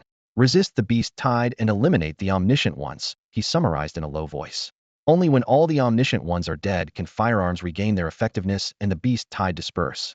But killing the Omniscient Ones is easier said than done. They all hide deep within the heart of the beast herds and can manipulate space itself, preventing any form of teleportation and forcing card masters to fight their way through. During the beta testing period, the casualty ratio between humans and Omniscient Ones reached a staggering 100-0. Took 100 living, breathing people to claim the life of a single Omniscient One. His voice dropped to barely a whisper. And that's just data from the early beta period. As time passed, the overall strength of the alien beasts continued to rise, making our situation increasingly dire. Honestly, if the official launch hadn't been suddenly announced and the beta forcibly ended, we veteran players probably wouldn't have survived the next beast tide. After a moment of contemplation, Lin Mo asked the crucial question. So you're saying that if we kill all the Omniscient Ones, the beast tide will end? In theory, yes. Hijoyu nodded. Without their command, the beast tide would quickly descend into chaos. Combined with humanity's weapons of mass destruction, we could swiftly eliminate the remaining beasts. However, his tone shifted, and his brow furrowed deeply. Beast Kings might emerge. Beast Kings, Lin Mo pressed. Yes. Hijoyu finally laid his concerns bare. Beast Kings can also organize beast tides and deploy domains, but they're far more physically formidable. While Omniscient Ones die if you get close to them, Beast Kings are themselves the apex predators of the beast tide. They don't need to rely on herds. A single Beast King can destroy an entire human settlement without exception. Seeming worried that Lin Mo might misunderstand, he quickly added reassuringly. Don't worry, Beast Kings rarely appear. Only one emerged during the 3-year beta period, and that was during the 3rd beast tide. Even if one does appear, it would only target the largest human settlements, not small places like our Taoyuan city. Suddenly changing his tone, he flashed Lin Mo a relaxed smile. Besides, for someone of your caliber, the beast tide might not be such a bad thing. Still absorbed in the oppressive weight of the term Beast King, Lin Mo was intrigued by this statement. How could it be a good thing? As I mentioned earlier, the core of being a card master is selection. Hijoyu's eyes gleamed. The beast tide is both a brutal elimination process for humanity as a whole and a reward for the exceptional. Every alien beast killed accumulates points. During the beast tide and for 3 days after it ends, a card master shop appears in the city center where points can be exchanged for rewards cards, rare treasures, you name it. With enough points, you can even obtain red cards. He shrugged slightly, though the points required for those are astronomical. The next day, at dawn, the sky had not yet fully brightened, with pale blue morning light mingling with the darkness outside the window. Ring, ring, ring. The bedside phone suddenly blared to life, jolting Lin Mo from his light sleep. The caller ID showed. Hijoyu. Director He. Do we have results from the interrogation? Lin Mo threw off his blanket and pulled open the curtains, letting the morning breeze carry a hint of coolness across his face. He settled onto the sofa, rubbing his temples as he spoke. On the other end of the line, Hijoyu's voice was hoarse, his exhaustion undisguised. Had been working non-stop since yesterday morning and had barely closed his eyes. After briefing Lin Mo on the beast tide situation last night, they had parted ways. Lin Mo went home, while Hijoyu escorted the white-haired guardian from the Dawn Church back to the patrol bureau. It had taken an entire day and night to extract most of the information from the prisoner's mind. After submitting the intelligence to headquarters, he had immediately placed this call. Lin Mo, the situation is more complicated than we thought. Could you come to the patrol bureau? Lin Mo glanced down at his pajamas. Sure, but give me some time. He had no intention of repeating Hijoyu's mistake from yesterday, running around the city in sleepwear at the crack of dawn. Fine, I'll open a teleportation array to pick you up in 30 minutes. Thanks to you, Director Sun upgraded my clearance level, so I finally don't have to count every teleportation use anymore. During the call, Hijoyu expressionlessly removed his blood-soaked gloves and rinsed them in the sink. The communicator was wedged between his shoulder and neck, creating a somewhat comical sight. Yet the surrounding investigators remained silent, as Graves, whatever this director had done to that guardian last night, made even these interrogation specialists from headquarters shudder at the memory. Every beta tester and patrol bureau employee in Taoyuan City knew of Hijoyu's terrifying reputation, everyone except Lin Mo, who was currently enjoying a leisurely wash.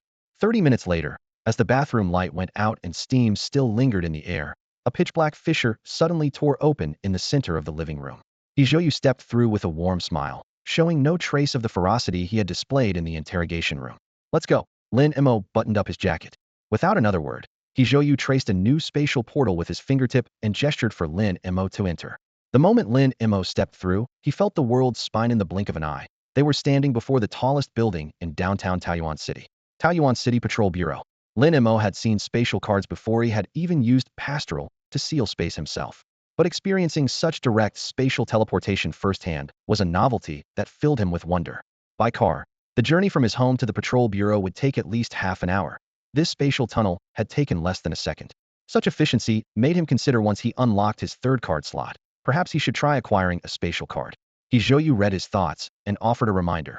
Disposable spatial cards aren't hard to come by, but permanent ones are extremely rare. A blue permanent spatial card is worth no less than any purple card.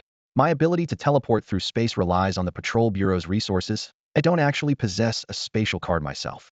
From what we know now, the highest quality spatial type cards are purple cards, and the owner happens to be someone you're familiar with.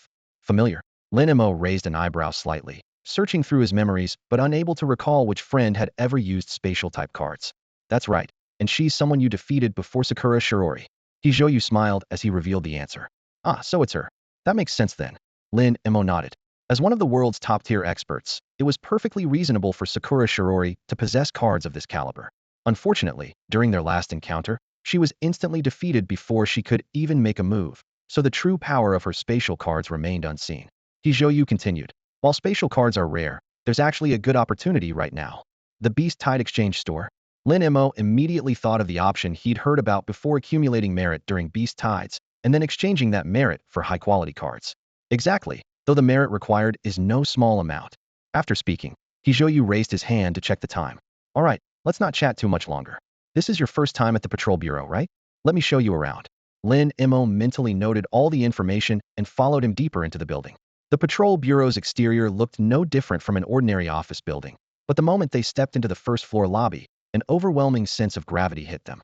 11 massive portraits hung on the wall facing the lobby, with light cascading from above, reflecting cold gleams off their metal frames.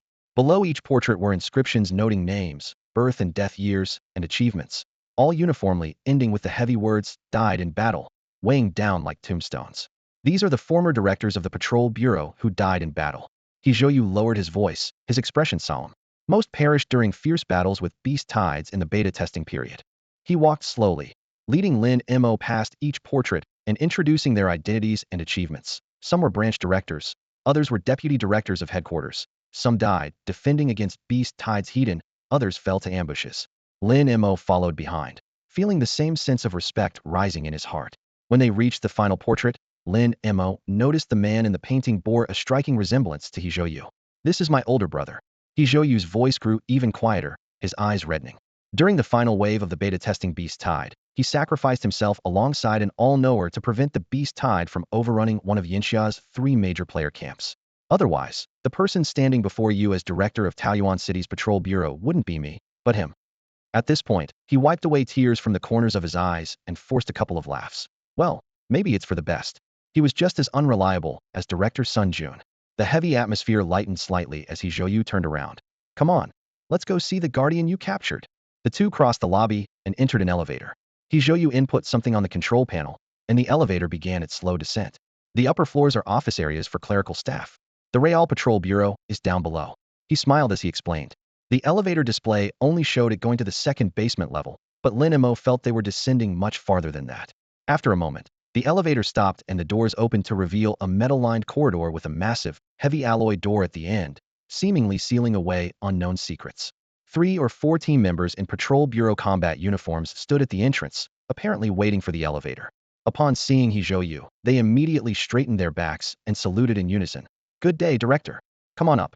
Hizhou waved casually. However, the team members waved their hands repeatedly and stepped back. "We're just here to take a look." "No need." Hizhou's expression darkened slightly, but he said nothing more. Just as the elevator doors were closing, Lin Mo still heard quiet complaints from outside. "How unlucky. Just came out for some fresh air and ran into that jinx of a director. Great. The director won't give us trouble later, will he?" And Lin Mo was certain that Hizhou had heard it too. Ding. The elevator doors opened once again. The two men had finally reached their destination. Outside lay the same familiar metal corridor, with that towering metal gate at the end emanating a cold, intimidating glow. Unlike the upper level, 2 fully armed sentries now stood guard before the gate. "Good day, Director." "Good day, Mr. Lin." The sentries snapped to attention and saluted as soon as the doors opened. "Thank you for your service." Hizhou nodded slightly and pulled out a regulation card with black background and silver patterns from his chest pocket, inserting it into the card slot beside the gate. Click. Player Hizhou detected. Identity verified. Access granted.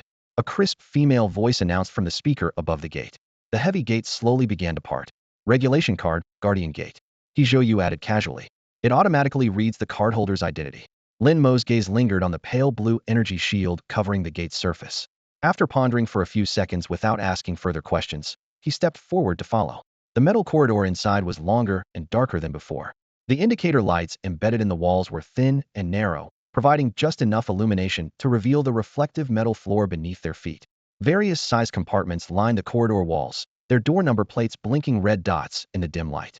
As the two men walked forward, they happened upon a laboratory door being pushed open. A man in a white lab coat hurried out, clutching some documents. Through the gap in the door, Lin Mo caught a glimpse of several researchers wearing similar badges operating instruments, with massive display screens showing incomprehensible line graphs and code. The lighting grew sparser the deeper they went, and the corridor's air pressure seemed to intensify continuously. Finally, a small metal room appeared at the end in the silence. "We're here." Hizhou stopped. "The white-haired guardian is imprisoned here?" Lin Mo asked. "It's not that simple." Hizhou shook his head. "For such an important and dangerous suspect, we wouldn't directly imprison him in the real world. He's being held in an independent dimensional space created by the Inspection Bureau. This is just the observation roomway use it to monitor him at all times." With that, he swiped his card again, and the door opened in response. The observation room was well lit, with 3 to 5 staff members seated around a curved control panel, their faces tinted green by the screen lights. Upon seeing Hizhou, they merely glanced up in acknowledgement before continuing their work. However, when their eyes fell upon Lin Mo, they all stood up in unison, looking excited and about to exchange pleasantries, only to be waved back to their seats by Hizhou. "Shao Qi, what's the status of that guardian from the Dawn sect?" he inquired of the girl in the front row. The girl was about 20 years old, with her hair in a bun and a tall, slender figure. Her bright, moist eyes paired with slightly pouted lips gave her the appearance of a delicate beauty.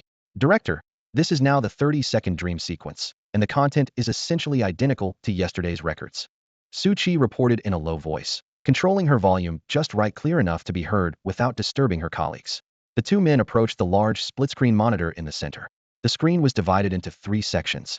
The leftmost displayed a dreamlike image. The Dawn Sect Guardian wore classical Yinxia robes, sitting upright in a bamboo chair at a tea house with clear tea and refreshments before him, while the melodious voice of a storyteller rose and fell nearby. The guardian would occasionally raise his cup for a sip or pick up a piece of refreshment, delighting his companions at the table. During exciting moments, he would even exchange a few playful words with his nearby companions. Most of their conversations revolved around strange tales and curious events from the martial world. Yet those eyes revealed a weathered weariness, as if eroded by countless sandstorms. Inside the spacious observation room, an entire wall was divided into 4 screens. The leftmost displayed the Guardian's turbulent dream sequences. The second recorded his vital signs: heartbeat, brain activity levels, and neural response curves. The center screen remained locked on the Guardian himself. He now reclined in a specially designed metal chair, as still as driftwood sinking into stagnant water, his chest rising and falling weakly. Though his exposed skin was covered with dark blue welts and tiny puncture wounds, all fresh injuries that hadn't been there when Lin Mo captured him. The rightmost screen scrolled with lines of command code that Lin Mo couldn't decipher, occasionally updated or modified as the personnel in the room operated their equipment. "Xiao Qi, explain this to Mr. Lin," Zhou said, clasping his hands behind his back. Catching Lin Mo's inquiring gaze, he spoke in a low voice. "Yes, Director." Su Qi walked over to Lin Mo's side, her movements composed and her tone as gentle as a spring breeze. "Mr. Lin, allow me to explain." She first pointed to the scarred, white-haired man. "This Dawn Cult Guardian you brought back claims he wants to defect to the Inspection Bureau, but stubbornly insists on guaranteed protection for his life. Given his numerous crimes, the Bureau naturally couldn't agree easily, so the Director employed some physical methods on him. All the injuries you see now resulted from these methods. Unfortunately, this fellow proved tight-lipped. Traditional interrogation yielded minimal results, and we tried other approaches as well. As long as we wouldn't promise to spare his life, he remained completely silent. Finally, we had to request a purple epic quality card from headquarters, the Dream Weaver." As Su Qi spoke, she moved to the rightmost screen, her slender finger pointing at the code. The Dream Weaver drags the target into continuously looping dreams, enticing or threatening him to reveal the truth within those dreams. Currently, this is the 30-second dream we've woven for him. In this round, after being captured by you, he chose to end his own life. Then his soul transmigrated to another world. Through different scenario stimulations, we make him unconsciously use the knowledge and abilities he truly possesses. Lin Mo nodded slightly, finally understanding the mechanism. Su Qi turned and pulled a thick stack of files from a nearby table, gently handing them to Lin Mo. "Mr. Lin, this contains all the intelligence gathered from the previous 32 dream sequences." Lin Mo's thumb flipped rapidly through the pages, the paper rustling. The Dream Weaver's power left him secretly amazed. The files were detailed enough to include when the Guardian wet his bed as a child, and which time he was made to stand in the corner for forgetting homework. Embarrassing incidents that even the person himself probably couldn't remember had been excavated. Further on, the records clearly documented how the Guardian became a beta tester for the End, how he contacted the Dawn Cult, and how he climbed to the position of Guardian through his natural affinity with the Twilight Lord of the End. Then came the details of how he schemed against Lin Mo after the Cardmaster public release, attempting to seize Lin Mo's cards. Every detail laid bare. However, what Lin Mo cared about most, the coordinates of the Dawn Cult headquarters, remained blank throughout. Lin Mo quickly flipped from beginning to end, his brow furrowing deeper. "No specific information about the Dawn Cult." "That's correct." Su Qi nodded gently. "The reason might be that the Dawn Cult maintains extremely strict internal control, so even a Guardian wouldn't have access to core coordinates. Or it could be some natural interference from the Twilight Lord of the End, making his subconscious instinctively avoid exposing such secrets. In the previous 32 dreams, almost all the cult information we obtained was already known to us, and key locations remain untraceable." At this point, she reached over to help Lin Mo flip to the middle section of the files, lowering her voice. However, it wasn't entirely fruitless. "Look here." Lin Mo's gaze fell where her fingertip pointed a small paragraph that had initially been overlooked as background setting for the Guardian's schemes. With her reminder, Lin Mo instantly caught the real significance hidden between the lines. "Realm-devouring worms. World-devouring insects?" Lin Mo's question echoed through the small observation room for a long while, the cold metal walls reflecting his grave expression. Zhou walked back to the light screen and confirmed in a low voice. "That's right, world-devouring insects. They're mass summoning cards developed by the Dawn Cult for this beast tide.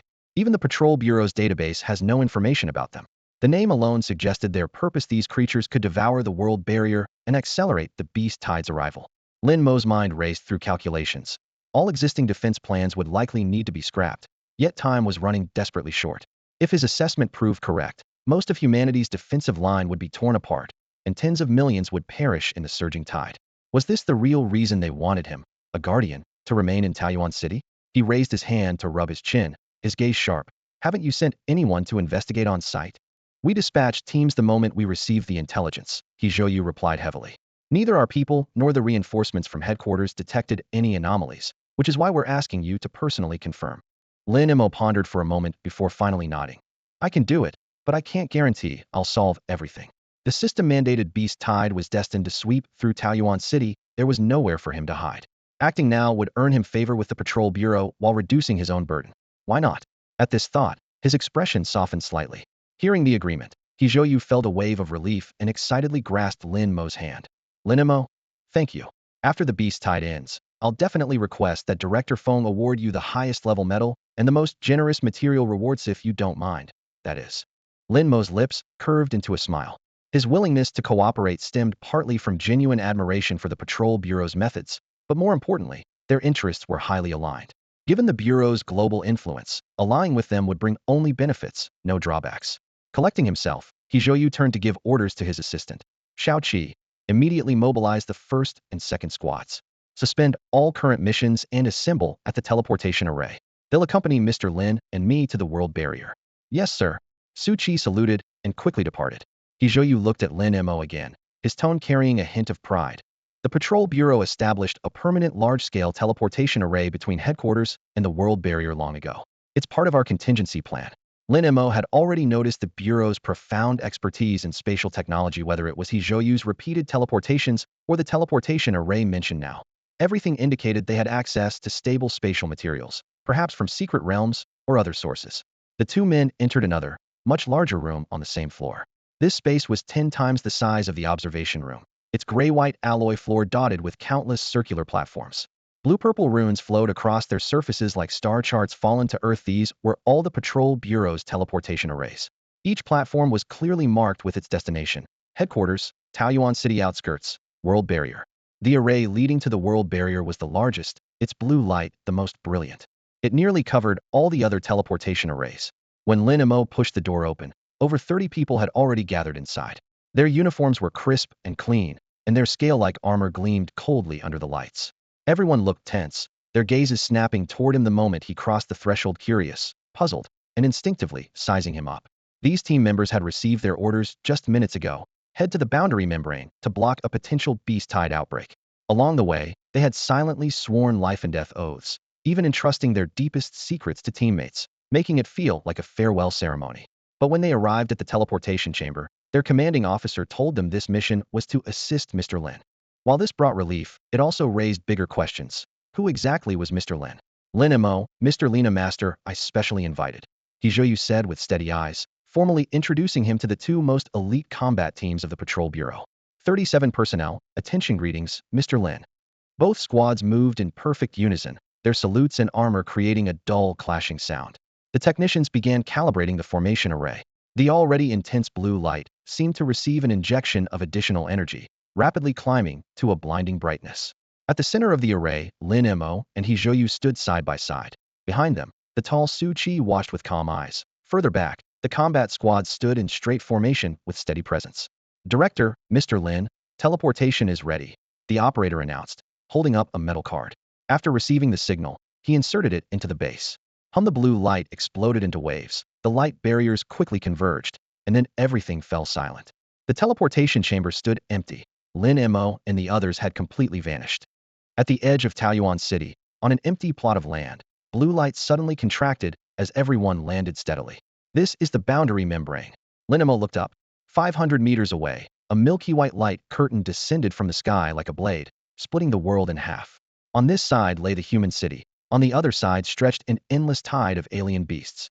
The beast horde was so dense their individual forms were indistinguishable, extending along the light curtain like a tsunami with no visible end.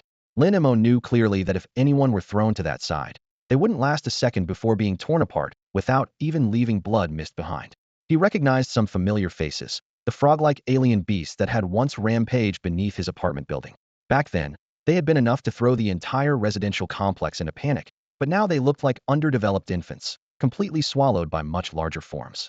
Those colossal creatures were as big as skyscrapers, either ramming or roaring, but all their impacts were blocked by the light curtain. Not even a whisper of sound could pass through, making them seem even more oppressive. And this was only the first wave of alien beasts. Lin Mo couldn't imagine what would happen if the boundary membrane completely collapsed and higher-tier alien beasts and omniscient ones emerged. No one could explain why a thin membrane could block this hellscape. Even having witnessed it countless times, Hijoyu couldn't help but feel awe. Lin Mo activated his insight ability and slowly approached the light curtain. The alien beasts on the other side grew increasingly frenzied, and in his vision, hidden details became magnified. On the surface of the boundary membrane, rice grain-sized white insects were gnawing along existing cracks, their tiny mandibles precise and vicious. Boundary-devouring insects found them. Realm-devouring insects. Specially cultivated by the Dawn cult, these creatures possess the mighty power to devour dimensional barriers and contain the force of the Twilight Lord of Endings. Quality: blue rare. Type: one-time group summoning card.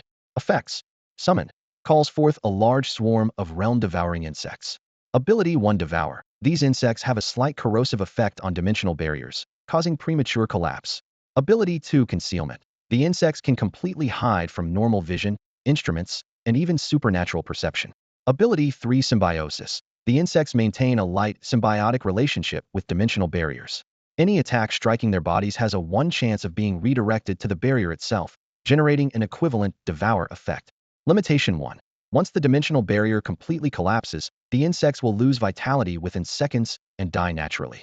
Limitation 2. The insects contain dawn power within their bodies and are naturally afraid of all underworld-type cards and related forces. Lin Mo's fingers gently traced along the dimensional barrier. Countless realm-devouring insects lurked in invisible crevices, slowly gnawing with their saw-like mandibles. Minutes passed, yet the barrier's surface showed not even a scratch. Still, that barely perceptible erosion continued relentlessly. Without intervention, after a week of persistence, they could bite through shallow openings.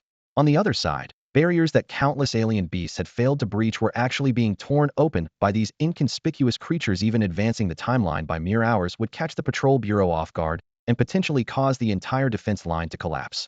More terrifying still, this was all meticulously planned. 1. Concealment ensured the insects could work long-term while enemies remained unaware. 2. Symbiosis made discoverers hesitant to act rashly, fearing consequences. 3. The automatic death mechanism completely erased all traces. Had Lin Mo not personally captured a Dawn cult guardian the night before, the Patrol Bureau today wouldn't even understand where the problem lay. Lin Mo, have you found anything? Hijoyu finally couldn't help but speak after seeing him silent for so long. Found the realm-devouring insects. Lin Mo's tone was calm, yet each word struck like thunder. Actually, there's no need to search, the entire barrier is covered with them. On your hands right now, there are no fewer than 10. Before he finished speaking, Hijoyu jerked his hand back, instinctively licking his dry lips. Then, how should we handle this? As he spoke, he repeatedly examined his palm, as if insect shadows might emerge from beneath his skin at any moment. Behind them, Su Chi and the combat team members heard everything clearly. As a key member of the observation room, Su Chi had already seen descriptions of realm-devouring insects in the files. Though the combat team had only participated in yesterday's field work, they remembered how those self-proclaimed experts had been helpless when facing the dimensional barriers, some scratching their heads in frustration, others nearly breaking down in tears. Yet this, temporarily assigned Mr. Lin had identified the crux of the problem with just a few observations. While everyone admired his skill, they couldn't help but feel suspicious and curious about his true identity. Some quietly stepped closer, others simply perked up their ears, afraid of missing a single word. Lin Mo held nothing back, relaying every piece of information he'd obtained through his insight ability to Hijoyu. What's important to note is that they maintain a light, symbiotic relationship with the dimensional barrier. Any attack has a chance of being reflected back onto the barrier itself. Acting rashly could very well backfire. Symbiosis. There was a 1% chance that damage would transfer to the boundary membrane. Hijoyu felt like his head was about to explode. He paced back and forth, his brow furrowed tightly, until he suddenly stamped his foot and turned to shout at the combat team. Joshua, Captain. From the team, a burly member with a full beard stepped forward. This was one of the two who had gossiped about Hijoyu in the elevator earlier. Joshua, Hijoyu's eyes blazed intensely. You have underworld-type cards, right? Joshua was stunned for a moment, hesitated briefly, then nodded. I have one underworld-type skill card, Yellow Spring Water. Su Chi immediately understood his intention, her voice filled with concern. Captain, are you planning to eliminate the Realm Devourers right now? Shouldn't we report to headquarters first? No need to report. Hijoyu raised his hand to cut off her words. The sooner we resolve this, the sooner we reduce damage to the boundary membrane. Su Chi still wanted to remind him. But if they're symbiotic, there are no buts. Hijoyu spoke decisively. Joshua, use your underworld-type cards to directly eliminate these damn things. Everyone else assist. I'll report the information to headquarters right now and have them deploy more underworld-type cards. The boundary membrane is massivite won't be easy to clean up. After speaking, he looked up at the enormous boundary membrane that pierced through heaven and earth, letting out a long sigh. Of course he knew about the side effects of symbiosis, but faced with choosing the lesser of two evils, he had no other choice. Then he turned to look at Lin Mo, his tone carrying an almost pleading sincerity. Mr. Lin, could you assist us and provide some guidance? Lin Mo's gaze swept across the densely packed realm devourers in the sky, at least hundreds of thousands of them. According to the symbiosis rules, even with only a 1% damage transfer rate, this base number would be enough to create numerous breaches in the boundary membrane. Since symbiosis only has a chance of transferring damage when harm is inflicted, Lin Mo said softly. What if we don't cause harm and just clear them directly instead? Huh. Hijoyu was stunned. How do we clear them without causing harm? Like this, for example. Lin Mo raised his hand and pulled out two cards emanating blue light. Oxhead, Horseface. Ever since obtaining the Horseface card from the Dawn Church, this was the first time he had summoned it together with Oxhead. Apart from their names and illustrations, the two cards had nearly identical attributes. Their bonuses, active abilities, and passive effects were completely synchronized, as if Horseface were a wanton reprint of Oxhead. When they were simultaneously placed in the King Yama card slot, the card face's light suddenly intertwined. The next second, new text appeared below the original description. Set, Underworld Guards, Oxhead, and Horseface. Set Skill 1 detained by order of King Yama. The Underworld Guards detain souls, bodies, yin, and yang, forcibly gathering all living beings within 5 meters ahead. Set Skill 2 imprisoned by order of King Yama. The Underworld Guards confine detained subjects in the Underworld dungeons, never to escape for all eternity. The Oxhead stood on the left, Horseface on the right. The moment they formed a complete set, these two giant spirits suddenly doubled in height, reaching nearly 6 meters tall, standing before everyone like two towering black mountains that blocked out the sun. Yet these two mountains respectfully knelt on one knee, bowing their heads in submission, awaiting Lin Mo's commands. It's him. The appearance of Oxhead and Horseface instantly stirred the previously disciplined Patrol Division squad, with hushed discussions rising one after another. It's the number one on our Yinxia's combat power rankings. No wonder, Director, he was so polite to him. So powerful. Those two summoned beings give me such immense pressure, but he's so young. Su Qi was equally shocked, covering her slightly parted red lips with her right hand. Mr. Lin, you're actually first on the combat power rankings? Hearing the chaotic exclamations behind him, Hijoyu didn't intervene, only focused intently on Lin Mo, wanting to see how he would eliminate the realm-devouring insects next. Oxhead, Horseface capture. Lin Mo raised his hand toward the boundary membrane, his voice low and clear. Oxhead and Horseface simultaneously straightened their bodies, turning to face the translucent boundary membrane. In the next moment, each giant palm conjured a pitch-black iron chain, lashing down violently. If they had struck a human body, death would have been instant, yet when they fell upon the membrane, not even the slightest ripple appeared. The moment the chains touched the membrane, a light crack sounded, and the chain bodies split frantically, branching like black tendrils that spread rapidly in all directions, overlapping in complexity, instantly weaving the surrounding 5-meter space into an impenetrable black net. If anyone present possessed insight, like Lin Mo, they would have discovered that each tendril's end precisely hooked onto a realm-devouring insect invisible to the naked eye, where the black net covered, not a single one escaped. After the tendrils fully extended, Oxhead and Horseface roared in unison, pulling back their arms. The insect swarm that had been gnawing at the boundary membrane was yanked away completely, falling like rain, struggling in vain. Oxhead, Horseface escort. Lin Mo commanded again. The two spirits held chains in their left hands while their right hands suddenly tore at the void on either side of Lin Mo's space was torn like a curtain, and a blood-red giant gate thunderously appeared.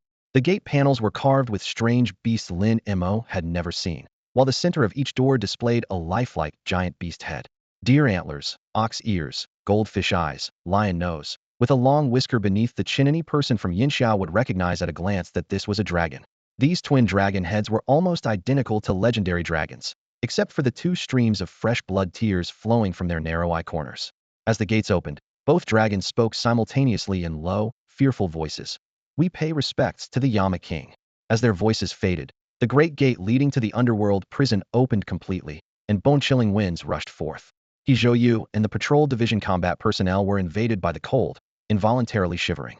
Oxhead and Horseface swung their chains with force, hurling the countless realm-devouring insects hanging from the chain ends deep into the blood gate. Accompanied by a thunderous boom, the giant gate closed, its phantom vanishing instantly, seemingly sealing the insect swarm forever in the underworld prison. Barring any accidents, these realm-devouring insects would never again have a chance to see daylight. Oxhead, Horseface, clean up all the realm-devouring insects here. Lin Mo pointed at the boundary membrane, and the Oxhead and Horseface demons immediately sprang into action. The two underworld enforcers flanked the membrane from left and right, tearing and striking with their axes, while the King of Hell's overwhelming presence enveloped the entire barrier. In less than half an hour, the densely packed realm-devouring worms that had been writhing like black silk threads were completely eradicated. Once the task was complete, Oxhead and Horseface transformed back into black cards with golden patterns and whooshed back into Lin Mo's sleeve. Is it over, Lin Mo? Only now did Hizhoyu dare to approach and speak.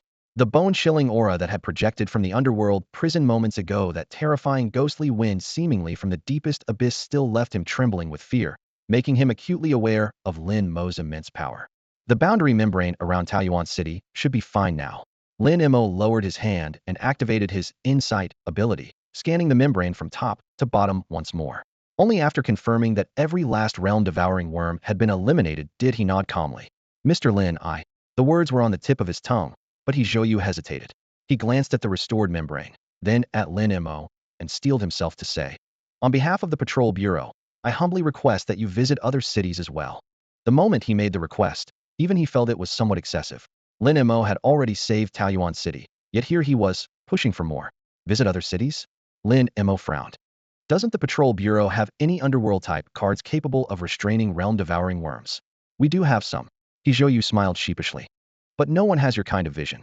Before Lin Mo's arrival, the Patrol Bureau had dispatched multiple teams of experts, including masters wielding pupil technique cards, yet everyone came up empty-handed when examining the boundary membranes. To this day, Lin Mo remained the only person who could actually detect the realm-devouring worms. While they could now follow Lin Mo's demonstration to find suitable underworld-type cards, the results were far inferior to his personal intervention. More challenging still, virtually no one else could see the realm-devouring worms directly as he could. I can't possibly go to other cities to help you clean up.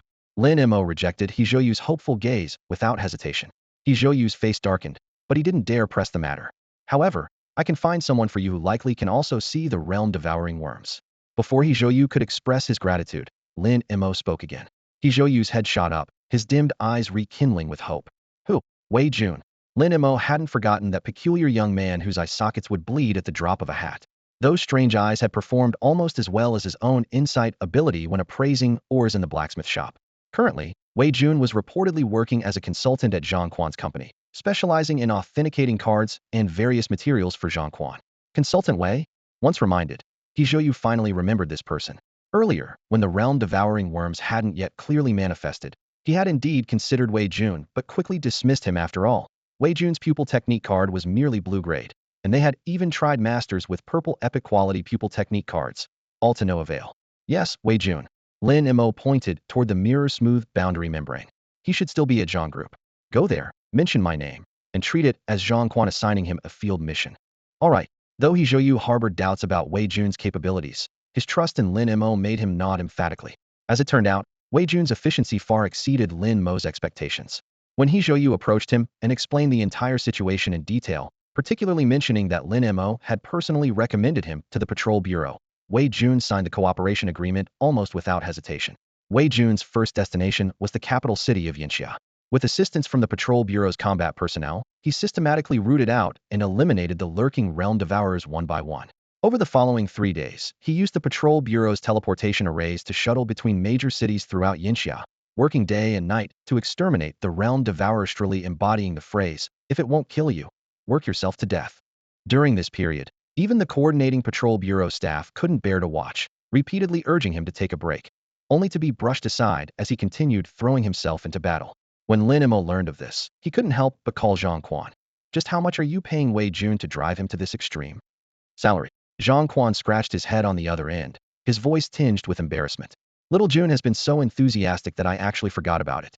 I haven't paid him yet. A brief silence fell over the phone line. Lin Mo hung up helplessly and gently lay back on his bed. It was now 11:59 p.m. Only one day remained until the beast tide that Hizhoyu had predicted would begin. Though the news hadn't been made public, the entire city of Taoyuan felt much more oppressive than usual, as if a storm was brewing in the very air. Since last night, transport aircraft had been roaring overhead continuously. Beneath the night sky, Roads echoed with the dull rumble of tires and tank treads. Lin Mo had personally witnessed convoys of troop carriers, tanks, and heavy artillery rolling into the city's outskirts. Strange beasts had also begun spawning sporadically within the urban area, similar to the last system update. The difference was that this time the patrol bureau was fully prepared, preventing even the slightest disturbance. Ding! Midnight struck. Just as Lin Mo was about to close his eyes, a clear system notification suddenly rang out across the sky, causing him to sit up straight, all drowsiness vanishing. Ding! Important system notice. The Cardmaster's first crisis will begin in 12 hours. Beast Tide. System notice. Exchange shop is now open. Players may use points to purchase items. Blacksmith shop, potion shop, and card crafting shop are now simultaneously available. Beast Tide exclusive mandatory missions are online. Completion grants point rewards. System notice. After the first Beast Tide ends, Cardmasters will receive the first major update since public beta. This will unlock the second card rain wave, large-scale secret realm system, class system, card manufacturing industry, and guild system. Please look forward to it. Cardmasters wishes you an enjoyable gaming experience. Thank you. After the notification faded, the night immediately erupted into chaos. Beast Tide? What's that? Exchange shop? Point rewards. Bro, look quick. There's a new mission in my panel. The sudden announcement jolted everyone from their sleep, and Taoyuan City instantly buzzed with voices. Meanwhile, at the boundary membrane defense line on the city's outskirts, final adjustments were being made. The patrol bureau had moved the teleportation array further back, creating a safer distance from the border. Just as the system notification ended, Hijoyu arrived at the front lines, stepping onto the glowing array platform. Outside the teleportation array, a middle-aged man in military uniform with sharp features had been waiting. General Tao. Hijoyu stepped forward to shake hands. How's the defense line construction coming along? Director He. All soldiers are in position, and all weapons have been deployed. We're just waiting for the next orders from the patrol bureau. The middle-aged man stood at attention, hastily shook hands with Hijoyu, and delivered his report in a low, urgent voice. Good. Hijoyu nodded slightly, feeling somewhat relieved. I'll deploy the city defense card right away.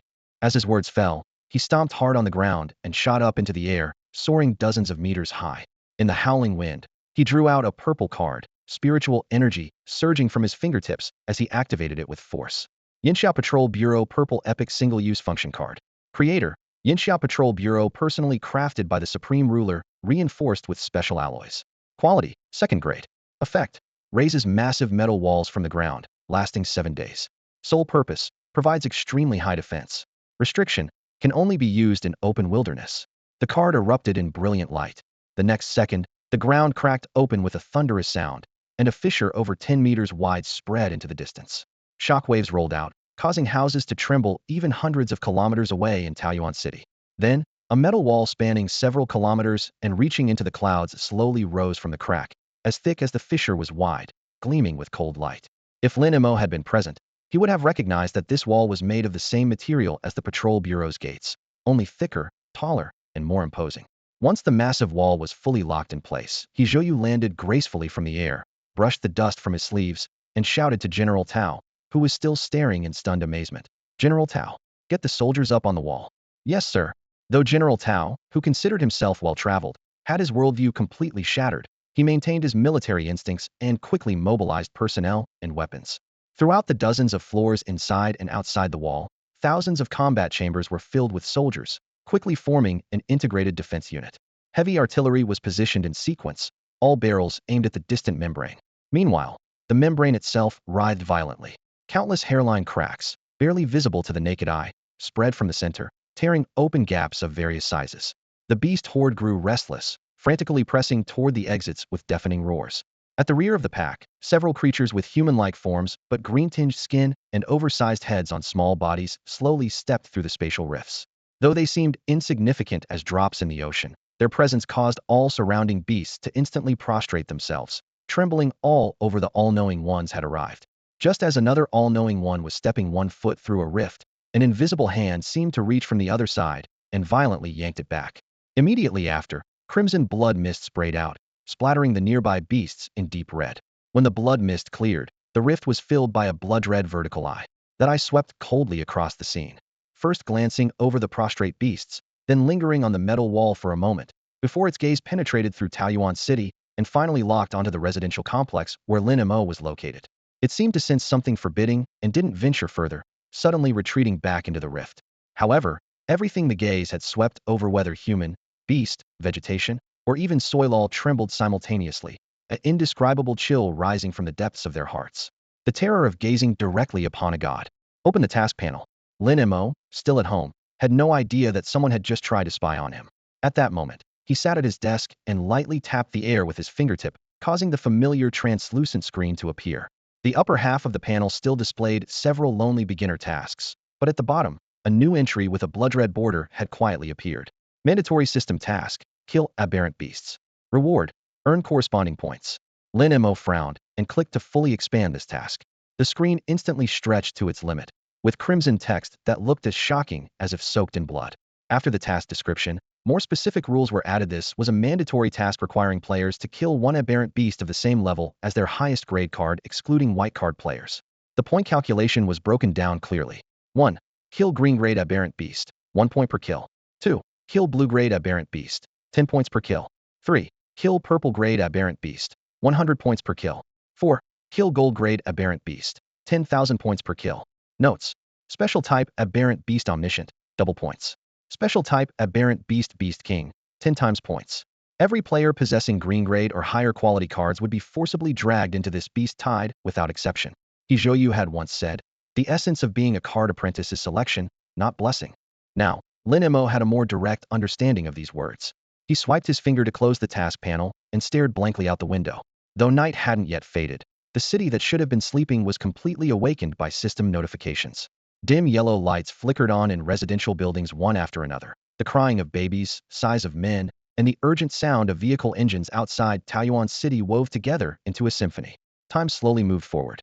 The sky shifted from deep blue to pale dawn, with only 1 hour remaining before the beast tide erupted. Throughout Taoyuan City, countless people tried to prepare themselves mentally. In 1 hour, they would have to face those terrifying aberrant beasts directly. Some felt fear, some worry, while others were so excited they clenched their fists. For most people, the beast tide was a disaster. For a few, it was the most direct and simple way to obtain high-quality cards. Similar scenes were unfolding simultaneously around the world. On the high platform of Fusang's imperial palace, Sakura Shirori looked down at the barrier membrane outside the capital that was breaking inch by inch, her eyes cold as frost.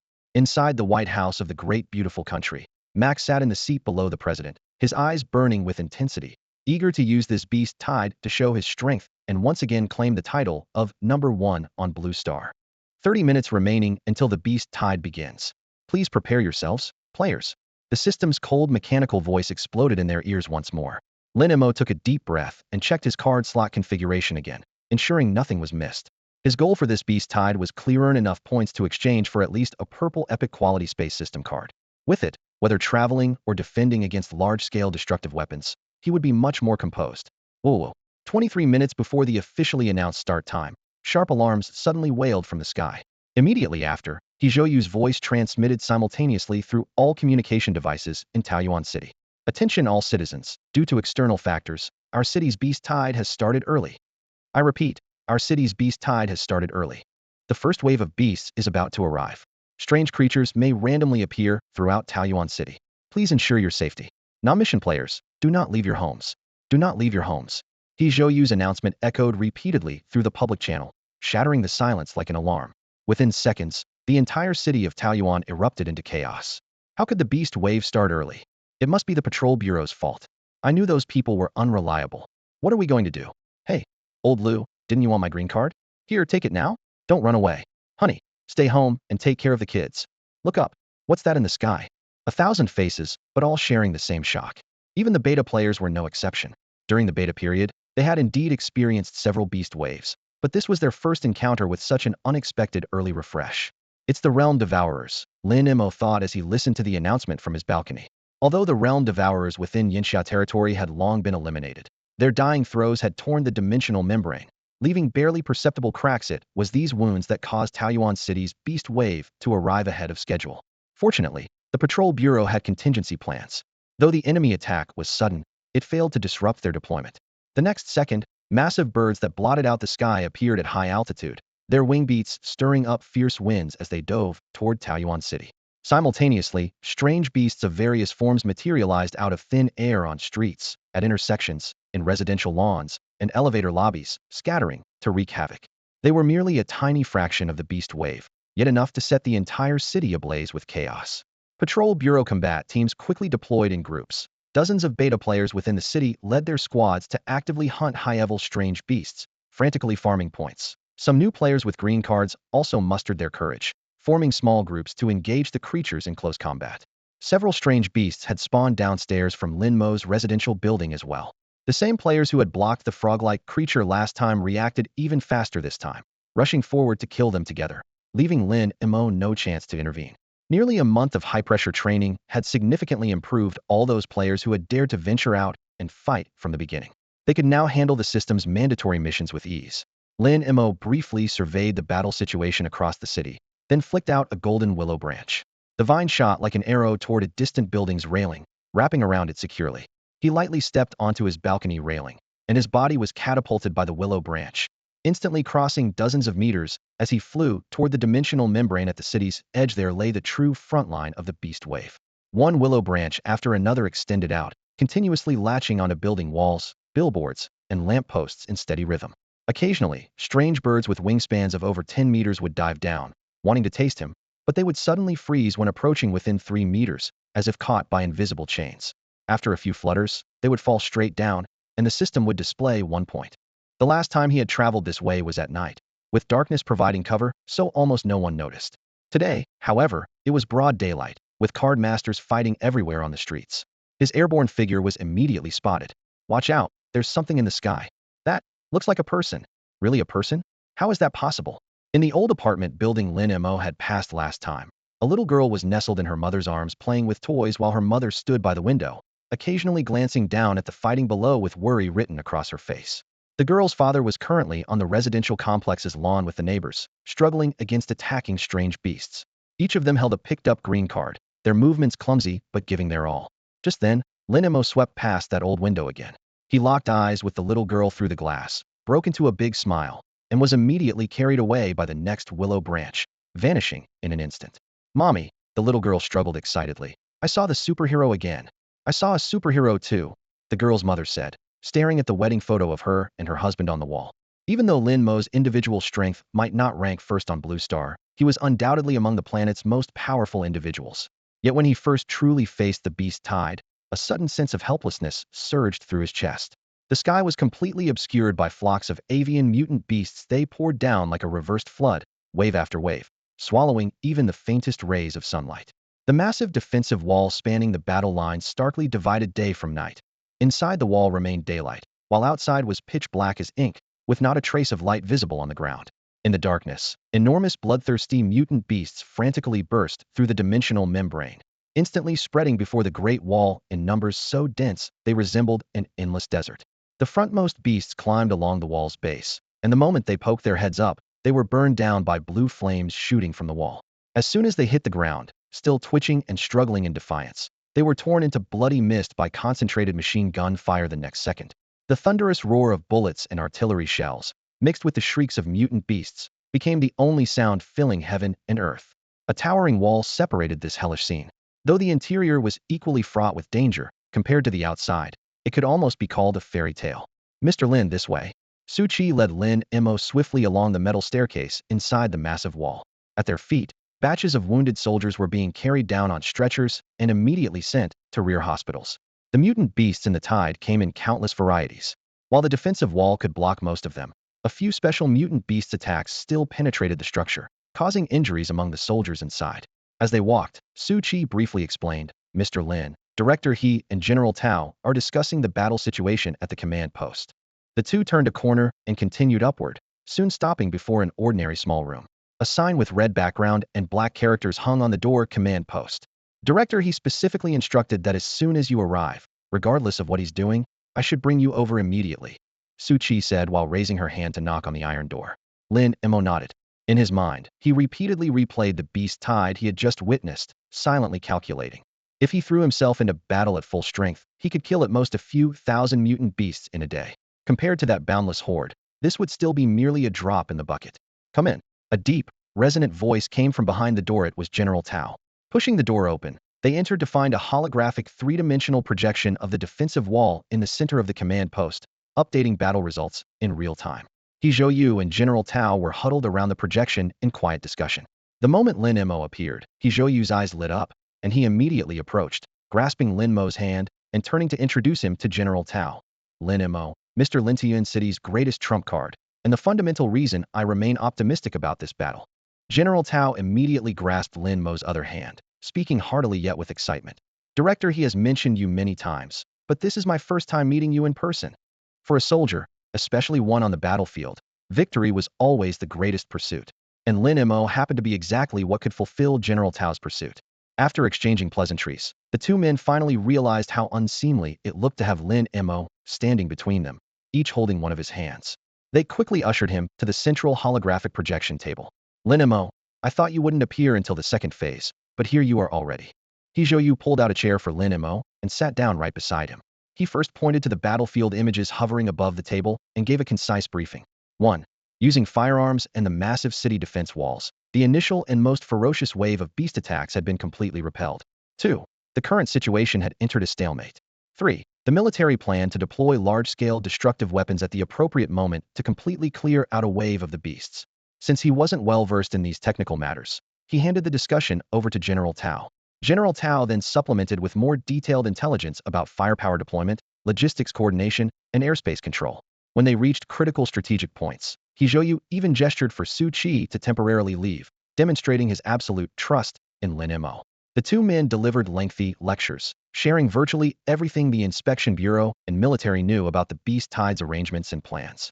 When they finished, they looked at Lin Mo with burning eyes. Mr. Lin, do you have any questions? Or perhaps suggestions for the plan?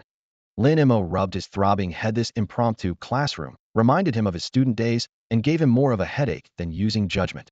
His purpose for coming wasn't to interfere with the defense plans, but was quite simple. 1. To personally confirm the scale of the beast tide, since no matter how detailed the descriptions, nothing compared to seeing it firsthand. 2. To hunt beasts early and earn points, so he could later exchange them at the shop for at least a purple epic grade spatial card, and preferably add an early warning card to perfect his card system. I have no suggestions for now, but I do have a question. He looked up. Please, go ahead. He Zhou and General Tao straightened their backs almost simultaneously. After a moment of silence, Lin Mo asked, Can I go beyond the city defense walls now to hunt the beasts? General Tao, being older and more experienced than He Zhou, immediately responded, Mr. Lin, we appreciate your intentions, but currently our defenses are solid, and we don't need your assistance. Please conserve your strength. Once the omniscient one arrives and firearms become ineffective, then we'll need you to act. In his mind, Lin Mo's image grew ever more noble while others feared and avoided the beast tide. Lin Mo volunteered to defend humanity. Such behavior would be called the greatest of heroes in ancient times, and in modern times, he was a hero of Yanxia. Such a hero must be protected at all costs and absolutely could not be allowed to face the danger of the beasts now.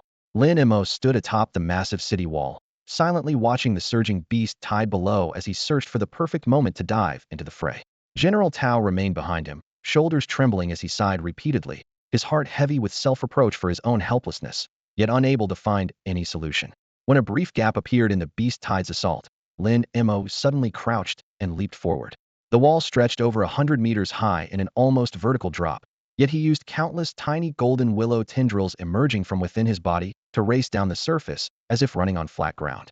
Gunfire flashed from within the wall, but he dodged with ease, then turned to tear apart an attacking beast with his bare hands, reducing it to a bloody mist. I'm going down. His shout from atop the wall had barely been scattered by the wind when a combat squad inside the fortification erupted into chaos. Someone's fallen. Provide covering fire. A burly soldier slammed down his rifle and started to charge downward, but his teammates grabbed him firmly from behind. Are you insane?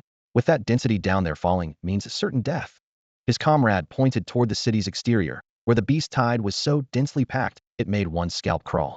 The dimensional membrane's cracks were expanding at a visible rate, causing the number of emerging beasts to surge dramatically.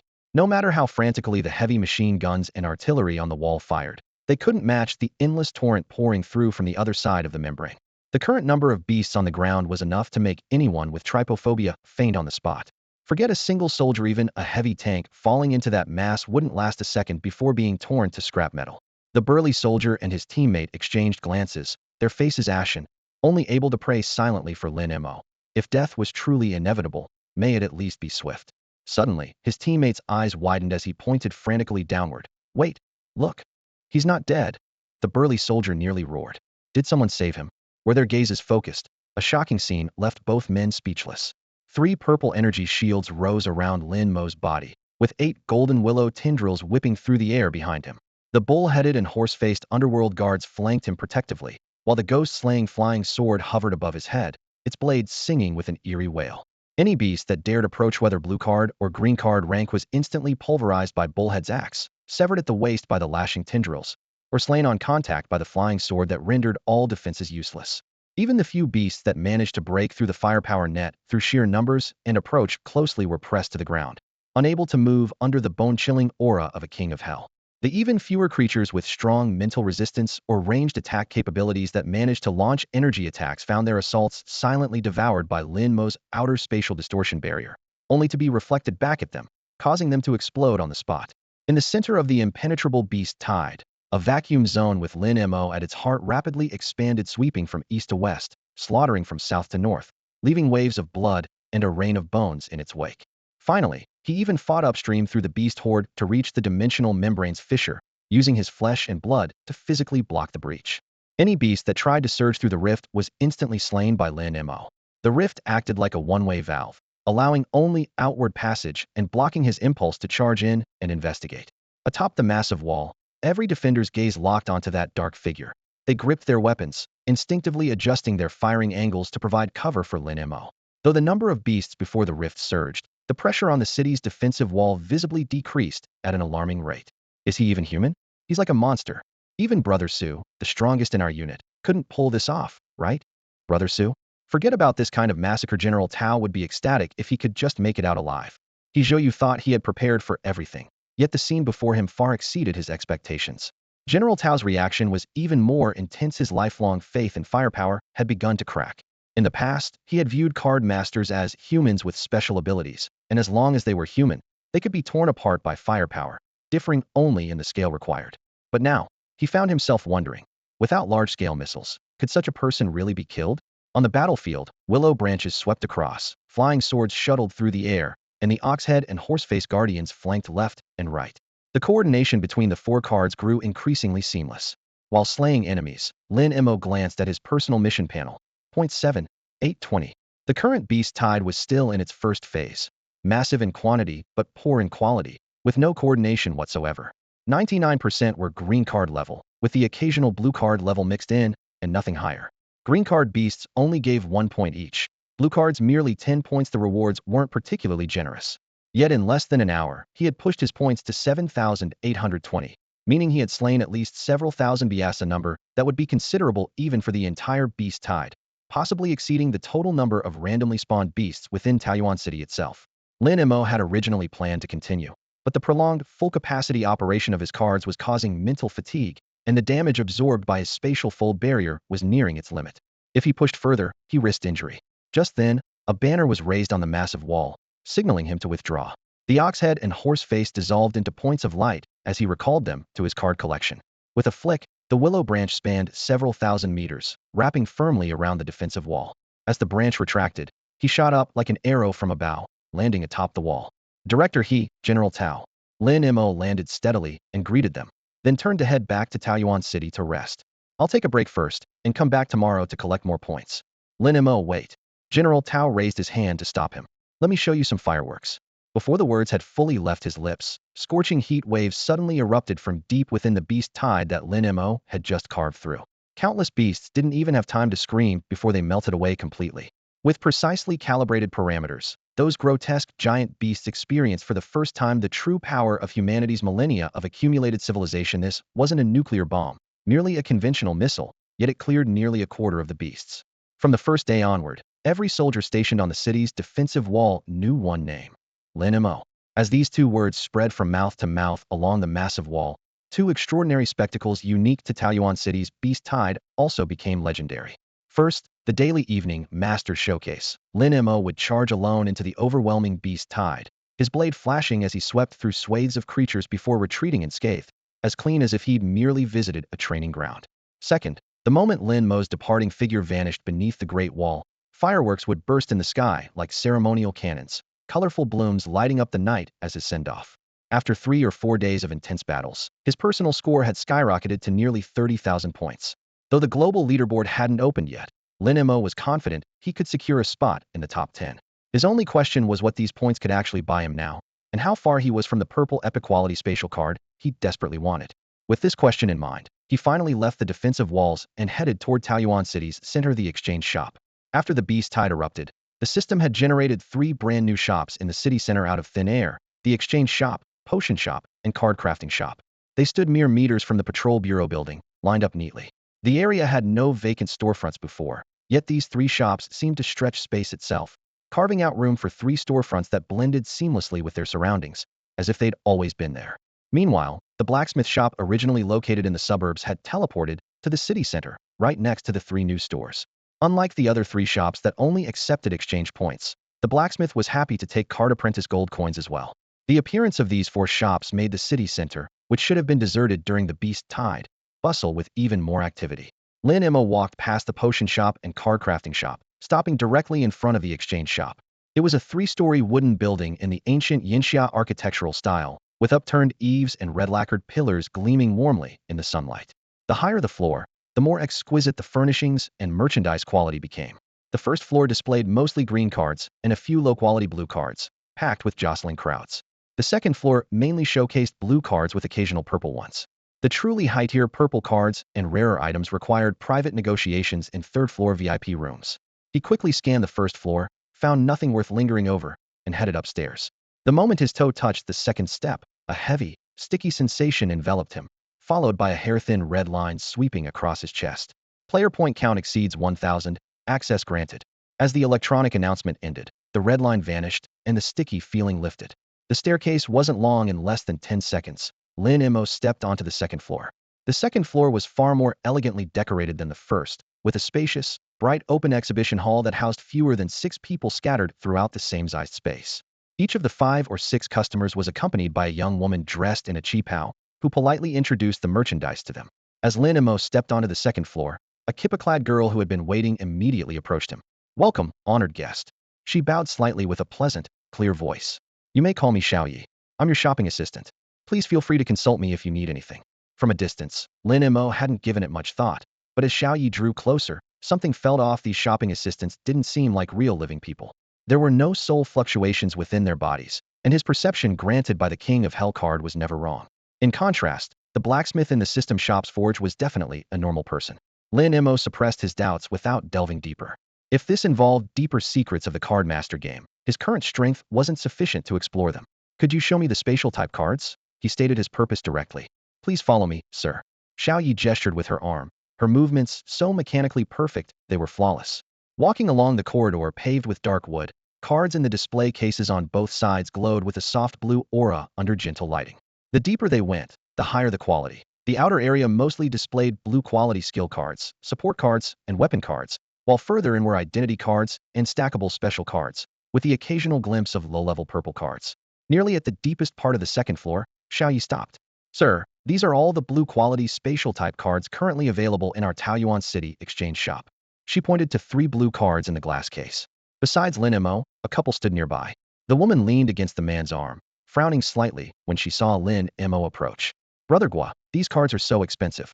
Even the cheapest one costs 10,000 points," the woman complained in a low voice. The man called Brother Gua laughed heartily. "Don't worry, once the beast tide ends, I'll definitely gather 10,000 points and get you one."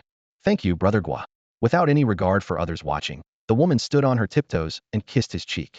Brother Gua's laughter grew more brazen, and his hands began to wander. Noticing Lin Mo turning to leave, the woman pouted. "Brother Gua? Why is he leaving? What else? He can't afford it." Brother Gua sneered.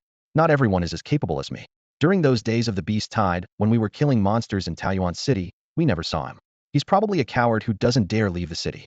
Must have gotten lucky and scraped together 1,000 points to come up here and look around. Forget about expensive cards like spatial type. She can't even afford the cheapest blue card on the second floor." Brother Gua pulled the woman closer, speaking casually with contempt in his voice. "Brother Tao is right." The woman laughed in response, but her eyes glanced toward Lin Mo's retreating figure. Suddenly she gasped, Brother Gua, look, he's going up to the 3rd floor. How is that possible? Don't you need 10,000 points to access the 3rd floor?" Brother Gua spun around, only catching a glimpse of Lin Mo's disappearing coat tail. They were done for. They had offended a big shot. "Watch your steps, sir." Stepping onto the 3rd floor, Xiaoyi still led the way, but compared to the 2nd floor, her attitude was more respectful and her steps lighter. "Please have a seat, sir." Under her guidance, Lin Mo entered a private room. The decor was typical of the Yinxia style. Round windows draped with gauze, several ink-wash landscape paintings hanging side by side on the walls, and sandalwood tables and chairs exuding an antique charm. As soon as Lin Mo settled into his seat, Xiao Yi raised her hand and clapped gently. From outside the door, several maidservants filed in. The pastries on their trays looked tempting. Steam rose from the celadone tea cups, and light sandalwood incense slowly wafted from the silver censers. After the refreshments were properly arranged and the fragrance filled the air, the maidservants bowed and withdrew, leaving the room quiet once again. Xiao Yi pulled out a pocket-sized album from her robes. With a flick of her fingertip, holographic projections of dozens of cards cascaded before Lin Mo like a waterfall. She quickly swiped through the air, the cards flipping past like pages, finally stopping at one particular card. Sir, the next 3 cards are the finest space-type cards available in this exchange shop. The first card lit up purple epic quality, skill card, spatial blade. In the projection, gray-white fissures flickered, as if capable of tearing open space at will and drawing surrounding targets into chaotic spatial currents. The power was impressive, yet not what Lin Mo needed at the moment. The second card unfolded, also purple epic quality, skill card, spatial binding. It could forcibly alter the destination of enemy spatial teleportation, or even completely seal off their spatial jumps. Still formidable, but still not to Lin Mo's taste. Seeing Lin Mo's indifferent expression, Xiao Yi played her final trump card. Golden light gathered at her fingertips, and a golden epic quality identity card materialized. Space Master. Card description: Master who perceives the essence of space and fools space itself. Quality: golden epic. Card type: space. Category: identity card. Attribute bonuses: Spirit 5, Agility 5, Defense 5. Passive Space Master. Spatial perception reaches its peak. No spatial activity can escape detection, allowing the naked eye to capture spatial fluctuations. Active 1 Spatial Fold. Folds and connects space in a designated area, creating a brief passage between 2 coordinates for 5 seconds with virtually unlimited range. Active 2 Spatial Anchor. Generates a circular anchor barrier around oneself for 3 seconds, capable of blocking 1 attack not exceeding 300 of maximum health. When the barrier shatters, it knocks back surrounding units 10 meters and causes spatial displacement. Active 3. Unlocked after purchasing this card and opening the 4th card slot. The card design was simple without excessive flourishes, yet it encompassed the core powers of the space system. Active 1 Spatial Fold alone was a terrifying ability that most purple space cards could hardly match. The spatial teleportation cards Lin Mo had seen were mostly single-use or had limited uses. Even permanent spatial teleportation arrays were restricted by fixed locations. In comparison, Spatial Fold had none of these constraints. Combined with the defense provided by Active 2 and the potential for unlocking new abilities as an identity card, this card almost perfectly matched all of Lin Mo's needs. The decision in his heart was made almost instantly. This was it. 10 minutes later, Lin Mo's figure reappeared outside the exchange shop. Just as when he arrived, he held not a single additional card in his hands. Lin Mo had not purchased the Space Master card he had been coveting, because he couldn't afford it. He had long known that spatial-type cards were always expensive, especially this golden legendary card of exceptional quality. The problem was that the price tag on Space Master was absolutely outrageous. Lin Mo had briefly browsed through the exchange shop. Blue cards generally ranged from 1,000 to 10,000 points. Purple cards jumped to 10,000 to 100,000. Gold cards shot straight up to over 200,000. And Space Master was priced at a staggering 300,000. 300,000. Killing a single gold-tier beast only rewarded 10,000 points to obtain 1 gold card. He'd need to eliminate 30 beasts of the same tier. The catch was that this beast tied around Taoyuan City had produced fewer than 30 gold-tier beasts in total. Lin Mo looked up at the blazing sun overhead and let out a long sigh. He had originally come to the exchange shop to estimate how many more points he needed, hoping to slack off for a few days afterward without having to charge to the front lines of the beast tide every single day. For him, such relentless fighting wasn't particularly dangerous, it was just exhausting, physically draining and mentally taxing. However, after seeing the prices, Lin Mo's heart sank completely. Forget about slacking off. At this rate, he'd be working for free for the patrol bureau throughout the entire beast tide period. After one final glance around the exchange hall, he extended his golden willow branch and followed it as his form shuttled through the air above Taoyuan City. His original plan was to head back after checking the cards, but moments later, he found himself standing atop the city's defensive wall once again. Mr. Lin. Only General Tao was in the strategy room. He Zhou was nowhere to be seen. General Tao perked up and approached him. I noticed you hadn't come by, so I thought you weren't coming today. As the military's supreme commander, General Tao bore even greater pressure than he Zhou. Since the beast tide erupted, he had barely left the defensive wall, constantly monitoring the latest battle conditions and managing only 1 or 2 hours of sleep per day. terrified of any unexpected developments. Lin Mo had always respected such dedication, but at this moment, General Tao's greeting still made his chest tighten. Had indeed planned not to come today. General Tao, I'm heading down now. Without exchanging pleasantries, Lin Mo turned and leaped from the wall, diving straight toward the beast horde outside the city. As time passed, he had long noticed that the overall strength of the beasts was continuously increasing. The membrane cracks were growing larger, naturally allowing stronger beasts to emerge. The current horde was at least 50% stronger than when he first charged into it. The most direct evidence was that Lin Mo could earn points faster during the same amount of time spent fighting. This dive into the beast horde showed particularly noticeable improvement. Today's beasts were significantly stronger than yesterday's. During the melee, he even discovered a purple tire beast, small in stature but with a weak aura, which he easily dispatched with his soul hook, combined with the legendary weapon Ghost Slayer's sword, earning him a full 100 points directly. The strengthening beasts didn't pressure him much. Instead, it made earning points more efficient. Following his usual rhythm, he would extend his golden willow branch to escape the battlefield after completing one sweep. But just as he was about to leave, he suddenly felt a gaze lock onto him from behind. Lin Mo turned around to see a humanoid beast slowly emerging from the membrane. An omniscient one. What the hell? Why did my gun jam? General, reporting. All artillery from the rocket regiment has gone silent. General, reporting. The missiles won't launch. General Tao gripped the phone as call after call came in, his knuckles turning white from the strain. After hanging up the last call, he took a deep breath and dialed He Zhouyu's private number. Director He, we have a problem. The omniscient one has appeared. What? The voice on the other end shot up in pitch. I'm teleporting back from headquarters immediately. Before he could finish speaking, the command post phone rang again. The staff officer spoke rapidly. General, the artillery is working again. Working? You're not pulling my leg, are you? General Tao was even more agitated than He Zhouyu had been moments before. Confirmed, sir. He pushed through the door and stepped outside. In the night, flashes of fire flickered as machine guns, grenades, and rocket launchers lit up the entire front line with their blue-white tongues of flame. General Tao frowned, muttering to himself. Did the omniscient one come out, blow some wind, and then retreat again? Meanwhile, He Zhouyu emerged from a spatial rift, staring at General Tao with complete bewilderment. Where was the omniscient one? He had canceled a headquarters meeting for this and issued an emergency report that an omniscient one has appeared in Taoyuan City, and the beast tide has entered the second phase early. Yet when he rushed back, the firepower was normal and there was no trace of any omniscient one. Director He, I really wasn't lying. General Tao smiled bitterly.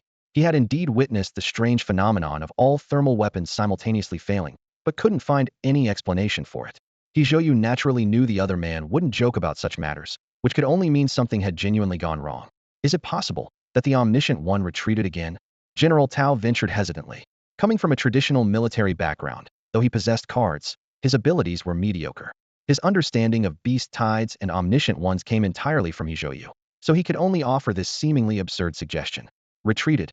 He Zhouyu's eyes flashed. Not retreated, it never came out at all. Lin Mo. General Tao also realized, and meeting his gaze, they both shouted in unison. Lin Mo. In fact, at the distant boundary membrane they couldn't see, Lin Mo stood alone before a fissure much larger than the others, golden willow branches dancing wildly behind him like a demon god. Any exotic beast that dared poke its head out was instantly severed by his sword. Stop hiding back there, and come out. Lin Mo casually wielded his legendary weapon, the ghost-slaying sword, cleaving another charging beast in half, then roared at the row of omniscient ones hiding behind the beast horde within the boundary membrane. At his feet lay 7 or 8 corpses of omniscient ones, some with throats sealed by a single sword strike, others with chests pierced by golden willow branches, and still others hammered into pulp by ox-head and horse-faced demons, their flesh and blood mangled beyond recognition. The moment he discovered traces of the omniscient ones, Lin Mo, who had originally planned to retreat, immediately changed direction and charged toward the boundary membrane, with his willow branches retracted. Any exotic beast that tried to block his path along the way was instantly obliterated by Lin Mo. When Lin Mo reached the boundary membrane, he saw a crack much larger than the others had appeared on its surface. The fissure gaped open like a door, with 4 or 5 omniscients already having squeezed through. They stood on the broken membrane's edge, busily rallying nearby beast herds and guiding more of their kind through the breach. Lin Mo, who had been worrying about earning 300,000 points, immediately broke into a grin. He knew full well that omniscients were worth far more than ordinary exotic beasts. They started at blue grade, with purple being common, and their special exotic beast status doubled the points. In terms of combatability, these creatures had even weaker defense and attack power than the most feeble exotic beasts, barely stronger than ordinary humans. The real trouble was that they were usually protected by layers of beast herds and moved extremely fast, making it difficult to get close enough to kill them. But right now, the omniscience that had just emerged from the boundary membrane hadn't yet had time to mentally control the exotic beasts, leaving them with virtually no protective barrier. They were practically walking ATMs. So Lin Mo cleanly dispatched several omniscients, tossed their corpses outside the fissure, and then simply blocked the exit single-handedly. Initially, the omniscients inside the crack didn't understand his terrifying power and thought they could eliminate this human first before charging out. But after sacrificing 2 or 3 of their companions' bodies, the omniscients on the other side immediately became docile, retreating far back and using several large exotic beasts as meat shields, only occasionally sending 1 or 2 out to probe, which actually added a few more points to Lin Mo's tally. Lin Mo kept taunting them with trash talk, trying to lure them out, but the omniscients simply ignored his existence. Convinced that Lin Mo couldn't penetrate the boundary membrane, they hid on the other side, watching coldly without any concern. Lin Mo wasn't afraid of being surrounded by beast herds, but he worried about them just wearing him down like Tishi didn't have that much time, nor did he want to waste his energy. "You can keep guarding all you want. I'm leaving," he said, shaking his head with feigned regret before turning away and quickly disappearing from the omniscient's view. A few minutes later, low humming sounds echoed from within the fissure. Several exotic beasts cautiously stepped out of the crack, patrolling the area for several seconds to confirm that Lin Mo had indeed left. The omniscients breathed a sigh of relief, exchanging information through their unique low hums. The first omniscient finally stepped out of the boundary membrane, and in the next second, a golden willow branch appeared from nowhere, suddenly wrapping around its neck. With a gentle tug, blood mist sprayed as the omniscient's head separated from its body on the spot. Lin Mo's face suddenly pressed against the fissure, his blood-red eyes staring deadly at the other side through the boundary membrane. The omniscients inside the membrane instantly retreated several steps, the air falling silent, as if frozen. Lin Mo stood guard for a few more minutes, confirming they didn't dare move again, before truly turning to leave. Meanwhile, within the city's defensive walls, He Zhouyu and General Tao were busy adjusting the defense system. Old-style firearms were being systematically replaced with long-range card weapons, and card battle squads were re-equipped and standing by.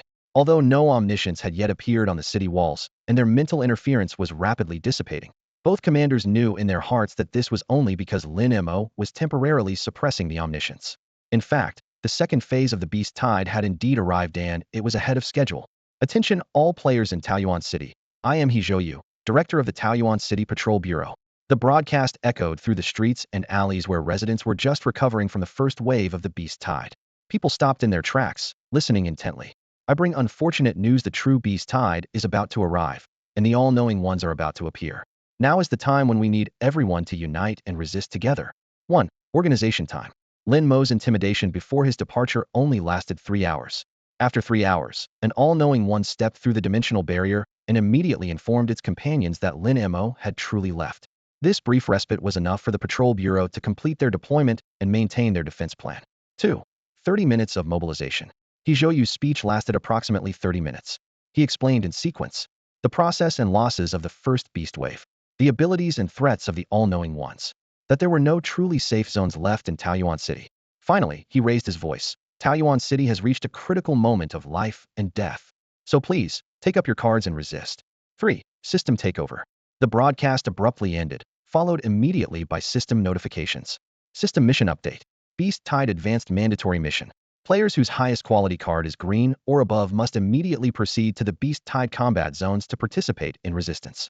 The mission continues until the last alien beast is eliminated. Mission rewards. Earn points by killing alien beasts, which can be exchanged for cards in the exchange shop. This notification was equivalent to an order. Players with green cards or above must head to the front lines. 4. Personnel status. Taoyuan City had a permanent population of approximately 1 million. Those who managed to obtain green cards or above during the first card reign numbered just over 9,000, including veteran players from the Patrol Bureau, beta test players. Various teams formed around beta test players as their core. While the numbers weren't insignificant, they weren't abundant either, making the rapid organization of these 9,000-plus people the Patrol Bureau's most urgent priority. 5. Rapid formation. You have defensive cards? Good. This team needs a shield. Range damage dealers, assemble over here. The Patrol Bureau appointed well-trained veterans, experienced players, or military personnel as team leaders, then assigned newcomers to each, hastily assembling hundreds of small teams. All teams immediately rushed to the city's defensive walls for initial contact with the alien beasts, then formally entered combat. 6. Chaos and control. Temporary assignments inevitably led to conflicts and chaos, but under the Patrol Bureau's firm armed suppression, these disturbances were quickly and thoroughly resolved. While the citizens of Taoyuan City were being organized within the urban area, the atmosphere along the massive defensive wall had grown increasingly grim. He Jiyu and Lin Mo stood side by side atop the wall, gazing down at the battlefield below. Wounded soldiers were being carried back into the city on stretchers, blood dripping along their path. On the other side, Patrol Bureau squads who had just been bandaged picked up their cards once more and silently marched toward the breach in the Great Wall. After the omniscient ones appeared, all firearms instantly fell silent, and humanity's firepower advantage that had kept the exotic beasts in check crumbled completely. The defensive battles that once relied on shooting down from high walls were now forced to transform into close-quarters combat between cardmaster squads and exotic beasts at the base of the walls. Now, the Great Wall's only remaining value was to provide brief respite for retreating teams. Lin Mo, Hijoyu withdrew his gaze from the ground battle and asked in a low voice, "Can we win this time?" His words carried barely concealed hesitation and heartache. Today was only the first day since the omniscient ones appeared, yet the Patrol Bureau's casualties were already devastating. Countless staff members who had been trained since before the card apprentice beta testing had died in battle, and a considerable number of military card masters had fallen to the organized hunts by exotic beasts. Such sacrifices had only managed to slow the beast tide's advance and barely kill fewer than 5 omniscient ones. Given this trend, whether they could defend Taoyuan remained highly uncertain. Lin Mo simply shook his head. His gaze swept beyond the city walls, where the dark mass of exotic beasts stretched endlessly across his field of vision. Under the omniscient one's command, the beast herds no longer charged chaotically, but had learned to provide cover, execute flanking maneuvers, and even set simple traps. Rushing in recklessly would likely result in being surrounded layer by layer and ground down to death. At this moment, he could only strike swiftly when he spotted an opening, execute decapitation strikes against omniscient ones or high-tier exotic beasts, then immediately withdraw. At the base of the city wall, various colored cards were activated in succession. Flames, blade shadows, and thunderous explosions erupted. Further away, mountain-sized giant beasts formed steel barriers for the omniscient ones. Those omniscient ones emitted deep roars, using sound waves to command the beast tide in continuous assaults against the human defense lines. Perfect opportunity. Lin Mo's pupils contracted sharply as he kicked off from the wall's battlements, his entire body launching like a projectile. Midair, spatial folding barriers instantly expanded, forming a transparent shield. He pushed the intimidating presence of the King of Hell to its limits while his 2 guardians, Oxhead and Horseface, followed closely. The legendary weapon demon-slaying sword circled behind him, its blade tip gleaming with cold light, and Master 5 Willows transformed into dense golden willow branches that surged forward, sweeping away the exotic beasts in Lin Mo's path and forcibly tearing open a vacuum corridor. A slightly isolated omniscient one sensed the danger and howled toward the sky. Countless exotic beasts immediately abandoned their attacks on other squads and charged over frantically, attempting to form a wall of flesh and blood. However, it was too late.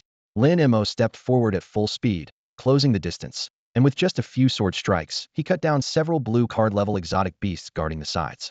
Immediately after, he reached out and grasped the omniscient one's throat bone. His 5 fingers suddenly clenching, a crisp crack exploded as bone fragments scattered in all directions.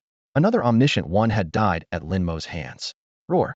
After Lin Mo slaughtered this all-knower, the beast horde instantly went berserk. The remaining all-knowers also recognized Lin Mo's identity. They all let out massive, ear-piercing howls, attempting to completely surround Lin Mo within the beast pack. Seeking death, Lin Mo snorted coldly as the ghost-slaying sword spun in the air and charged straight toward another nearby all-knower. This terrified the all-knower, which hastily summoned several exotic beasts to block in front of itself, barely managing to intercept the ghost-slaying sword. But before it could feel even slightly relieved, it began howling in terror once again. Lin Mo had already taken advantage of the gap, while it blocked the ghost-slaying sword to swiftly close in. Then he gently raised his hand, and chrysanthemums bloomed one after another, quickly bursting and transforming into wine swords that pierced into its skull. In an instant, its eyes rolled back and it collapsed to the ground. From the 7 orifices of its head, which was slightly larger than a human's, bright red blood flowed out. Go.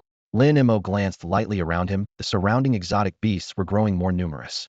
They were also faintly blocking Lin Mo's escape route. Lin Mo no longer lingered. The golden willow branches of Master Wu Lu lashed out, sweeping outward as he burst through the beast horde. Countless exotic beasts instantly surged toward him. Various winged birds dove at Lin Mo from the sky. But without exception, the moment they touched within 3 meters of Lin Mo, they were struck down by the ghost-slaying sword guarding around him. Within a few leaps, Lin Mo quickly returned to the top of the defensive wall. When Lin Mo arrived, Hizhou also stepped up, casually tossing the head of an all-knower from his hand onto the ground. He had also taken advantage of the opportunity while Lin Mo stirred up the beast tide to find a chance to kill an all-knower. Lin Mo's impact went far beyond this. Lin Mo's actions attracted the attention of numerous all-knowers and mobilized large numbers of exotic beasts attempting to encircle and annihilate Lin Mo. This greatly relieved the pressure on other squads. It allowed them to effectively rotate defenses and launch counterattacks to a certain degree. The originally somewhat precarious situation instantly turned from danger to safety due to Lin Mo's actions. Roar! From within the beast horde came the distinctive howls of all-knowers rising and falling in succession. Groups of exotic beasts began to retreat in an organized manner. Lin Mo swept his gaze across and knew that today's beast tide was basically over. Lin Mo opened his mission panel. The points column now showed the terrifying number of 67,000. Over these 2 days, although he could no longer harvest freely in the beast tide as before, after the all-knowers appeared, both the quantity and quality of the beast horde had significantly improved. This actually allowed Lin Mo to gain points several times faster than before. After discussing tomorrow's defense duties with Hizhou for a few moments, Lin Mo left the city wall. The number of all-knowers, like the beast hordes, was constantly increasing, and their strength was also continuously growing. After the all-knowers appeared, although Lin Mo could kill several all-knowers each day and the number of exotic beasts he slaughtered kept increasing, the pressure he faced was also constantly mounting. He even got injured for the first time, with an exotic beast scratching a bloody mark on his hand. However, the overall situation of the beast tide hadn't become too dire. Because starting from the 3rd day, ordinary card masters who had undergone the most basic training were deployed to the battlefield. Now, they were already able to normally block exotic beasts on the front lines. Although their overall quality couldn't match the card masters in the military and the patrol bureau squads, they could still play an important role in the beast tide. Especially noteworthy was the diverse composition of these people, which included not only various newcomers. Looking deeper into the crowd, there were also numerous veteran squads formed by beta test players themselves. Their overall combat effectiveness was in no way inferior to the Inspection Bureau, and their high-end combat power even seemed to have a slight edge. The gleam of purple cards could be seen everywhere in the crowd, with some teams even having one for each member. Some individuals clutched more than one powerful purple card in their hands. Jiang Ruhan was among the most dazzling presences there. She possessed 2 purple cards, plus a stack of multiple blue cards, and had unlocked her 3rd card slot early thanks to combat ranking rewards, making her individual combat strength far exceed that of most professional card masters. However, she hadn't formed her own team, instead temporarily joining Zhang Quan's group. Jiang Ruhan's addition instantly made Zhang Quan's already formidable squad stand out among the many beta test teams, becoming the widely recognized dark horse of this beast tide. On the surface, they displayed 2 purple cards. Secretly, Wei Jun's golden card served as their ultimate trump card. With such a configuration, let alone in Taiyuan City, even if moved to the Inspection Bureau headquarters, they could rank among the top tier. On the all-knower kill leaderboard, Lin Mo dominated 1st place, Hizhou held 2nd, and further down was Zhang Quan's squad. It was precisely because of the full efforts of these beta test elites and rising stars like Zhang Quan, Wei Jun, and Jiang Ruhan that the Inspection Bureau could gradually stabilize the situation. After several days of steady progress, victory seemed within reach. Until today, the system notifications suddenly thundered across the globe, leaving even top players like Lin Mo and Hizhou from Taiyuan City, along with Inspection Bureau headquarters members, momentarily stunned. Attention, all players. Attention, all players. The global beast tide is about to enter phase 2. All knowers are emerging. Dimensional barrier dissolving. Beast strength upgrading. Upgrade complete. Phase 2 initiated. Mission system updated. As the cold electronic voice crashed down, Lin Mo and Hizhou exchanged glances, their eyes full of doubt. The various frontline squads were also startled by this announcement. What's happening? The current all-knowers don't count as emerged? Are we still stuck in phase 1? The dimensional barrier hasn't completely dissolved yet? But this pressure is exactly what we experienced during the beta tests phase 2. Almost simultaneously with the notification's end, the already riddled dimensional barrier at the very back of the beast tide suddenly shattered from top to bottom, dissolving into countless glimmering fragments. From the other side of the barrier, all-knowers who had long been in formation emerged through the breach, sheltered by 3 to 5 colossal beasts even larger than the current biggest creatures, their steps heavy yet determined as they approached the city's defensive wall. From deeper within, that cold gaze that had swept across at the beast tide's beginning once again turned toward the battlefield, yet deliberately avoided a small figure atop the defensive wall as if that figure was a forbidden zone it dared not touch. Meanwhile, dimensional barriers in other cities also began to collapse. Unlike the shocking spectacle in the three megacities within the Yinxia territory, other cities didn't witness sky-blocking giant beasts, overwhelming swarms of all-knowers, or that suffocating despair-inducing pressure. When their barriers shattered, they only saw mountains and plains filled with ordinary beasts and normal numbers of all-knowers pouring out, without experiencing the heart-stopping, terrifying gaze that Taoyuan City faced. Just as everyone looked up to witness all this, the system's cold voice once again echoed between heaven and earth. Attention all players, attention all players. Global leaderboard now active. After the Beast Tide event concludes, the top 10 on the leaderboard will receive corresponding rewards. A golden light rose from the earth covered with monstrous beasts. The brilliant pillar of light pierced through the clouds, as if pressing pause on the devastated landscape. When the golden radiance suddenly faded, a leaderboard the size of a football field silently descended, hammered into the sky like a giant's mallet. It bore only 3 golden characters. Points ranking. 1. Max, Great Beautiful Nation, 124,572. 2. Fengzhi Yinxia, 109,822. 3. Sakura Shirori Fusong, 98,769. 4. Hidden Player Yinxia, 93,340. 5. Sun Jun Yinxia, 76,897. Within seconds, the entire blue planet had memorized these numbers by heart. Meanwhile, in Yinxia, Lin Mo looked up at his recently accumulated 98,000 points. She had farmed nearly 30,000 more in recent days, yet still fell just short of breaking into the top 3. First on the combat power ranking, but can't even make the top 3? Forums across nations immediately erupted. Just a flash in the pan? The real masters are still the beta players. 4th place isn't bad, but it's far from his combat ranking performance. Yinxia has 3 people on the board this time, still can't match the Great Beautiful Nation, but they shouldn't be underestimated. Great Beautiful Nation. On the vast plains, Max had just carved a bloody path with heavy machine guns and runic artillery, steam still rising from his power armor. He looked up at the leaderboard, a contemptuous smile curling his lips. 4th place? Humph. All my sleepless nights building teleportation arrays and farming monsters worldwide weren't in vain. That hidden player from Yinxia thinks he can compete with me? Last time on the combat ranking was my carelessness, but this time I'll widen the gap to 50,000. No, 100,000. Fusong. In the coastal ruins, Sakura Shirori swung her blade, severing the head of a giant armored lizard, blood splattering onto the hem of her red and white shrine maiden outfit. She merely glanced at the leaderboard in the sky without speaking, her blade already piercing the throat of the next beast. The fact that she trailed the hidden player by only 5,000 points weighed on her heart, like the last combat ranking had cost her face, and this time she would not fail again. The appearance of the leaderboard swept the topic to every corner of the world, except Yinxia territory, which was pressed under a different kind of silence. Yinxia Patrol Bureau Headquarters. Fengzhi had just hung up his 7th red hotline call, his brow nearly twisted into a knot. 2 super cities beyond the capital simultaneously reported emergencies.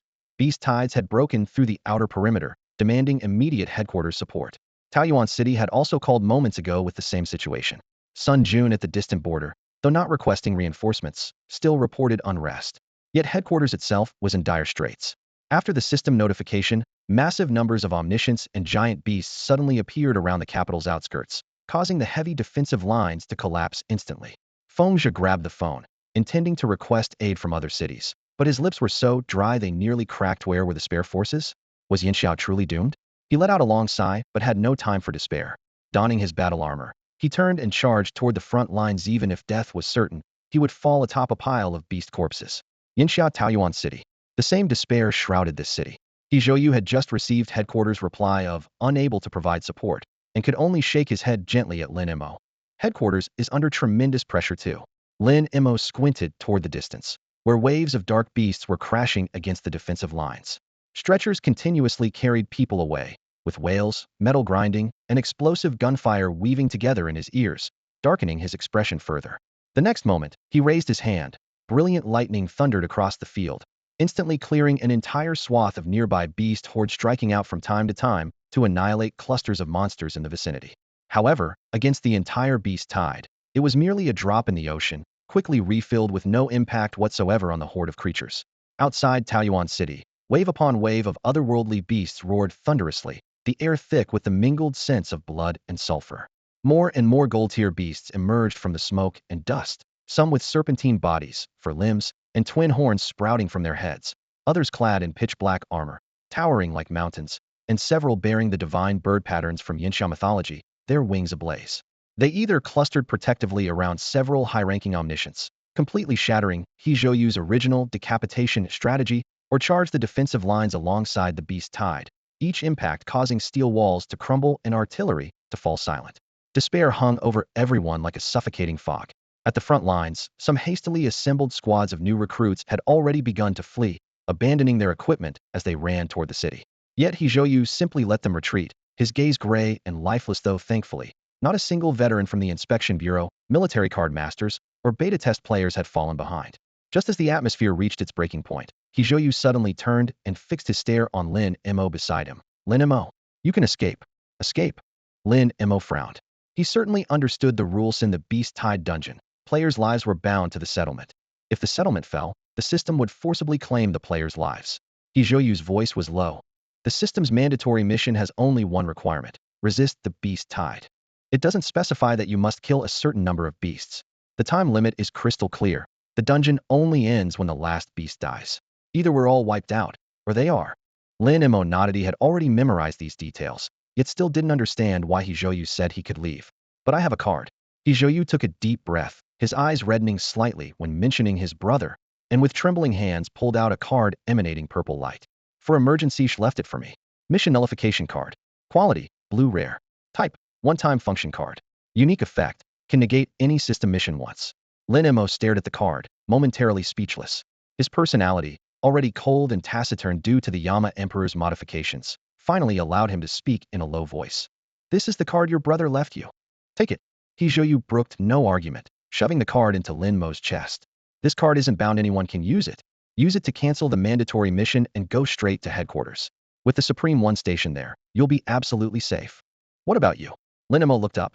He Zhou was momentarily stunned, then smiled bitterly, pointing to the squads still fighting desperately beside them. They're all here, and I'm the director of the Inspection Bureau. I can't leave. You surviving has more value than me. He suddenly burst into loud laughter. If this director dies in battle, I can get my name hung on the memorial wall right next to my brother. Show glorious. If you die, there's nothing left. Go quickly. Come visit me when you have time. I'm the only one left in our family, and it'll be too lonely without visitors. Before his words finished, he hefted his spear and charged alone into the roaring sea of beasts. Lin Mo looked down at the purple card in his palm and smiled bitterly. I was planning to run originally, but forget it now. He casually tucked the card into his chest, fully activated his Yama Emperor Master Wolyo form, his entire being consumed by shadows as he instantly vanished into the churning beast tide. Even if he were to flee, it couldn't be now.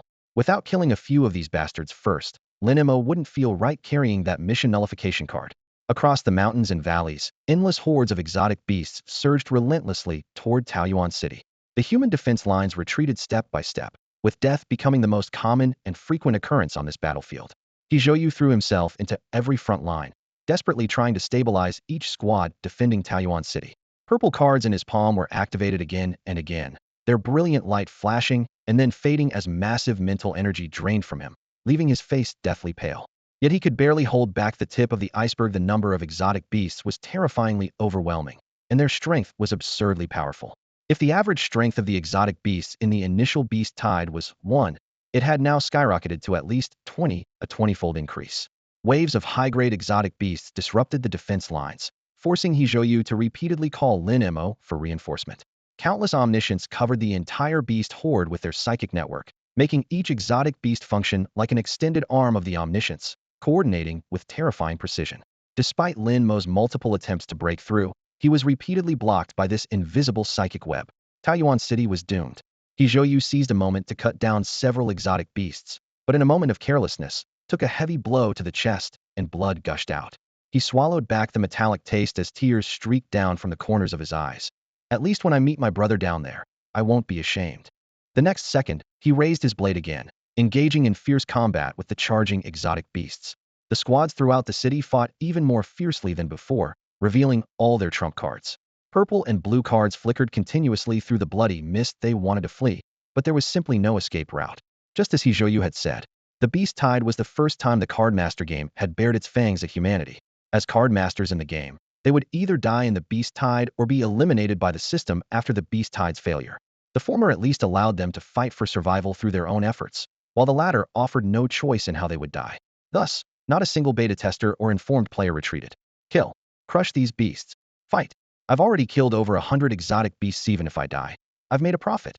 The passionate roars carried overwhelming despair except for Wei Jun. No one believed they could leave alive. Little Jun, looks like we're going to die. Zhang Quan wiped the blood from his face. His pure white clothes long since dyed deep red. Like Wei Jun, he was pressed so hard by the beast horde that even breathing was difficult. Wei Jun had just been sent flying by a punch, his mouth twisted, yet his face remained confident. Brother Zhang, don't worry, we absolutely won't die. How can we not die? I feel like I'm about to meet the king of hell right now. Zhang Quan dodged desperately between people and beast shadows, still unable to avoid being struck by exotic beasts. Only Jiang Ruhan's Permetha flower defense kept him barely alive. Wei Jun took several more hits, but kept talking. Brother Zhang, I guarantee we'll live. How? With so many exotic beasts, even if they stood still and let me hack at them, I'd die of exhaustion. Despair made Zhang Quan's voice hoarse. Wei Jun wiped away blood, still certain. Bro, don't worry, with Brother Lin here, I guarantee we won't die.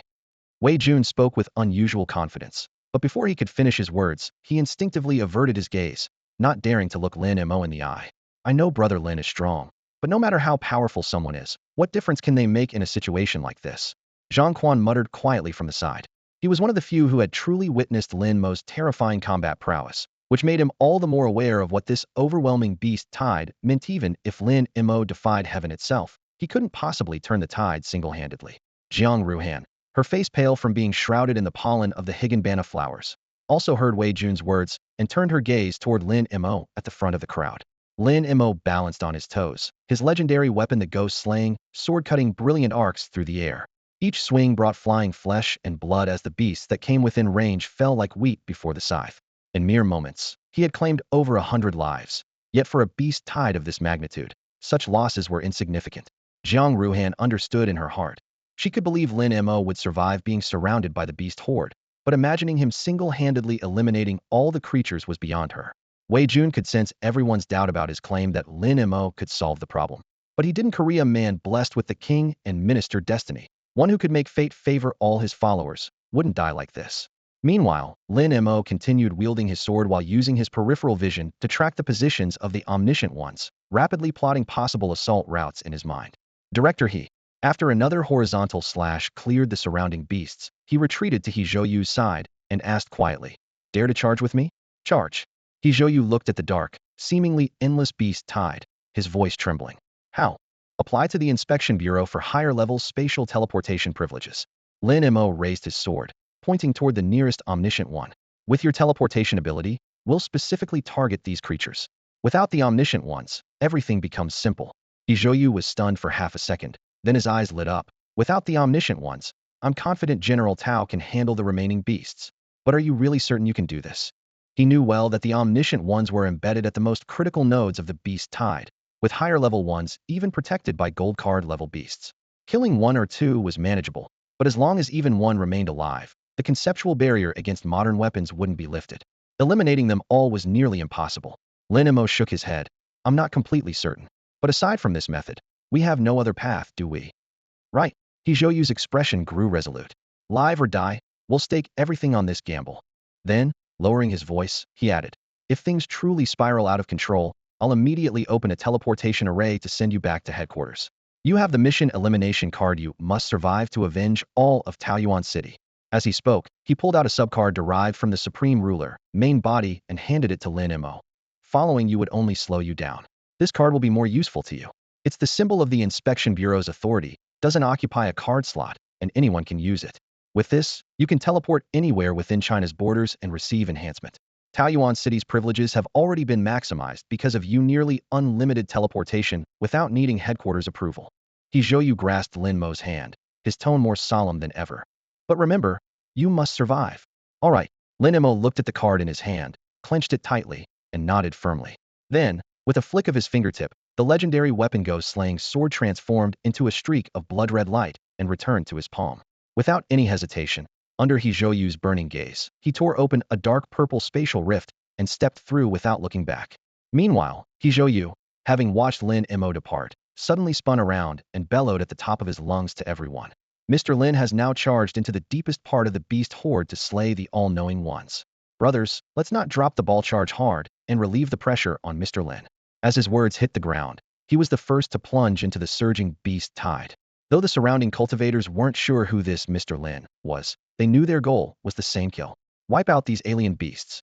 The originally exhausted squads from Taoyuan City instantly regained their fighting spirit, continuing to unleash spells and swing their blades, pushing their momentum to the extreme. Zhang Quan and Zhang Ruhan exchanged glances, their faces written with disbelief. Only Wei Jun had a moment of realization, muttering to himself, I was wondering how such a terrifying beast horde could be dealt with. Now I understand. At the other end, Lin Mo stepped out of the spatial tunnel, landing right beside the first all-knowing one. The ghost-slaying sword made a gentle cut across its neck, and where the blade passed, blood gushed forth as the massive figure crashed to the ground. The surrounding all-knowing ones awakened in alarm, immediately dispatching large numbers of alien beasts to pounce on Lin Mo. But he simply raised his hand to tear through space again, leaving the ghost-slaying sword on the ground to sweep horizontally. Only when the spatial rift closed did he flash into it. The next second, a new passage burst open beside another all-knowing one. The ghost-slaying sword struck first, severing that enormous head in one blow too. The voice was low but rang like a death knell. Lin Mo vanished once more. 3, 4, 5, 27, 28, 29, 30. The numbers exploded again and again, each accompanied by the fall of an all-knowing one. After dozens of consecutive spatial traversals, the all-knowing ones learned to be vigilant, driving various alien beasts to form blockades, even deliberately leaving solitary all-knowing ones as bait, trying to trap Lin Mo to death. Lin Mo had only one goal, eliminate all the all-knowing ones. Even knowing it was a trap, he still had to charge in. Once again stepping out from a rift, he swung his sword to behead the decoy all-knowing one, but suddenly sensed walls of flesh and blood rising simultaneously from all directions, followed by space itself becoming heavy spatial lockdown. His brow furrowed as he raised his sword to shatter the flesh walls.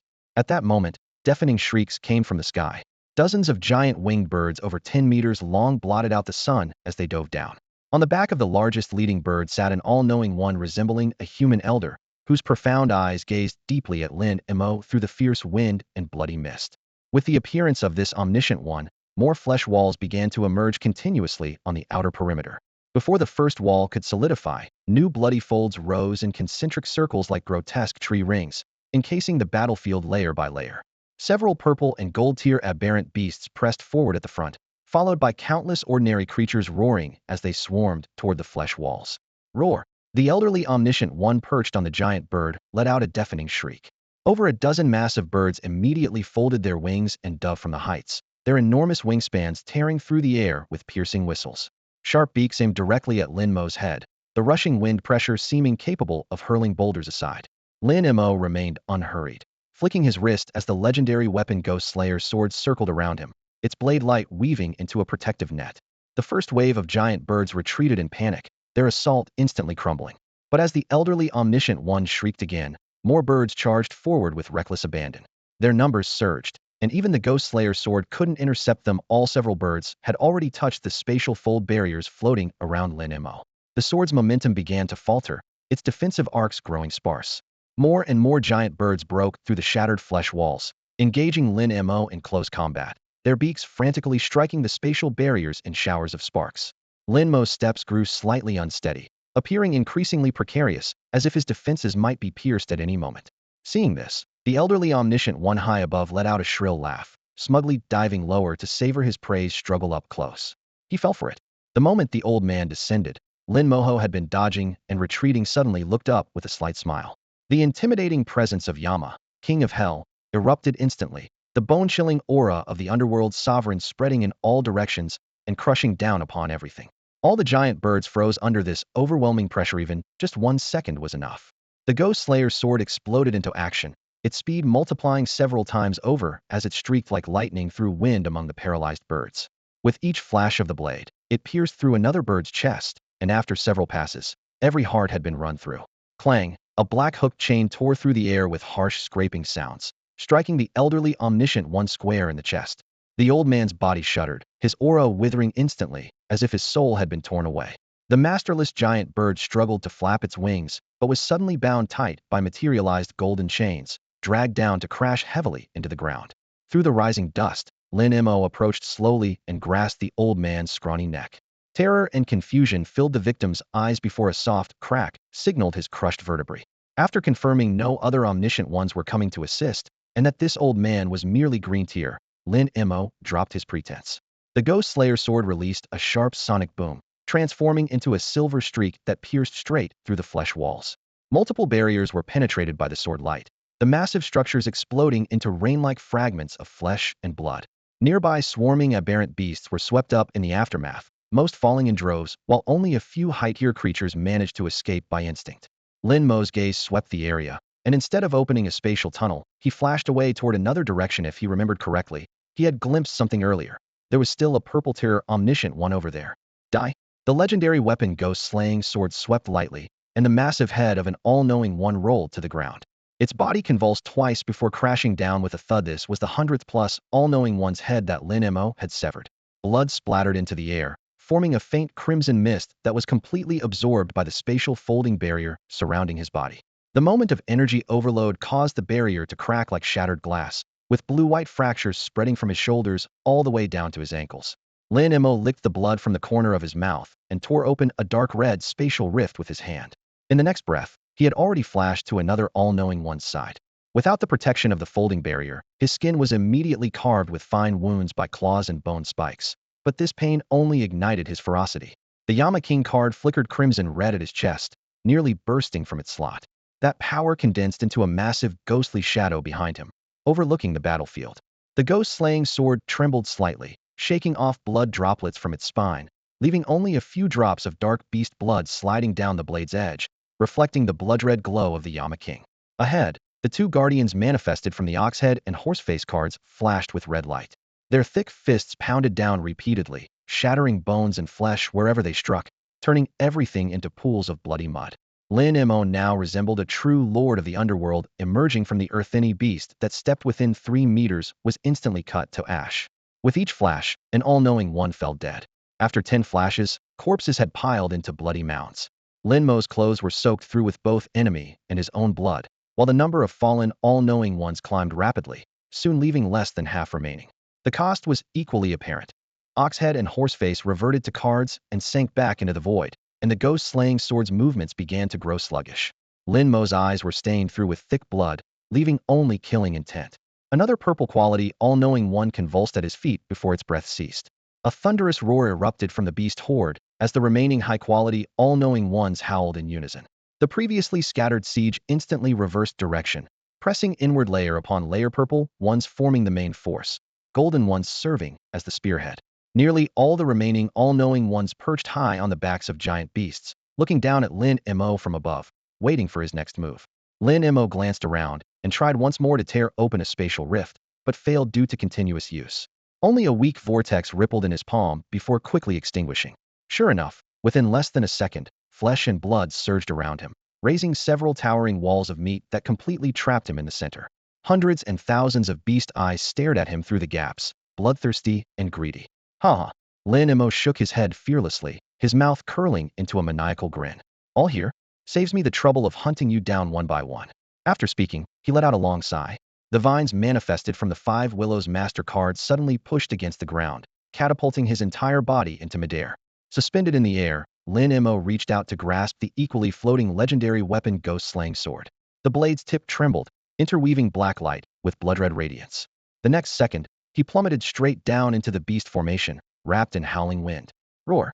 Several golden-quality beasts bellowed in fury, spreading their massive claws to block the sword descending from heaven, but they hadn't expected that before the sword arrived, hundreds of golden willow branches like long tongues would lash out first.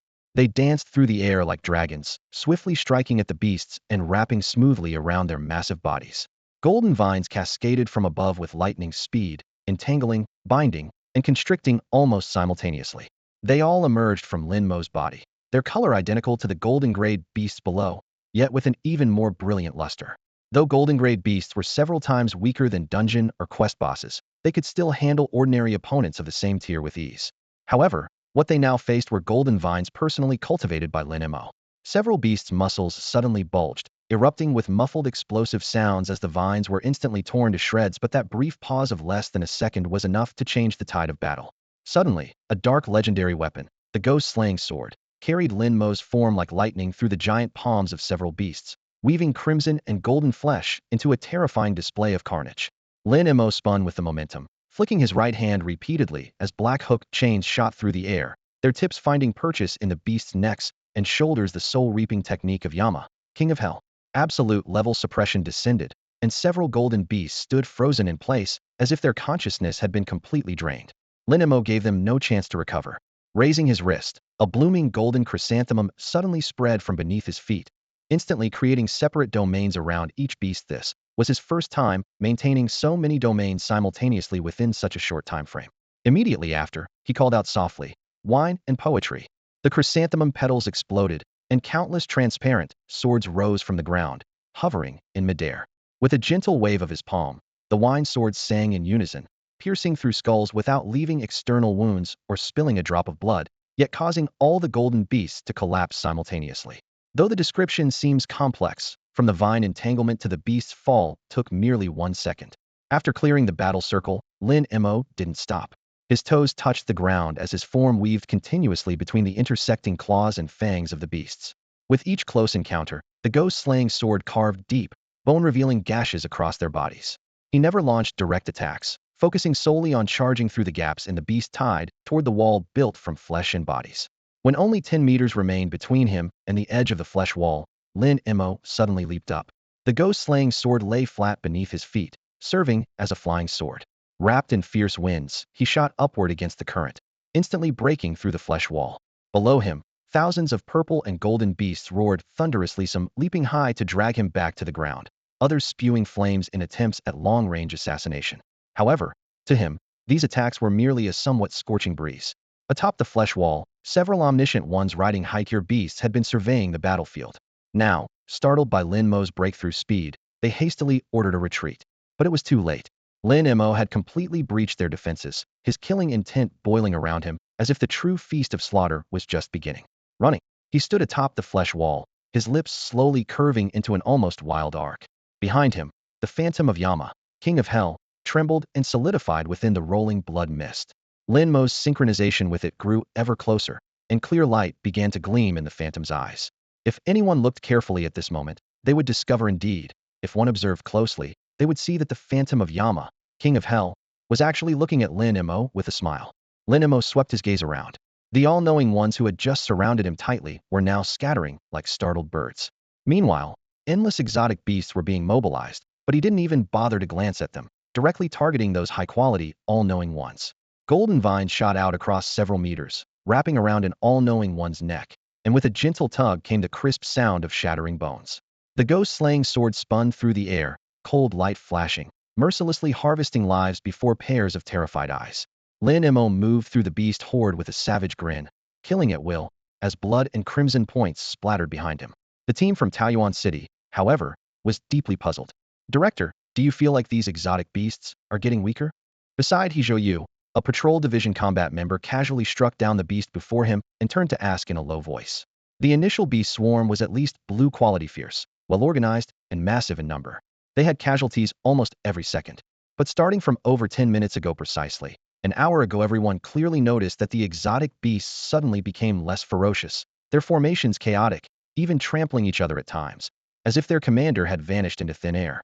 Yu activated the cards on his body, unleashing a wide area attack to clear the surrounding beasts while looking up, using his eyes to signal his companion to look at the sky screen. The leaderboard hanging high above had been completely turned upside down. Lin Mo had leaped from 4th to 2nd place, closely pursuing the top-ranked Max. Both their scores were skyrocketing by the second. Sometimes Lin Mo briefly overtook, sometimes Max regained the lead, leaving Fengzhe and Sakura Shirori far behind. In Fusang, Sakura Shirori lay listlessly on a specially made chair, staring blankly at the battlefield below, where Fusang card masters either slayed exotic beasts or were killed by them, while she never made a move, only watched.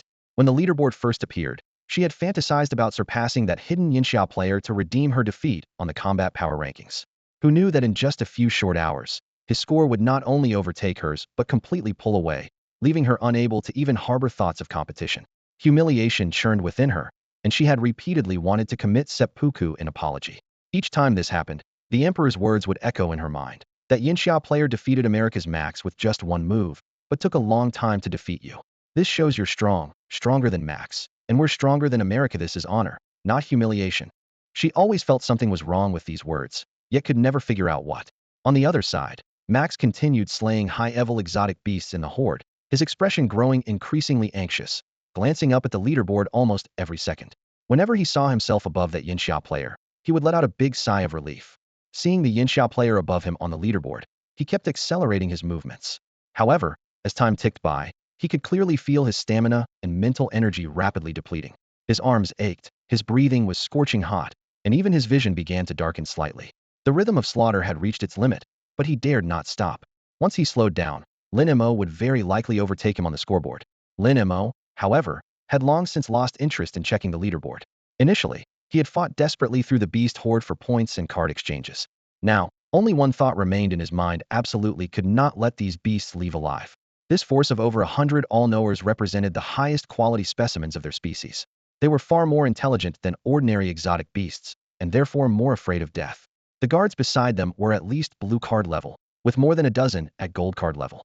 They understood that by working together, they indeed had a chance to kill Lin Mo on the spot, or at least force him into a grueling battle. But they also knew clearly that charging would inevitably result in heavy casualties. None of them wanted to be the corpse. Thus, the all-knowers immediately chose to flee. But at that moment, a mental ripple that only they could perceive spread through the beast horde, like an invisible whip lashing down hard. The originally fleeing figures all froze in unison, then turned around, simultaneously letting out deep, angry roars as they drove their mounts and guards straight toward Lin Mo. Suddenly, the ordinary exotic beasts around Lin Mo were also driven into a frenzy. Even with the blade of the legendary weapon ghost-slaying sword gleaming before their eyes, they desperately threw themselves forward, seeking mutual destruction. Lin Mo raised an eyebrow slightly, not understanding why these all-knowers had changed their minds. But he didn't refuse the impending collective suicide. Pastoral, golden chrysanthemums burst into bloom across the earth where blood, flesh, and dust intertwined. This time, the flowers no longer surrounded but scattered like shrapnel around the charging beasts, their number and size dramatically increased from before. Bending at the waist, chrysanthemum vines soared into the air, transforming into golden whips that lashed the nearest beasts, instantly creating deep wounds that cut through bone to marrow. The armor-piercing effect occasionally triggered, directly grinding the beasts into pulp. Poetry and wine. As soon as bending at the waist ended, Lin Mo activated the Five Willows Master card again. Azure wine swords flew through the air in a frenzied dance, harvesting souls madly. The beast struck by them fell to the ground as if in slumber. In mere moments, most of the area within 100 meters around Lin Mo was cleared, leaving only several hundred all-knowers and their massive mounts roaring incessantly. These all-knowers seemed to have been stripped of their reason as well, charging forward with complete disregard for life and death. Even if they could only leave a shallow scratch on Lin Mo's body, they would exhaust his last bit of mental energy. They indeed achieved their purpose. After more than 10 minutes of intense combat, Lin Mo staggered and sat on the corpse of an all-knower, his lips pale, cold sweat streaming down his forehead, his entire body drenched in blood. His torn clothing clung to skin covered in knife wounds, making it nearly impossible to distinguish between enemy and his own blood. The ghost-slaying sword served as a crutch supporting him, and looking up, not a single living all-knower could be found in the beast tide. A beast tide that could have toppled an entire nation had been single-handedly dismantled by Lin Mo. On the celestial leaderboard, Lin Mo's score stopped climbing and was completely overtaken by Max. Far away in the United States, Musk gazed at his screen and breathed a sigh of relief. He clenched his fists, yet his movements in slaying the alien beasts became even faster and more ruthless. Meanwhile, on the ground battlefield, as Lin Mo severed the head of the last omniscient one, the beast horde instantly lost their commander. Like startled birds, they scattered in all directions, fleeing and roaring in confusion. A smile played at the corners of Lin Mo's mouth as he raised his hand to draw a card. With a sweep through the air, a pitch-black spatial rift tore open with a sharp crack. It's over. He stretched his muscles, which ached from the intense battle, eager to find somewhere to rest. The rift closed, and his figure vanished from the center of the beast tide. Outside Taoyuan City, Zhou, who was desperately holding the defense line, instinctively looked up. Twisted spatial ripples flashed, and Lin Mo stepped out, flashing him a brilliant smile. Is it done? Zhou's voice was tight, as if afraid the answer might disappoint. Lin Mo nodded. It's done. In that instant, Zhou's pupils dilated sharply, then filled with wild joy. But before he could speak, the thunderous roar of machinery and artillery fire shook the air behind him. Camouflaged steel behemoths main battle tanks, infantry fighting vehicles, and self-propelled artillery rolled in from the distance, their barrels spitting white-hot tongues of flame. The moment General Tao confirmed that conventional weapons were functional again, he dispatched mechanized units for reinforcement. Director He, please organize your card masters to retreat. Military missiles are about to provide coverage. Through the communicator, General Tao's voice remained as commanding and authoritative as ever. Hijoyu didn't hesitate for a second, raising his hand with a wave. All card masters, fall back. At this moment, they had won the crucial battle. The omniscient ones were eliminated, no new ones would spawn, and they only needed large-scale firepower to mop up the remaining alien beasts. Under his command, the crowd regrouped and retreated. Tanks pushed through gaps in the human wall, their cannon fire mixing with the alien beast's death cries into an eardrum-splitting cacophony. Armor-piercing rounds exploded among the beast horde, creating chains of bloody carnage. Once most card masters had withdrawn from the firing line, soldiers and armored vehicles began their orderly retreat as well. Suddenly, a blazing streak cut across the sky. A tactical missile plummeted like a meteor into the rear of the beast tide, exploding with a thunderous boom. The fireball's diameter expanded instantly, vaporizing alien beasts at the center into mist while the shockwave sent creatures on the periphery flying. In the blink of an eye, a massive void appeared in the beast horde. Even gold card-level monsters couldn't escape destruction in the face of such temperature and impact. And this was just one missile. Over a dozen streaks of light dove from the sky in succession, drilling into different positions within the beast tide according to preset coordinates, systematically tearing apart the entire battlefield. Hijoyu and Lin Mo both looked up, watching those meteors rend the night sky. It's truly over. Lin Mo, we couldn't have done this without you. Hijoyu pressed his hand to his chest, violent coughing bringing up traces of bright red blood. His earlier efforts to block the alien beasts had cost him dearly. Even so, Hijoyu gazed at the meteors and couldn't hide his smile. The brilliant streaks of fire tore through the night sky, and he could almost hear the victory trumpets. No matter what, they had finally won. Lin Mo also let out a long breath of relief. Once those devastatingly powerful missiles hit the ground, forget about the beast horde, there wouldn't even be scraps left behind. Even if a few stragglers somehow survived, humanity's steel torrent, not yet fully deployed, would be more than enough to crush everything in its path. Blood continued to trickle down his shattered combat suit, each pulse reminding him of his severe injuries. He was still tens of thousands of points away from Exchange Space Master, but right now all he wanted was to return to base and sleep until the end of time. The two men staggered toward the rear. Dozens of military vehicles lined the roadside, their headlights cutting through the smoke. General Tao stood before the vehicles, excitedly waving at them, his eyes crinkled with joyful laughter. But the smile lasted only a brief moment. General Tao's hand froze midair, his pupils contracting to pinpoints. Lin Mo and Hijoyu's hearts plummeted as they spun around. The missiles that had just been roaring toward the beast horde with blazing tails now hung motionless in midair, as if their souls had been drained, their flames extinguished. The next second, the metal shells fell silently to the ground under gravity's pull, not even bothering with a whisper of wind. The scene was like a few hungry sparrows folding their wings and landing so mundane, it was chilling. Worse still, the tanks and armored vehicles that had been advancing behind the missiles also shut down one after another. Heavy treads ground to a halt in the dust, and the massive steel beasts collapsed to the ground, utterly motionless. Lin Mo, are you certain all the omniscients are dead? Hijoyu's voice was hoarse, his eyes holding only a thread of desperate hope. All dead, Lin Mo replied without hesitation. He had specifically confirmed this before teleporting, and the initial success of the missiles and normal tank fire had corroborated this fact. But the complete failure of all weapons before them pointed to only one cruel answer. King Beast, Hijoyu roared, despair nearly tearing his throat apart. I need to contact headquarters immediately and deploy the Supreme Sovereign. Meanwhile, the headquarters they were trying to reach had already been reduced to scorched earth. A large contingent of Patrol Bureau personnel sat slumped among the rubble, watching as a towering giant beast slowly collapsed, sending up rolling clouds of dust. Fengzhe was the first to stand, unable to suppress his laughter despite the blood at the corner of his mouth. Huh? Even after I die, I'll have something to brag about. I personally crushed a king beast. Boss, you're taking all the credit for yourself. A young team member beside him patted his back. Without us brothers and the Supreme Sovereign, would you dare take on a king beast solo? I don't think so. Fengzhe waved his large hand, swatting away the other's palm, and replied cheerfully. All right. You all contributed. Everyone perk up, we still need to support other cities. Later I'll let you all go have some fun at Sunjun's place. How about that? Thank you, boss. Thank you, boss. Laughter echoed across the ruined wasteland, momentarily dispelling the smoke of war. Just then, Fengzhe noticed his communicator flashing. Hijoyu, can't hold your position? I'll send reinforcements right away. Director General, we have a problem. A king beast has appeared in Taoyuan City. Before Hijoyu could finish explaining the situation, the phone was hung up. The next second, Fengzhe, his cracked scales torn open and his entire body covered in fresh blood, ripped through space itself, forcibly crossing over 1,000 miles to suddenly appear before Hijoyu. His hands gripped Hijoyu's shoulders tightly as blood dripped through his fingers. What did you say? His voice trembled with disbelief. Hijoyu didn't answer, only raised his stiff arm to point toward the distant boundary membrane. That originally twisted canopy was now shrouded in shadow as a massive beast, too large to see in its entirety, slowly lowered itself, its enormous head breaking through the heavy cloud layers. Golden twin pupils blazed like two molten suns, gazing down from the heights above, leaving the tiny human figures with nowhere to hide. Anyone caught in that gaze felt death pressing down upon them, their legs weakening and hair standing on end. Feng Zhe and Hijoyu barely managed to hold themselves upright, yet they could faintly glimpse dark red bloodstains lingering at the corners of those giant eyes, though no one dared investigate further at this moment.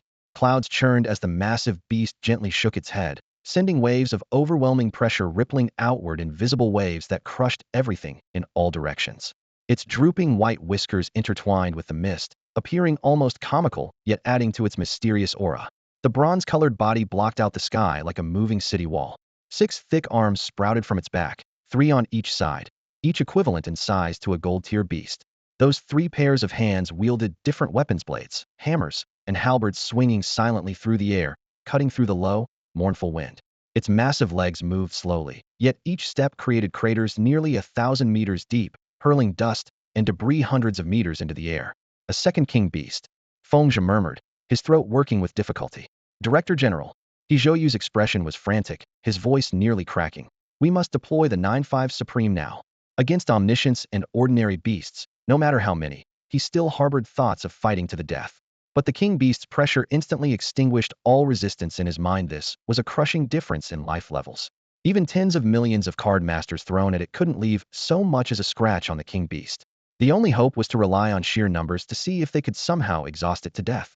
Therefore, the moment the king beast appeared, only one thought remained in his mind. Activate the 9-5 Supreme immediately.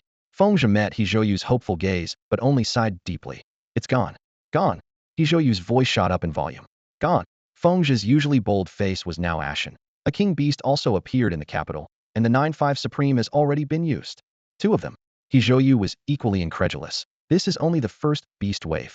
Taoyuan City isn't even a major city, and having so many omniscients in the first wave was already wrong. Now there's even a king beast. Feng Zhe remained silent, only staring numbly at the king beast. This thing, doesn't it have a health bar? During their exchange of glances, Lin Mo pointed at the colossal creature dominating their vision and interjected abruptly. Health bar. Feng Zhe was momentarily stunned before understanding Lin Mo's meaning. It does, but it's very difficult.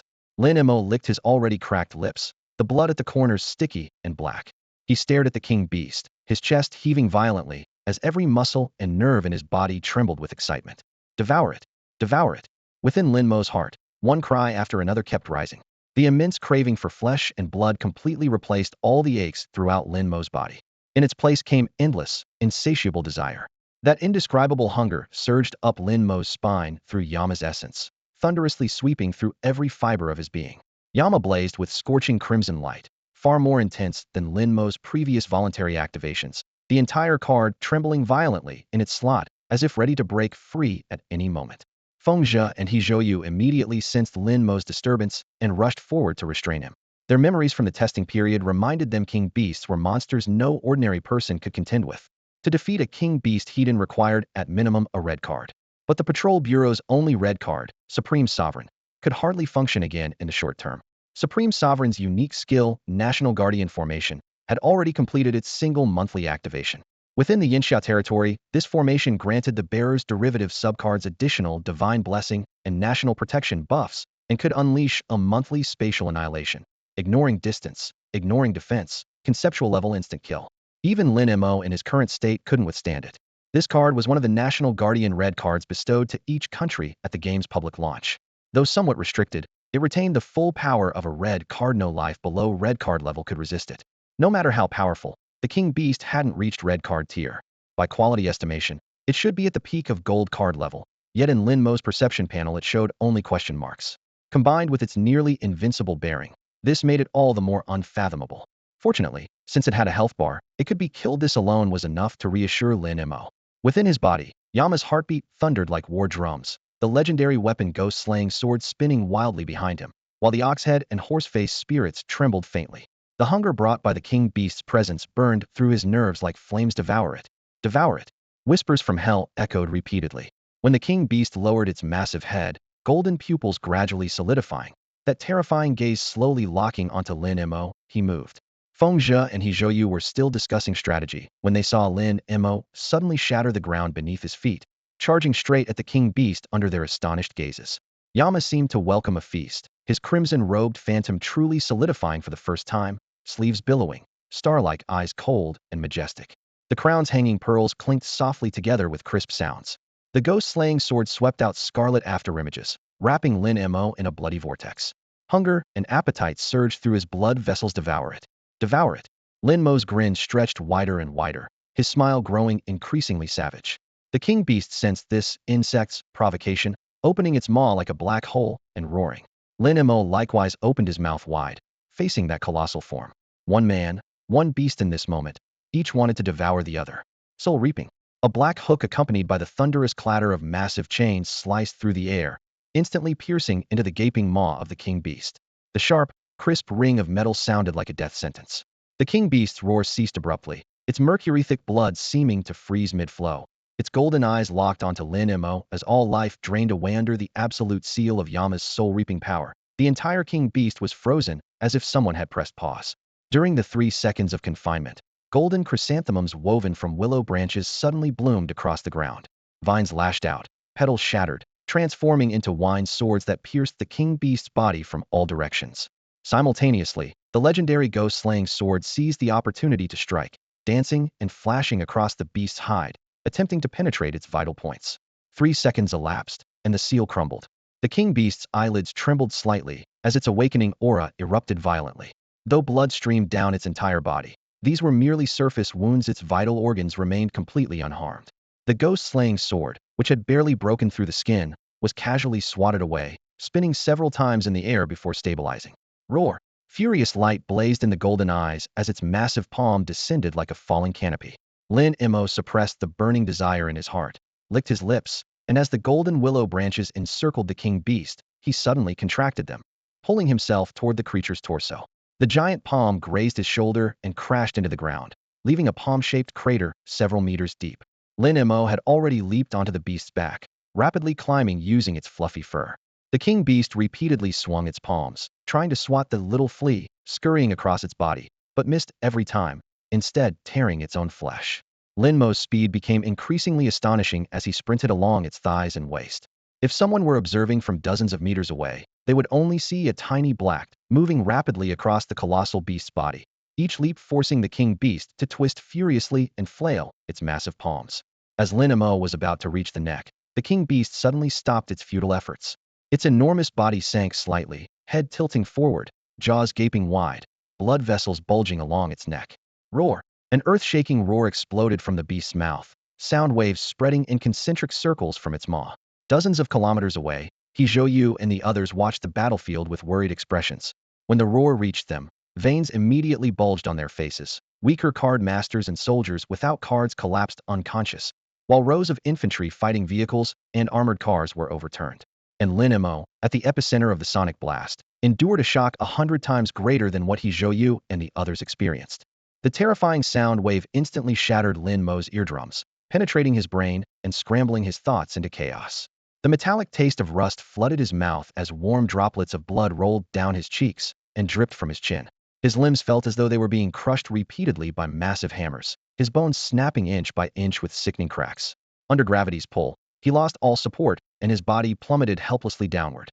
Yet the excruciating pain ignited his fighting spirit. In the next moment, the physical form of Yama, the king of hell, materialized behind him. Blood energy surged as the figure rapidly expanded, soon matching and even slightly surpassing the king beast's massive size. 2 crimson imperial eyes gazed down coldly, locking onto the creature. Bang! The king beast's golden eye exploded instantly. Roar! It bellowed again, but its ferocity had faded, replaced by bone-deep terror. Lin Mo raised his hand to wipe the blood from his face, borrowing power from thin air to halt his descent and shoot several meters upward, bringing himself level with the king beast's head. Heaven and earth fell silent. Moving in perfect synchronization with Yama, he slowly raised his hand and extended his index finger toward the king beast. Judgment!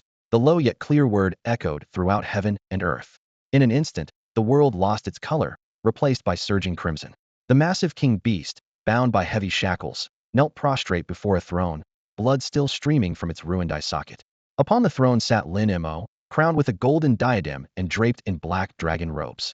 Though his form was no larger than the beast's claw, he appeared infinitely more noble and mysterious. I judge you to be evil. Golden light flashed in his eyes as the crimson space cracked from its center, and the original world returned. The king beast's head exploded, its limbs were severed, and its massive torso crashed to the ground, convulsing briefly before falling completely still. High above, the legendary weapon demon-slaying sword whistled downward, piercing the king beast's chest with a sharp thud and instantly devouring its flesh and essence. The corpse transformed into pure vital energy that was completely absorbed by the blade before vanishing from the world. The ravenous hunger from both Yama and the demon-slaying sword finally subsided. Meanwhile, far away in the great beautiful country, Max was slaughtering exotic beasts when he looked up at the leaderboard and burst into sinister laughter. Good, good, good. His score was already 30 to 40,000 points ahead of Lin Mo. She refused to believe Lin Mo could make a comeback of 100,000 points in the final stretch. In his mind, he was destined to claim first place in this Beast Tide's point rankings. The combat power ranking defeat was merely a fluke, for he, Max, was truly the world's strongest. In the Red Palace of the great beautiful country, President Trump sipped his red wine, set down his glass, and smiled at the assembled crowd. It seems that even in the card era, we remain beyond Yanxia's reach. In Fusong, the emperor gazed at the celestial leaderboard and whispered to his minister. The great beautiful country remains the world's foremost power. While Yanxia must not be insulted lightly, there's no need to curry favor with them either. In all matters, prioritize the great beautiful country's position. Sakura Shiori stood silently nearby. Across Blue Star, similar discussions arose everywhere. The great beautiful country takes first place again. Thank goodness military might remains in civilized hands. Yanxia's first place on the combat rankings last time was clearly just a fluke. However, just as countless people celebrated smugly, a system notification suddenly thundered across all of Blue Star. Ding! Congratulations to Blue Star region, Yanxia Division's hidden player, for becoming the first player in this region to independently slay a king beast. This is a global system announcement that everyone can hear. At the same time, a second system notification, exclusive to him alone, echoed in Lin Mo's mind. Congratulations to player Lin Mo for becoming the first player in the Blue Star region to independently kill a king beast. Reward: card slot activation. Fourth card slot unlocked. Ding! Congratulations to player Lin Mo for ranking first on the Beast Tide leaderboard in the Blue Star region. Reward: random purple card 1. The continuous notifications rolled like muffled thunder, but Lin Mo could barely hear them clearly. The backlash from the judgment card had nearly drained his mental energy completely. His legs gave out, and after being gently supported, he fell into complete unconsciousness. On the other side of the earth, Maxwell from the great beautiful country sat slumped among the remains of exotic beasts. Blood trickled down through the gaps in his armor to his fingertips as he stared fixedly at the leaderboard in the sky. Lin Mo's name sat at the top, followed by the golden text, Independent King Beast Kill. Impossible. Absolutely impossible. Maxwell clutched his chest, roaring hoarsely. I haven't stopped for a single second since the Beast Tide began, grinding out these points, so how could he kill a king beast? That thing isn't something current players can handle. System, come out here, I don't believe it. The sky remained silent, only the cold, flickering data on the leaderboard responding. Maxwell pounded his fists on the ground, sending dust flying, but received no answer. In the Red Palace of the great beautiful country, inside the square office, the wine glass in Trump's hand slipped and fell, the sound of shattering mixing with red wine as it seeped into the thick carpet in a dark crimson stain. His face showed no expression, and everyone else in the room kept their heads down in complete silence. What should we do? After a long silence, Trump looked up at the leaderboard outside the window. No one dared to respond. Finally, he broke the deadlock himself. Bring Maxwell back and develop that place as quickly as possible. Once that place is completely under our control, Yanxia won't be a threat. In Fusong, deep within the Imperial Palace, the Emperor felt dizzy upon hearing the system notification and stumbled backward onto the ground. Sakura Shiori stood nearby, her slender fingers instinctively covering her lips, her pale face filled with shock, though she couldn't quite hide a trace of subtle joy. As a beta tester, she understood the terror of king beasts better than anyone. During the beta test, even with 7 card slots awakened, she had less than a 20% chance of facing a king beast Hedon, and her current strength wouldn't even guarantee escape. Yet now, Lin Mo, Yanxia's hidden player, had single-handedly slain a king beast without using any national-level guardian red cards. This fact both terrified and secretly pleased her. After all, being defeated by that Yanxia player on the arena stage had always been a source of deep humiliation, driving her to train relentlessly for revenge. But now, With her opponent capable of killing even king beasts, her defeat seemed perfectly reasonable. Looking at it from another angle back then, he had defeated Maxwell with just one move, but had used multiple techniques against her. Didn't this suggest that in that Yanxia hidden player's mind, she was actually stronger than Maxwell? Moreover, isn't it an honor that someone capable of slaying a king beast at this stage wouldn't find defeating him so easy? For other countries around the world, the changes in the leaderboard and the news of Yanxia's hidden player killing a king beast caused an absolute uproar. Countless nations immediately convened their parliaments and began emergency meetings. They continuously studied this hidden player from Yanxia and constantly researched future strategies for dealing with Yanxia. Lin Mo, through his actions alone, had begun to slowly overturn the rules of the entire world. But Lin Mo, lying in the hospital, knew none of this. At that moment, he was still tormented by severe headaches. Using judgment alone would have nearly drained all of Lin Mo's mental power. Before using judgment, Lin Mo had already expended massive amounts of mental power in the process of killing the Omniscient One. This directly caused him to not just exhaust his mental power after using judgment, but to actually overdraw it. This made him instantly lose consciousness, and he spent most of the day in the hospital before fully regaining awareness. The moment he opened his eyes, he saw the hospital room packed with people in layers, medical staff, and some card masters from the patrol bureau. Each one looked at him with tense expressions, as if afraid he might die. Even more dramatic was Zhou Yu, who was directly holding his hand with tears in his eyes, constantly saying things like, "Lin Mo, I'm so sorry." Above his head floated a glazed lamp, casting light that made his whole body feel warm. The pain in his head seemed to gradually improve under the lamp's illumination. He's awake. Lin Mo's awake. Zhou Yu, who was holding Lin Mo's hand, was the first to notice Lin Mo waking up. He immediately released Lin Mo's hand, somewhat embarrassed, then quickly shouted outside. Soon, the crowd was pushed aside as Feng Zhe hurried in from outside. Zhang Quan, Jiang Ruhan, and others followed in succession. It seemed they had all been waiting outside during Lin Mo's unconsciousness. Zhang Quan was fine, just an ordinary businessman. But Jiang Ruhan was a famous public figure, especially after the card descent, when she had become even more popular thanks to her cards. If someone photographed her waiting outside a hospital room, it would definitely trend on social media. More importantly, Feng Zhe, as the Director General of the Patrol Bureau, normally had extremely busy official duties. Now that the Beast Tide had just ended, post-disaster reconstruction and organization all required Feng Zhe's arrangements. Yet this incredibly busy man had stood outside Lin Mo's hospital room waiting for half a day. "Mr. Lin, do you feel any discomfort now?" Feng Zhe was very nervous and quickly walked to Lin Mo's bedside after entering. Lin Mo shook his head, indicating he was fine. Only then did Feng Zhe breathe a sigh of relief. "Mr. Lin, according to the Patrol Bureau's previous tests, your mental power is severely depleted. An ordinary person would either die or become an idiot, but you, with your exceptional strength, only lost consciousness. Don't worry though, I specially brought this glazed lamp from the Patrol Bureau, a purple card-level recovery weapon card.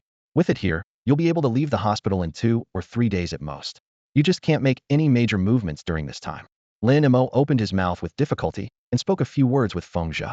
He wanted to continue, but the medical staff nearby stopped him. "Director Feng, Mr. Lin needs to rest quietly now." "All right, Mr. Lin, please focus on recovering. Once you're better, please be sure to visit the Patrol Bureau headquarters. The Patrol Bureau must properly thank you for your assistance." 3 days later, under the glow of crystal lamps, Lin Mo finally walked out of the hospital completely recovered. The glass doors closed behind him as a clean night breeze hit his face. He waved to the friends who had come to visit him, and once the crowd dispersed, he turned his attention back to his virtual interface. The inventory screen looked familiar as always. The guild establishment token and 9 luminaries token fragment lay coldly in the front row. However, this time there was a new card behind them, emanating a faint purple glow. The entire card was covered by a massive white question mark, as if inviting its owner to unveil the mystery. "Player Lin Mo, would you like to activate this random card?" The system prompt appeared. "Activate." Lin Mo barely hesitated, his mind made up instantly. The card spun as purple light rapidly expanded. The ethereal figure of a girl in a short dress slowly emerged from the center of the card, while golden seal script characters gradually formed at the top. 7 fairy maidens. 7 fairy maidens. Lin Mo's mouth twitched slightly. A Heavenly Court series card, the rarest identity card of its quality tier, likely crucial to unlocking the secrets of the 9 luminaries token. However, a grown man wielding 7 fairy maidens felt somewhat awkward. But the system never considered player gender. As the purple radiance intensified, the attribute description gradually filled in, and the system voice boomed in his ears. "Congratulations, player Lin Mo. You have obtained a purple epic quality card, 7. Before the announcement finished, the Yama Emperor, in his card slot, suddenly shot out a narrow beam of blood red light, striking the still-forming 7 fairy maidens card directly. The ink gold characters began to twist and peel away as the maiden's figure was replaced by another image. In the blink of an eye, the card's outline was completely reshaped beyond recognition. River of Forgetfulness. Lin Mo whispered the card's new name. The system prompt rang out again. Congratulations, player Lin Mo. You have obtained a purple epic quality card, River of Forgetfulness. The purple card materialized in his palm as the purple glow subsided and the attribute panel automatically expanded. Mengpo's soup. Flowing through the crevices between life and death, settling the dust of memories from countless souls. Quality, Purple Epic. Card Series, Underworld Series. Type, Enhancement Card. Attribute Bonus, Spirit 15. Enhancement Effect. When used, maximum spirit power increases by 100, spiritual damage taken reduced by 30, and recovers 5 spirit power per second. Duration, 60 seconds. Cooldown, 10 minutes. Lin Mo compared the new card in his hand with a glance at the Yama Emperor in his card slot. High spiritual attributes, instant doubling of maximum capacity, rapid mana regeneration. All of these could attach to the Underworld Series Emperor card without occupying a card slot, while still stacking with the Emperor's Blessing. With multiple effects combined, the boost to spiritual power was truly top tier. It looked like an enhancement core specifically designed for Judgment. Judgment had invincible damage output, but its only flaw was the enormous consumption of spiritual power. Mengpo's soup has no other effects, it simply has a tremendous impact on mental power. The 100% increase in mental value allows Lin Mo to cast Judgment at least one additional time, while the 5% mental power recovery per second helps him quickly recover from the exhaustion brought by Judgment and reignite the flames of Judgment in about 20 seconds. As the sovereign ruler of the underworld, it's not surprising that Yama possesses exclusive matching cards, but having this card directly shoved into his hands in such an outrageous manner still left Lin Mo stunned in place. Could it be that the system found his mental power too weak, only daring to cast Judgment once per day and ending up half dead afterward? So it simply opened a backdoor for him, rigged the lottery, and forcibly pulled over the most suitable card from the prize pool? Yama didn't even bother to put on an act anymore.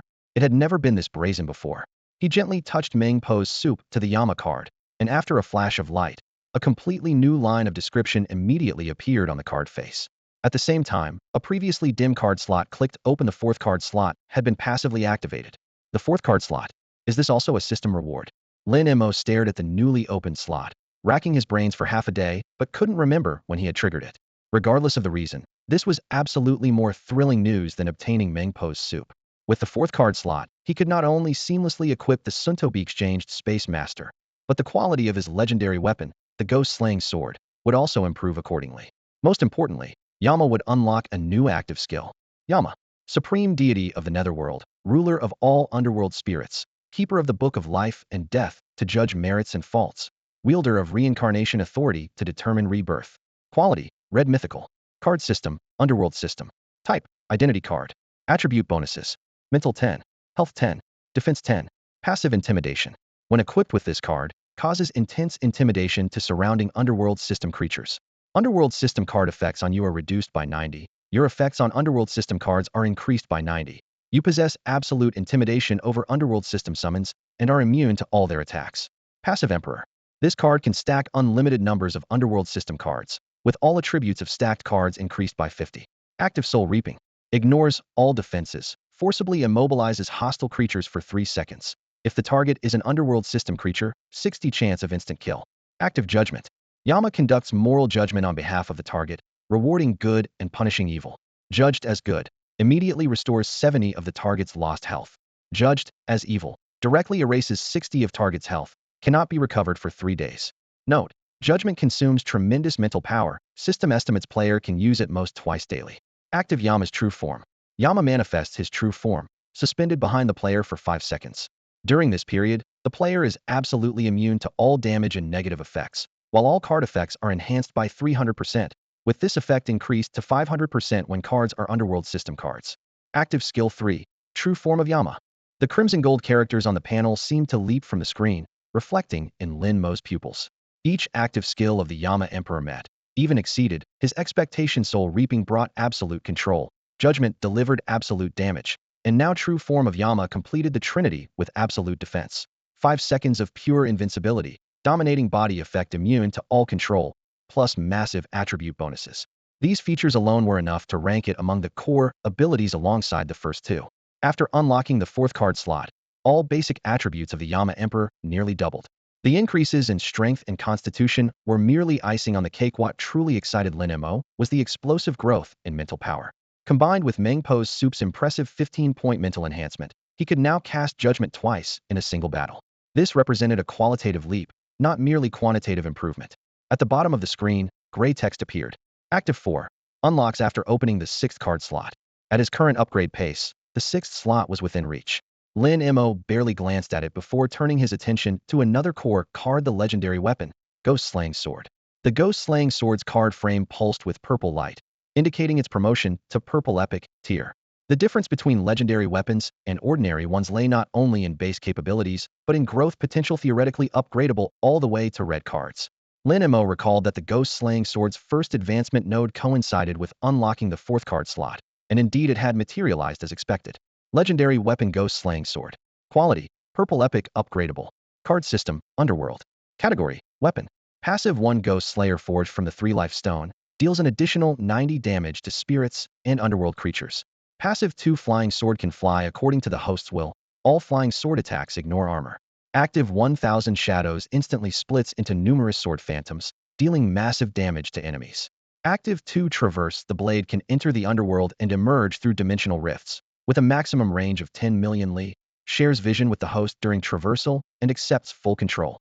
Active 3 unlocks when the sword advances to gold tier card. Legendary trait. Quality scales with host's level. Next upgrade requirement. Host opens the 6th card slot. The newly acquired Traverse ability lacked the conceptual level defense of true form of Yama, but the power to instantly eliminate targets from 10 million li away still inspired confidence. After confirming the information, he rubbed his temples and closed the interface with a single click. At this moment, Lin Mo possessed the most elite personal card deck on Blue Star. His philosophy had always been quality over quantity. Given his current status, mass collecting cards wouldn't be difficult, but such hoarding typically peaked at blue tier and would only slow his specialization progress. What truly deserved his investment were purple tier and above cards, preferably from the underworld system.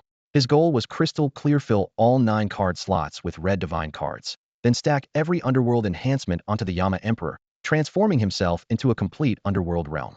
Therefore, aside from underworld cards, he wouldn't even glance at anything below purple tier. Every card Lin Mo carried represented the pinnacle of excellence. Identity cards include the King of Hell and Master 5 Willows, all of top-tier quality, perfect for controlling the field when needed and delivering explosive power when required. Equipment cards feature the legendary Ghost Slaying Sword, adding another blade to Lin Mo's offensive arsenal. Skill cards include the purple grade defensive spatial leap barrier, reliable protection in critical moments. Enhancement cards feature Meng Po's soup, perfectly suited to his needs. Add to this a complete set of Oxhead and Horseface dual cards, comparable to mid to high purple epic quality. Every card Lin Mo possesses is a treasure that other players can only dream of obtaining. If any were to hit the market, they would surely trigger a bloodbath. Yet he remains unsatisfied. At this moment, he is still far from being invincible on Blue Star. If a major nation were to commit all its resources to eliminate him, he still wouldn't have complete confidence in his survival. At the hospital, Hizhou had briefly recounted what happened after Lin Mo killed the Beast King. Fengzhe personally entered the fray, withstanding tens of thousands of alien beasts to rescue Lin Mo from the center of the Beast Tide. Immediately after, once the mental barriers of the Omniscient One and the Beast King were broken, General Tao ordered a missile bombardment in less than 3 minutes. The alien beasts were vaporized en masse. Fengzhe also mentioned that another Beast King had simultaneously appeared at headquarters and described the entire process of how 9-5 Supreme eliminated that Beast King.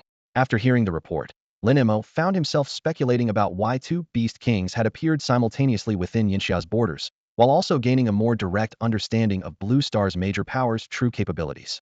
With his current strength, if he were to face 9-5 Supreme's attack Hedon, he would have no chance of blocking it. Fortunately, such nation-protecting cards only function within their respective territories. Once beyond their range, their power diminishes significantly. But missiles are different. If precisely targeted with over 100 fired simultaneously, he admits he couldn't withstand them. Therefore, warning type and spatial teleportation cards must be prioritized immediately.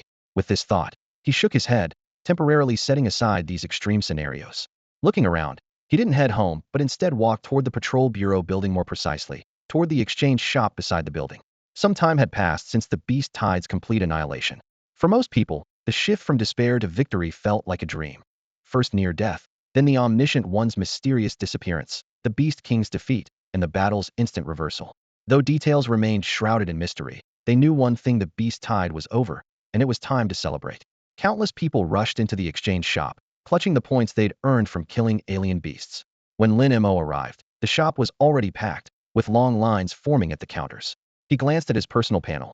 300,000 points, more than enough to make his move. Lin Mo stepped into the exchange shop. His target, a gold card, the Space Master. After pushing through the crowded first floor, Lin Mo made his way to the second floor. Coincidentally, the staff member serving on the second floor was still Xiao Yi, the same person he had encountered during his previous visit. "Sir, long time no see. This way, please." Xiao Yi used the most polite and professional manner, naturally leading Lin Mo toward the third floor. The second floor had far fewer people than the first floor, but significantly more than during Lin Mo's first visit. In the depths of the second floor hall, a man and woman stood before a blue spatial card, constantly swallowing their saliva. It was the same couple Lin Mo had seen during his last visit. "Brother Gua, I want it." The woman stood beside the man, tightly hugging his arm.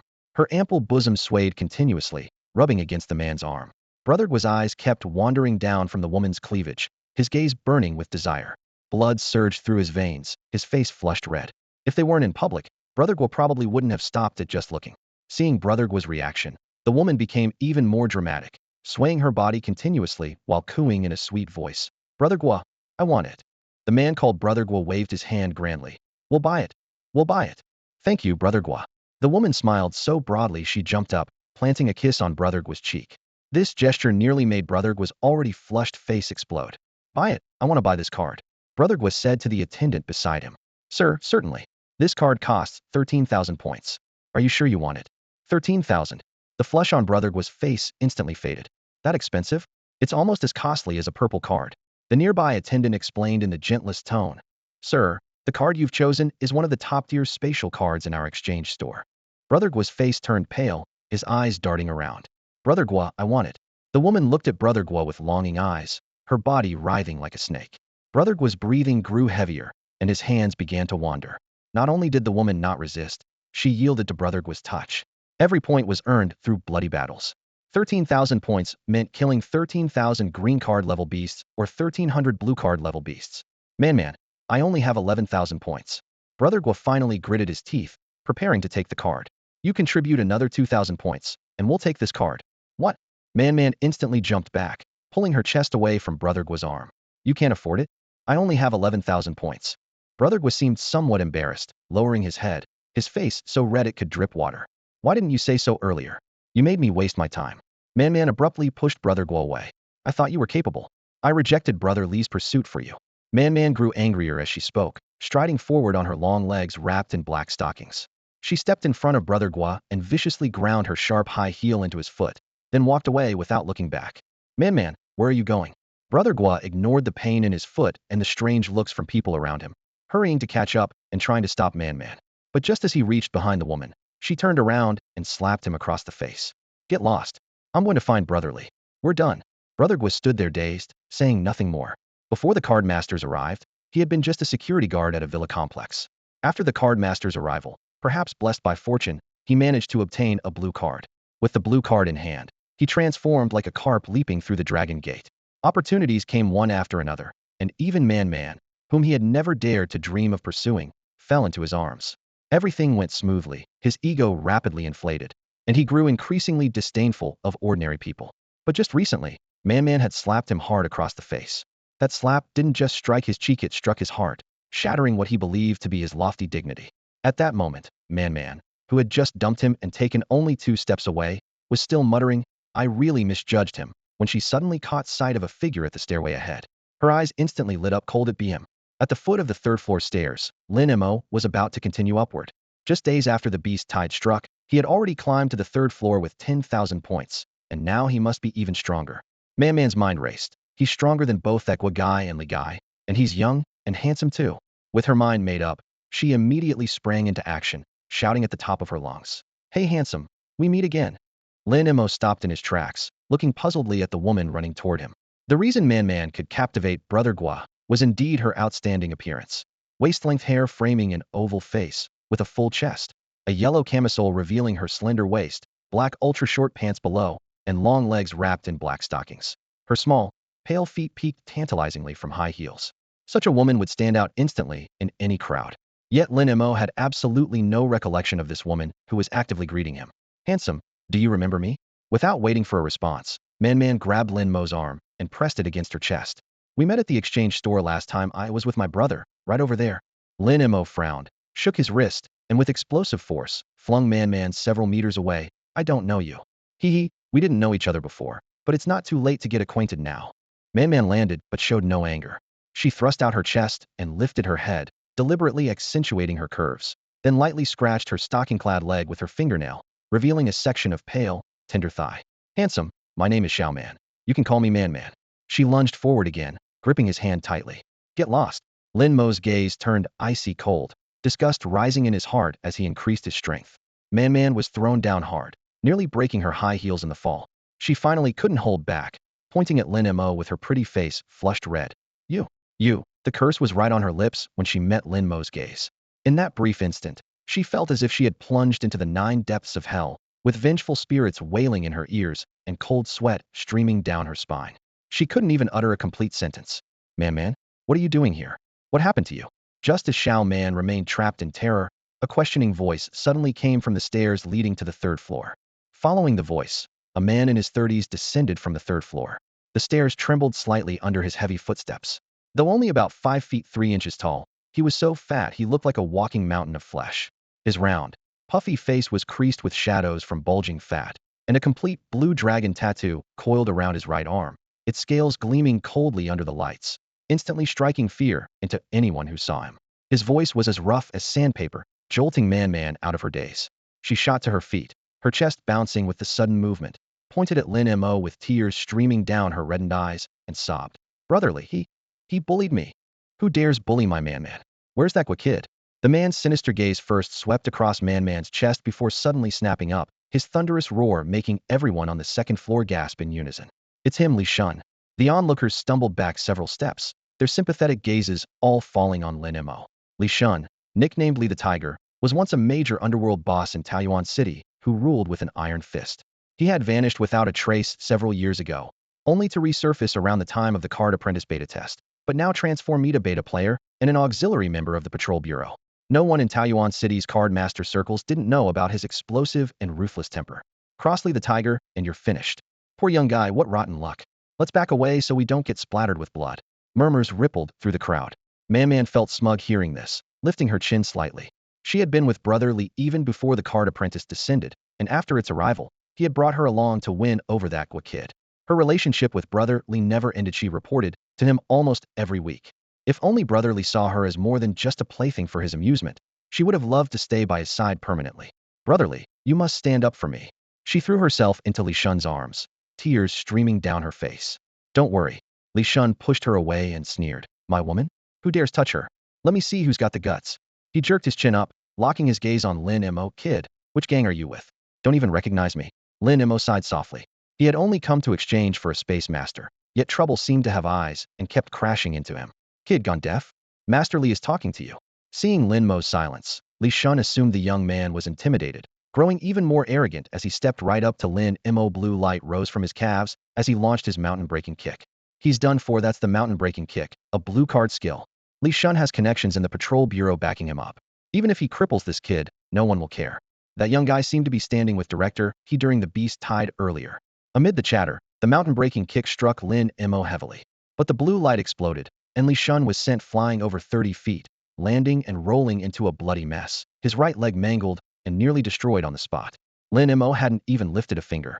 Several transparent shields had simply appeared beside him, surrounding him like crystal spatial fold barriers that both absorbed damage and reflected it back at the attacker. Ah! Li Shun clutched his leg, rolling on the ground in agony, wailing in pain. You. His voice was hoarse, his face pale from the excruciating pain. Man was so shocked by the sudden gruesome scene that her mind went blank. She stumbled backward in panic, still trying to sound tough. You're finished. Brotherly works for the Patrol Bureau, and his uncle is a supervisor there. The Patrol Bureau will never let you get away with this. The Patrol Bureau? Lin Mo glanced at Li Shun with indifference, his tone dripping with sarcasm. They actually hire scum who randomly attack people. Get me to a hospital. Get me to a hospital. Li Shun was drenched in cold sweat, clutching his leg and screaming. I won't let you get away with this. Just wait for the Patrol Bureau to come after you. Lin Mo chuckled softly, pulled out his phone, and dialed He Zhou's number. As soon as the call connected, He Zhou's urgent voice came through. Lin Mo, what happened? Did you catch more Dawn cult members? Countless possibilities flashed through his mind. This guy would never contact him unless something major happened, and whenever he called, it was always earth-shattering news. Lin Mo explained the entire situation in the most concise terms possible. After listening, there was a long silence on the other end, with only heavy breathing audible. Lin Mo, I'll handle this matter, He Zhou promised in a low voice. Lin Mo nodded, hung up the phone, and followed Xiao Yi up the stairs, quickly reaching the third floor. This time, no one dared to block their way. Downstairs, Li Shun was still lying on the ground, wailing and cursing, while Man sat beside him in a daze, completely at a loss. Lin Mo believed that He Zhou would keep his word. Meanwhile, He Zhou, who had just hung up the phone, appeared in a patrol bureau office. He grabbed the short, fat man in the room, Li Shun's uncle, who bore a three-point resemblance to Li Shun. Director He, what are you doing? The man panicked. He Zhou's gaze was as sharp as a blade. Without saying a word, he tore open a spatial rift and dragged the man into the exchange shop. People around them quickly cleared a path. Bang! On the second floor of the exchange shop, the man was thrown heavily onto the floor, landing right next to Li Shun. Uncle. Li Shun had barely caught his breath when he opened his eyes to see his supposed lifeline, but instantly understood the gravity of the situation. Li Shun's uncle looked at his nephew's miserable state and immediately realized why the director had brought him here. Lin Mo didn't witness this scene. He was standing on the third floor of the exchange shop, carefully examining the card in his hand. Golden Space Master. In all of Taoyuan City, fewer than 20 people could afford the 10,000 points needed to reach the third floor, and not a single person could save up 100,000 points. Yet Lin Mo had exchanged a king beast for 100,000 points, and then spent 300,000 points to acquire this epic card. Space Master. One who perceives the essence of space and fools space itself. Quality, Golden Epic. Card System, Space System. Type, Identity Card. Attribute Bonus, Spirit 5, Agility 5, Defense 5. Passive Space Master. Spatial perception reaches its peak. No spatial activity can escape your sight, and you can detect spatial fluctuations with the naked eye. Active 1 Spatial Fold. Compress space in a designated area, briefly connecting 2 points for 5 seconds. Active 2 Spatial Anchor. Generate a circular spatial anchor barrier around yourself for 3 seconds, capable of withstanding damage up to 300 of your maximum health. When the barrier breaks, it knocks back surrounding units by 10 meters and causes them to fall into spatial displacement. Active 3 Spatial Domain. Select an area to form an independent sovereign domain. Within the domain, the user can ignore physical laws and freely twist, fold, stretch, compress, tear, and splice space. Active 4. Unlocked after player opens the 6th card slot. Ding. System updating. Please wait. System update complete. Card manufacturing system activated. Profession system activated. Guild system activated. Players can now create and join guilds. Secret realm system activated. Secret realms are manifesting across the Blue Star region. Players who conquer these realms will receive corresponding card materials. System notifications exploded one after another in Lin Mo's ears. Today marked the 15th day since the Beast Tide ended. With the complete disappearance of temporary facilities like the exchange shop, the update promised by the system had arrived as scheduled. This was the second major update Lin Mo had experienced. However, unlike the first time, there were no flashing holographic panels or exotic beasts descending from the sky. Everything seemed calm, and he hadn't even noticed any special changes. In the deep ocean, a colossal octopus thousands of meters tall slowly surfaced. Its massive eye, a meter in diameter, rotated gently as the seawater trembled. Tens of thousands of fish of different species seemed hypnotized, queuing up to rush into its pitch-black maw. After more than 10 minutes of feeding, the octopus sank back into the depths. Just as it submerged, that giant eye suddenly swept toward the mainland. At the end of its gaze stood several seaside villas. At Earth's southernmost ice continent, frigid winds howled. A giant Arctic wolf stood on high ground, gazing down at a lonely human research station in the distance, seemingly plotting something. Meanwhile, similar disturbances were occurring throughout remote mountains and deep seas. Even stranger, spatial ripples suddenly appeared across the globe. As these ripples expanded, various doors materialized out of thin air, some embedded in cliff faces, others suspended over rivers, and some even tore rifts in the sky above urban areas. Through these doorways, glimpses of entirely different landscapes could be seen, as if leading to other worlds. The area around Taoyuan City welcomed its own anomalies. Hundreds of monsters with human faces and fish bodies suddenly burst from Taoyuan Creek, frantically hunting the fish in the river.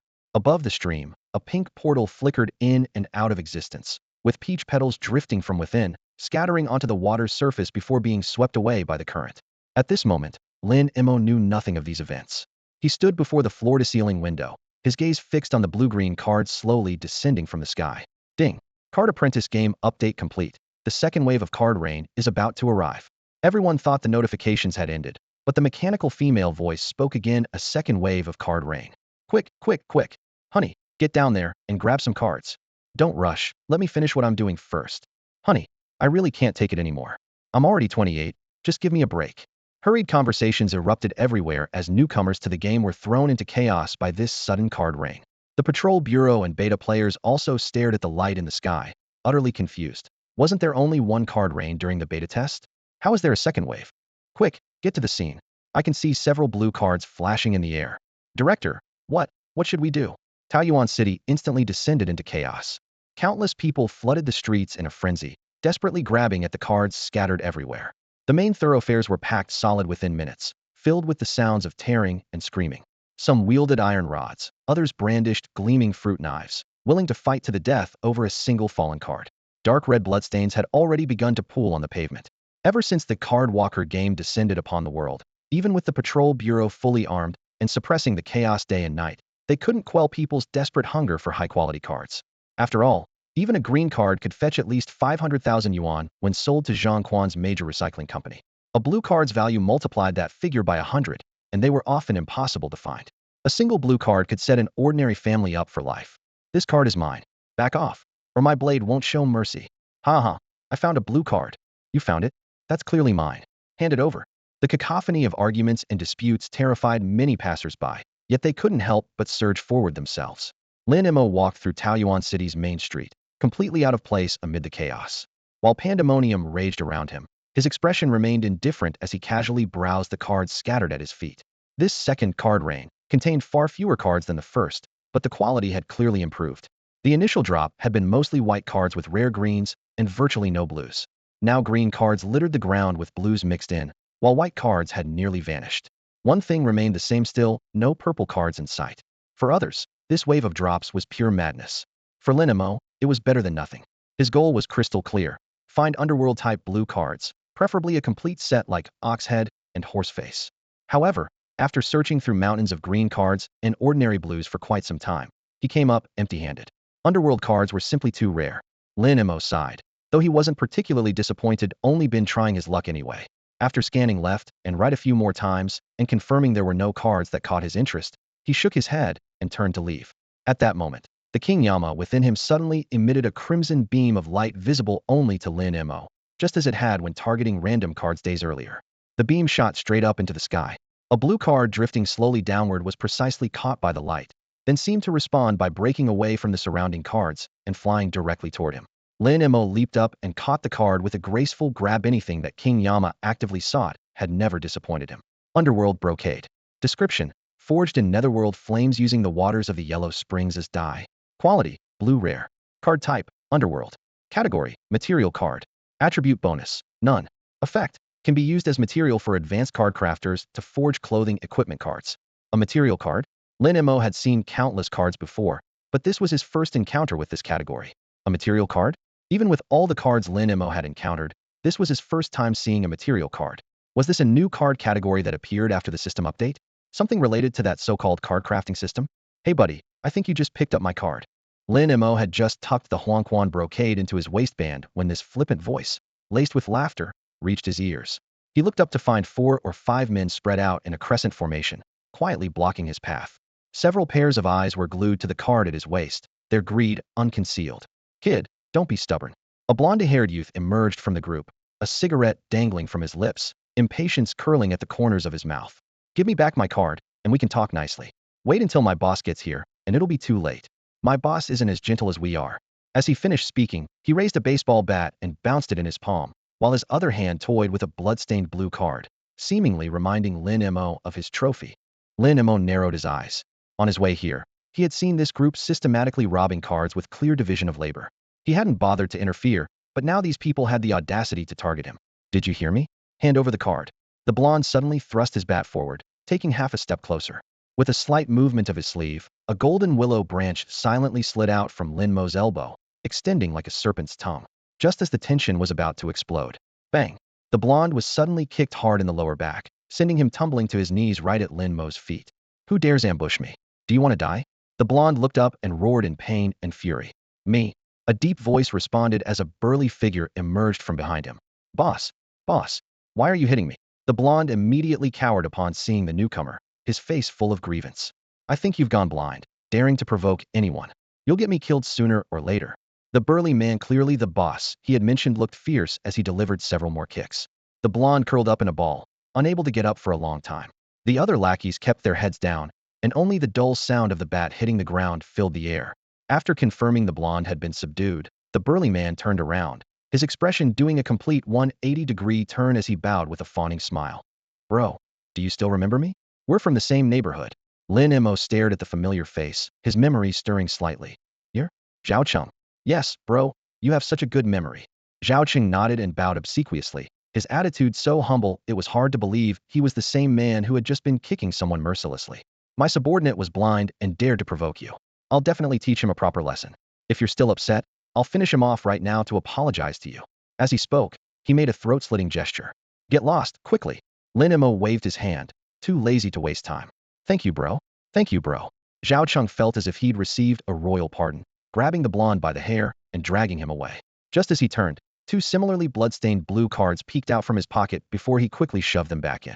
As their figures receded into the distance, Lin Mo watched silently for a long time. The last time he had seen Zhao Cheng was a month ago when their neighborhood fell.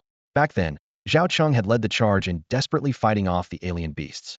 If he hadn't witnessed it with his own eyes, Lin Mo would hardly have been able to connect him with this gang of thugs who went around robbing cards. In just a few short weeks, the man had become completely different, or perhaps his true nature had simply been revealed more quickly under the new rules. Zhao Cheng dragged the blonde around the corner, and seeing that Lin Mo had completely turned away, immediately let go and helped the man up, then carefully pulled out his sleeve to gently wipe the blood from the blonde's mouth, his movements so tender they left the latter bewildered. Boss, why did you do that? The blonde youth, his face swollen and eyes bloodshot, could no longer hold back as he questioned Zhao Cheng. Little Zeng, don't blame your brother. Zhao Cheng gently stroked the blonde's swollen cheek while gesturing for his nearby subordinates to gather closer. If I wasn't harsh on you, you might not have made it out alive.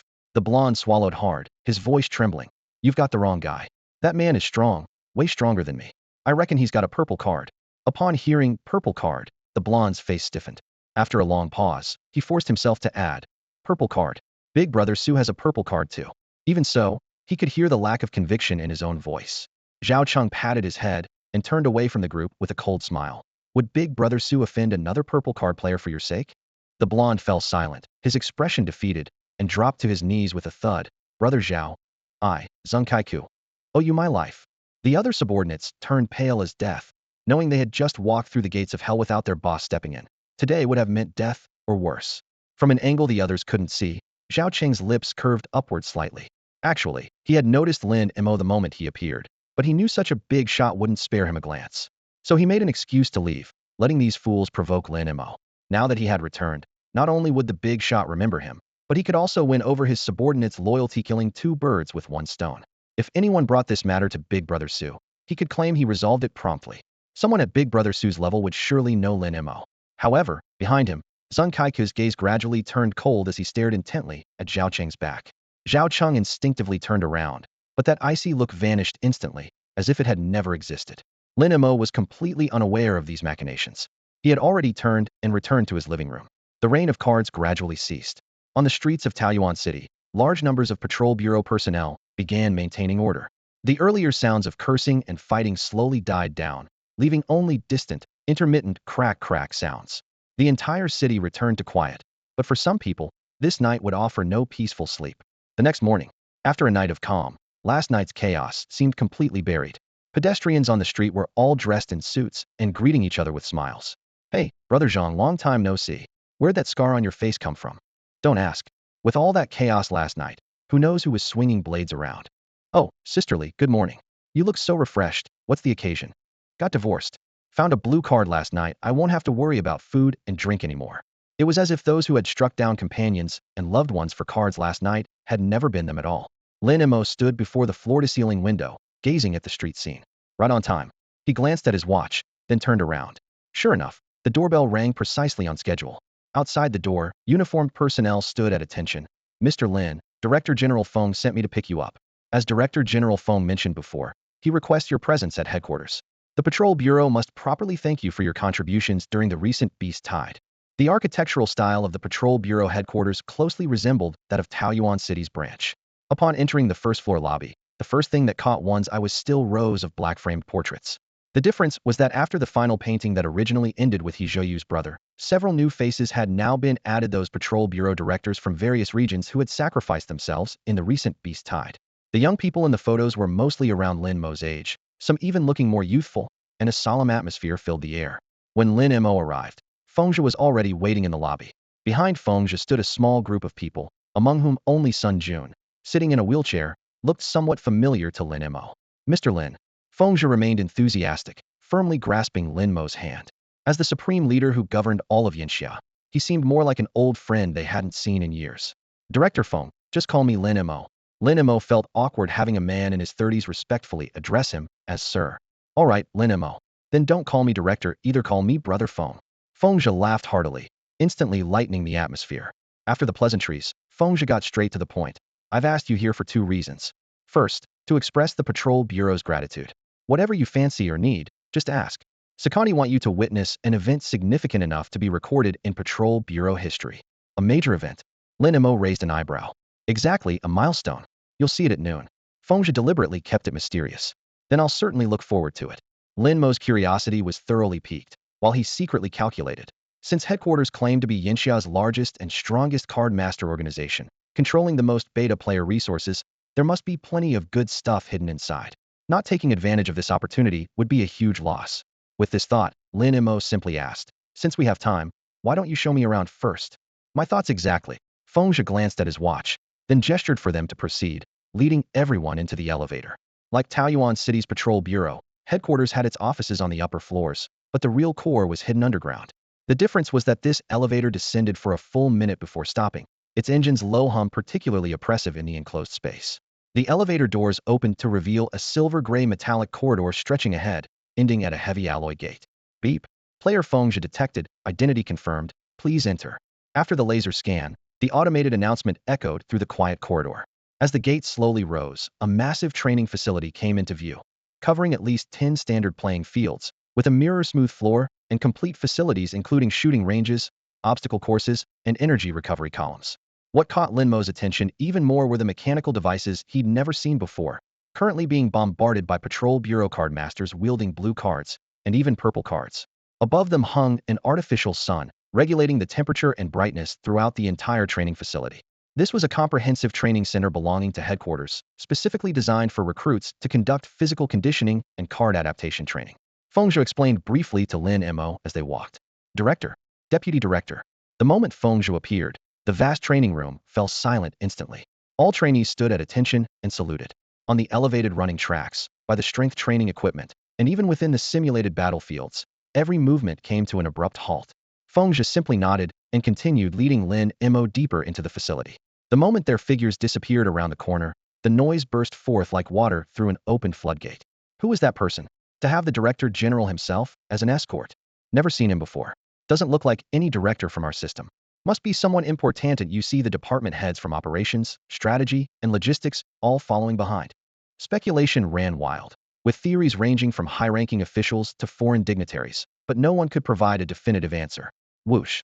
The metal side door slid open, and two burly men stepped in, both over 6 feet tall with confident strides. Director Gong. Director Tai. Seeing the newcomers, everyone immediately gathered around. The patrol division had always maintained close relationships internally, with little hierarchy between directors and regular members. After all, they were all comrades who had fought their way through mountains of corpses and seas of blood. In that recent Beast Tide, I single-handedly took down 3 4th-tier aberrant beastme points shot through the roof. I'm not just brave, I'm clever too. Even fooled an omniscient one. The two directors were in high spirits, with the crowd cheering them on. Suddenly, someone in the crowd asked, "You two came to headquarters on such an important day, and no one came to receive you?" Both directors froze simultaneously. Usually when they arrived at headquarters, high-ranking officials would greet them, but today they hadn't seen a single welcoming party.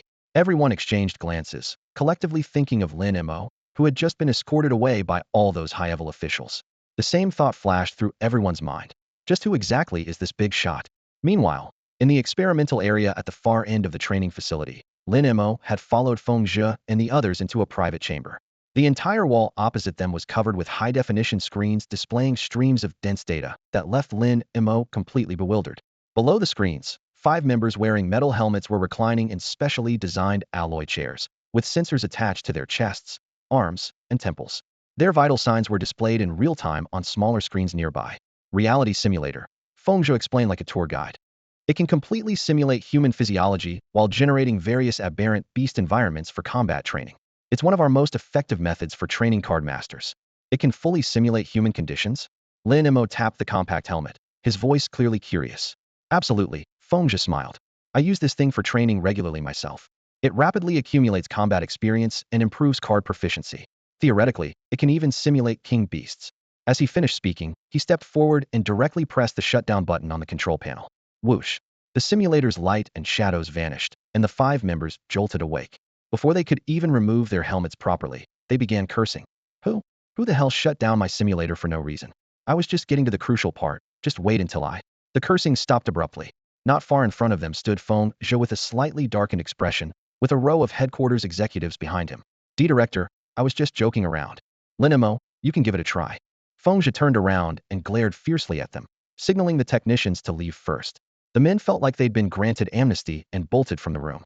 Brother Feng, are you sure it can simulate anything? Lin Mo was still uneasy, his gaze sweeping back and forth between the helmet and the equipment in the room.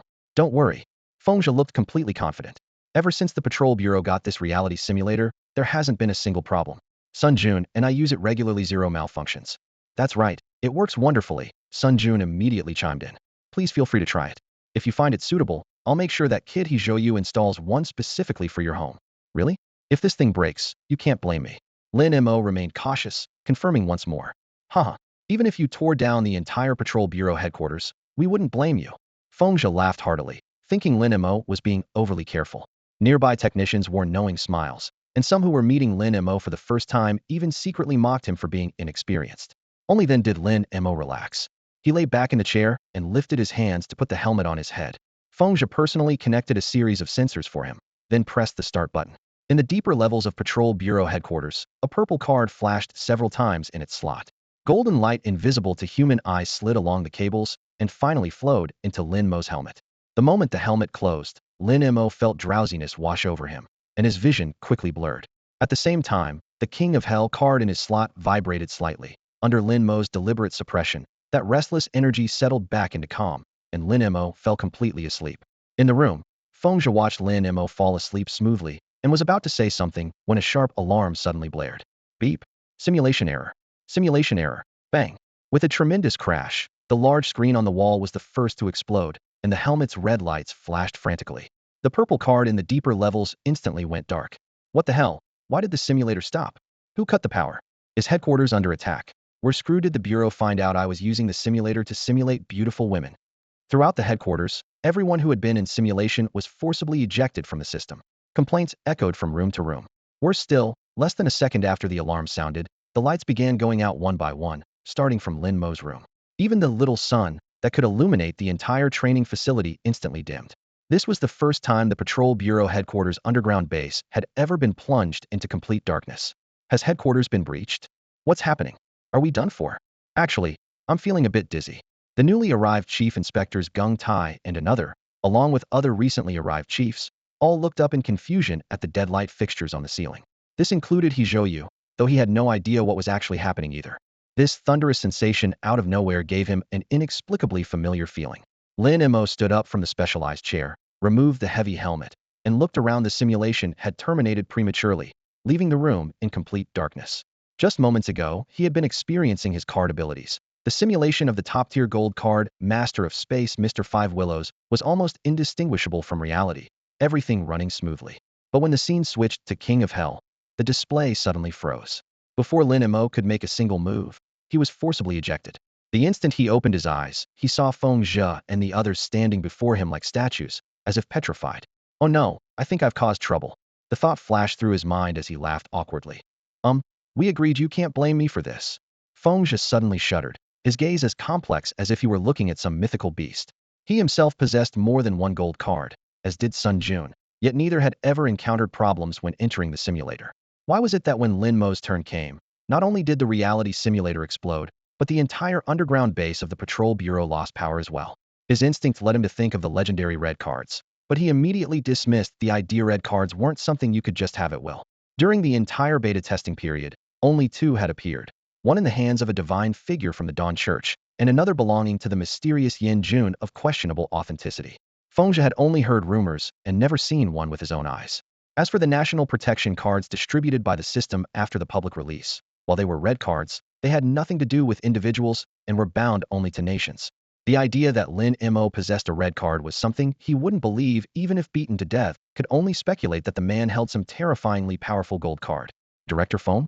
Director Phone. Lin Mo called out tentatively twice more, fearing the Patrol Bureau would make him pay for damages. In truth, his worry was unnecessary. Even if he sold everything he owned, Fengzhi wouldn't dare actually make him pay.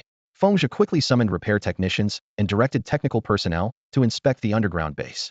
The Patrol Bureau operated with high efficiency. In less than 5 minutes, the damaged power system was restored and the lights came back on. However, the shock everyone felt toward Lin Mo was destined to last a lifetime, especially among the technical staff. They understood the reality simulator's load limits better than anyone. Initially, when they heard Lin Mo worry about breaking the machine, they found it laughable, but now they had witnessed him overload and burn out the equipment. Far from predicting it, they had never even imagined such a thing possible. Next, Fengzhi took Lin Mo on a tour of the Patrol Bureau's exclusive high-tech facilities: card detection, physical function restoration, combat simulation. However, given the previous incident, he no longer dared let Lin Mo personally experience anything. Lin Mo was tactful as well, quietly playing the role of tourist and focusing on listening to the introductions. It wasn't until the two took the elevator down another level that a reinforced door with obviously higher security clearance slowly opened. Lin Mo's heart skipped a beat, knowing that the true destination of this trip had finally been reached. The Patrol Bureau's card manufacturing chamber. Lin Mo, this is one of the most crucial departments of the Patrol Bureau, the card manufacturing workshop. The moment they stepped through the entrance, a wave of bustling yet oppressive atmosphere hit them. Heated. The creation of standard cards depended entirely on this place. Even as the Director General of the Patrol Bureau, Fengzhi automatically lightened his footsteps and lowered his voice, afraid of disturbing the card makers who were concentrating on their work. The Patrol Bureau had exclusive access to dungeon channels and abundant materials, but without this group of card makers, all materials would be nothing more than decorations, unable to be converted into any combat power. It was precisely because of them that the Patrol Bureau could continuously produce various types of cards. Move, move, move. Quick, bring 3 green card cores. Director Feng, don't block the door. Get out of the way. The card makers showed Fengzhi virtually no respect. The recently subdued Beast Tide had brought the Patrol Bureau massive points, and they had also collected numerous material cards during the second wave of card rain, all of which were now waiting to be processed. The entire workshop was bustling with activity, and no one had time to specially receive the unexpected high-ranking officials. Occasionally someone would look up, see it was Fengzhi, and merely nod as a greeting before immediately burying their head back into their workstation. The room was filled with workstations of various shapes. 1. Some workstations were completely sealed with transparent glass covers, thoroughly isolated from the outside world to prevent the artists from being distracted. 2. Others were simply wooden tables scattered with scissors, carving knives, sandpaper, and other hand tools, where card makers were bent over cutting and carving. 3. Still others had built-in miniature furnaces with flickering flames, where special materials like rocks and wood were periodically placed for smelting or burning. At the very back stood over a dozen independent workshops side by side, with people constantly rushing in and out carrying preliminarily processed materials. Fengzhi didn't linger in the outer area. He gestured for Lin Mo to follow and walked through one small workshop after another without making any introductions. Only when they reached the last door did he stop, turn around, and lower his voice. Lin Mo, inside here is our Patrol Bureau's finest card maker, Master Xia. He's currently the only person capable of creating purple cards, but he has an eccentric temperament, and even with me present, he might not be willing to help. If he refuses, I'll arrange someone else for you. Their skills are slightly inferior, but they can still produce decent cards. Before he finished speaking, he raised his hand and knocked on the door. Master Xia, it's me, Fengzhi. Fengzhi, come in, came a vigorous male voice from inside. Fengzhi turned back and gestured for the accompanying group to stay outside, then pushed open the door and entered with Lin Mo. The interior layout was completely different from the outer area, more resembling a recovery room. Several landscape paintings hung on the walls, with lush green potted plants adorning the corners. Pure wooden flooring was covered with warm yellow carpets, making their footsteps silent. A heavy redwood table occupied the center, topped with an enormous jade carving that was lustrous and translucent, clearly worth a fortune at first glance. Incense was also burning on the table, filling the entire workshop with a languid atmosphere. Behind the desk sat a man in his 40s or 50s in an executive chair, eyes slightly narrowed as he held a white porcelain teacup, taking a gentle sip before casually placing it back on the tray. Beside his chair, a row of precision card crafting equipment hummed steadily, while a young apprentice in his early 20s bustled frantically between the machines and workstations, occasionally wiping sweat from his brow. Master Xie. Fengzhou approached the mahogany desk with Lin Mo, bowing respectfully once again. Master Xie set down his teacup and slowly opened his eyes. Ah, Fengzhou, I was just looking for you. I think the workshop could use some decorating. How about allocating some funds for that? His tone sounded less like a request and more like a command. Fengzhou's face darkened, offering no response. Noticing his displeasure, Master Xie remained unhurried, taking another sip of tea. Not willing? Then you can leave. Fine. I'll have the inspection bureau make arrangements as soon as I step outside. Fengzhou took a heavy breath, glanced at Lin Mo, and finally compromised. Master Xie seemed to have anticipated this outcome. He pushed back his chair, stood up, walked around the mahogany desk, and smiled smugly. Director Feng, you've made the right choice. Now then, what brings you here? Fengzhou suppressed his anger. He despised dealing with this old man who leveraged his exclusive inheritance of card crafting skills from the beta testing period to create high-quality cards, forcing even high-ranking inspection bureau officials to defer to him. The purple-grade city defense wall, cards used against beast tides, were his creation. The downside was his foul mouth, his disdain for everyone, and his harsh treatment of disciples. Yet the inspection bureau couldn't function without him, so Fengzhou had to endure it. Thinking of Lin Mo, he steeled himself and spoke. Master Xie, I'd like to request that you craft a card. You want me to craft a card? Master Xie's voice rose sharply. Didn't I already say I need to focus on my research, striving to create legendary artifacts? The first legendary weapon in the Yinxiao realm has appeared, and it's not from the inspection bureau. Aren't you concerned? And now you come to disturb me? Will you take responsibility if something goes wrong? Fengzhou's expression grew even darker. Research? Sitting around drinking tea all day counts as research? Legendary artifacts have always required perfect timing, location, and circumstances, hardly something you can figure out through armchair theorizing. Master Xie finished the last sip of his tea and finally waved dismissively. Fine, fine. What kind of card needs crafting that's worth you coming here personally? Fengzhou's expression softened as he gestured to his side. It's not for me, mister. Lin would like to request your services. Only then did Master Xie truly examine Lin Mo, his brow furrowing slightly. Him? Fengzhou, don't bring just any random nobody to my doorstep. His tone turned icy, as if he'd been insulted. Lin Mo's eyes sharpened, and his Yama Emperor's Soul card trembled slightly. He wasn't part of the inspection bureau, and his temper was far less tolerant than Fengzhou's. Fengzhou spoke firmly, in reminder. Master Xie, watch your words. Mr. Lin ranks first on the combat power rankings and played a decisive role in the recent beast tide. First on the combat power rankings. Master Xie's head snapped up, excitement flashing in his eyes. Well, that certainly makes him worthy of my attention. So, what card are you planning to craft? What materials have you prepared? Master Xie had just taken his seat and was looking at Lin Mo across from him with great interest. Lin Mo calmly drew an ancient-looking card from his chest, the underworld brocade, and gently placed it on the table with his fingertips, where it lay silently. I want to craft an equipment card using this material card as the core. His voice was low but carried unwavering confidence. Master Xie picked up the underworld brocade, examining both sides, his brow furrowing as surprise and irritation crept into his expression. A blue card? Lin Mo nodded in confirmation. Master Xie looked incredulous and turned his gaze to Fengzhou, asking again, a blue card? Yes, it's a blue card. Lin Mo answered what was already an obvious question on Fengzhou's behalf. Unusable. Master Xie scoffed and suddenly threw the underworld brocade to the floor. You dare bother me with a mere blue card? I thought the number one on the combat rankings could produce some rare treasure, but this is it? Haha. Before he could finish speaking, Lin Mo's brow furrowed slightly, and a trace of the Yama King's authority suddenly emanated from him. The imperial aura from the underworld instantly swept forth, cold as a blade, striking directly at Master Xie's face. Master Xie felt dark mist churning before his eyes, as if he had stumbled and fallen into hell. His legs gave way, and he tumbled to the ground along with his chair, while the jade sculpture on the table shattered with a crash. Lin Mo, don't be angry. Fengzhou quickly bent down to pick up the underworld brocade, his expression apologetic. The patrol bureau has other card masters. Lin Mo took the card and walked out of the crafting room alongside Fengzhou. Just as they crossed the threshold, Master Xie shakily got to his feet, wanting to curse them out, but upon recalling that bone-chilling killing intent, he swallowed his words and could only swear vengefully in his heart. Once he forged a legendary artifact, he would make those two pay. With nowhere to vent his resentment, he whirled around and unleashed his fury on his disciple. Xueqing, get over here. The young disciple, Xueqing, hurried forward with his head lowered. Slap. A resounding slap echoed through the room. Master Xie waved his hand dismissively, pointing toward the door. Get out. Useless thing. Xueqing said nothing, touching his burning cheek as he retreated. Meanwhile, Fengzhe led Lin Mo to the door of the adjacent workshop, still full of apology. Lin Mo, I'm truly sorry. But rest assured, Master Zhang's skills are equally excellent. Brother Feng, don't worry about it. I just want to process a blue material card. Any ordinary card master will do. Lin Mo's tone remained calm. That card, could I handle it? A young but determined voice suddenly spoke from behind them. The two turned around to see Xueqing hurrying after them. The young man was barely 20, the handprint still clear on his cheek, yet his expression carried both earnestness and pleading. Xueqing, you should focus on practicing with your master. Fengzhe clearly had doubts about his technical abilities. Director General, Mr. Lin, please trust me, craftsmanship is really quite good.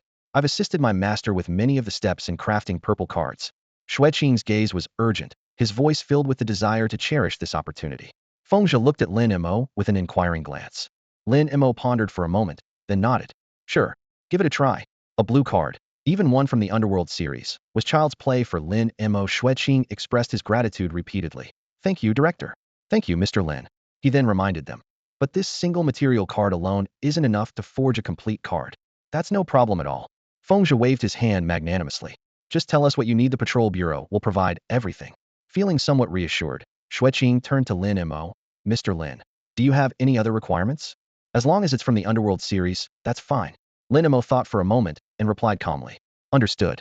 Xueqing nodded and immediately listed the materials. 1 high-level Underworld core. The higher the level, the better, plus yellow spring water, Shigandang. The long list made Fengzhe frown, but he still promptly ordered his people to fetch the materials from the warehouse. Soon, a purple quality top-tier Underworld core, yellow spring water that had been sealed for years, Shigandang, and other materials filled the workbench. The card crafting officially began. Xueqing borrowed the nearest simple workbench, his expression grave, activating the yellow spring brocade, layering primary and secondary materials, dyeing, spirit infusion, core integration. Each step was executed with flawless precision. Sweat dripped down his chin, yet he dared not let his fingers tremble even slightly. The card crafters in the room gradually gathered around, their previously busy movements frozen midair as their gazes focused on Xueqing's hands. Who is this guy? Never seen him before. His technique is so steady, must be master level, right? I've watched Master Zhang craft cards, and even he wasn't this meticulous. Time ticked by, and the half-finished card's outline became increasingly clear, with faint purple light flickering across its surface. A purple card? Doesn't look like it. Light's too weak. Probably a top-tier blue card. Xueqing noticed this too, and more sweat beaded on his forehead. If a purple core could only produce a blue card, he'd struggle to break free from his teacher's constraints. Gritting his teeth, he increased his pace, but the purple light continued to dim. Was he going to fail? His heart sank. The surrounding crowd also sighed quietly. As expected, only Master Xie can craft purple cards. He's still young. There'll be future opportunities. Even if he did craft a purple card, it'd still be far inferior to Master Xie's. At that moment, the King of Hell card in Lin Mo's chest suddenly trembled. A blood-red beam of light, invisible to others, shot from his body and silently enveloped the half-finished card in Xueqing's hands. The red light dissipated, and the purple radiance exploded. A purple card. He did it. In that instant, Xueqing looked up at Lin Mo, could sense every subtle change in the finished product. Undoubtedly a purple card, yet it seemed to be something more. Purple light continued to cascade, and in the next second, the entire crafting room's floor transformed into a churning sea of blood. Above the blood sea, a crimson moon slowly rose, hanging in midair. A phenomenon, a bright moon rising over the sea. Just like the inverted Styx River when the legendary weapon Ghost-Slaying Sword was forged. Bang, bang, bang. All the private workshop doors burst open simultaneously as dozens of card crafting masters in their 40s and 50s rushed out, staring in stunned silence at this eerie spectacle. Master Xie had the most intense reaction.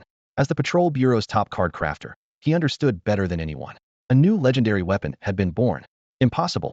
The Crimson Sea lifted the red moon, bathing the entire inspection bureau in scarlet light. A dark robe hung silently at the moon's peak, its wide sleeves draping into the void, the cuffs adorned with deep crimson trim as if soaked in moonlight.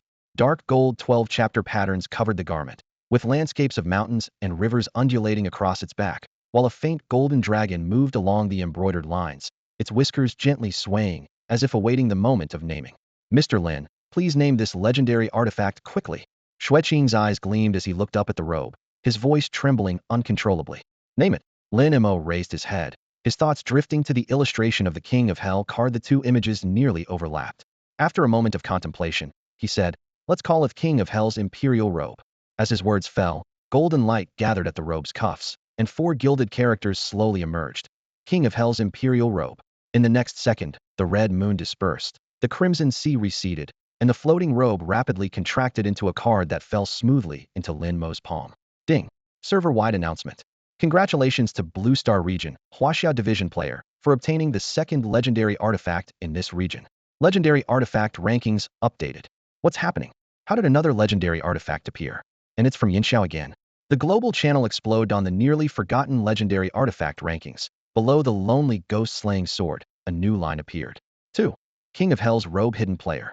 Since the Cardmaster's public beta launch, the second legendary artifact had finally emerged, and it still came from Yanxia, still from the same person, that not-so-mysterious hidden player, Lin Mo. A legendary artifact. I've created a legendary artifact. Xueqing remained immersed in ecstasy, his hands trembling. Even well-informed people like Feng Zhou were struck speechless, their gazes locked onto that card. The overwhelming aura released by the King of Hell's robe broke through the workshop's walls, nearly covering the entire Inspection Bureau headquarters and even radiating to every corner of Yanxia's capital.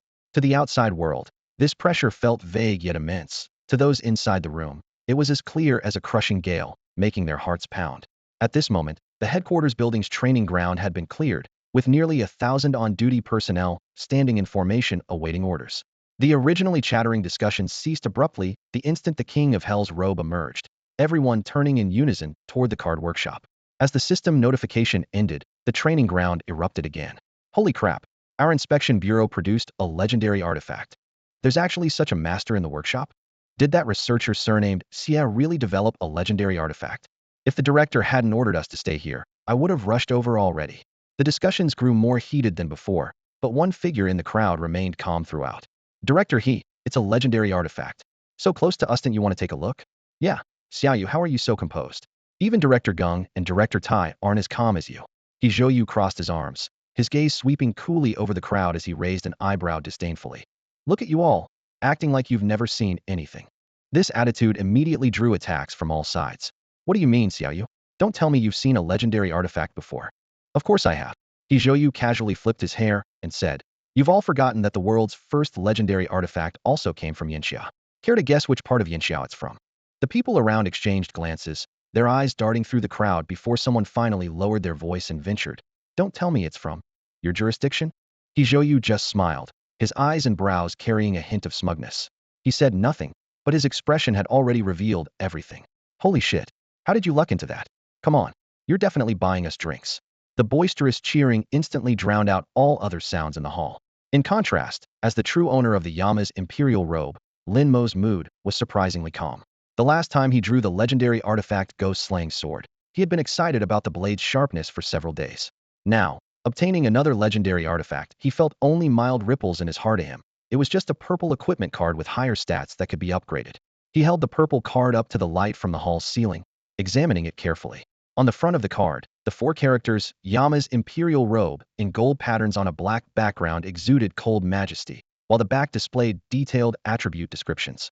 Legendary artifact, Yama's imperial robe. Quality, purple epic, upgradable.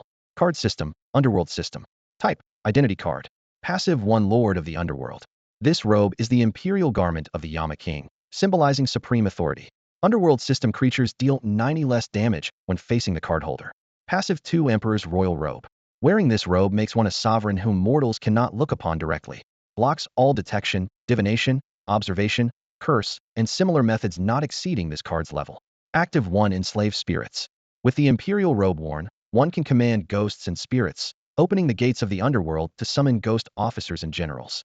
Active 2 Wandering Dragon. The imperial robe contains the essence of a true dragon. The card holder can transform into a wandering dragon for 1 minute. Speed 1000. With all damage during this period absorbed by the dragon essence. Legendary artifact trait. The Yama's imperial robe's quality improves as its host advances. Next upgrade condition. Host unlocks the 6th card slot. The Yama's imperial robe was born as a purple card, already surpassing the original legendary artifact Ghost-Slaying Sword. The existence of Emperor's Royal Robe perfectly filled the gap in Lin Mo's blocking type cards. While the two active skills, Enslaved Spirits and Wandering Dragon, weren't game-breaking, they were practical enough, and he was quite satisfied with them. However, like the ghost-slaying sword, this imperial robe still carried what Lin Mo considered a double-edged shadow. The ghost-slaying sword's passive one was called Ghost Slaying, while the Yama's imperial robe's passive one was called Lord of the Underworld. Both provided massive damage modification against underworld system targets, with values reaching 90. Though the numbers seemed impressive, underworld system creatures were inherently rare, making actual trigger opportunities few and far between. Moreover, since Lin Mo already possessed the Yama King himself, these two passives overlapped functionally with the Yama King's abilities, limiting their usefulness. For this very reason, Lin Mo could increasingly see the common trait of underworld system cards, outwardly powerful, yet internally layered with restrictions. The Yama King was like this, and cards closely associated with it followed the same pattern as if guarding against the owner's excessive exploitation of underworld power. He had harbored some concerns when he first obtained the Yama King, and now those feelings grew stronger. But these were merely speculations after all. His current level was still low, and he hadn't even fully developed the Yama King itself, let alone whatever lay behind the Yama King. Xueqing. The sharp cry tore through the silence of the card-making studio. Master Xie trembled with excitement, his fleshy face quivering as he shuffled step by step to Lin Mo's side, circling him twice before suddenly reaching out with a voice nearly cracking. Quick, quick, give it to me. Lin Mo's brow furrowed slightly, not even lifting his gaze, his tone ice-cold. What? The card. The legendary artifact. Master Xie's nostrils flared with excitement, his small eyes squeezed into slits by the surrounding fat. My card, why should I give it to you? Lin Mo's eyes narrowed as the ghostly light from the legendary artifact Yama's imperial robe reflected on his face. He now held not a trace of goodwill toward this so-called Master Xie. Master Xie no longer dared maintain his arrogant posture, forcing out a dry laugh as he lowered his voice to explain. You're an outsider, you don't know the rules. When a card is completed, the card maker must leave their exclusive mark in the corner. Oh. Lin Mo turned his head toward Fengzhe, his eyes questioning. That rule does exist. Fengzhe nodded in confirmation. With that settled, Lin Mo casually tossed the legendary artifact Yama's imperial robe toward Xueqing. The card traced a dark red arc through the air, and while still airborne, Master Xie eagerly reached out to snatch it, only to be struck on the wrist by a golden willow branch that appeared suddenly. Ah! The tearing pain sent Master Xie tumbling to the ground, a bloody red mark instantly appearing on his wrist. The legendary artifact Yama's imperial robe drifted gently into Xueqing's palm. Lin Mo spoke coldly. The card maker of Yama's imperial robe is Xueqing, isn't it? What does that have to do with you? Putting your mark on my card, are you even worthy? His voice was low but carried the natural authority of the King of Hell, and the room's temperature seemed to plummet. Master Xie's teeth chattered, words stuck in his throat. After a moment, he glanced at Xueqing, who still stood frozen in place, then scrambled to his feet, pointing at his apprentice with a tone that mixed gentleness with threat. Little Qing, you know the rules before graduation. An apprentice's achievements belong to the master. Your ability to create this legendary artifact proves how well I've taught you. You don't have your own mark yet, so just engrave mine directly. Later, I'll still need to teach you purple card crafting. Xueqing looked down at the Yama's imperial robe in his palm, his fingertips trembling slightly, then raised his eyes to Master Xie, struggle flashing in their depths. Finally, he gritted his teeth and handed the card to Lin Mo. Mr. Lin, this card's success is entirely thanks to you. It has little to do with me. For any card maker, engraving their personal mark on a top-tier legendary artifact was an irresistible temptation, yet Xueqing chose to give it up. Master Xie's face instantly turned deathly pale, his flesh quivering violently as he roared hoarsely. Xueqing, stop. I'm your master. Do you still want to learn from me, or not? That's a legendary artifact. Though the surrounding card makers weren't as hysterical as him, they couldn't help but swallow hard simultaneously. A legendary artifact in the world of card makers, it represented a possible direct path to red cards and reaching the pinnacle, the lifelong pursuit of countless card crafters. Leaving one's mark is the best way to prove one has achieved such aspirations. But Xueqing actually gave it up. His expression remained calm. Facing his master Xie Hanquan's furious roar, he simply said quietly, Teacher, this card is Mr. Lin's achievement. I cannot claim it, and neither can you. Are you disowning me as your teacher? Xie Hanquan bellowed, his arms suddenly raised. Xueqing stepped forward without backing down. What belongs to someone belongs to them. You're not worthy of being my teacher.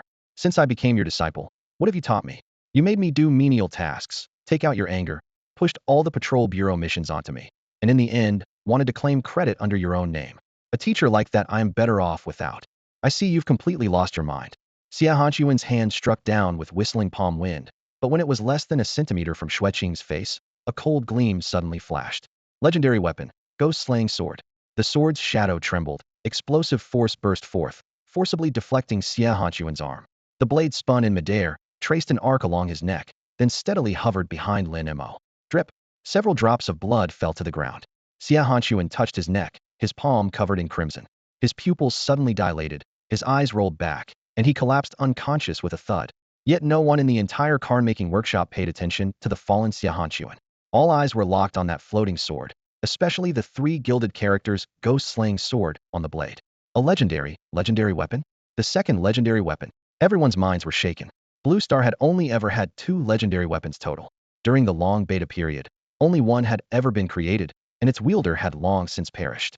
Yet in just one day, they had witnessed the second one on the same person.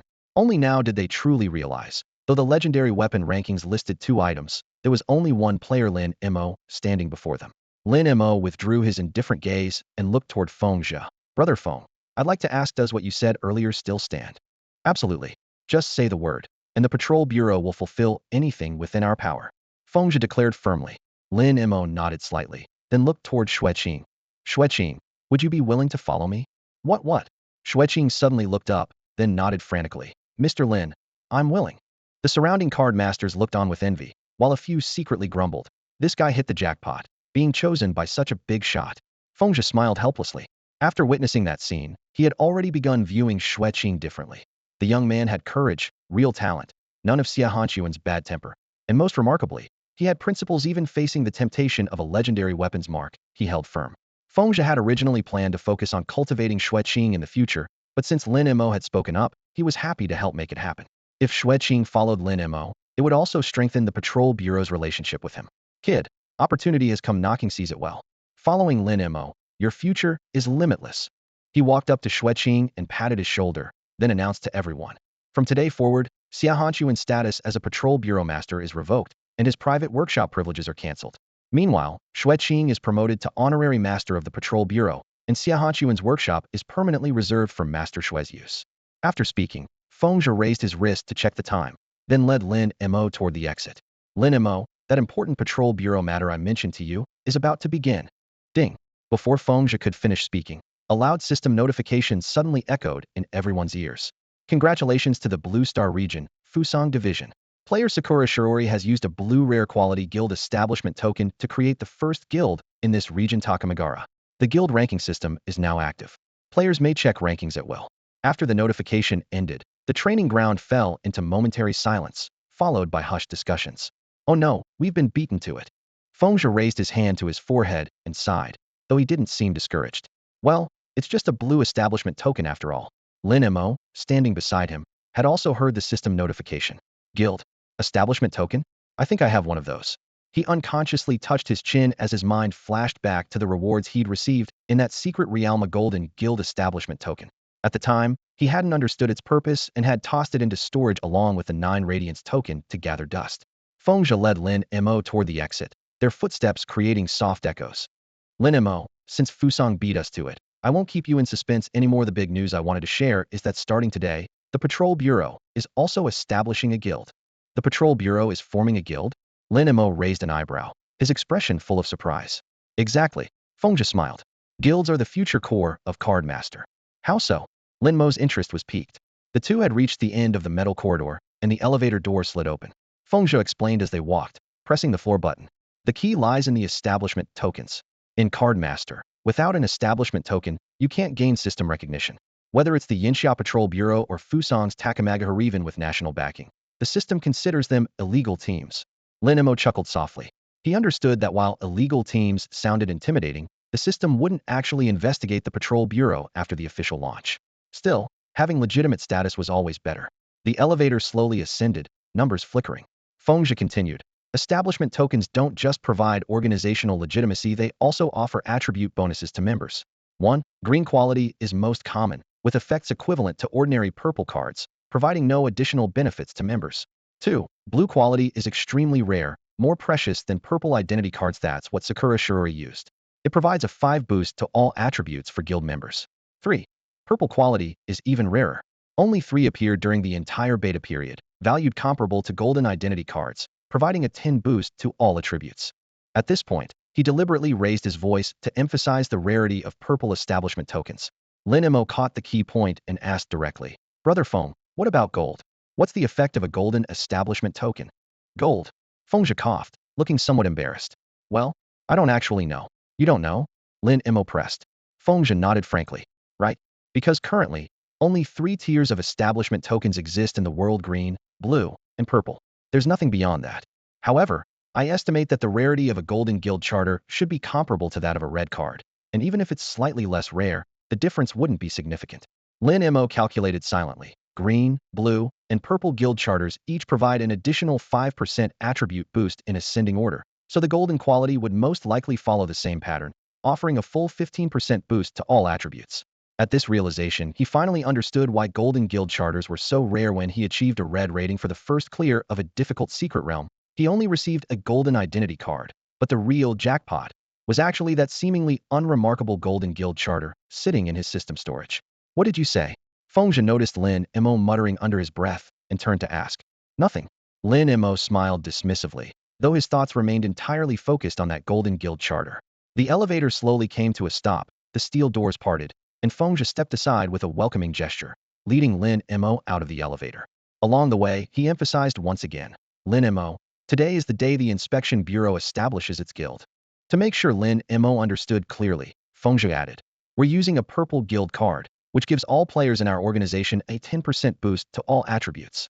Additionally, the Inspection Bureau can stack an extra 20% bonus from the Guardian Divine card and has 3 spatial jump opportunities. The foundation of Yinxia's premier organization is no empty boast. After hearing this, Lin Mo gave a thumbs up and sincerely praised. Truly worthy of the Inspection Bureau. Seeing this reaction, Feng felt uncertain, wondering if Lin Mo had missed the point.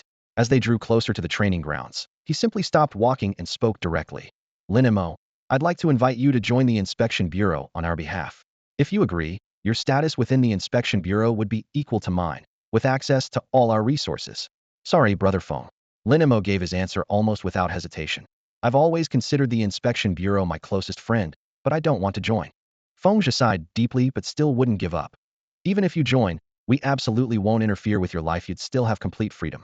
In the future, the Cardmaster system will introduce numerous guild missions, especially secret realm missions, and it'll be difficult to participate without a guild. Lin Mo remained silent for a moment, then shook his head firmly. The Inspection Bureau was massive and well-established, containing people like Feng Zhu and He Zhouyu, but it inevitably also harbored many individuals like Master Xia, or even worse. Earlier, he had only given Master Xia minor injuries out of respect for the Inspection Bureau. If he actually became a member, there would be even more constraints. Feng's helplessness when facing Master Xia was the perfect example. Therefore, rather than being constrained by a large organization, it was better to control his own destiny. Establishing his own guild would provide attribute bonuses and allow participation in guild missions, and more importantly, that golden quality guild charter wouldn't have to gather dust in his storage anymore. While Lin Mo and Feng Zhe were conversing, the training ground had undergone a complete transformation. What had been an open drill field when they arrived was now arranged as an auditorium capable of seating nearly 10,000 people. The scattered equipment had been moved to both sides, and a waist-high black platform stood in the center, with lights beaming down from the dome ceiling, bright as daylight. Only a single sandalwood armchair was placed in the front row, occupied by an elderly man with white hair and beard. His hair stood upright like steel needles, and he wore an immaculate black tang suit without a single wrinkle. He sat with eyes closed in meditation, hands resting naturally on the armrests, his brow serene, yet radiating an aura of natural authority, clearly no ordinary person. Behind the elder sat 2 rows of about 100 regional inspection bureau directors, their shoulder insignia gleaming with star patterns, all sitting perfectly still. Further back were the backbone staff from headquarters departments and combat team leaders from inspection bureaus across the country, arranged in neat, dense rows. In the second row on the left, directors Gung and Tai almost simultaneously raised their wrists to check their watches. Only 5 minutes left until the scheduled time, and still no sign of old Feng or old Sun. How should I know? With such an important occasion, not a single headquarters executive has arrived, leaving Mr. Number 2 sitting there alone all this time. What kind of protocol is this? Their murmurs were quickly picked up by those around them, and similar discussions arose throughout the venue. Today marked the momentous establishment of the Inspection Bureau Guild. All the regional directors were present, yet headquarters leadership was nowhere to be seen, inevitably sparking speculation. Even more intriguing was the earlier earth-shaking commotion of a legendary artifact's emergence. What exactly had happened? Everyone was waiting for an explanation. He Zhouyu also wanted to speak, but forcibly suppressed his curiosity. He kept his back straight, eyes focused downward in proper meditation posture, appearing even more composed than directors Geng and Tai beside him. Yet every few seconds, his gaze would involuntarily sweep backward, his mind in complete turmoil. In past meetings, he always sat in the back row. This time, however, headquarters had arranged for him to sit in the outermost seat of the second row's front position, even ahead of directors Geng and Tai. Colleagues whose status matched or even exceeded his brothers were now all seated behind him. While no one openly complained about the seating arrangement, he could clearly feel those probing and puzzled gazes, especially from his closest friends, whose eyes were practically bulging. You certainly carry weight, but surely not enough for that position. They're here. The Director General has arrived, someone whispered in excitement. Look, who's that young man beside the Director General? Never seen him before. Don't tell me the Director General kept us waiting just to accompany him. The crowd stirred restlessly but dared not speak aloud, fearing to disturb the elderly man in the front row who sat with closed eyes. Mr. Number 2 in the center of the front row, the second-ranking figure in Yangtze, opened his eyes the moment Feng just stepped into the auditorium. Those eyes were bright as lightning, and with a gentle sweep, they settled on Lin Mo, filled with appreciation and pride. His intelligence far exceeded that of everyone present, and he knew Lin Mo's background inside and out. Therefore, he felt no blame for Feng Zhe's tardiness, but rather complete support. Feng Zhe raised his hand in invitation, his voice resonant. Lin Mo, please take your seat. Nearly 10,000 pairs of eyes focused in unison as Lin Mo took his place in the front row, right beside Mr. Number 2. For a moment, bewilderment surged like a tide through everyone's minds. Who was this young man? What background could he possibly have to warrant that position? Only He Zhouyu understood. His shoulders instantly sagged as he slumped back into his chair. He should have realized it long ago. Who else but Lin Mo could cause headquarters power grid to instantly fail, forge legendary artifacts, and command the full attention of headquarters leadership? Now he finally understood why he could sit in this position, and why he had to bear pressure completely mismatched with his actual capabilities. They're all benefiting from Lin Mo's success. After Lin Mo and the others took their seats, Feng Zhe strode to the front of the training ground. With the purple card pressed against his palm, he activated it and rose into the air, hovering steadily above the crowd. Brilliant light seeped from the card's surface as he raised it high, overlooking the entire assembly. His voice, amplified by the card, thundered through every corner of the space. I, Feng Zhe, using this guild establishment token as my medium, hereby apply to the card disciples to establish a guild inspection bureau. As his words fell, the purple guild establishment token suddenly erupted in a curtain of light that covered the entire training ground, even tinting the walls purple. Led by He Zhouyu, division chiefs from various regions rose in unison, facing the airborne Feng Zhe with solemn expressions, their voices merging into a mighty chorus. I, He Zhouyu, hereby apply to the card disciples to join the Guildu Inspection Bureau. I, Geng Hui, hereby apply to the card disciples to join the Guildu Inspection Bureau. I, Tai Hansheng, hereby apply to the card disciples to join the Guildu Inspection Bureau. One voice after another, with barely any pause between them. In less than a minute, everyone in the training ground except Lin Mo and Mr. Number 2 had risen to their feet, their voices shaking the very air. Ding! A system notification appeared. Guild Inspection Bureau Establishment Qualification Review in progress. Please wait. Possession of Guild Establishment Token achieved. Guild leader must have at least 3 card slots unlocked achieved. Minimum 5 applicants required achieved. All qualification reviews passed. Congratulations to player Feng Zhe for successfully establishing the Guild Inspection Bureau. The training room's notification sound cut off abruptly, then expanded across the entire Blue Star in the next second. Congratulations to Blue Star Region Yinxia Division player Feng Zhe for using a purple quality guild establishment token to establish the second guild in this region, the Inspection Bureau. Before this announcement had finished, another mechanical voice followed immediately. Congratulations to Blue Star Region Beautiful Country Division player Max for using a purple quality guild establishment token to establish the third guild in this region Apollo. Seconds later, all notification sounds completely faded away. As the light converged, Feng Zhe slowly descended. The moment his heels touched the ground, he threw back his head and laughed heartily. Huh? From today forward, the Inspection Bureau has finally become an official organization recognized by the card disciples. The training ground instantly erupted. Some were so excited they grabbed their companions and planted kisses on both cheeks. Others raised their fists high, letting out roars of triumph. Though this was actually the Inspection Bureau's second establishment, the first had been during the beta test. The sense of belonging and excitement remained undiminished. The cheering continued for several minutes. Feng Zhe clapped his hands, his voice cutting through the noise. Everyone, we're currently in a critical period of the card disciples' arrival, and all regions of Yinxia cannot do without you. I'm afraid I cannot let you celebrate at headquarters to your heart's content. All division chiefs, please return to your posts immediately and organize the guild membership procedures for inspection bureau branches in your respective areas. Yes, Director General.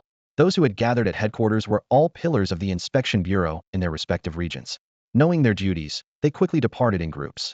The entire guild establishment ceremony, or more accurately, just the necessary procedures, took less than half an hour. Simple, yet momentous, it was a page written into the inspection bureau's history. Lin Mo observed the entire process, slowly stroking his chin as he thought to himself. So establishing a guild isn't just about having a guild establishment card. In the great beautiful country, within the Red Palace, Yanxia had surprisingly obtained a purple quality guild establishment token as well. Maxwell had just used his purple quality guild establishment token to create the Apollo Guild, and now he leaned back in his leather chair, sighing softly. The initial euphoria from acquiring such a rare token was gradually being diluted by a creeping sense of unease. Beside him, President Trump's brow was furrowed into a tight knot, his wine glass creaking under the pressure of his grip. Maxwell, I told you from the beginning that we shouldn't have rushed to establish the guild. Trump lowered his voice, practically grinding his teeth. If we had fully developed that location, we could have obtained a gold-quality guild establishment token. Then we wouldn't be in the same position as Yanxia, forced to create Apollo with a mere purple-quality token. The more he spoke, the angrier he became, his face flushing red as the wine in his glass sloshed in dangerous arcs, threatening to spill onto Maxwell. In his mind, the great beautiful country's failure to surpass Yanxia was entirely due to Maxwell's impulsiveness. If they had waited just a little longer, they surely could have secured a gold-quality guild establishment token and firmly crushed Yanxia on the guild rankings. Mr. President, just mind your own business. Maxwell cast a disdainful glance at Trump, looking at him as if he were watching a performing clown, then turned and walked straight toward the palace doors. He couldn't be bothered to explain the difference between gold and purple quality tokens, nor did he want to waste time telling Trump that gold-quality guild establishment tokens existed only in fantasy, not in reality. This is outrageous. Maxwell, I am the president of the great beautiful country. Trump was furious at being ignored, pointing at Maxwell's retreating figure and roaring, You're challenging me, trampling on my authority. Before he could finish, Maxwell suddenly stopped, and a pair of golden wings burst open behind him, nearly filling Trump's entire field of vision.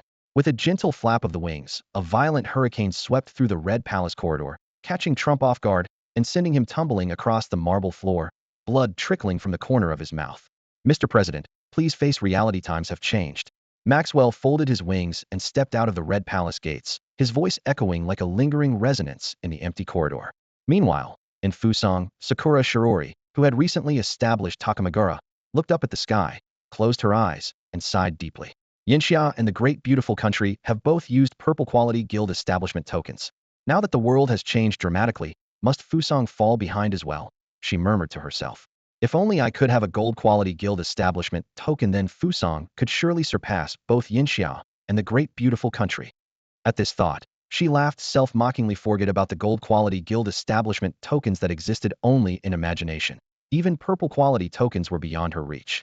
In the end, she could only use a blue quality guild establishment token to barely create Takamagara.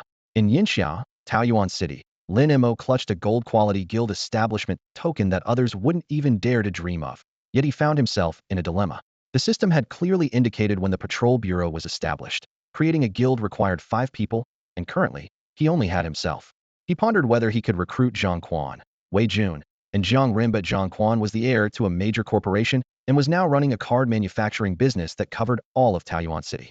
Lin Mo felt that Zhang Quan might be reluctant to come over and help establish the guild with him. As soon as the call connected, Lin Mo shared his plan to create a guild. The moment he finished speaking, the other interrupted. What? Brother Mo, you're starting a guild? You absolutely have to take me with you. Zhang Quan's voice shot up, so high it nearly caused static through the phone. I'm calling you because I want to invite you to join, but I wasn't sure if you'd be willing, Lin Mo asked with a serious expression. Willing? Of course I'm willing. I'd be upset if you didn't let me join. Zhang Quan's voice trembled with excitement. Then it settled. Come to my place at 3 this afternoon. Make sure to bring Wei Jun with you. No problem. After hanging up, the conference room at Zhang Group, where Zhang Quan was located, remained filled with executives. Just moments ago, he had been stone-faced discussing agenda items, but the next second, he was jumping up and down. Chairman Zhang, about this agenda item. A vice president leaned forward, cautiously prompting him. What agenda item? We'll discuss it tomorrow. This meeting is over. Zhang Quan waved his hand dismissively and turned to leave. The executives exchanged bewildered glances, unsure what to do next. Walking out of the conference room, Zhang Quan moved with quick steps. Wei Jun, who served as his secretary, looked up to greet him. Brother Quan, is the meeting over? Before he could finish his question, it was as if he had stared directly into the soon a brilliant light stabbed his eyes, causing tears to stream down his face. What's happening? Why is Brother Quan's fortune surging so dramatically? Did he connect with some big shot? Wei Jun's eyes burned, but he couldn't help studying Zhang Quan, his mind racing with speculation. Zhang Quan wasn't surprised by Wei Jun's sudden tears. He'd long known this kid had sharp eyes, but was prone to these episodes either tearing up or bleeding. He walked up to Wei Jun with his head held high and patted his shoulder. Little Jun, your brother Quan has stumbled upon a great opportunity. Brother Mo is establishing a guild and invited me to join. What? Brother Mo is starting a guild and invited you? Wei Jun's mouth fell open, forgetting to wipe away his tears. No wonder Zhang Quan's fortune had doubled. His relationship with the big shot had grown even closer. Zhang Quan was quite satisfied with Wei Jun's shock and patted his shoulder again. Can't help it. Wo told me to be handsome and capable. I've always been Brother Mo's trusted confidant. But I haven't forgotten about you either. You've worked diligently these past couple of weeks, so I specifically asked Brother Mo to let you join too, and he agreed. Come with me to Brother Mo's place at 3 this afternoon, and don't embarrass me. Thank you, Brother Quan. Thank you, Brother Quan. Wei Jun's tears flowed even harder. Earlier, it was from the blinding light, but now it was from genuine emotion. After following Zhang Quan for so long, he felt grateful for the first time. Brother Quan is truly loyal. But he didn't know that Lin Mo was currently short-staffed, was still making phone calls, recruiting people. 2:50 p.m. Zhang Quan arrived at Lin Mo's door with Xue Qing, raising his hand to knock. Come in. The door opened, and Lin Mo stepped aside to let them enter. As soon as the two stepped into the living room, Wei Jun quietly closed his divine. I didn't want to be blinded by overpowering fortune auras due to a moment's distraction. The living room was small and simply furnished, but two people were already waiting there. Jiang Ruhan and another Xue Qing. Last time at the patrol bureau, Lin Mo had specifically requested personnel from Fengzhe, but since he hadn't figured out the specific arrangements at the time, he had Xue Qing remain in his original position. Now with manpower shortage, he immediately thought of Zhang Quan and the others, followed by Xue Qing. Fengzhe was very cooperative and quickly teleported Xue Qing from the capital to Taoyuan City. After confirming he was standing at a relatively safe angle, Wei Jun reopened his divine eye. As light gathered, he immediately noticed something unusual. Zhang Quan's fortune was more prosperous than before, and Xue Qing's was equally strong. What really made him frown was Jiang Ruhan. Her fortune had evaporated by 90%. With her current foundation, she could have been considered a marquis in ancient times, but compared to the other 4 people in the room, it seemed thin. That's not right, Wei Jun muttered to himself. How could someone connected to Brother Mo have so little fortune? He couldn't help but keep examining Jiang Ruhan. However, Zhang Quan interpreted this gaze differently. He secretly tugged at Wei Jun's sleeve and whispered a reminder. Little Jun, don't stare. Though his voice was extremely low, everyone in the room was a high-level card master, so they all heard it clearly. Lin Mo and Jiang Ruhan maintained calm expressions, but Xue Qing kept turning around, staring at Wei Jun until his face turned red. Just as Wei Jun wished he could crawl into a hole in the ground, Lin Mo spoke up to save the situation. Everyone, I'm planning to establish a guild. This would provide us with attribute bonuses and make it convenient for us to take on team missions in the future. I've invited you all here to ask one question. Are you willing to join me? Brother Mo, I'm willing. Zhang Quan was the first to respond. Brother Mo, I'm willing too. Wei Jun quickly followed. Xue Qing clasped his fists. Mr. Lin, I said at the patrol bureau that I would follow you. Only Jiang Ruhan remained silent in the room. Lin Mo looked at her. Jiang Ruhan, what about you? Jiang Ruhan shook her head gently. Sorry, Lin Mo, I might not be able to join you all. Lin Mo raised an eyebrow. May I ask why? I want to establish my own guild. If you hadn't come to find me today, I would have come to invite you to join my guild. As Jiang Ruhan spoke, her gaze fell on the purple glowing guild establishment token in her personal storage. As a beta player, she knew the value of guild establishment tokens, and even more so the value of purple guild establishment tokens. When golden quality guild establishment tokens existed only in legends, purple quality tokens represented the pinnacle of this world. Even colossal organizations like the Inspection Bureau could barely obtain purple tokens, which showed just how precious they were. Jiang Ruhan had recently acquired a purple guild establishment token by chance, and an idea immediately formed in her mind to create her own guild and build it into a super organization capable of ranking among the world's elite. The amplification effects that came with purple quality made her confident about achieving this goal. She had even considered inviting Lin Mo to join. If that had worked out, she would have dared to elevate her guild to rival national-level guilds of major powers. However, this plan was clearly impossible to realize now. She had decided to establish her guild independently rather than join Lin Mo's camp. In her view, no matter how lucky Lin Mo was, he could at most obtain a purple guild establishment token when creating his guild, giving him the same bonuses as her. In that case, it would be better to captain her own ship for greater freedom. Sorry, Lin Mo, Jiang Ruhan apologized solemnly once again. It's fine. I was just asking casually anyway. Lin Mo replied calmly, showing no trace of disappointment. Everyone had their own pursuits, and he had no intention of forcing anyone. But with Jiang Ruhan's departure, they were now one person short of the mandatory 5-member requirement for establishing a guild. Since you're discussing guild establishment, and I'm now an outsider, it wouldn't be appropriate for me to stay, Jiang Ruhan said decisively as she stood up to leave. Lin Mo didn't try to persuade her to stay, only watching as she walked toward the door. Wei Jun activated his heavenly eye ability, his pupils quietly glowing with golden light. He was shocked to discover that with each step Jiang Ruhan took, a wisp of the faint golden aura of fortune surrounding her body peeled away. By the time her figure completely disappeared at the end of the corridor, she had lost a full third of it. Sigh, what a pity. She's chosen a narrow path, Wei Jun sighed softly. The next second, his foot exploded with pain. Zhang Quan had stomped on it hard. His brother Quan, what was that for? Wei Jun grimaced. Stop staring, she's long gone. Zhang Quan flicked him on the forehead. It's not what you think, I was just… Wei Jun tried to explain, but found himself at a loss for words. At the crucial moment, Lin Mo interrupted. All right, Zhang Quan, stop teasing him. We do have a real problem now. Brother Mo, what's wrong? All three leaned in eagerly. You need 5 people to establish a guild, and we only have 4 now. Zhang Quan had thought it was some enormous challenge that made Lin Moho seemed almost omnipotent in his mind show a hint of worry, but it turned out they just needed one more person. He immediately patted his chest. Brother Mo, you should have said so earlier. I'll recommend someone right now, a beta tester like Jiang Ruhan. Absolutely reliable. Who? Li Baikan. Him. Lin Mo immediately pictured the burly man from Jingjia Park, clad in heavy armor with shoulders as broad as city walls, and thought to himself, he would indeed be an excellent choice. Less than 30 minutes after Zhang Quan contacted Li Baikan, Lin Mo's door was knocked on again. Mr. Zhang, you were looking for me? Li Baikan pushed the door open and entered, his voice still carrying the warmth of the office atmosphere. Zhang Quan threw an arm around his shoulder and pulled him to the center of the living room. Brother Mo, let me introduce you, Li Baikan, beta player, second card slot already unlocked. We were high school classmates. He used to lead a few friends through dungeons everywhere, but then something happened, the team disbanded, so I recruited him as captain of our company's security team. His strength and character are both rock solid. He pointed toward Lin Mo with animated excitement.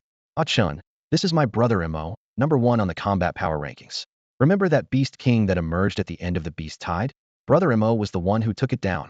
Li Baikan felt Lin Mo looked familiar at first sight, but hearing this introduction, his pupils suddenly contracted. So that's who he was. Zhang Quan didn't stop. You're in for a real treat. Brother Mo is planning to establish a guild and still needs one more person. Are you in? As he spoke, he gently nudged Li Baikan, who was still in a daze, with his elbow. Me? Li Baikan pointed at himself, his voice filled with surprise. 30 minutes ago, he was still chatting with friends in the office when a phone call summoned him here.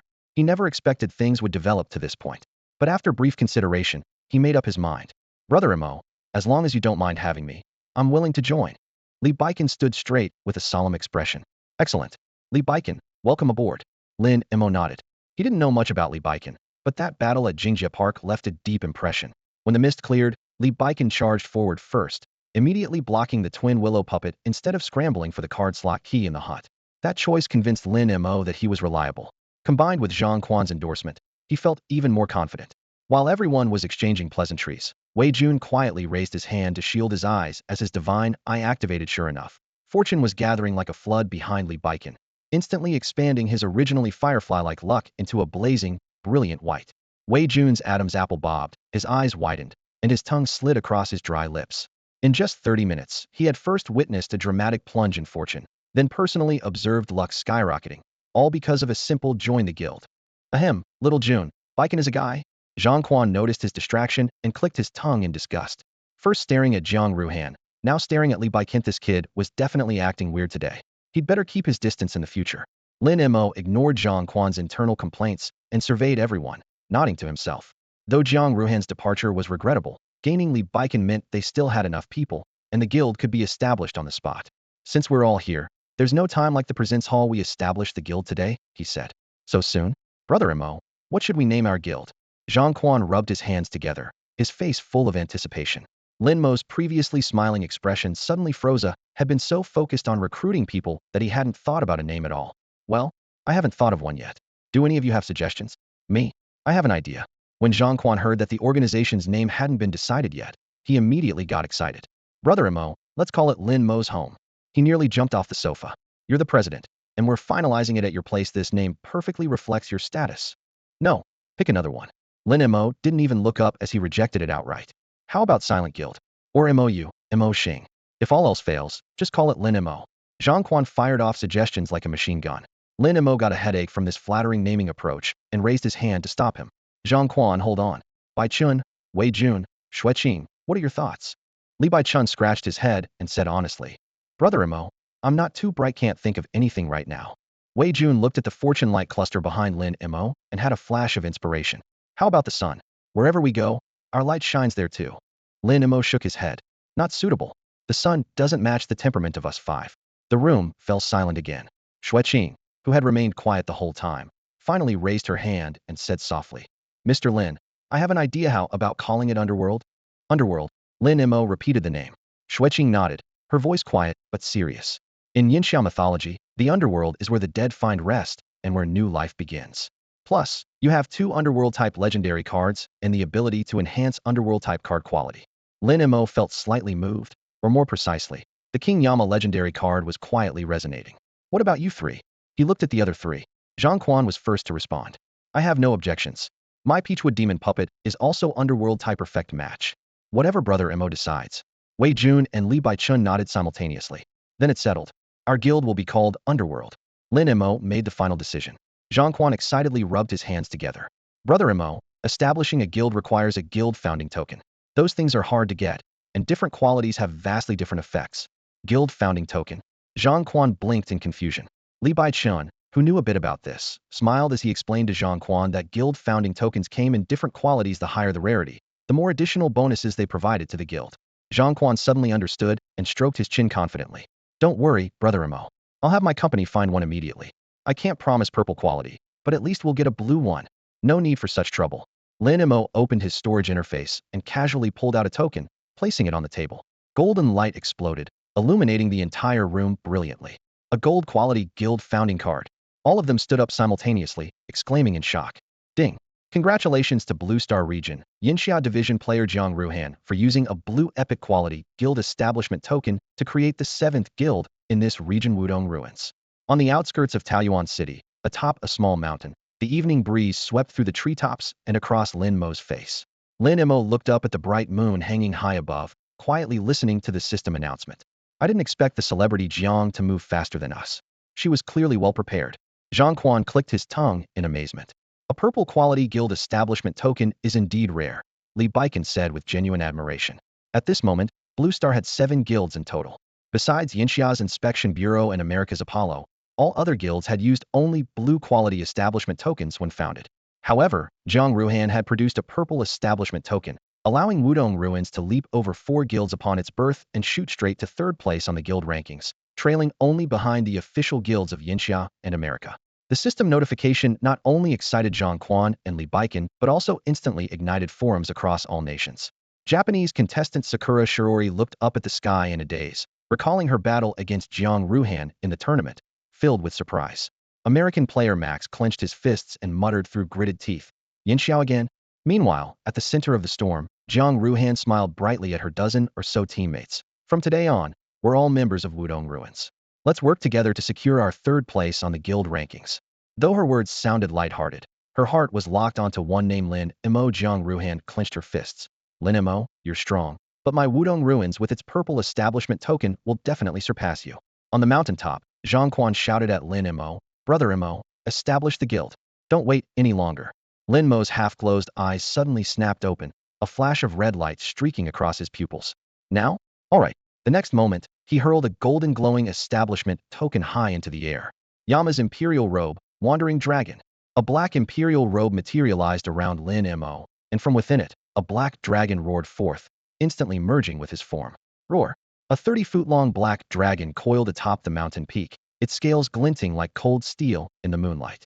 It spread its wings and soared skyward, stirring up fierce winds that startled countless birds from the forest. Honey, look, is that a dragon? Holy crap, I think it really is a dragon. In the dark corners of the forest, a disheveled couple stared wide-eyed, frozen in place. The black dragon caught up to the still-floating establishment token in an instant. Disperse.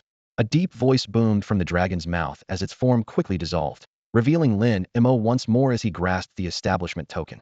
Yama King open. Behind him, the phantom of Yama King suddenly appeared, his black imperial robe billowing in the wind. The forest fell instantly silent, even the crickets hidden deep in the soil dared not chirp. Even the moon seemed intimidated by Yama King's presence, hastily summoning several dark clouds to completely conceal itself. Lin Mo. Lin Mo raised the guild establishment token that symbolized honor, mimicking Feng's tone from that day. His voice was low and clear as he used it as a medium to submit his application to the card user system to establish a guild called the Underworld. Zhang Quan, Wei Jun, Xue Qing, and Li Baikan had already memorized the procedure. They stepped forward in unison, standing behind Lin Mo, and declared in turn. Zhang Quan. Apply to the card user system to join the guild, the Underworld. Wei Jun. Apply to the card user system to join the guild, the Underworld. Xue Qing. Apply to the card user system to join the guild, the Underworld.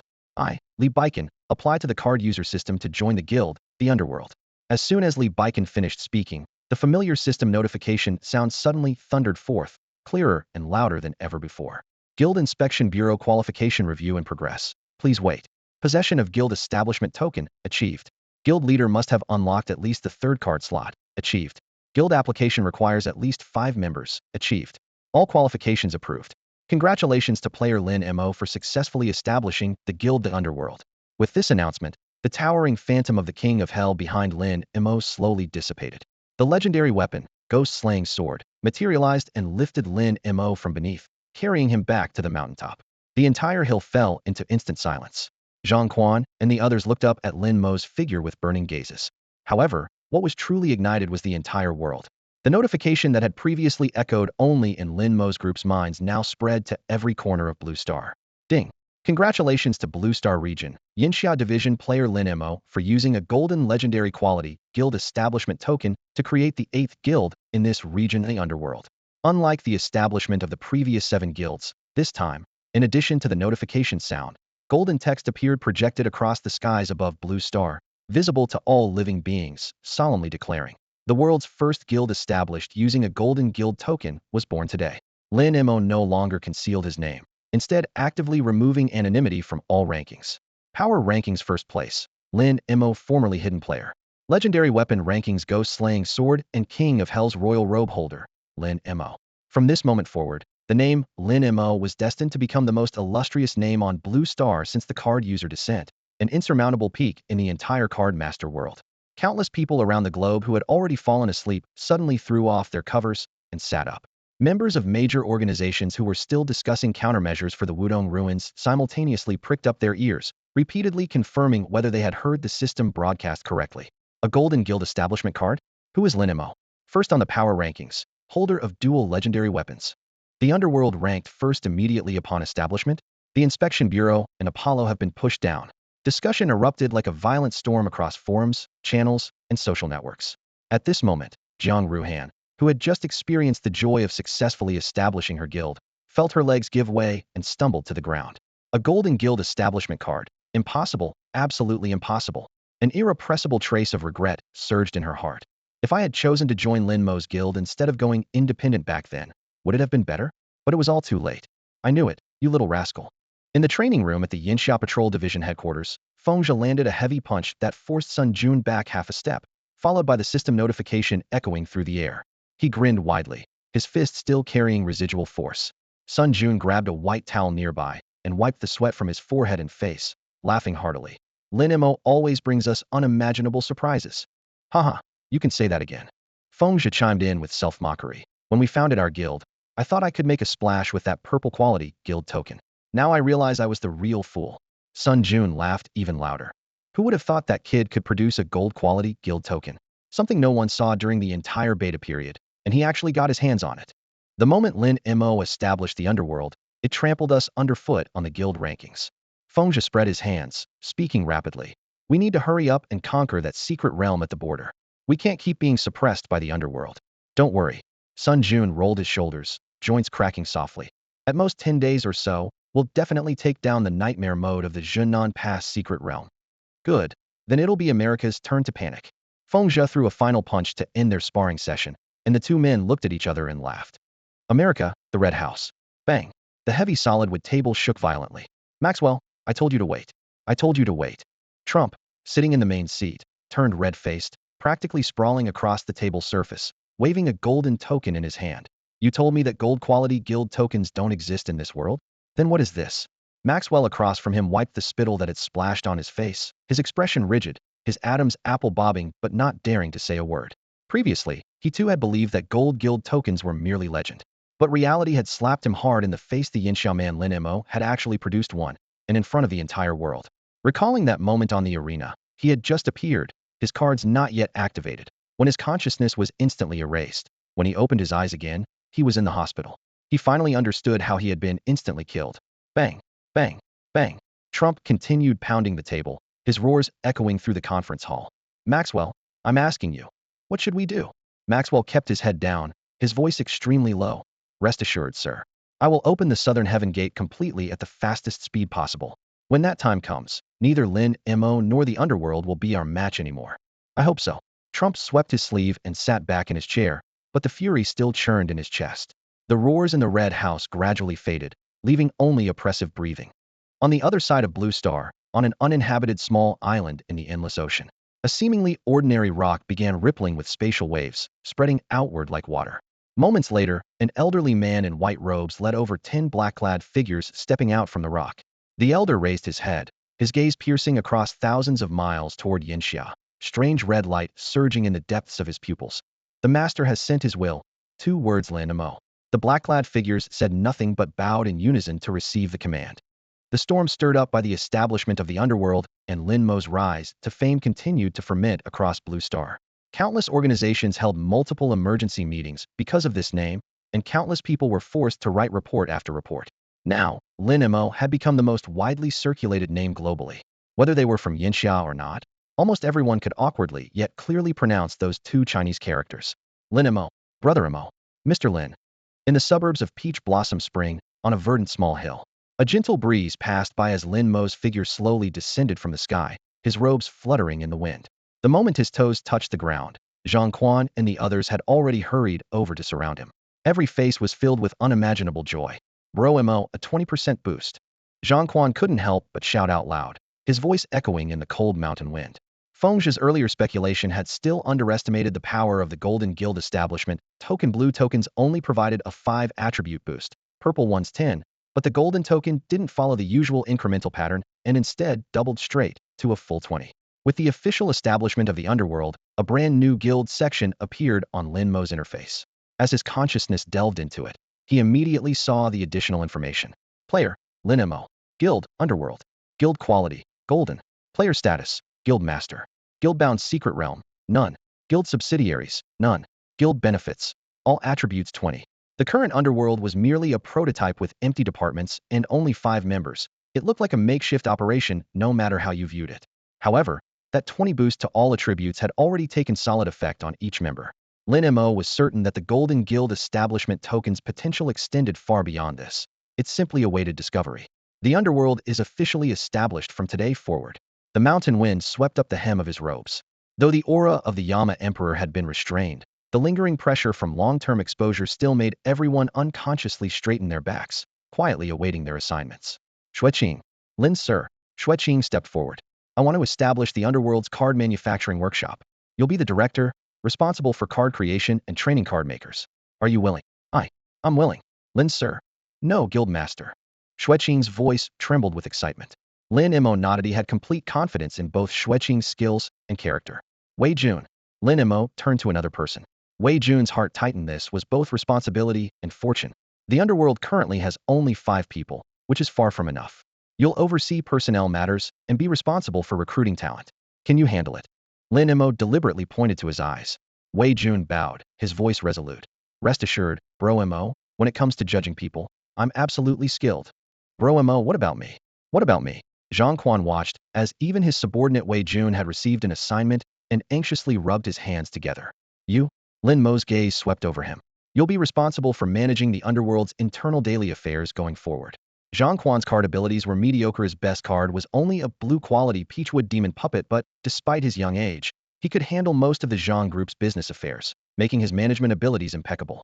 As for the final member, Li Baiken, Lin Mo had already made plans. Baiken, your Tiger Shield set is naturally born for battle. From now on, you'll be responsible for the underworld's defense. All right, Bro Mo. 3 days later, in Taoyuan City, a towering building next to the Zhang Group officially displayed the sign of the underworld. The 20th-story building featured a black curtain wall facade that gleamed coldly in the sunlight. Originally belonging to the Zhang Group, Zhang Quan had simply transferred ownership of the entire building to the newly established underworld. Floors 1 through 19 were designated as daily office areas for various underworld departments, while the 20th and 21st floors were reserved exclusively as Lin Mo's private office and reception area. On the day of the unveiling, the plaza in front of the building was packed with people. "Look, it's Director He from our Taoyuan City Inspection Bureau. Quick, look. That person seems to be the chief director from headquarters. You've seen him on TV. And Director Sun Jun is here too." Voices of discussion rose and fell as the crowd automatically cleared a path. Senior officials from the Inspection Bureau, including He Zhouyu, Feng Zhe, and Sun Jun, arrived one after another. Even representatives from Fusang across the sea had made the special trip to attend. A young man in a light gray suit, speaking with a slight accent, bowed respectfully. "Mr. Lin Mo, my name is Tanaka Yusuke. I come bearing congratulations from His Majesty the Emperor and Lady Sakura for the establishment of the underworld." In a corner below the stage, Jiang Ruhan silently watched Lin Mo and his companions surrounded by the crowd, his expression dim. "President, aren't we going over? Building better relations with the underworld would definitely benefit Wudong Ruins greatly." The speaker was a 17 or 18-year-old girl who gently nudged Jiang Ruhan with her elbow. Jiang Ruhan pondered for a moment, then shook his head. "Forget it, Xiaoyu. Let's go." Their figures disappeared into the crowd. Lin Mo on the stage noticed this scene, but didn't look further. Though the ceremony was filled with distinguished guests, it lasted only 30 minutes. Lin Mo had never enjoyed crowds, and if the unveiling could have been kept low-key, he wouldn't have wanted such fanfare at all. Moreover, with Feng Zhe and others having busy schedules, he didn't want to delay everyone too long. Phew, it's over. Half an hour later, in the 19th floor conference room, Zhang Quan collapsed into a chair, his tie loosened. As the underworld's administrator, he had handled almost every aspect of the proceedings and was exhausted, feeling weak in all his limbs. Lin Mo sat in the main seat, gently massaging his temples with his fingertips. Though he hadn't handled the specific arrangements, receiving so many guests was more of a headache for the naturally taciturn man than hunting a king-level beast. Xueqing and Li Baikan also lounged lazily against their chair backs, while only Wei Jun stood by the window, his brow deeply furrowed as he continuously gazed outside. "Little Jun, what are you doing over there?" Xueqing teased. Wei Jun didn't turn around. "Brother Quan, Brother Mo, something's not right in the city." Zhang Quan waved his hand, letting out a weary grunt. "Trouble right after the unveiling? That's unlikely. It shouldn't be directed at us, but the entire energy flow of Taoyuan City is chaotic. I can't explain it clearly," Wei Jun said with a grave expression. Zhang Quan still didn't take it seriously. "Since it's not targeting us, let's rest first before dealing with it." Meanwhile, Lin Mo also sensed that strange change. He couldn't describe it in words, only feeling that the entire city of Taoyuan had suddenly become more harmonious with him. "Could it be because of our guild?" Lin Mo leaned over and whispered to Wei Jun. Wei Jun shook his head and pondered for a moment before saying, "It shouldn't be. If it were really a guild establishment issue, there would have been changes immediately. Card users value this point the most. I suspect the problem lies with Taoyuan River." "Wei Jun, Li Baikan, come with me." "Zhang Quan, Xiaoqing, you're not good at combat, so stay in the building and await orders."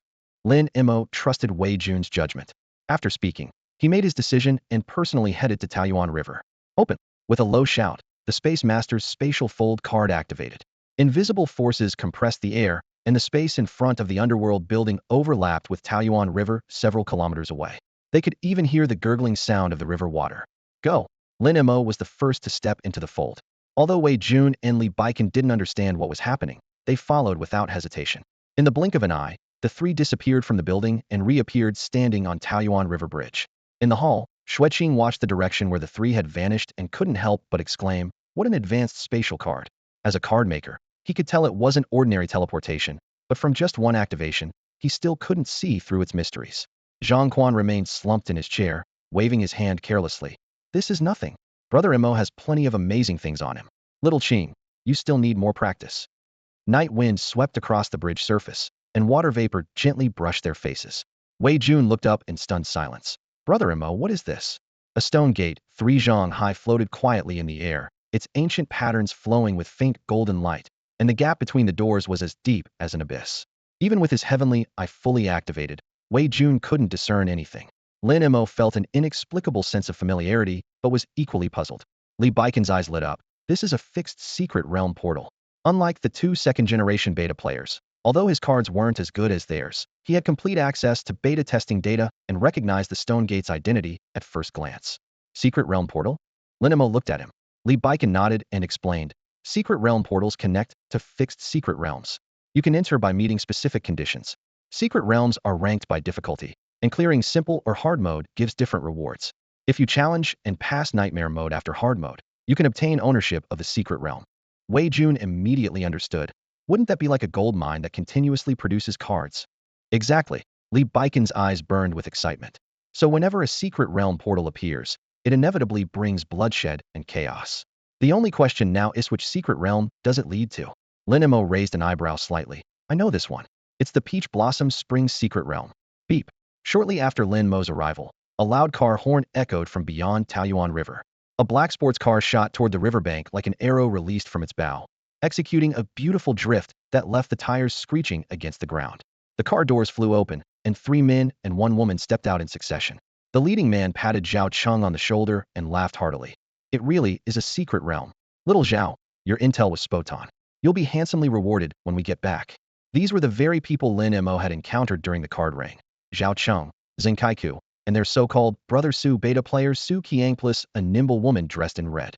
Immediately after, over a dozen cars arrived in a convoy, forming an orderly line. Car doors opened in unison, with 3 to 5 people emerging from each vehicle. In the blink of an eye, dozens of people had gathered along the Taoyuan riverbank, and the scene suddenly erupted into chaos. Brother Su, there are people on the bridge over there. The red-clad woman was the first to spot their target, pointing toward Taoyuan Bridge. Su Chong looked up, squinting. Someone beat us here? Li Baiken? Come on, let's go take a look. He led the 3 others as they slowly advanced toward Taoyuan Bridge. Li Baiken. Su Chong's voice turned cold as a long sword materialized in his palm out of thin air. Instead of working security at Zhang Corporation, you're here meddling with secret realms? Li Baiken on the bridge had long noticed this menacing approach, but didn't respond, merely turning his head toward Lin Mo as if seeking instruction. Su Chong mistakenly assumed Lin Mo's group was Li Baiken's team. A mocking smile played at the corners of his mouth as his sword traced an arc through the air. Flames churned in the red-clad woman's palm, nearly taking shape. Meanwhile, Zhao Cheng and Zheng Kaiku exchanged knowing glances and deliberately slowed their pace. They recognized Lin Mo, but chose not to warn Su Chong. Su Chong was accustomed to thinking highly of himself. In Taoyuan City, aside from Jiang Ruhan, he was the strongest beta player, and his self-formed team ranked in the top 5. However, the gap between him and Lin Mo was like a chasm. Under normal circumstances, he wouldn't even qualify to meet Lin Mo. Even today, with the underworld hanging its plaque and Zhang Chuanguang inviting the elite, someone of Su Chong's caliber wouldn't make the cut. Su Chong had only heard Lin Mo's name, but didn't know his appearance. Instead, he harbored deep grudges against fellow beta player Li Baiken, and upon recognizing him, immediately locked onto his target. Li Baiken, you're no match for me. Su Chong pointed his long sword directly at his opponent while the red-clad woman's fireball was ready to launch. The secret realm passage isn't something you can touch. I'm giving you a way out. Get lost now. From beginning to end, Lin Mo didn't spare them even half a glance, quietly observing the floating stone gate. Without Lin Mo's signal, Li Baiken remained motionless. Wei Jun secretly activated his divine eye, scanning Su Chong and the woman several times. Sure enough, their fortune was draining away at an alarming rate. What had originally been exceptionally thick fortune had now diminished to levels below that of ordinary people. What puzzled him was that the other 2 behind, Su Chong Zhao Cheng and Zheng Kaiku, saw their fortune not diminish but actually increase. Especially Zheng Kaiku, whose luck was surging at an almost visible rate. Li Baiken, I'm talking to you. Su Chong's voice turned cold as steel when Li Baiken remained motionless. I'm claiming this secret realm passage. If you know what's good for you, get lost. Only then did Lin Mo slowly turn around, his eyes narrowing as he gazed at them. In that instant, Su Chong felt as if he had plunged into an endless inferno, with countless demons shrieking in his ears as bone-chilling terror seeped into his very marrow. What the hell is this? Get away from me. He lost control, cursing wildly as his sword slashed through the air, leaving trails of cold light. After a long moment, his sword tip dropped as he gasped heavily. The phantoms faded, but his back was already soaked with cold sweat. What masterful illusion work! Su Chong stared at Lin Mo with lingering fear, his entire body tense. Little did he know this wasn't an illusion at all, but the unconscious emanation of the Yama King's power. Brother Su, let's attack together. The woman beside him grew anxious at the sight and hurled a fireball from her hand. Bang! Before the fireball could explode, Li Baiken had already activated his tiger shield set. The massive shield emblazoned with a tiger's head met the flames heating, sparks flying in all directions. Before the firelight faded, Su Chong's sword lightly struck the shield's surface. Pure white frost spread from the point of contact, covering the entire shield in the blink of an eye, and creeping along the edges toward Li Baikon's fingers gripping the handle. At the critical moment, Wei Jun intervened. His divine eye activated at full power, golden light rippling from the corners of his eyes. With a single glance, the frost on the tiger's shield instantly melted into dissipating vapor. Su Chong snorted coldly. No wonder you dare defy me. Turns out you found yourself a backer. He flipped his right hand, shattering an unknown card. A massive black claw materialized in midair, lunging straight for Li Baikon. This time, Li Baikon didn't use his shield to block, but instead hurled the massive shield like a giant axe. Whoosh! Su Chong's reflexes were remarkable. His form flickered as he used his card's power to shift 4 or 5 meters sideways, and the shield missed its mark. However, the black claw struck Li Baikon squarely in the chest, erupting in a cloud of black smoke. The tiger shield that had missed its target spun through the air, now targeting the woman beside Su Chong. She was ready for Ito. Whirlwind swirled beneath her feet, lifting her body into the air as the shield whistled past the soles of her boots before returning to its master's grasp. When the black smoke cleared, everyone saw that Li Baikon's armor remained completely intact. Not even the tiger patterns on his shoulder guards had dimmed. What? Su Chong cried out in disbelief. Lin Mo nodded slightly. Not bad. That claw attack was at least blue card level, yet Li Baikon had withstood it purely through his armor's defense. Even he had underestimated this tiger shield set that was merely blue quality. Su Chong's face turned ashen as he raised his arm high. Brothers, attack together. Yes, boss. The subordinates by the riverbank, who had been barely restraining themselves, immediately surged forward like a tide. Zhao Cheng and Zheng Kaiku, however, quietly retreated several more meters. At Su Chong's command, 30 to 40 people surged forward like a dark tide, charging toward the bridge in a frenzy. Lin Mo, Li Baikon, and Bai Yin were instantly swallowed by the crowd, like a lone boat in the night being tossed about by crashing waves. Bang! Just as Lin Mo raised his hand to activate his cards, a gunshot suddenly rang out in the air. The atmosphere snapped like a taut bowstring, and all the commotion came to an abrupt halt. Those charging at the front froze mid-step, while those behind scrambled to stop. Even Su Chong halted his movements and whipped his head around to look toward the end of the bridge. The Patrol Bureau. Director He, this is just a dispute between card masters that doesn't involve ordinary people. Rest assured, I know what I'm doing and won't let anyone get killed. Su Chong called out loudly, though his expression grew increasingly grim. He wasn't afraid of being held accountable for his feud with Li Baikon, but he was worried that the Patrol Bureau's appearance might mean they would interfere with the secret realm. Against anyone else, he felt confident, but against the Patrol Bureau, he knew he didn't stand a chance. It's all Li Baikon's fault for wasting my time. If not for him, I would have already entered the secret realm. Even if the Patrol Bureau showed up now, they could only watch as I seized the advantage. His gaze locked onto Li Baikon with deadly intensity, his knuckles white as he silently vowed to make his opponent suffer later. At that moment, He Zhouyu holstered his gun, left his enforcement team behind, and stepped onto the wooden bridge alone. Mr. Su, I don't care about your disputes. I'm only here to document this secret realm, he said calmly, his voice cutting through the river wind. As he stepped onto the bridge, the crowded mob immediately parted to the left and right, creating a clear path. No one dared make a sound. In most card masters' eyes, the Patrol Bureau was an iron law hanging over their heads. It was precisely because of their existence that these people, who once thought they could become the new era's nobility, were forced to continue mingling with ordinary people and were even forbidden from harming them. He Zhouyu passed through the human wall, walked past Su Chong, and stopped in front of Lin Mo. Lin Mo, I'll leave once I finish documenting the secret realm's entrance. I won't interfere with your affairs. Of course, Director He. Please proceed, Lin Mo said, stepping aside. He Zhouyu pulled out a camera from his coat and aimed it at the stone gate, taking several shots with rapid click, click sounds. He nodded to Lin Mo to indicate he was finished, then turned to leave. As he walked past Su Chong, he paused for a moment and dropped a cryptic remark with a half smile. You know, why do you insist on seeking death? With that, he continued walking, leaving Su Chong standing there completely bewildered. Soon, He Zhouyu's figure faded from everyone's sight, leaving only 2 Patrol Bureau officers stationed at the bridge entrance just like before at the foundry. They were there solely to prevent large-scale riots. Director, that's a secret realm entrance. Isn't our Patrol Bureau going to compete for it? One of his subordinates asked in a low voice. It's not that we don't want, Tao simply can't win it. He Zhouyu shook his head. Even if the chief director himself came, it would be the same. Since this secret realm appeared in Taoyuan City, its owner was already predetermined. The man still looked confused. Director, what do you mean? With Lin Mo here, that secret realm can only belong to Lin Mo. He Zhouyu gazed into the distance. It's just a matter of time. After He Zhouyu completely departed, Su Chong flexed his hands and turned back to face Lin Mo. His chest felt like it housed a small drum, pounding rapidly as excitement nearly made him burst into laughter. The patrol bureau had actually abandoned that secret realm passage, and Zhou had simply walked away. This was like a gift from heaven. As long as he eliminated Li Baikan, the secret realm would be his 9 times out of 10. At this thought, he tilted his head slightly and saw his companions grinning menacingly, slowly closing in on Lin Mo in a semicircle. Only Zhao Cheng and Zheng Kaiku nervously stepped back a few paces, their body language clearly broadcasting their intention to flee the moment Su Chong made his move. Attack! Su Chong raised his right arm high and brought it down sharply. Kill!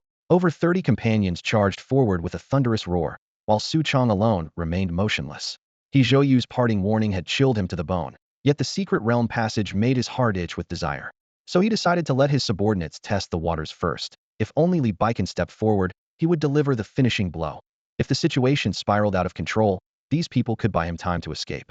Flames, frost, lightning. Skill cards were instantly activated. Shadows of swords, spears, blades, and halberds materialized into solid forms. Various summoned beasts dropped from thin air, roaring. Some even activated enhancement cards, their bodies swelling several times larger like iron giants. Li Baikan, Wei Jun, and the others were about to engage when Lin Mo raised his hand to stop them. Step back. I'll handle this. His voice was calm, yet carried an undeniable authority. As his words fell, hundreds of golden willow branches burst forth from behind Lin Mo like an inverted waterfall, piercing through the air. Half the branches formed a light barrier, intercepting the incoming fireballs, ice shards, and lightning chains. The other half swept towards Su Chong's subordinates. What is this thing? Help! I'm trapped. Even my green blade card can't cut through it. Every person charging at the front was tightly bound by the willow branches, the vine-like patterns constricting until their veins bulged. In less than 3 seconds, all 30-plus people were strangled to the ground, including the woman who had struck first. Now only painful moans remained, with no one left standing. Meanwhile, the instant the willow branches appeared, Su Chong activated the blue, short-range spatial teleportation card he had desperately obtained from the beast tide. His figure flickered repeatedly as he fled frantically toward the exit of the secret realm. 3 seconds later, his silhouette was nearly disappearing from view. Think you can escape? Lin Mo murmured softly. The Space Master's domain silently expanded with Lin Mo at the center. A 10-mile radius became his spatial sovereignty, where all spatial rules were written by him.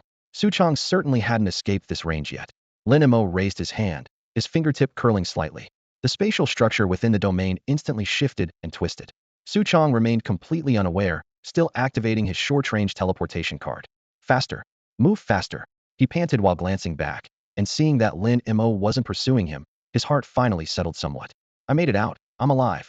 He ran with increasing ease until 5 towering pillars suddenly appeared ahead. What is this? When did Taoyuan City have? He froze abruptly. Those were clearly 5 curved fingers. Lin Mo looked at Su Chong, who had run right into his palm, and gently closed his outstretched hand. Su Chong was still observing the 5 massive pillars before him, walking around them in circles. The rough stone columns towered into the clouds, their surfaces carved with blurred patterns that seemed worn smooth by the passage of time. He frowned, his mind racing through every structure he'd ever seen: watchtowers of the Patrol Bureau, totems of foreign tribes, yet he couldn't find any matching answers. Was this built by the Patrol Bureau? What was its purpose? He looked back to confirm that Lin Mo and the others hadn't followed, then stood firmly before the pillars, reaching out to touch the cold stone surface, trying to catch even the slightest clue. Could this be some kind of opportunity? His heart pounded violently against his chest, and Su Chong could almost hear his blood roaring in his ears. Are the card disciples truly favoring me? Just lost a secret realm, and now they're giving me compensation? The enormous thought exploded in his mind. His breathing became rapid, his eyes fixed intently on the deep shadows between the stone pillars. However, before he could investigate further, his vision suddenly darkened as if someone had pulled down the sky's curtain. The previously clear sky collapsed abruptly. The 5 massive pillars began emitting deep rumbling sounds, slowly closing in on him, the ground trembling, dust swirling wildly. Not good. He instantly sensed the danger and frantically activated his spatial card. The card's surface blazed with white light, but it flickered and died immediately, unable to complete even a 1-meter teleportation. Instead, the stone pillars closed in tighter, as if trying to squeeze his entire body into the gaps. At this moment, the spatial rules had fallen completely under Lin Mo's control, with the domain explicitly forbidding teleportation. At the domain's edge, Lin Mo expressionlessly held a miniaturized Su Chong, his fingers slowly closing. Su Chong was like an out-of-control puppet, struggling futilely between his fingertips. In the next instant, Lin Mo clenched his 5 fingers into a fist, then casually flung them open, and the miniaturized Su Chong crashed heavily onto the bridge surface. The spatial domain dissipated, and everything returned to normal size. Tearing pain swept through his entire body. Bones completely shattered, limbs twisted together in a limp tangle. Even if miraculous arts could repair him in the future, this body was destined to be scrapped. On the bridge surface, apart from Lin Mo's trio, no one else could move. Only Zhao Cheng and his companion, who had been kneeling with raised hands from beginning to end, continued trembling. Get lost. Lin Mo spoke indifferently, not even bothering to let his gaze linger. As if receiving a pardon, Zhao Cheng and his companion nodded frantically, not daring to even glance at Brother Su on the ground, and fled immediately. Brother Mo, we need to hurry. Li Baikan stared at several cars speeding toward them in the distance, lowering his voice. We need to clear the simple and difficult modes first, then we can tackle nightmare mode. If others get there first, we'll be in trouble later. You're right, but there's no need to go step by step. Lin Mo nodded, his tone calm. We'll directly challenge nightmare mode. Others can't catch up. Directly to nightmare? Wei Jun and Li Baikan exchanged glances, until Lin Mo drew a golden key from his card deck. A secret realm key? Li Baikan, as a beta tester, recognized it immediately. The Peach Blossom Spring secret realm key rewarded by the system after clearing Peach Blossom Spring's difficult mode. Its function was crystal clear to Lin Mo through his insight ability. Secret realm key Peach Blossom Spring. Quality, none. Type, special item. Unique function. The key holder can enter the secret realm Peach Blossom Spring nightmare mode without restrictions. Material, forged from special alloy fused with the Peach Blossom Spring secret realm core.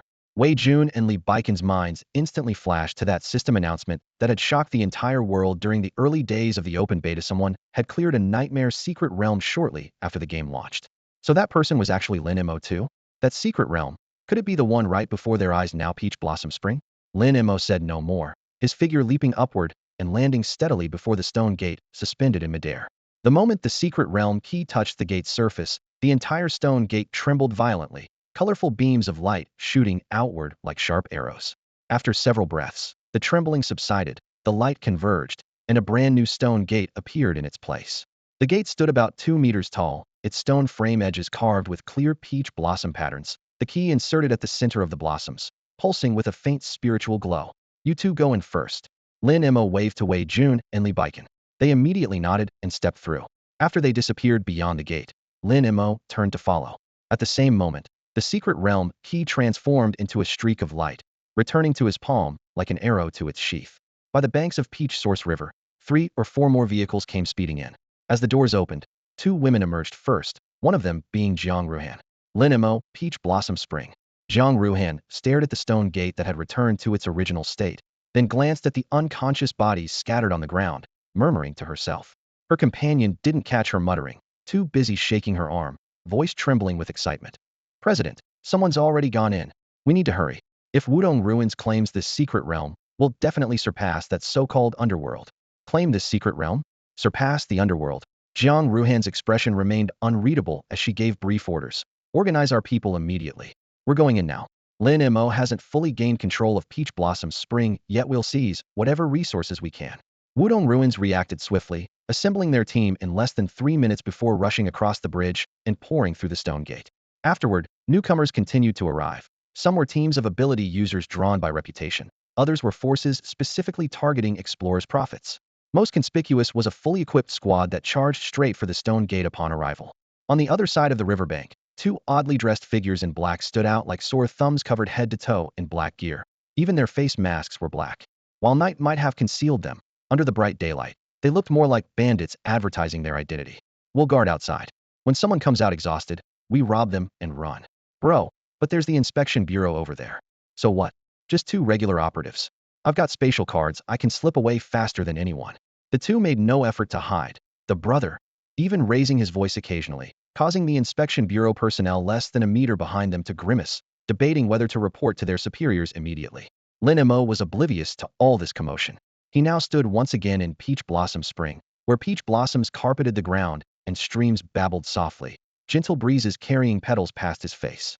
But this time, Lin Mo's expression was grave. These peach blossoms are poisonous. Lin Mo stood in the center of the peach grove, clearly sensing the energy being drained from his body bit by bit. Through his insight ability, he could see the blood-red, glaring word poisoned floating above both Wei Jun and Li Baikan's heads. Wei Jun's divine eye remained active, the golden markings at the corner of his eye spreading silently. These peach blossoms are weakening our mental strength and resistance, and the deterioration is accelerating. We need to leave immediately, Wei Jun warned in a low voice. The divine I could not only observe but also analyze information like the insight ability, even surpassing it in certain aspects after all. Insight was merely a system reward Lin Mo received for his first completion of a difficult secret realm, while the divine eye was a gold quality card. Countless petals danced in the air before gently falling to the ground. A breeze from nowhere swept through the peach grove, brushing past Lin Mo's hair. However, the three had no mind to appreciate this beautiful scene. Let's go. Lin Mo abandoned any thought of further observing the peach grove and led the two toward the small boat he had seen during his previous visit to the peach blossom spring. After walking for only 2 minutes, he stopped and frowned slightly. Haven't I been here before? He pointed to a peach tree beside them. We have indeed. Wei Jun also realized they were walking in circles. Nightmare difficulty is certainly more troublesome than normal mode, Lin Mo said grimly. Wei Jun, can you find the correct path? If absolutely necessary. He had ways to break through, but his methods were too violent, and he was reluctant to use them. Brother Mo, I should be able to. Wei Jun nodded, his eyes changing again as golden patterns covered his entire eyeballs. This way, he raised his hand, pointing in the direction they had just come from. After retracing their steps for a moment, Wei Jun stopped again and suddenly changed direction, charging straight at a peach tree. Just as he was about to collide with the trunk, the surrounding scenery twisted abruptly in the center of what had seemed like an endless peach grove. A small river suddenly appeared with a wooden raft floating on its surface. Be careful, the water isn't safe, Lin Mo immediately warned. During his previous entry into the peach blossom spring, fish-like monsters had leaped from the river. Now in nightmare mode, the danger would only be greater. Thinking of the peach blossom grove just now, if they had used the previous team configuration, probably only Lin Mo and Jiang Ruhan could have escaped, while Li Yajing and Zhao Che would have been slowly eroded by the peach blossoms until their mental strength was exhausted and they died. Oxhead and Horseface. Lin Mo raised his hand, instantly activating 2 cards attached to his King of Hell card set. The massive Oxhead and Horseface materialized before them. Go investigate. Lin Mo pointed toward the wooden raft by the river. Their legs, taller than the peach trees, stepped toward the riverbank one by one. Just as they approached the water's surface, the river exploded. Hundreds and thousands of giant fish leaped into the air like a massive net lunging toward Oxhead and Horseface. Immediately after, more giant fish burst from the water, each at least twice the size of their previous counterparts. Roar! Oxhead and Horseface threw back their heads and roared wildly, the terrifying sound waves rolling outward, causing the surrounding peach trees to sway continuously. But these giant fish, except for the nearest ones that were knocked to the ground, completely ignored the Oxhead and Horseface roar. Lin Mo frowned and quickly activated Insight, Swamp Moss, Blue-tier exotic beasts, danger level equivalent to Oxhead and Horseface. No wonder the intimidation barely worked. The roar abruptly ceased as dozens of swamp moths erupted in brilliant blue light, suddenly accelerating. Several bypassed Oxhead and Horseface entirely, lunging at Lin Mo with gaping bloody mouths, clearly targeting the true commander. If bitten, within 3 seconds, both Lin Mo and his guardians would be devoured to the last bone. Seize! Lin Mo commanded sharply. Oxhead and Horseface responded instantly, massive black chains materializing in their hands. As the chains whipped out, they split into hundreds of smaller strands, rattling as they ensnared the leading giant fish, then interwove to bind all targets into a writhing mass. Imprison! At the second command, Oxhead and Horseface roared as towering bronze gates materialized on either side, dragon heads carved on their panels glowing with spectral light. The guardians pulled from opposite sides, and the heavy doors boomed open, releasing howling winds from the 9 netherworlds. With a violent shake of the black chains, the entire mass of giant fish was dragged through the gates into the abyss beyond. The riverbank stood empty in an instant. Yet the river surface continued erupting with splashes as scattered swamp moths leaped forth. Though fewer in number, they proved sufficiently troublesome. Oxhead and Horseface struck them down with crushing blows, 1 punch per beast, retreating steadily until they reached the riverbank. At Lin Mo's signal, Oxhead stepped first onto the bamboo raft. Disaster struck. The raft crumbled instantly upon contact, disintegrating into ash that scattered skyward. The unprepared Oxhead plummeted heavily into the river with a tremendous splash. His massive form froze rigid the moment it hit the water, as if locked by invisible forces. Surrounding giant fish, sensing blood, converged in a frenzy, moments from tearing Oxhead apart. A trap! Lin Mo's eyes flashed coldly as his right hand rose, summoning divine artifact, ghost-slaying sword. Multiply into thousands. This marked his first use of the ghost-slaying sword's active ability. With a flash, the blade split into 2, then 4, multiplying until tens of thousands of tiny flying swords hovered behind Lin Mo. blanketing the entire peach grove. At his mental command, the sword rain poured down like a deluge, piercing the river and erupting in countless water columns. Blood rapidly stained the surface crimson as fish corpses bobbed everywhere. Return. At Lin Mo's call, Oxhead and Horseface transformed back into cards, merging once more with Yama Emperor. The giant fish problem was solved, but a new dilemma emerged without the bamboo rafts. How would they cross this obviously treacherous river? Five Willows Master. Lin Mo stood by the riverbank, gazing at the fish corpses piled on the water's surface, and spoke softly.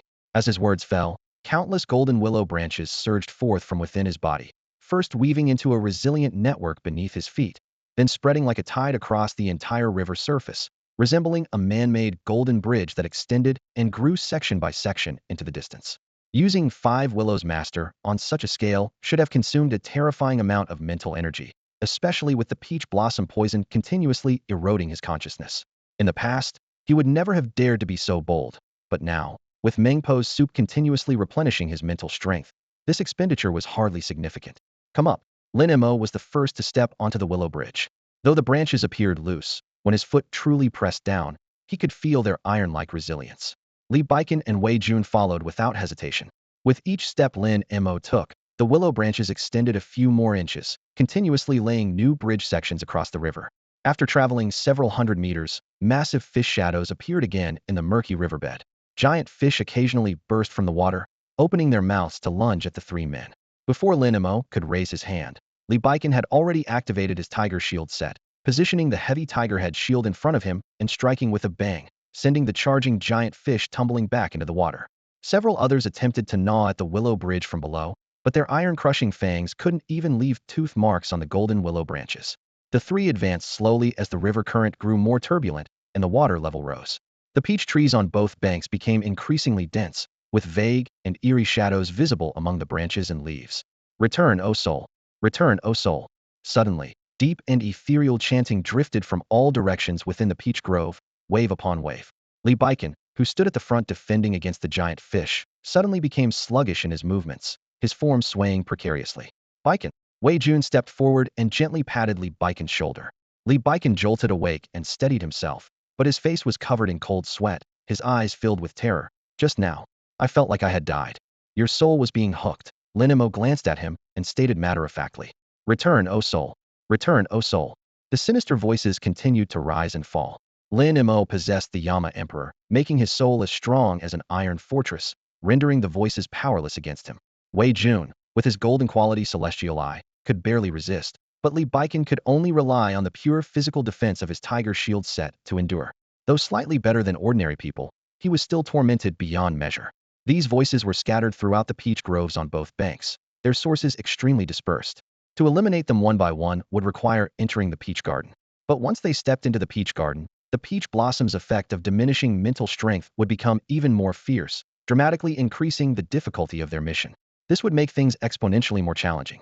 However, what seemed difficult for others was child's play for Lin Mo. Ghost-slaying sword emerge.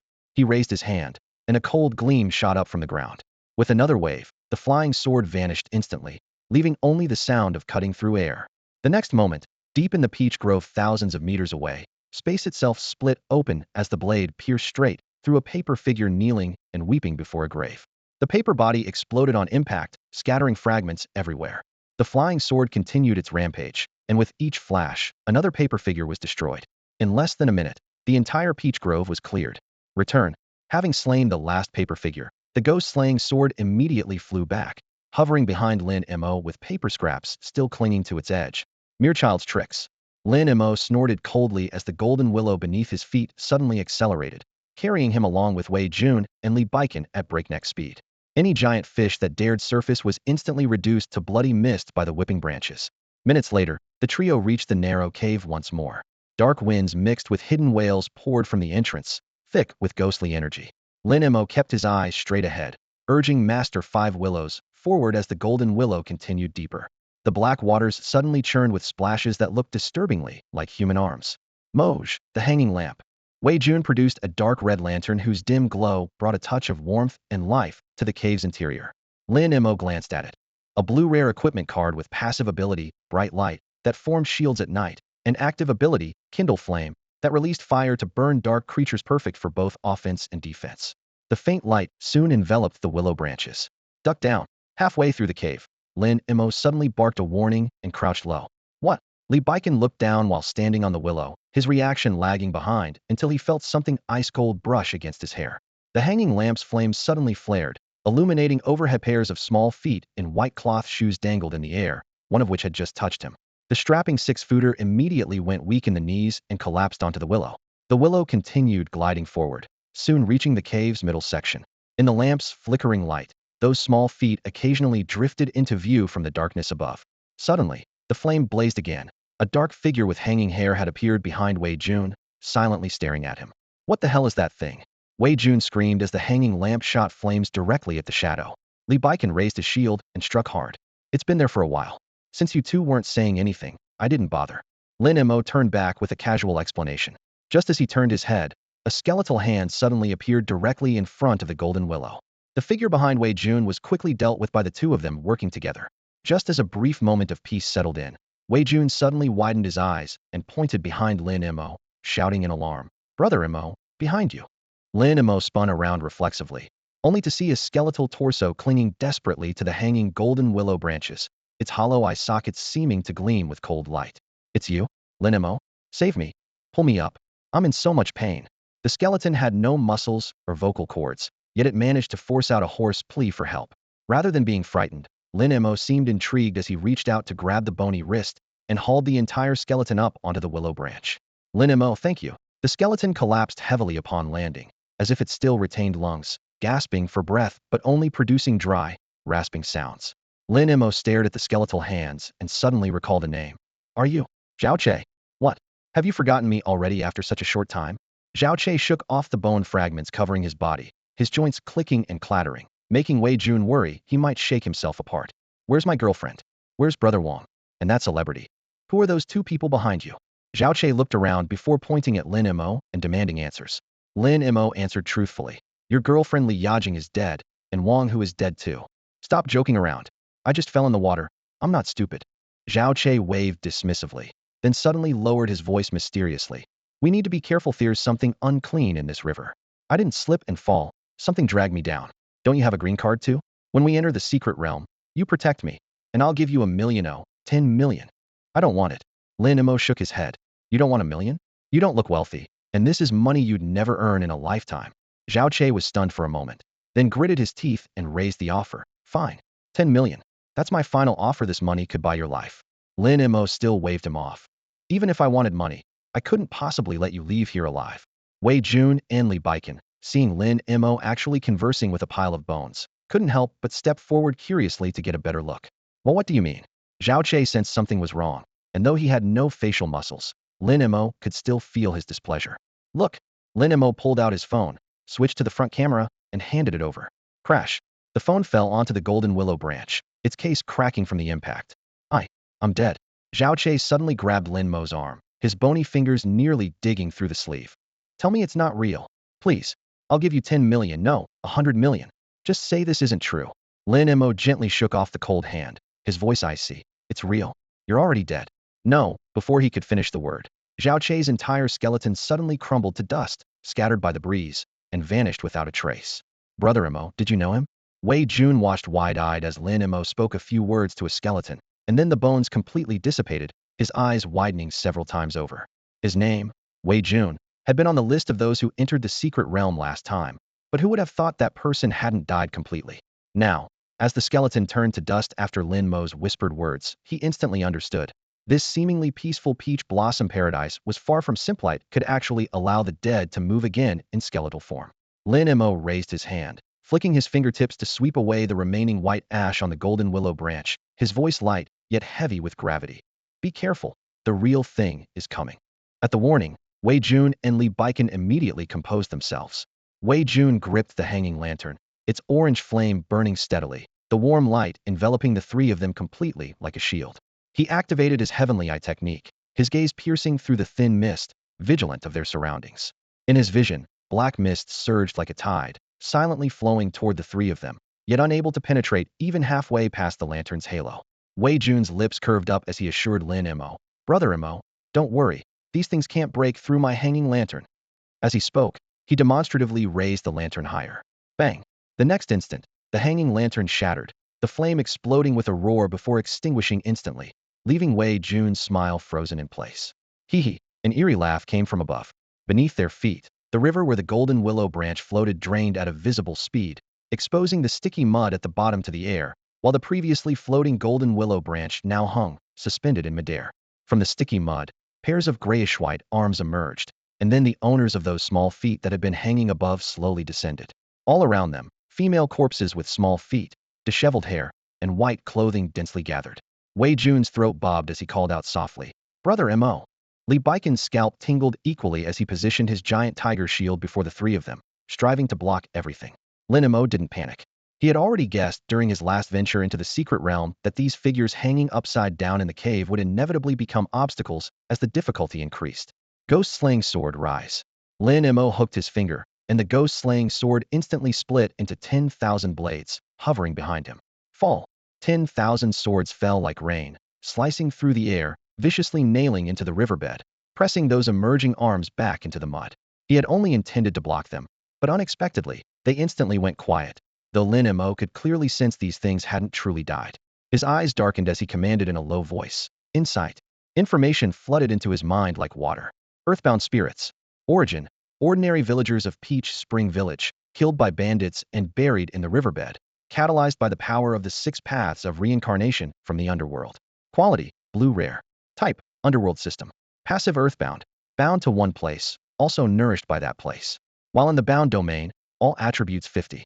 Active: hungry ghost path, catalyzed by the hungry ghost path of the 6 paths of reincarnation, possessing the power of reincarnation. While in the Peach Blossom Spring, they have immortal bodies. Active: resentment.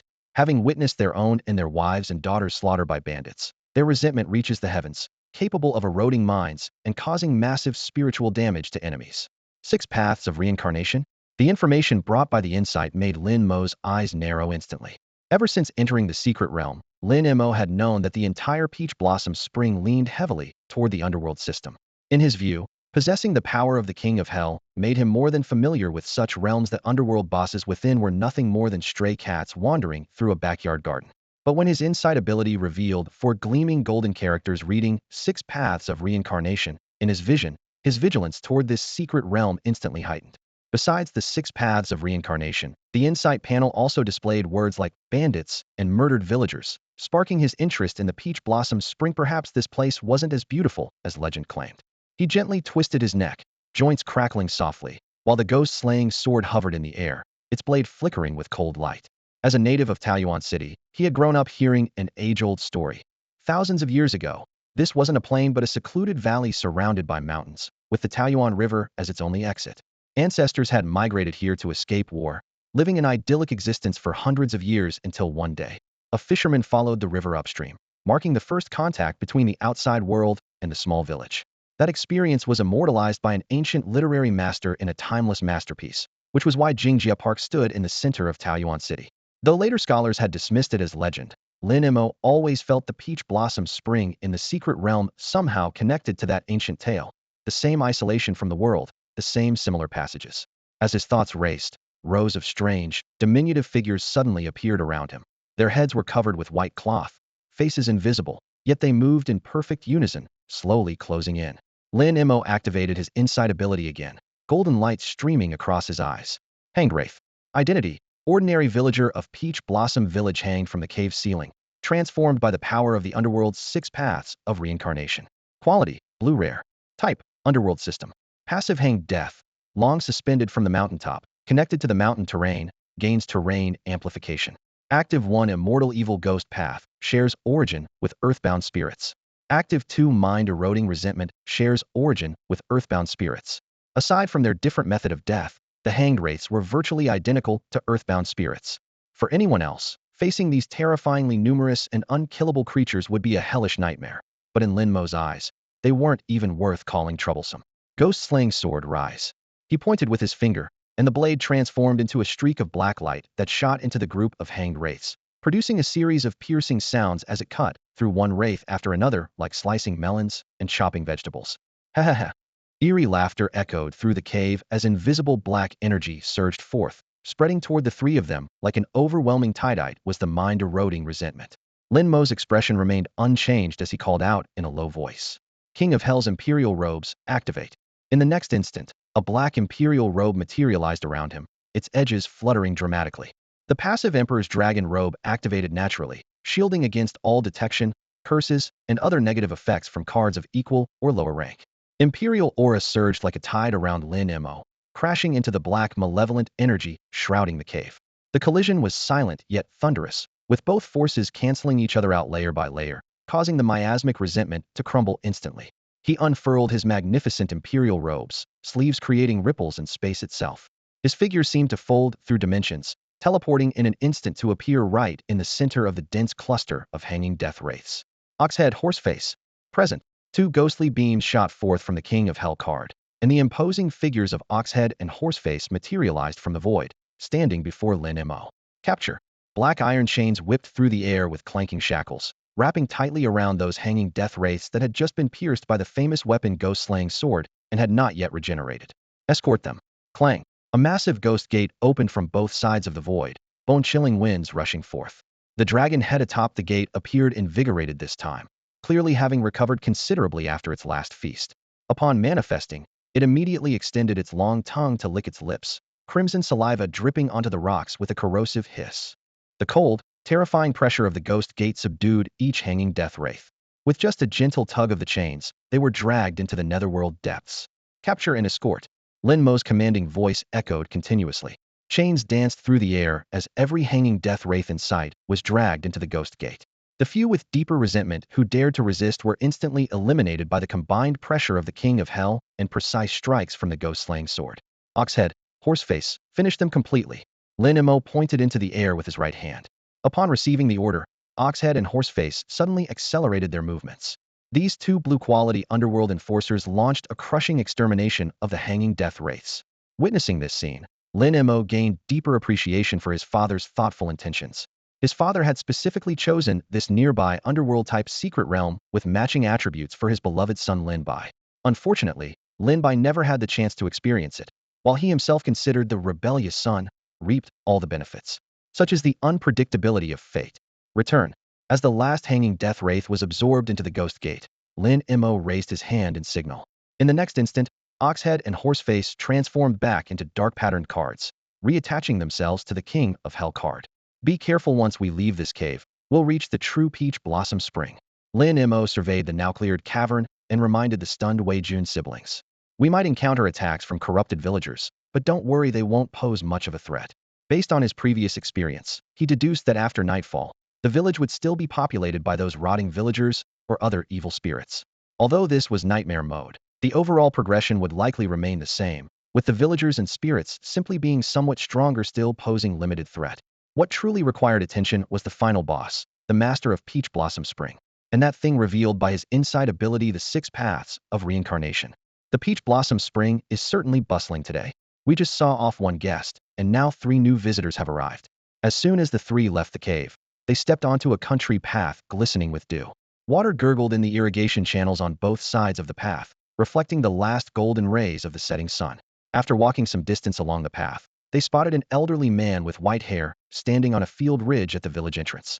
The old man leaned on a bamboo walking stick, wearing a hemp robe washed to a pale color, with several respectful villagers standing behind him. He was gazing toward the cave, apparently bidding farewell to the previous guest who had left, clearly unprepared for the sudden appearance of Lin Mo and his 2 companions. The old man stroked his snow-white beard and smiled warmly at the 3 visitors. Lin Mo looked around, secretly surprised. The nightmare difficulty Peach Blossom Spring wasn't more sinister than the simple mode. On the contrary, there was more human warmth in the air. The elderly man standing by the field ridge seemed more vibrant than before, and the distant village houses echoed with roosters crowing and dogs barking, while even the night breeze carried the fresh fragrance of licorice mixed with earth. Travelers from afar, when you arrived, did you happen to see the fisherman from Wuling? The old man asked respectfully, though with some urgency. Lin Mo and Wei Jun exchanged glances and shook their heads almost simultaneously. We didn't see any fisherman you mentioned, Lin Mo replied. The old man stroked his beard again, seeming slightly disappointed, then smiled and said, perhaps you missed each other then. Dear travelers, it's getting late. Would you like to rest in our village? Yes, we would, Lin Mo nodded, looking toward the still peaceful village. Night fell completely, and the moon hung high like a silver plate, casting cold light. Mulberry leaves rustled in the night breeze. The large courtyard in the center of the village was brightly lit, with torches and oil lamps casting warm yellow light on the wooden beams. The old man sat in the place of honor, while Lin Mo and his companions sat across from him, with several villagers taking turns serving wine and food. The rough but well-polished wooden table was laden with steaming country dishes: clear stewed chicken, braised fish, soy-braised duck, and seasonal vegetables and wild mushrooms. Large celadone bowls held cloudy rice wine, its aroma mixed with the scent of rice filling the air. Wei Jun secretly activated his heavenly eye ability to confirm the food was safe before the three began eating. The dishes were simply seasoned, but made with quality ingredients. The meat was tender and fresh, and the rice wine had a strong initial taste with a sweet aftertaste. While Lin Mo quickly surveyed the courtyard and casually answered the villagers' continuous questions, his brow remained slightly furrowed. Based on his previous experience in simple mode, these humble villagers should have shown strange behavior after nightfall, but it was already late at night, and everyone remained normal, as if they were simply fulfilling their duties as hosts. "Sir, you and that fisherman both come from outside, so why do you dress so differently?" a young villager asked curiously. "Yes, you're dressed much more elegantly than that fisherman. Are you a wealthy young master from outside?" Another chimed in. "I'm not really from a wealthy family," Lin Mo replied modestly, raising his chopsticks, his tone flat. "Are you also from that country called Jin outside?" The old man joined in with interest, asking basic questions about the outside world.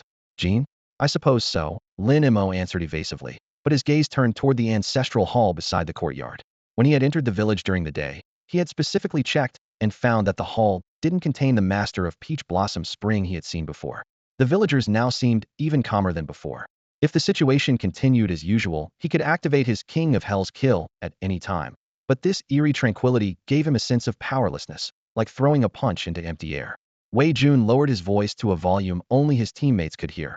"Brother Mo, this nightmare-level dreamscape is so strange. We've been here so long and haven't encountered a single attack." While Wei Jun was listening to the conversation between the elder and Li Baiken, he lowered his head and whispered in Lin Mo's ear. "I'm not sure either. Don't worry, things will change eventually," Lin Mo replied. Just as Lin Mo finished speaking, the courtyard gate was suddenly burst open, and a villager stumbled in, looking panicked. "Village chief, something terrible has happened. My mother's time has come." Lin Mo's eyes lit up, knowing that things were about to change. Indeed, the elder known as the village chief slowly stood up, looking apologetic as he addressed Lin Mo and his two companions. "I'm very sorry, honored guests who have traveled from afar. Something has happened in the village, and I can no longer entertain you properly. I'll have someone take you to rest, and I'll invite you all again tomorrow." After speaking, he leaned on his cane and followed the villager who had entered, walking outside. One of the accompanying villagers also stood up and led Lin Mo and the others toward the courtyard exit. "This way, please. Our village chief has already prepared a house for you." The house prepared by the village chief wasn't far from this courtyard, just a few houses away, so it wasn't very far from the ancestral hall either. When entering the house, Wei Jun secretly activated his heavenly eye at Lin Mo's instruction and stealthily glanced toward the ancestral hall. "Please come in, honored guests. I forgot to mention that there might be wild beasts in the village at night, so no matter what sounds you hear, please don't go outside." The villager who had led Lin Mo's group opened the door, gave a few more warnings, and then left. Watching his figure completely disappear from view, Lin Mo looked at Wei Jun. "Brother Mo, it's that village chief," along with several people, carrying an old person whose lifespan has in dead theory already gone. "I understand. You two stay here. I'm going to take a look." Lin Mo knew that the main problem with the nightmare-level Peach Blossom Spring must also be in the ancestral hall. The ancestral hall from earlier might have still been in its normal state, but now Lin Mo knew it was about to reveal its true face. "Master of Five Willows." From Lin Mo's hand, a golden willow branch suddenly lashed out, carrying him several meters into the air. Soon, with the help of the golden willow branch's pull, Lin Mo leaped onto the ancestral hall. "Someone has been up here before?" Upon reaching the top of the ancestral hall, Lin Mo immediately noticed roof tiles that had obviously been disturbed. Clearly, someone had climbed onto the ancestral hall's roof before Lin Mo arrived. Considering that villagers wouldn't climb up to remove roof tiles themselves, Lin Mo instantly thought of one person, the fisherman that the village chief and villagers had repeatedly mentioned, who had just left when they arrived. "Quickly, send your mother into reincarnation."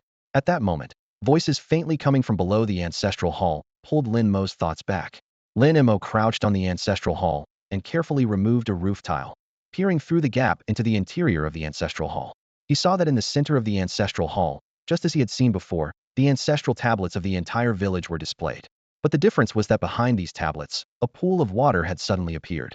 Two relatively strong villagers, under the white-haired village chief's direction, were slowly placing the corpse of an obviously deceased elderly person into the pool. The next second, the pool began to boil violently, emitting a faint red glow, but soon returned to calm again. However, the elderly corpse that had been placed in the pool began to disappear, replaced by an infant less than a year old, lying quietly in the pool. Lin Mo didn't even need to activate his insight ability to identify that pool of water. It was the 6 paths of reincarnation, hungry ghost realm. Lin Mo carefully placed the tile back in its original position. Just as he was about to activate all the cards within his body and charge into the ancestral hall in one decisive strike to end this secret realm journey, strange hoofbeats suddenly echoed from all directions, as if shattering the night from every corner. Bang! A whistling arrow shot through the air from nowhere, embedding itself heavily into the stone slab before the hall's threshold, its fletching still trembling. Immediately after, dust clouds rose from the outskirts of the Peach Blossom Spring as thousands of soldiers on tall white horses swarmed in. Each soldier wielded a long spear and wore dark heavy armor, the metal plates gleaming coldly under the torchlight. Behind the heavy cavalry, dozens of white-robed scholars in feathered caps and silk scarves stood in solemn formation. They surrounded an ornate carriage pulled by 6 fine horses, its body inlaid with gold, silver, and jade, carved with dragon and phoenix motifs. Atop the carriage sat a man in dragon robes, his face hidden in the shadows of curtains, yet radiating an aura that commanded submission. Oh! Lin Mo raised an eyebrow, abandoning his plan to charge like thunder, and crouched low again in the shadows of the rooftop to observe the situation. Things seemed to have gotten more interesting. Inside the ancestral hall, village chief Tao, who had been presiding over the reincarnation ritual, was startled by the commotion outside. He hurriedly led his clansmen rushing out the threshold, immediately spotting the heavy cavalry formation that loomed like mountains and seas. The thunderous noise also awakened the entire village. Every household pushed open their wooden doors to peer out. The bolder villagers even grabbed hoes and pitchforks, running toward the ancestral hall. Who are you? Village chief Tao, despite having lived 300 to 500 years, had never witnessed such a spectacle. Suppressing his fear, he raised his voice and shouted at the soldiers galloping down the village path. Halt! A deep, commanding voice emerged from the carriage. All soldiers instantly reined in their horses, stopping in perfect unison, their armor clanking like rolling thunder. From beneath the carriage, a white-robed scholar stepped forward with small, measured steps through the heavy cavalry, quickly reaching the front of the ancestral hall. He raised his hand to wipe the dust from his face, gently waved his feathered fan, and fixed his gaze on Village Chief Tao. Village Chief Tao, do you still remember me? It's you. Village Chief Tao's expression changed. That outsider fisherman. Indeed. What are you doing bringing these people to the Peach Blossom Spring? We treated you with nothing but courtesy. When you left, you clearly promised not to reveal a single word to outsiders. It's only been half a day, and you've already broken your word? The scholar laughed heartily. Ha ha ha, Village Chief Tao, you speak too harshly. Under heaven, all land belongs to the king. Within the realm, all people are the king's subjects. I serve his majesty by surveying the great mountains and seeking the elixir of immortality. Now that I have a lead, it is my duty to report to his majesty. This is called fulfilling one's responsibilities. How can you call it betrayal? Village Chief Tao's face turned ashen as he understood their purpose. The elixir of immortality? Precisely. The white-robed scholar's smile faded as he waved his feathered fan, stirring up fierce winds around them. Hand over the elixir of immortality now, and I can plead for mercy to spare your lives. We have no such elixir of immortality. Village Chief Tao's voice trembled. No. The scholar shook his head lightly, closing his eyes as if sensing something. I witnessed it with my own eyes. The divine power to restore youth in an instant. Hand it over. Such power is not meant for mountain villagers like you to possess.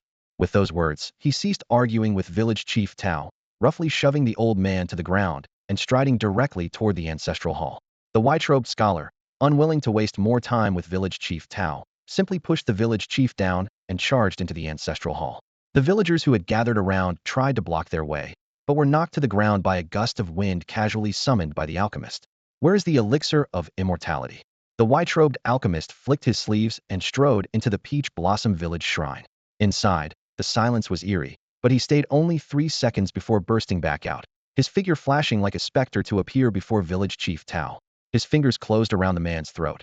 I'm asking you, where is the elixir of immortality? I don't know. Our Peach Blossom Village has no elixir of immortality. Village Chief Tao's face turned deathly pale, his feet lifting off the ground, his voice strangled to barely a whisper. Good. You refuse the toast, so you'll drink the penalty wine. The alchemist sneered coldly, casually tossing the man into the dust before turning back to kneel beside the imperial carriage. From behind the silk curtains of the carriage, a cold male voice descended heavily. His Majesty commands. The soldiers responded in unison, whips cracking as the heavily armored cavalry charged forward like an iron torrent. Spare none, young or old. Dig 3 feet deep if you must find that elixir of immortality. Kill them all.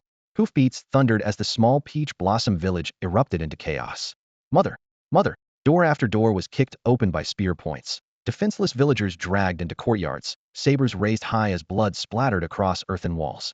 But in the next instant, those bodies that had been beheaded or split open returned to their original positions, completely intact, while the corpses and pools of blood on the ground vanished instantly. The elixir. It really is the elixir of immortality. The man in the carriage could no longer remain seated, bursting through the curtains with eyes blazing with fervor. Master Su, you have rendered great service. When I obtain this elixir, I shall reward you handsomely. The bizarre scene before them did not intimidate these battle-hardened soldiers. Instead, it ignited their brutality. If they couldn't kill them once, they'd kill them twice. If twice wasn't enough, there was always a third and fourth time. When they truly couldn't kill them, they simply severed limbs and left the victims writhing in the mud, screaming in agony. Only now did Lin Mo fully understand what the bandits mentioned in the cave's insight prompt really were.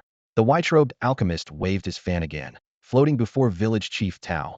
Hand over the elixir of immortality, and your villagers can suffer less. Village chief Tao lay prostrate in the bloody mud, his white hair matted against his face, tears streaming down. I truly don't know. Only when someone in the village is about to die does the sacred spring appear in the shrine. Then there's no other way. The alchemist suddenly fanned toward the shrine. A howling hurricane arose, wooden beams groaning as the entire shrine collapsed with a thunderous crash in less than a second.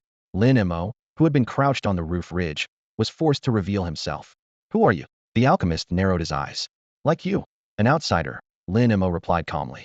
At this moment, Peach Blossom Village had been nearly ground to powder by the iron cavalry. Blood trickled down through cracks in broken eaves and shattered wooden pillars, while countless villagers with severed limbs lay scattered across the ground, wailing in agony. The only area that remained relatively intact was the small clearing around the shrine's ruins. Those who could still stand were only Lin Mo, along with Wei Jun and Li Baiken who had arrived, and village chief Tao. Over 1,000 heavily armored cavalry formed a steel barrier, their eyes red as they stared fixedly at the few survivors. Wei Jun and Li Baiken raised their weapons in defiance, but knew in their hearts that with just their strength, forget defeating the heavy cavalry, they couldn't even withstand a single charge. From their earlier skirmish, they had learned the hard way that the cavalry's armor greatly reduced card-based attacks, while their spears and sabers could easily shatter even Li Baiken's tiger head shield. Now, there were over 1,000 such cavalry. Blood continued to flow slowly along the village paths, mixed with fragments of flesh, sliding down the slope into the collapsed shrine. Crimson light flashed from deep within the ruins, casting an eerie glow over the pool of blood and flesh. Under the illumination of that red light, the gore slowly coalesced into a grotesque ball of flesh. An outsider? The surrounding soldiers slowly parted to create a path. 6 snowman steeds pulled a golden lacquered carriage, their iron hooves striking the muddy ground with steady, powerful rhythm as they approached Lin Mo and his 2 companions. Atop the carriage, a majestic man in robes adorned with golden patterns gazed down upon all below, his voice resonating like thunder. Since you are not people of the Peach Blossom Spring, then you are subjects of my Jin dynasty. Why do you not kneel before me? That voice seemed to descend from the 9th heaven, carrying invisible divine power that instantly branded the word kneel into the hearts of Lin Mo and his companions. However, the moment this thought emerged, it was completely dispelled by the power of the King of Hell, simultaneously pulling back the souls of Wei Jun and Li Baiken. Lin Mo raised an eyebrow slightly, meeting the murderous gazes of over 1,000 eyes with calm composure. Why should I kneel? Cold light blazed in the man's eyes as his voice rose steadily. Because I am the emperor of the great Jin dynasty, sovereign of the mortal realm. As my subjects, you must kneel in submission. Before his words had finished echoing, the white horse cavalry on both sides of the carriage stepped forward in unison, their silver armor gleaming in the sunlight as their spears pointed forward in perfect formation. They opened their mouths and spoke in unison, like war drums beating. Kneel, kneel, kneel. This overwhelming presence, capable of stunning ordinary mortals, was brushed aside by Lin Mo as easily as a gentle breeze.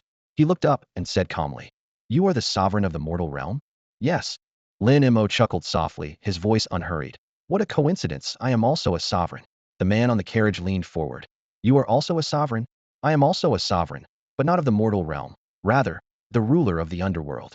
The air suddenly turned cold, and the imperial majesty emanating from the man instantly crumbled as a bone-chilling aura from the nine depths surged forth. Yama's imperial robes. Ghost-slaying sword. Black imperial robes rolled like ink waves, enveloping Lin Mo's entire body. The gleaming ghost-slaying sword was casually held between his fingers. Oxhead and Horseface shrieked forth, flanking him as guardians. The phantom of the king of hell materialized behind him, expression compassionate, eyes gazing down upon Lin Mo. I, Lin Mo, am the sovereign of the underworld. An even more violent and bone-chilling aura exploded outward with him at its center, directly tearing away the yellow canopy atop the carriage. Lin Mo flicked his sword tip upward, pointing it at his opponent. You who call yourself Emperor of the Great Gene, Sovereign of the mortal realm, why do you not quickly pay homage to the Lord of the Underworld? Bang! The pressure descended like a mountain, and the carriage shattered into scattered wooden fragments with a tremendous crash. Kill! Kill them all! The terrified man was momentarily speechless, but the surrounding sorcerers were first to regain their senses, shouting commands to mobilize the military formation. Over 1,000 heavy cavalry thundered forward once more, hooves shaking the earth, dust flying. Li Baikan raised his giant tiger shield with a grave expression. Wei Jun's eyes flickered with golden patterns as his divine eye continuously searched for weaknesses in the cavalry. Lin Mo gazed at the approaching iron torrent, his voice calm, yet emanating bone-deep coldness. Soldiers and horses? You have them, so do I. The Yama imperial robes suddenly trembled as the ghost enslavement technique activated instantly. Sinister ghost gates opened in the void, this time not for imprisonment, but for passage. Bang! The ghost gates burst open, and over 1,000 ghostly soldiers and generals emerged in perfect formation, their pitch-black armor gleaming with eerie green light as they howled forth. Ghostly soldiers and generals, heed my command, kill. As Lin Mo's arm swept down, Oxhead and Horseface charged forward with raised blades, leading the ghostly army in their first collision with the mortal heavy cavalry amid the swirling dust. Roar! In the secret realm, the heavily armored cavalry that suddenly appeared possessed strength far exceeding that of ordinary soldiers. Their thick alloy armor plates gleamed coldly in the shadows, and their iron hooves thundered against the ground, causing it to tremble slightly. Behind the formation, over a dozen white-robed Taoist masters had their sleeves billowing as they channeled their spiritual energy, summoning wind and rain to add an aura of thunder and lightning to the heavy cavalry.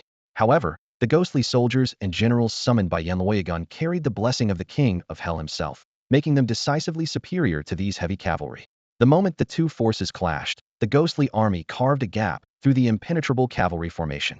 Waves of heavy cavalry were sent tumbling to the ground along with their mounts, their black armor instantly covered in dust and blood before the ghostly soldiers casually slit their throats.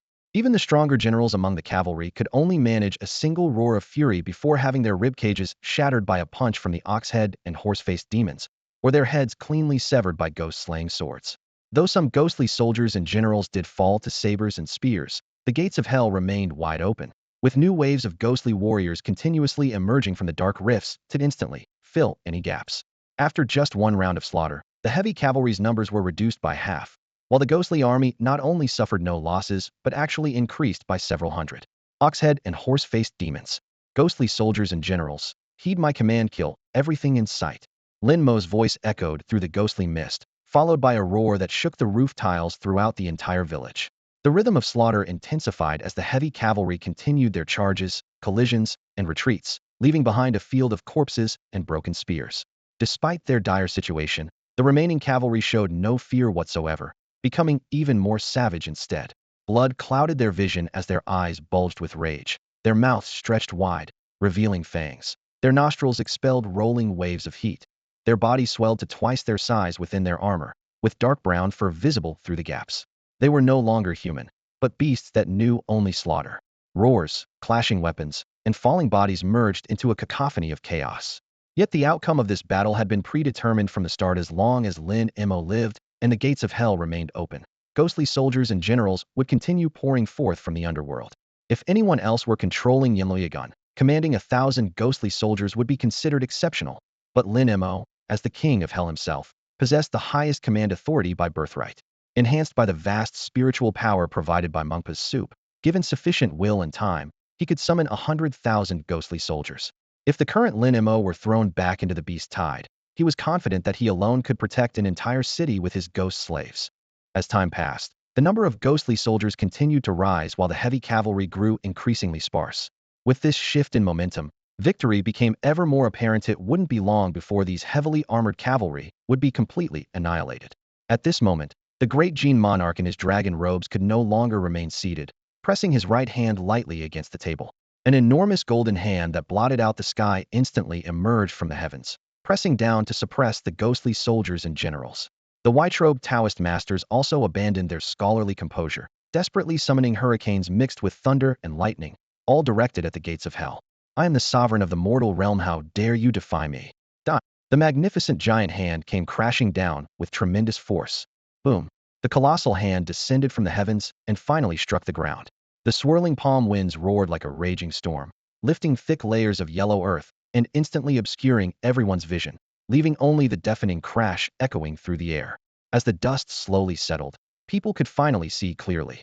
The enormous palm that had blotted out the sky hadn't actually touched the ground, but was suspended less than 2 meters above it, held firmly in place by dozens of golden willow branches that had appeared from nowhere.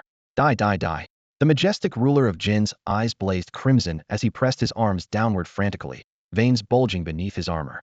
However, bound by the golden willow branches, no matter how violently his arms trembled, the giant palm remained motionless, and hairline cracks began appearing across its surface with continuous crackling sounds. Finally, with another muffled crash, the entire palm crumbled under the pressure of the willow branches, shattering into countless points of light that vanished quickly before Lin Mo, like fireflies scattered by the night wind. Die? Die. All of you die. The destruction of the giant palm drove the majestic man completely mad. He roared and pressed down with both palms again. Countless new giant palms emerged from the depths of the sky, crashing down like an avalanche, determined to crush Lin Mo completely. Space Master Spatial Domain. Lin Mo lightly tapped his toes, and pale yellow light waves spread outward with him at the center, instantly covering the entire village. As the domain formed, all spatial laws came under his control. Fracture. He gently pinched his fingertips. In the next second, pitch-black cracks suddenly tore open around the numerous giant palms like hungry abysses. All the palms were swallowed by the cracks, their descent abruptly halted, disappearing without a trace. Transfer. Lin Mo uttered the second word, and his entire form vanished from the edge of the battlefield where dust and divine weapons clashed, teleporting directly in front of the majestic man. You're the nightmare-level final boss? Lin Mo leaned forward, bringing his face almost to the other's nose, with less than a centimeter between them. The man instinctively wanted to resist, but was swept by a casual glance from the Yama King's phantom behind Lin Mo. The overwhelming aura of death made his knees buckle involuntarily, freezing him in place. No, you're not. Lin Mo shook his head. You're just a catalyst. Even commanding thousands of troops, you're too weak. Before his words finished, he took another half step, his form crossing 100 meters in an instant to land before the ruined shrine. Let me guess, the real boss is you? He raised his hand, pointing at the broken walls and ruins. The master of Peach Blossom Spring, right? That's right, it's you. Lin Mo nodded to himself and took another step, suddenly returning to the majestic man's side. The man was so startled he instinctively raised his hand to summon another giant palm, but Lin Mo caught his wrist. Don't move. Let me sort this out. The starting point of everything was you.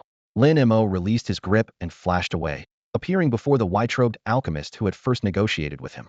Just as he had grabbed village chief Tao earlier, he seized the alchemist by the throat. Can you tell me your name? Su Fu. Alchemist Su Fu. The white-robed alchemist's voice trembled. Su Fu, everything began with you. Lin Mo gripped Su Fu's neck while pointing his other hand at the so-called Great Gene Monarch. You searched for the elixir of immortality for him, stumbled into the Peach Blossom Spring by chance, and were warmly received by the villagers. Out of curiosity, you stayed a few extra days and accidentally discovered the secret in the shrine, thinking you had found the divine medicine of eternal life. At this point, Lin Mo casually tossed Su Fu into the dust and turned to face the battlefield.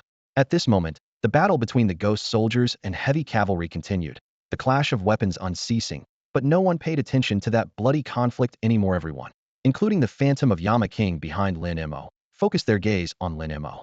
You immediately left the Peach Blossom Paradise, found your emperor, and reported this matter to him. Before you departed, the village chief and villagers specifically told you not to reveal the location of the paradise to outsiders, didn't they? Yes. Su Fu, lying on the ground, swallowed hard. The paradise welcomed you with kindness, and this is how you repay them? Lin Mo gestured lightly across the village. Throughout the entire settlement, dismembered villagers lay everywhere, wailing in agony. I did this for the Great Gene. For the Great Gene? I think it was for your own wealth and glory. Lin Mo's eyes sharpened as he vanished from before Su Fu and reappeared around the imposing man. The moment Lin Mo left, the ghost-slaying sword floating in the sky seemed to receive some command and pierced through Su Fu's skull. Next, it's your turn. Lin Mo stared calmly into the imposing man's eyes. You hold a high position, and what you fear most is death. Therefore, you organized a group to seek the legendary elixir of immortality for you. And today, someone brought you news of the immortal divine medicine.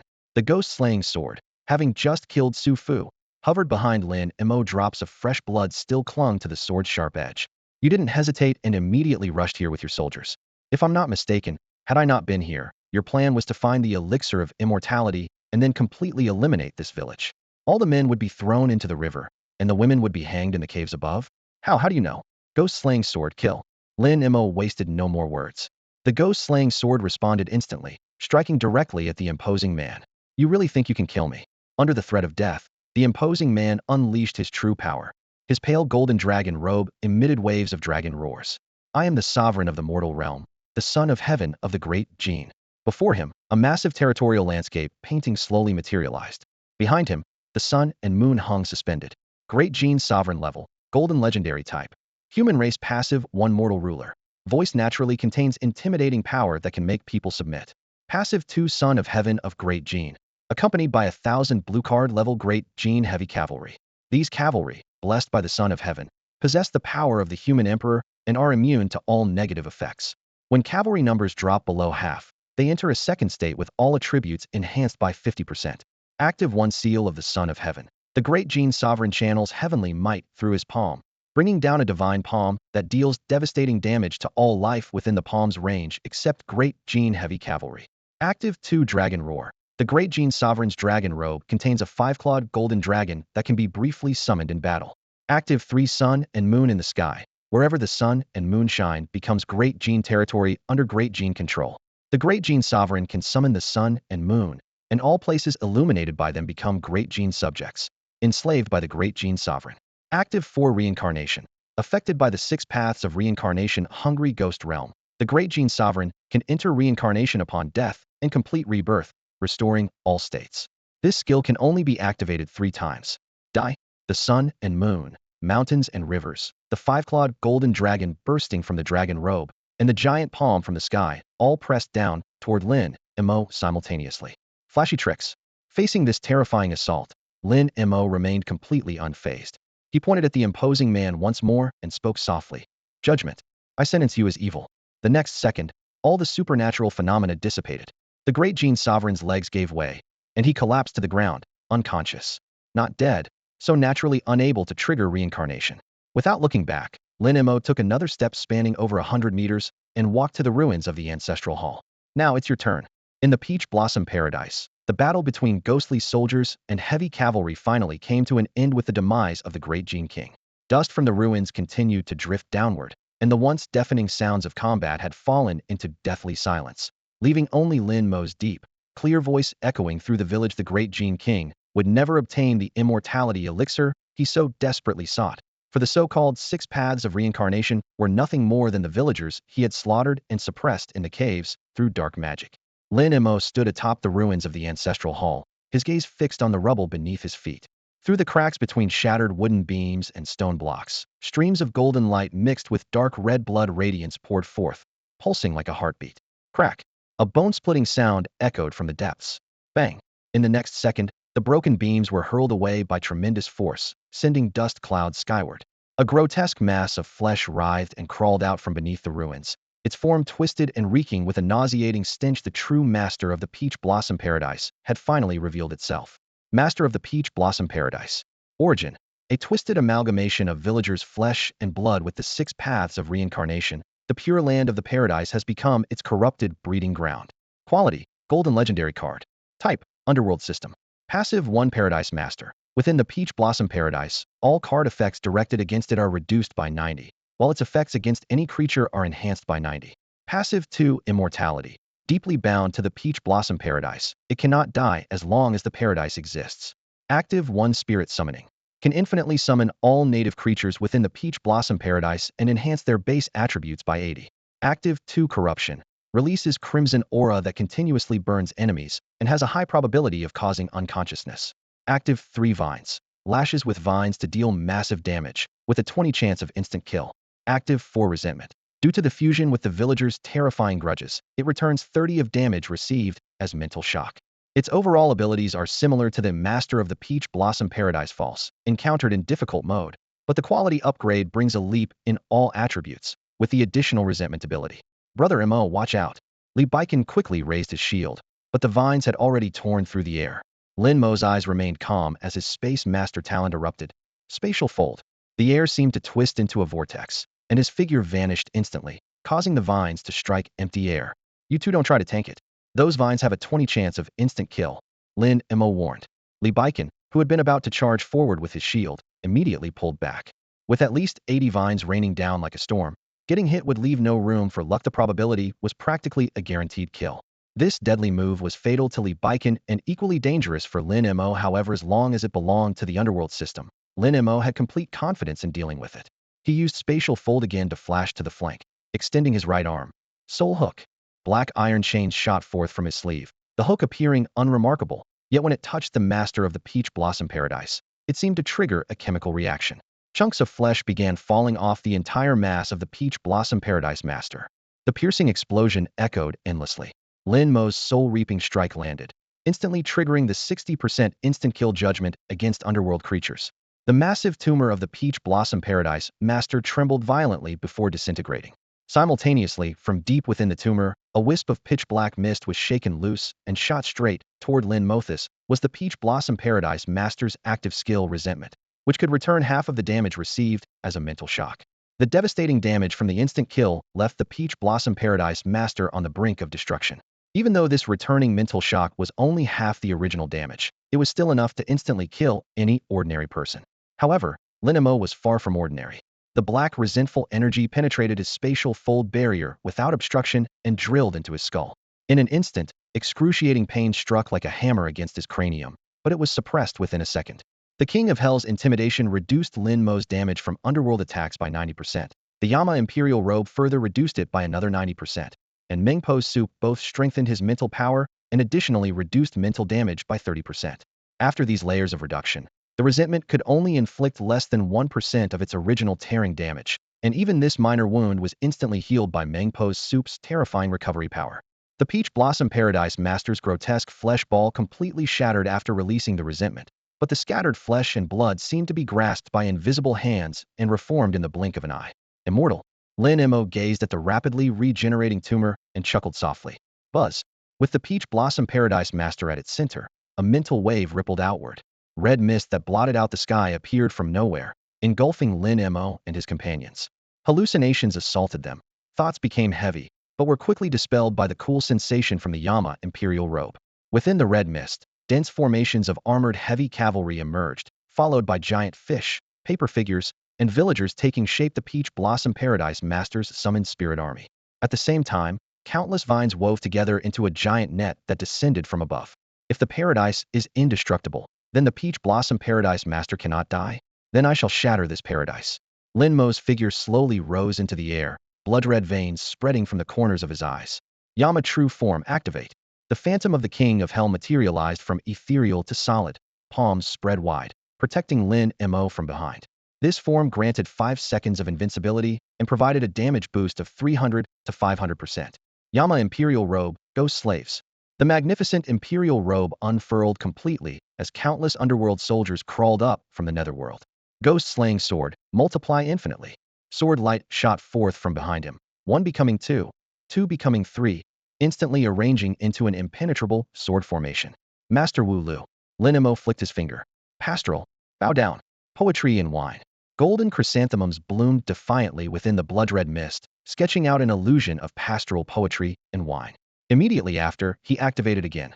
Space Master, Spatial Domain. Ripples of spatial folding spread like waves across water, enveloping the entire battlefield. King of Hell, Master Wu Lu, Space Master. 3 high-level cards were activated simultaneously, all their power surging and converging within Lin Mo's body. At this moment, Lin Mo had nearly reached his strongest state. Fall. Lin Mo, floating in midair, gently lowered his hand. The legendary weapon Ghost Slaying Sword responded first. Countless sword shadows filled the sky, yet they didn't strike directly at the Master of Peach Blossom Spring. Instead, like massive nails, they drove densely into the depths of the peach grove. Tens of thousands of sharp blades instantly pierced the earth, and the entire peach grove writhed like a living creature, forced to bleed scalding crimson fluid. Meanwhile, The ghostly soldiers summoned by the Yama imperial robe clashed once again with the heavy cavalry charging from the red mist, the clash of metal ringing endlessly. Next, Master Wu Lu's golden vines lashed the ground, each strike creating shocking cracks. Chrysanthemum-formed wine swords then pierced deep underground, bringing forth scorching steam. The Space Master truly lived up to his golden legendary card statuses. His spatial domain expanded. The entire village fell under Lin Mo's control. Heaven and earth inverted, left and right switched places, the land twisted and compressed like rope, turning the peach grove into a mere toy in his hands. Soul Hook.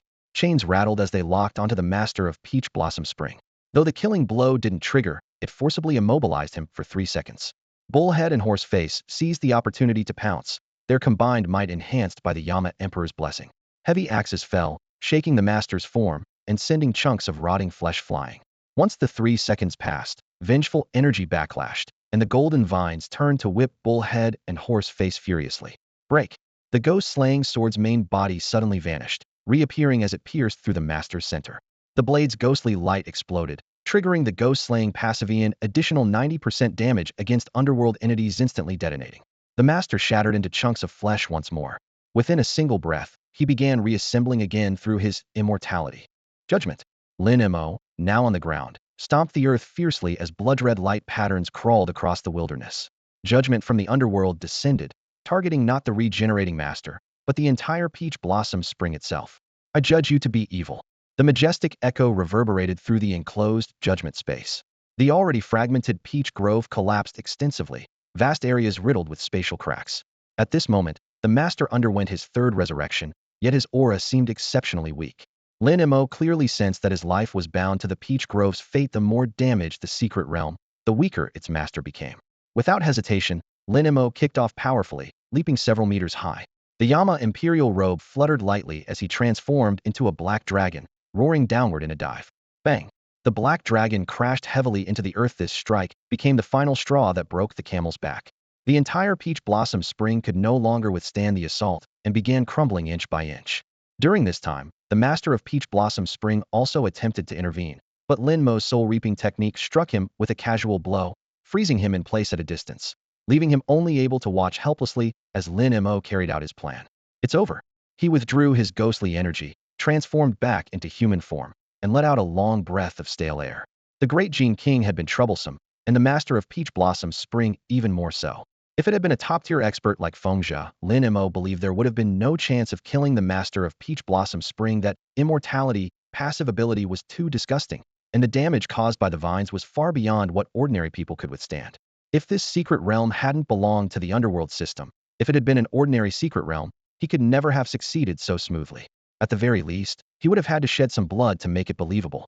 After confirming once more that everything around him was deathly silent, he repeated in a low voice, "It's over." The next second, a familiar electronic sound exploded in his mind. Ding! System alert, error detected in Peach Blossom Spring secret realm, error detected in Peach Blossom Spring secret realm. System processing complete. Error. Lin Mo looked at the Peach Blossom Spring, which was already on the verge of collapse, his face full of confusion. Logically, the process had been perfect. Kill the great Gene King, shatter the Peach Blossom Spring, even eliminate the master of Peach Blossom Spring. Everything had gone smoothly. Where was the error?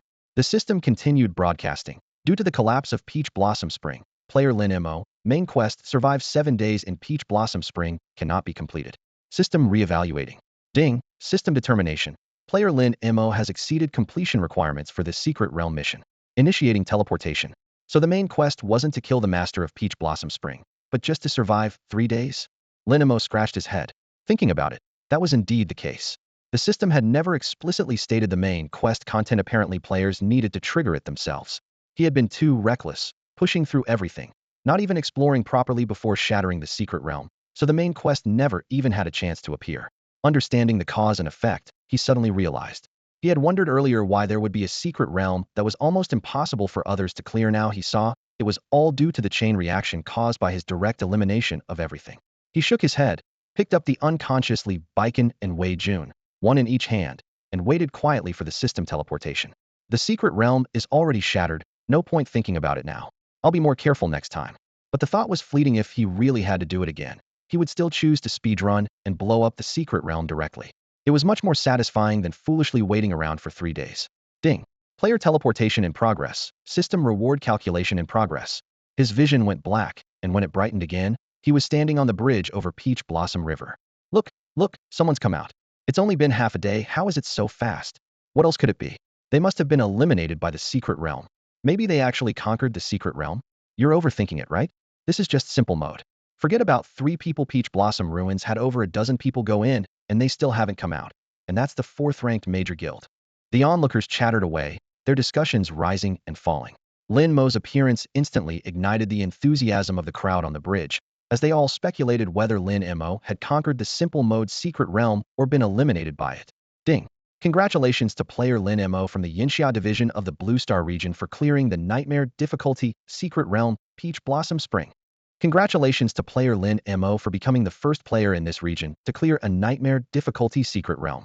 The crisp system notification exploded through the air, abruptly interrupting the argument by the Peach Spring River. The crowd fell into a brief, deathly silence before erupting into chaos. Holy crap, someone actually cleared a nightmare difficulty secret realm. And it's from our Yinxia division. Lin Mo again #1 on the power rankings, and now he's also the guild leader of the Underworld Guild. So strong. But where's he from? Discussions broke out everywhere. Someone remembered the secret realm beneath their feet with the same name, and their hearts skipped a beat. Peach Blossom Spring. It couldn't be the one right in front of us, could it? In that same instant, everyone thought of this possibility, their gazes turning in unison toward the silent Lin Mo nearby. That can't be possible, right? Someone shook their head, desperately searching for reasons. To challenge nightmare difficulty, you'd have to clear easy and hard modes first. How long has this secret realm even existed? Exactly. There's no way nightmare difficulty could be completed in half a day. Even with full preparation, it would take 3 or 4 days. So it must just be a coincidence with the name. Besides, when nightmare difficulty is cleared, other players get expelled by the system. But Luquiri's still here. Nothing's happened at all. This round of self-convincing loosened the oppressive atmosphere, and scattered laughter began to emerge. That's right, that's right. What are the odds? Out of over 7 billion people in the world, there aren't many top-tier masters, and one just happens to be in our Taoyuan city for us to run into. If I ever met a master like that, my ancestors' graves would be smoking with luck. Just as they were becoming more confident in their reasoning, the floating wooden door on the river surface suddenly flashed with light. The next second, with a loud splash, a large group of people tumbled out as if grabbed by heaven itself, rolling and crawling as they crashed onto the shore. Some still had glowing cards in their hands with half-finished skill effects hanging in the air. Others were so dazed from the fall, they couldn't even hold onto their equipment properly. The spectators outside the secret realm were stunned, and the players who'd been thrown out were even more bewildered. In the Wudong ruins, Jiang Ruhan reacted fastest. She spotted Lin Mo immediately and understood the cause and effect, though she could only sigh softly, as expected. The most devastated was the team with the best equipment. They had been pressing down a card that looked wrong, no matter how you looked at it, only to look up and meet a circle of murderous gazes, instantly petrifying them. How did they get out? Didn't that expert say that when nightmare difficulty is cleared, the system designates the secret realm as private property and expels all internal players? Could it really be such a coincidence? The people by the Peach Spring River looked at each other, then all turned to stare at Lin Mo, their Adam's apples bobbing involuntarily as the air grew thick with tension. In the standoff, a pair of masked brothers finally couldn't hold back. The younger brother whispered excitedly, "Bro, so many people came out. Let's rob them." "Rob them? You want to die? But I don't." The older brother kicked him and held him down firmly. "We can't afford to mess with a master like this. Stay down." The two brothers kept their heads low throughout their conversation, staying close together as if afraid others might overhear. Despite their booming voices, it felt like the two were deliberately showing off their intelligence to the crowd. The cacophony of noise surged like a tide, but Lin Mo paid no attention, quietly listening to the notification sound in his mind. Ding! Congratulations to player Lin Mo for exceeding completion requirements in the Secret Realm Peach Blossom Spring. Player rating, Mythical Red. Reward, 6 Paths of Reincarnation Hungry Ghost Realm Incomplete Red Card. The reward was surprisingly Simplino Card Apprentice coins, no gold cards or treasure chests like last time. The system only provided a single lonely line. 6 Paths of Reincarnation Hungry Ghost Realm Incomplete Red Card. For Lin Mo, gold cards weren't rare. He already possessed 3 of them, all top-quality identity cards. But a red card, even an incomplete one, was something he was seeing for the first time. He owned the red card King of Hell and knew all the terrifying power of red cards. There had once been a summoning-type red card Twilight Lord that created a horrifying cult that gave headaches to nations across the entire Blue Starret. Was no longer just a card, but a god. Therefore, when the words Six Paths of Reincarnation Hungry Ghost Realm Incomplete Red Card appeared, his breathing grew heavier. Six Paths of Reincarnation Hungry Ghost Realm. Description: when sentient beings commit unwholesome deeds, they are reborn into the hungry ghost realm after death, constantly suffering until their karma is exhausted and they can be reborn into other realms. This is one of the six paths of reincarnation. Quality: incomplete red card fragment of the red card's six paths of reincarnation. Collect the remaining 5 paths to reconstruct the complete red card's 6 paths of reincarnation. Card system: Underworld system. Type: Equipment card. Unique passive reincarnation. When equipped with this card, upon death of the player or surrounding individuals, they may enter reincarnation according to the player's will, being reborn for another lifetime, while enjoying the Hungry Ghost Realm Reincarnation bonus.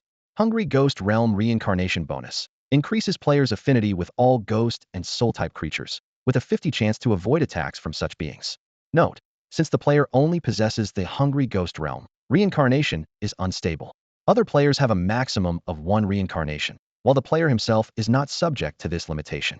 Unique active evil karma. Prematurely settles the target's evil karma. Depending on the severity of their evil deeds, forcibly seals 19 card slots or skills of the target. 1 passive and 1 active ability, not many in number, but terrifying in power. Reincarnation was practically equivalent to immortality. Evil karma was a top-tier control skill that directly sealed opponents' card slots. Lin Mo was certain these 2 abilities were extracted from the complete 6 paths of reincarnation. With just 2 paths already being nearly game-breaking, he dared not imagine whether collecting all 6 paths would result in 6 concept-level skills stacking together, or if it would spawn even more terrifying new abilities. Mo bro. Mo bro. Zhang Quan and Xueqing pushed through the crowd, taking the unconscious Wei Jun and Li Baikan from Lin Mo's hands. Let's go. Lin Mo took one last look at the rolling waters of Taoyuan River, then turned to leave. The originally noisy onlookers instantly held their breath and made way for a passage. Mo bro, please get in the car. Not far away, Zhang Quan's black sports car roared to life. Lin Mo got in, the car turned, and sped toward the city center. As the car's tail completely disappeared from sight, the riverbank erupted in excitement. Holy crap, it really is Boss Lin Mo. And he's from our Taoyuan city. Others can't even clear simple mode, but the boss has already conquered nightmare difficulty. The boss looked at me just now. Did you see? The boss looked at me. Exclamations and arguments rose one after another, but no one noticed that the stone gate of the secret realm portal was gradually fading away. The moment the stone gate disappeared, an elderly man appeared within the doorway. He looked on with satisfaction toward the bustling Taoyuan city, his lips moving slightly. In the Taoyuan era of the Jin dynasty, if Lin Mo had still been there, he would have recognized at a glance that old man was none other than the village chief of Peach Blossom Spring.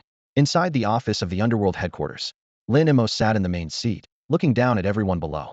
Bang slammed a key radiating spiritual light onto the table, the secret realm key. From today on, the Peach Blossom Spring will be our underworld's exclusive card and material base. As his words fell, he raised his hand and tossed the key, which transformed into a stream of light and materialized into a stone door before everyone. Its patterns identical to the one they had conquered when first attacking the Peach Blossom Spring. Let's go in and take a look. Lin Mo pressed his palm against the door and instantly vanished. Zhang Quan and the others followed closely behind. A gentle breeze stirred, and peach petals fell like rain. Xueqing, stepping foot in this place for the first time, stood among the peach groves and couldn't help but exclaim, "How beautiful!" Without the life-and-death pressure of their first breakthrough, the scenery was indeed breathtaking. Lin Mo nodded in agreement. Xueqing, you're the most skilled at card crafting. We'll need to rely on your keen eye for the complete exploration of this realm. Don't worry, Brother Mo.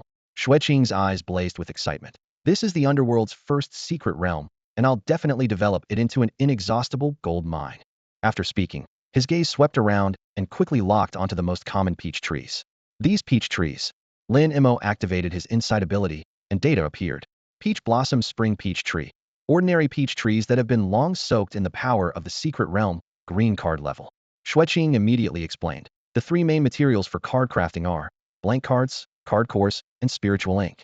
Blank cards value the stability of their base material most, and this type of peach wood, having grown within the secret realm, is naturally excellent material. This entire peach grove is wealth, though unfortunately, while numerous, the quality is average and can only be used to make green cards at best. Even so, he couldn't help but sigh. It's fine, let's walk through the entire forest first. Lin Mo patted his shoulder. This is just the beginning. Everyone ventured deeper into the peach grove. As they walked, Xueqing kept exclaiming, "Brother Mo, this tree is blue card level. He pointed to another nearby. This one, though green card level, has been touched by underworld energy. Blank cards made from it can greatly increase the success rate of underworld-type cards. Moving further ahead, he cupped a wisp of pink mist. Peach Blossom Miasma. Top-tier material that can be used to craft illusion-type cards. From the moment they entered the Peach Grove, his commentary barely stopped, with each new observation following immediately after the last. 3 hours later, they had finally finished surveying the entire peach forest. Lin Mo rubbed his temples. Zhongquan's face had turned pale and his steps were unsteady, while only Xue Qing grew more excited with each discovery. Mo, this entire peach grove, if we harvest it all, I guarantee we can produce 100,000 blank cards. Xue Qing was like a mouse that had found its way into a granary, gesturing wildly in front of Lin Mo, his voice brimming with uncontainable ecstasy. And it's not just green and blue-grade peach trees, there are actually 3 purple peach trees here. The more he spoke, the more excited he became. Remembering how Zhongquan had desperately tried to cover his mouth earlier but couldn't stop him, he found it amusing. However, just as his emotions reached their peak, when they arrived at the creek hiding the giant fish, he suddenly fell silent. The stream water was crystal clear and cold, with massive fish swimming slowly. Xue Qing rushed to the water's edge, crouched down, and cupped the water in his hands to drink, completely ignoring those enormous creatures.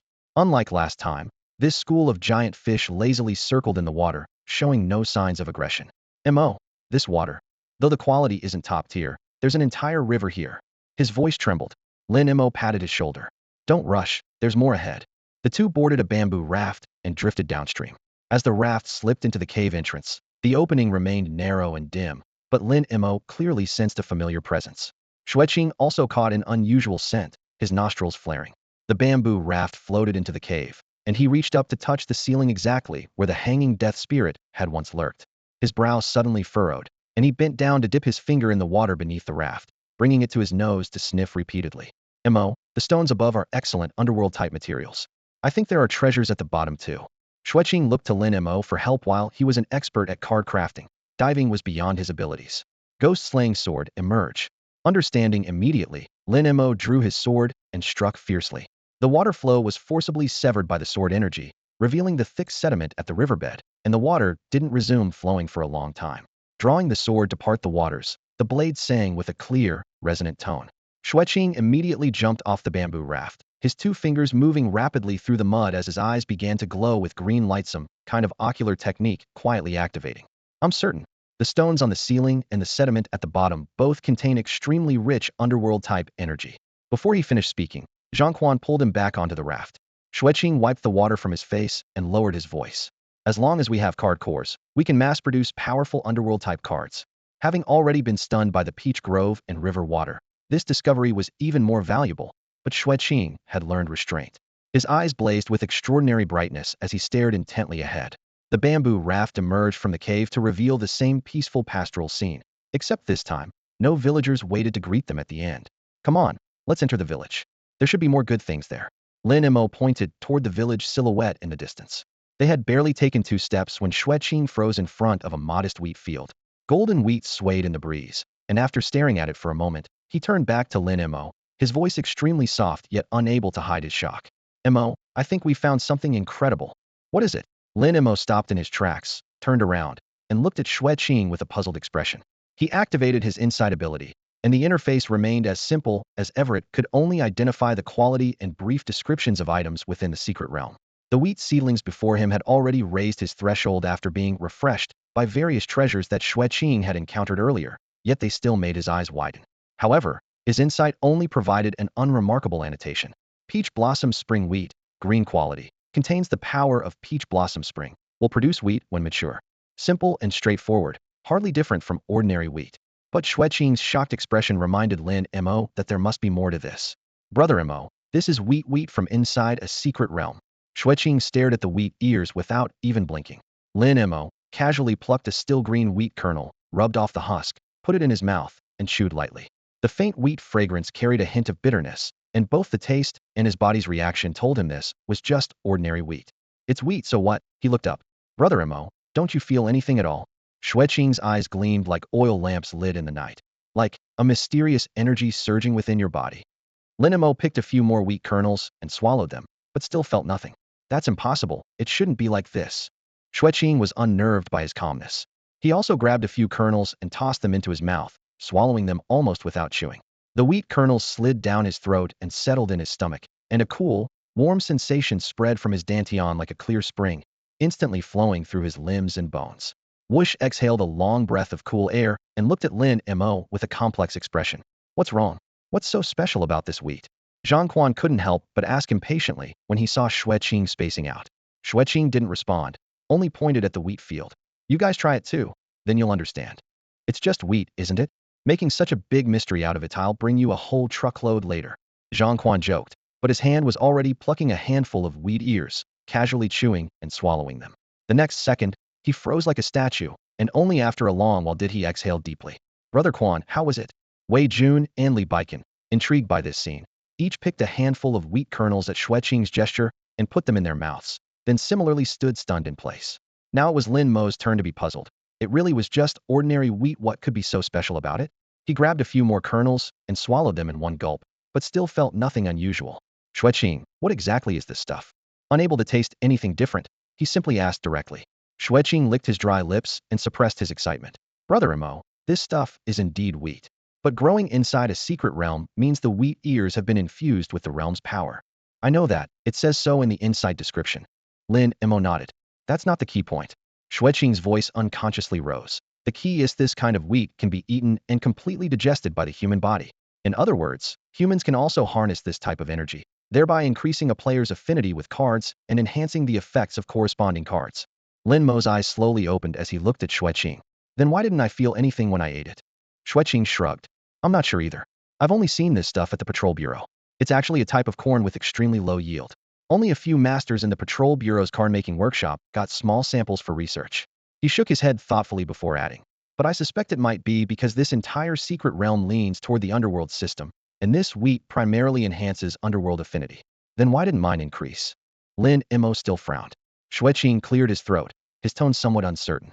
Maybe it's because, Brother Mo, your underworld affinity is already maxed out and can't be increased any further. Even he felt unsure after saying it. But this was indeed the only explanation for Lin Mo's lack of reaction when you're at max level. Naturally, you can't gain more experience. Applied to Lin Mo, this explanation wasn't unreasonable. Setting aside the King of Hell card, a top-tier underworld system card, Lin Mo possessed 2 legendary artifacts that were also underworld-based, not to mention a whole string of support cards like Bullhead, Horseface, Mengpo's Soup, and others. It would be perfectly normal if he had pushed his affinity with underworld cards to the absolute limit. Brother Mo, these things might be useless to you, but they're incredibly significant for the entire underworld organization. Seeing Lin Mo lost in thought, Xueqing quickly emphasized, with these, our underworld's regular members will naturally be a cut above opponents of the same level. Lin Mo nodded upon hearing this. In that case, we need to accelerate the underworld's expansion and establish the organizational structure as soon as possible. This was originally Wei Jun's responsibility, and he immediately responded. Brother Mo, I'll start the first round of recruitment as soon as we get back. Lin Mo firmly committed this wheat field to memory. While an organization's leadership was certainly important, it couldn't rely solely on the top tier, or it would become a parasite with everyone clinging to the top to suck nutrients. Only by building a tight, self-sustaining framework for the middle and lower levels could the entire system function in a healthy cycle. This was exactly what Lin Mo wanted. He had no intention of letting the underworld become deadweight that only drained his resources. He needed a team that could handle trivial matters, provide assistance, and pool resources. Let's continue forward. The card surface is the true core of this secret realm. With Lin Mo's words, Xueqing reluctantly withdrew his gaze from studying the wheat field. He looked toward the distant village with burning eyes. They hadn't even reached the core area yet, and had already made such an amazing discovery. Xueqing was already imagining what treasures might await inside the Peach Blossom Spring. In the heart of the Peach Blossom's secret realm, Xueqing stood transfixed, staring at the rows of houses scattered throughout the village center. Determined to uncover the secrets of these buildings, he repeatedly positioned himself at each doorway, took a deep breath, and boldly stepped inside. The moment his foot crossed the threshold, a faint red mist would rise within the room, resembling a blood-colored veil that clung to his skin. Simultaneously, various scenes would spring up from nowhere, flooding directly into his mind, one moment revealing grotesque beasts with blue faces and fangs, the next transforming into a card laboratory gleaming with cold light. The images switched rapidly with his thoughts, so vivid they felt utterly real. Is this a reality simulator? Xueqing raised his eyebrows. Having worked for the Patrol Bureau, he was familiar with those priceless simulators, but this device was not only equally realistic, it didn't even need electricity, clearly making it superior. Beyond this initial discovery, Xueqing quickly detected another anomaly. Brother Mo, the underworld energy in this room is incredibly dense. Lin Mo also sensed something different upon entering. Compared to Xueqing, he possessed more underworld-type cards of higher quality, making his perception particularly acute. The entire room was saturated with cold, ghostly energy. The intensity approached one-tenth of what escaped when he summoned ghost servants or opened the gates of hell. Ordinary people would certainly feel their skin crawl in here, but for Lin Mo, this place felt more comfortable than home. Xueqing's eyes lit up with excitement. Brother Mo, we can transform this place into a card crafting workshop. In this concentration of underworld energy, the success rate for creating underworld-type cards would increase by at least 20%. His voice trembled slightly as he spoke.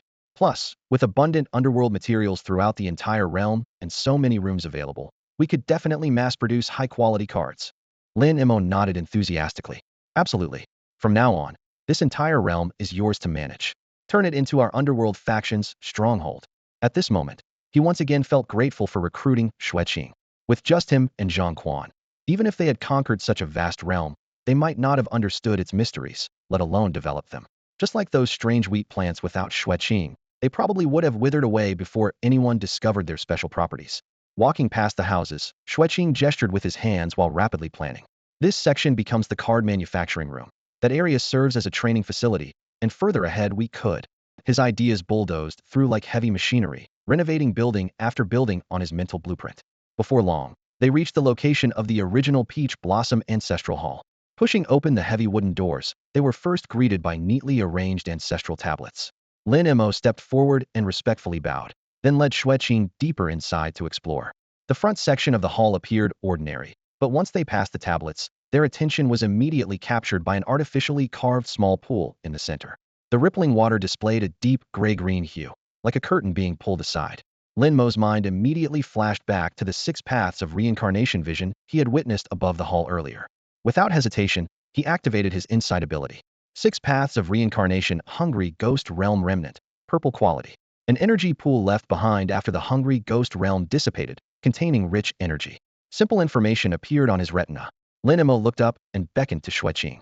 Xueqing, take a look at this water. As always, the insight ability provided minimal details, so Lin Mo turned directly to Xueqing. Xueqing walked to the river's edge in a few quick steps and slowly crouched down. The cool mist brushed against his face as his pupils reflected an eerie emerald glow.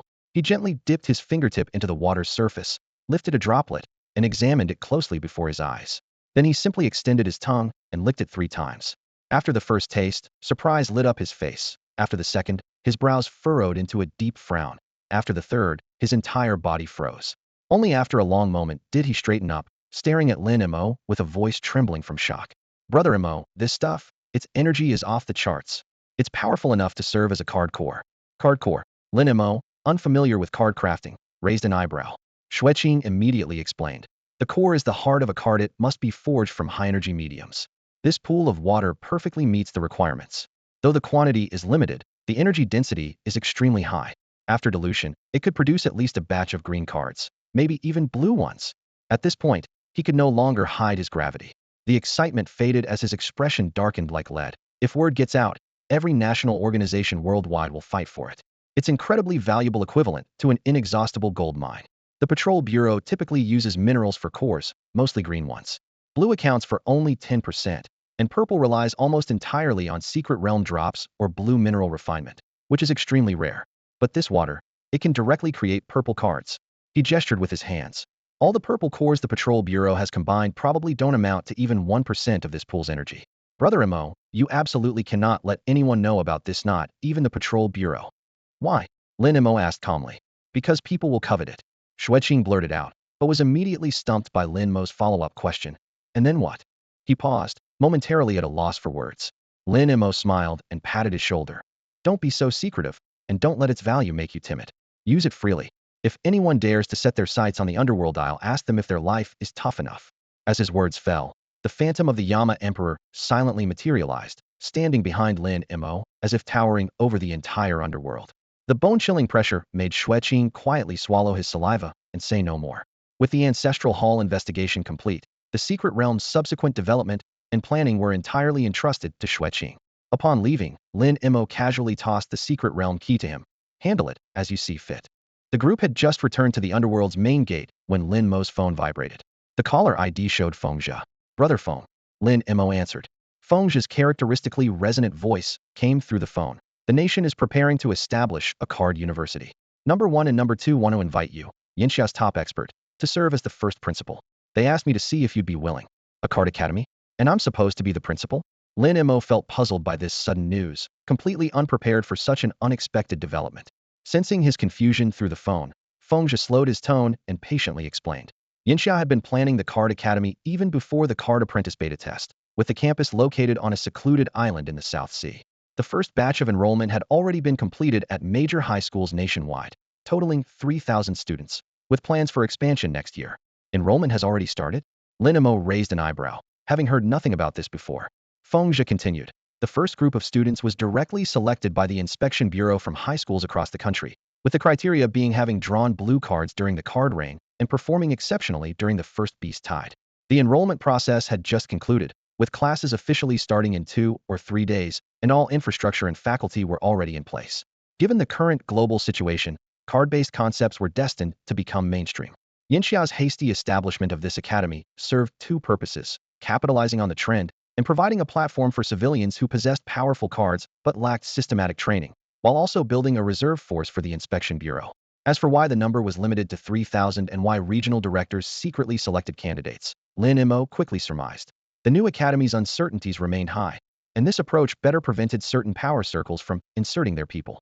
Overall, Lin Mo approved of Yinxia's decision to establish the first card academy, but had no interest in the principal position. He was merely a high school graduate who had never attended university, feeling unqualified for such responsibility, not to mention the hassle. If he had spare time, he'd rather catch up on sleep. Brother Feng, I'm afraid I don't have the capability for this principal position. Lin Mo declined straightforwardly, without beating around the bush. Feng Zhe had anticipated this response and shifted tactics, presenting his bargaining chip. Lin Mo, isn't your underworld organization short-staffed? Especially card maker Xueqing alone must be overwhelmed, right? Lin Mo hadn't hidden the underworld's staffing shortage. Indeed, we're short-handed, and we're currently preparing to recruit. Recruiting directly from society? Feng Zhe pressed. Lin Mo nodded. I've had Wei Jun handle it. People recruited from society won't be useful in the short term, and card makers are even harder to find. Even if you find them, they might not work well with Xueqing. Feng Zhe strategically continued. True, they'd need observation and adjustment, Lin Mo acknowledged. So I'm planning to recruit some people for gradual training. Feng Zhe chuckled softly. Then why not consider recruiting directly from the card academy? Feng Zhe burst into laughter on the other end. Are you willing to let the underworld recruit at the card academy? Feng Zhe's probing question completely pulled Lin Mo's attention back. For the underworld, recruitment channels had always been a pain point, and the card academy offered what seemed like an almost perfect solution. The first batch of 3,000 students were all carefully selected young talents handpicked by the Inspection Bureau from across Yinxia, who had also received the most advanced and formal training currently available in Yangxia, far more reliable than any random social recruitment. Of course we're not willing. Feng Zhe bluntly blocked that path first, making Lin Mo's expression darken, but then he immediately dangled the bait. However, if you become the principal of the card academy, you'll have the final say in all school matters, big and small. When that time comes, if you want to let the underworld recruit there, we won't be able to interfere. What would this principal need to do? Lin Mo stared at Feng Zhe, trying to figure out if there was a trap involved. Nothing at all. Sensing that Lin Mo was somewhat tempted, Feng Zhe immediately picked up the pace. You'd just be a figurehead. A figurehead? Exactly. Give speeches at opening ceremonies and graduation ceremonies, make appearances at various major events, and occasionally serve as the school's external representative. Feng Zhe rattled off the process from memory. The Inspection Bureau will handle all teaching and campus management. If you find anything unsuitable, we can always replace people. Lin Mo frowned deeply as he listened. Then what use would I be? A stabilizing force. Feng Zhe spread his hands. With you presiding over things, the entire academy's prestige would be different. In fact, that's exactly what most university presidents in Yinxia do nowadays. Lin Mo felt silently really couldn't find any obvious loopholes. If you agree, the Card Academy would also like to invite Mr. Xueqing to serve as head of the card manufacturing department. Students from the manufacturing department could seamlessly transition into the underworld to work with Xueqing in the future. I'll think about it more. Lin Mo rubbed his temples. All the faculty and students are hoping you'll come. Feng Zhe quit while he was ahead and hung up the phone. Lin Mo leaned back in his chair, his gaze sweeping over the several people in the room. Yinxia wants me to be principal and Xueqing to be head of the manufacturing department. What do you all think? Zhang Quan's hand shot up immediately. Lin Mo raised an eyebrow to acknowledge him. Moj, what position would I have? Dean of students or vice principal? Just don't make me a teacher. I don't know how to teach. This isn't about you. Lin Mo said with a dark expression, shutting Zhang Quan down so hard he plopped back into his seat. Wei Jun's eyes darted around. Moj, what benefits would we get? We'd be able to recruit directly at the academy. Wei Jun immediately made his decision. Then I think we should do it. Lin Mo turned his gaze to Xueqing and Li Baikan, completely ignoring Zhang Quan's attention-seeking looks. Xueqing pondered for a moment. The underworld will definitely need a large number of card makers in the future. Those trained at the academy would save me much more time and effort than training apprentices myself. Li Baikan scratched his head. I'll follow Mo's lead. Lin Mo spun his chair around and stood up, having already made his decision. All right, then this high school student is going to give being a principal a try. A week later, Lin Mo and Xueqing stood side by side at the harbor, sea breeze carrying moisture that splashed against their faces as they squinted toward the massive passenger ship anchored in the distance white hull adorned with blue patterns. On the other side of the dock, dozens of young people buzzing with excitement and curiosity lined up in 2 rows under the direction of uniformed patrol bureau staff, boarding the vessel one by one. They were about to depart for the Card Academy, located on the South China Sea Islands. The thought of soon becoming the principal of these students made Lin Mo's temples throb with helpless frustration. A week ago, he had officially agreed to Fengzhe's offer to serve as principal and casually sent a message confirming his decision. Unexpectedly, besides an enthusiastic welcome, the response included a statement that made his brow furrow deeply. The academy starts classes in 7 days. Lin Mo had frowned at the time, asking, it's only early August. Don't normal universities start in September? Yes, but we're not a normal university, Fengzhe had replied matter-of-factly. Since he had already agreed, Lin Mo could only accept this tight timeline early departure it was.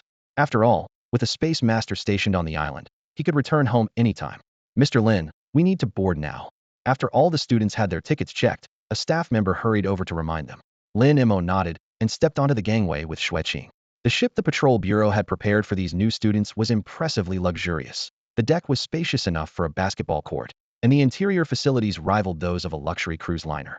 Despite the journey being less than a day, the ship boasted VR entertainment rooms, a gym, and a restaurant staffed by several top chefs working in 24 shifts. Green cards embedded in the deck continuously emitted a soft glow, creating a thin film of light that enveloped the entire vessel. Lin Mo used his insight ability to scan them. Their function was straightforward, preventing seasickness.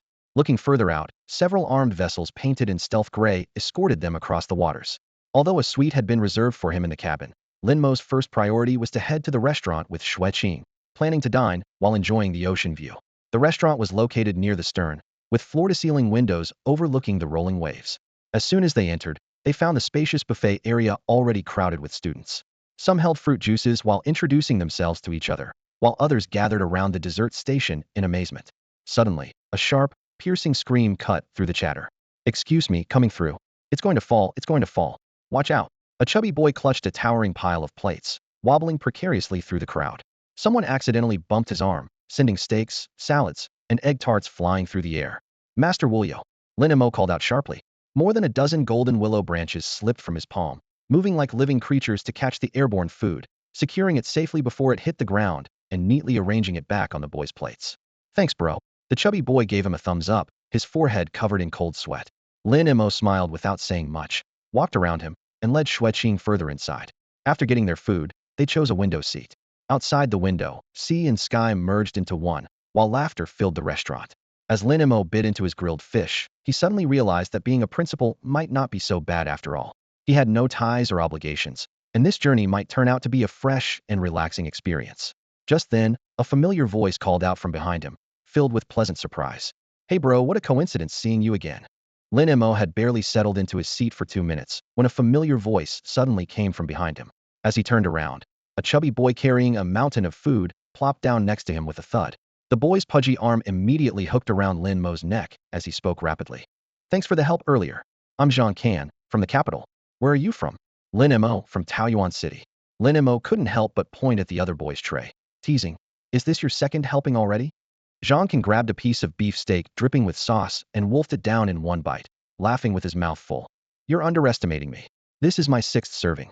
Now that I'm out of my mom's sight, I can finally eat to my heart's content. In the time it took him to speak, half the meat mountain on his tray had disappeared. Xueqing, sitting nearby, watched in stunned amazement. Looks like there are some real characters among this year's freshmen.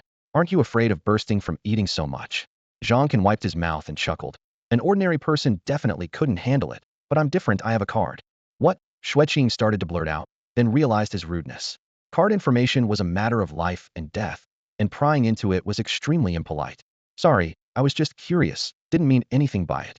We're classmates, what's there to hide? Zhang waved dismissively, explaining cheerfully, my card is called Big Stomach Pouch, blue quality. Normally, it can store energy from food in the stomach pouch, and I can draw it out when needed. A few days ago, I got clipped by a semi-truck, but thanks to this card absorbing the impact, I was fine, just the semi got damaged, and they had to pay me quite a bit in compensation. As he finished, he patted his round belly. Brother, I like you. Once we get to the academy, feel free to come to me if you need anything. Zhang stood up, patted Lin Mo's shoulder, and headed off with his empty plate to restock. The tray was so clean he'd scraped off every last crumb. After his figure disappeared to the other side of the dining hall, Lin Mo and Xueqing looked at each other and shook their heads with helpless amusement. Before long, Zhang appeared again with another full plate of food, squeezing into a different table.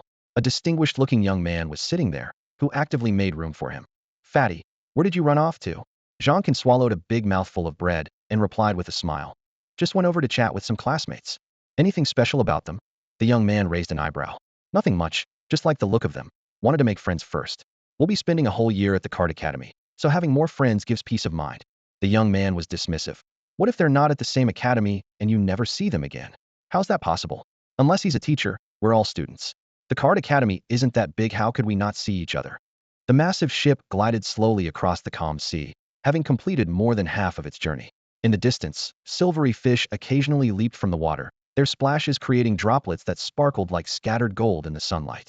In the dining hall, Lin Mo rested his chin on his hand, gazing through the porthole at the crystal clear, pale blue waters, his expression relaxed. But after only a moment, his brow furrowed sharply at the edge of his vision. Several tiny black dots had appeared silently on what should have been empty ocean.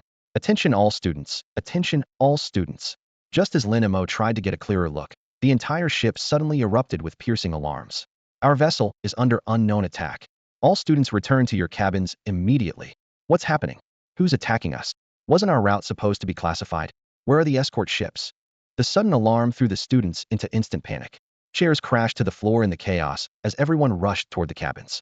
Meanwhile, the black dots on the sea rapidly approached, and Lin Mo could see at a glance that there were roughly 100 small boats. Even more alarming was that at the bow of each boat floated a card glowing with blue light. Signal jammer.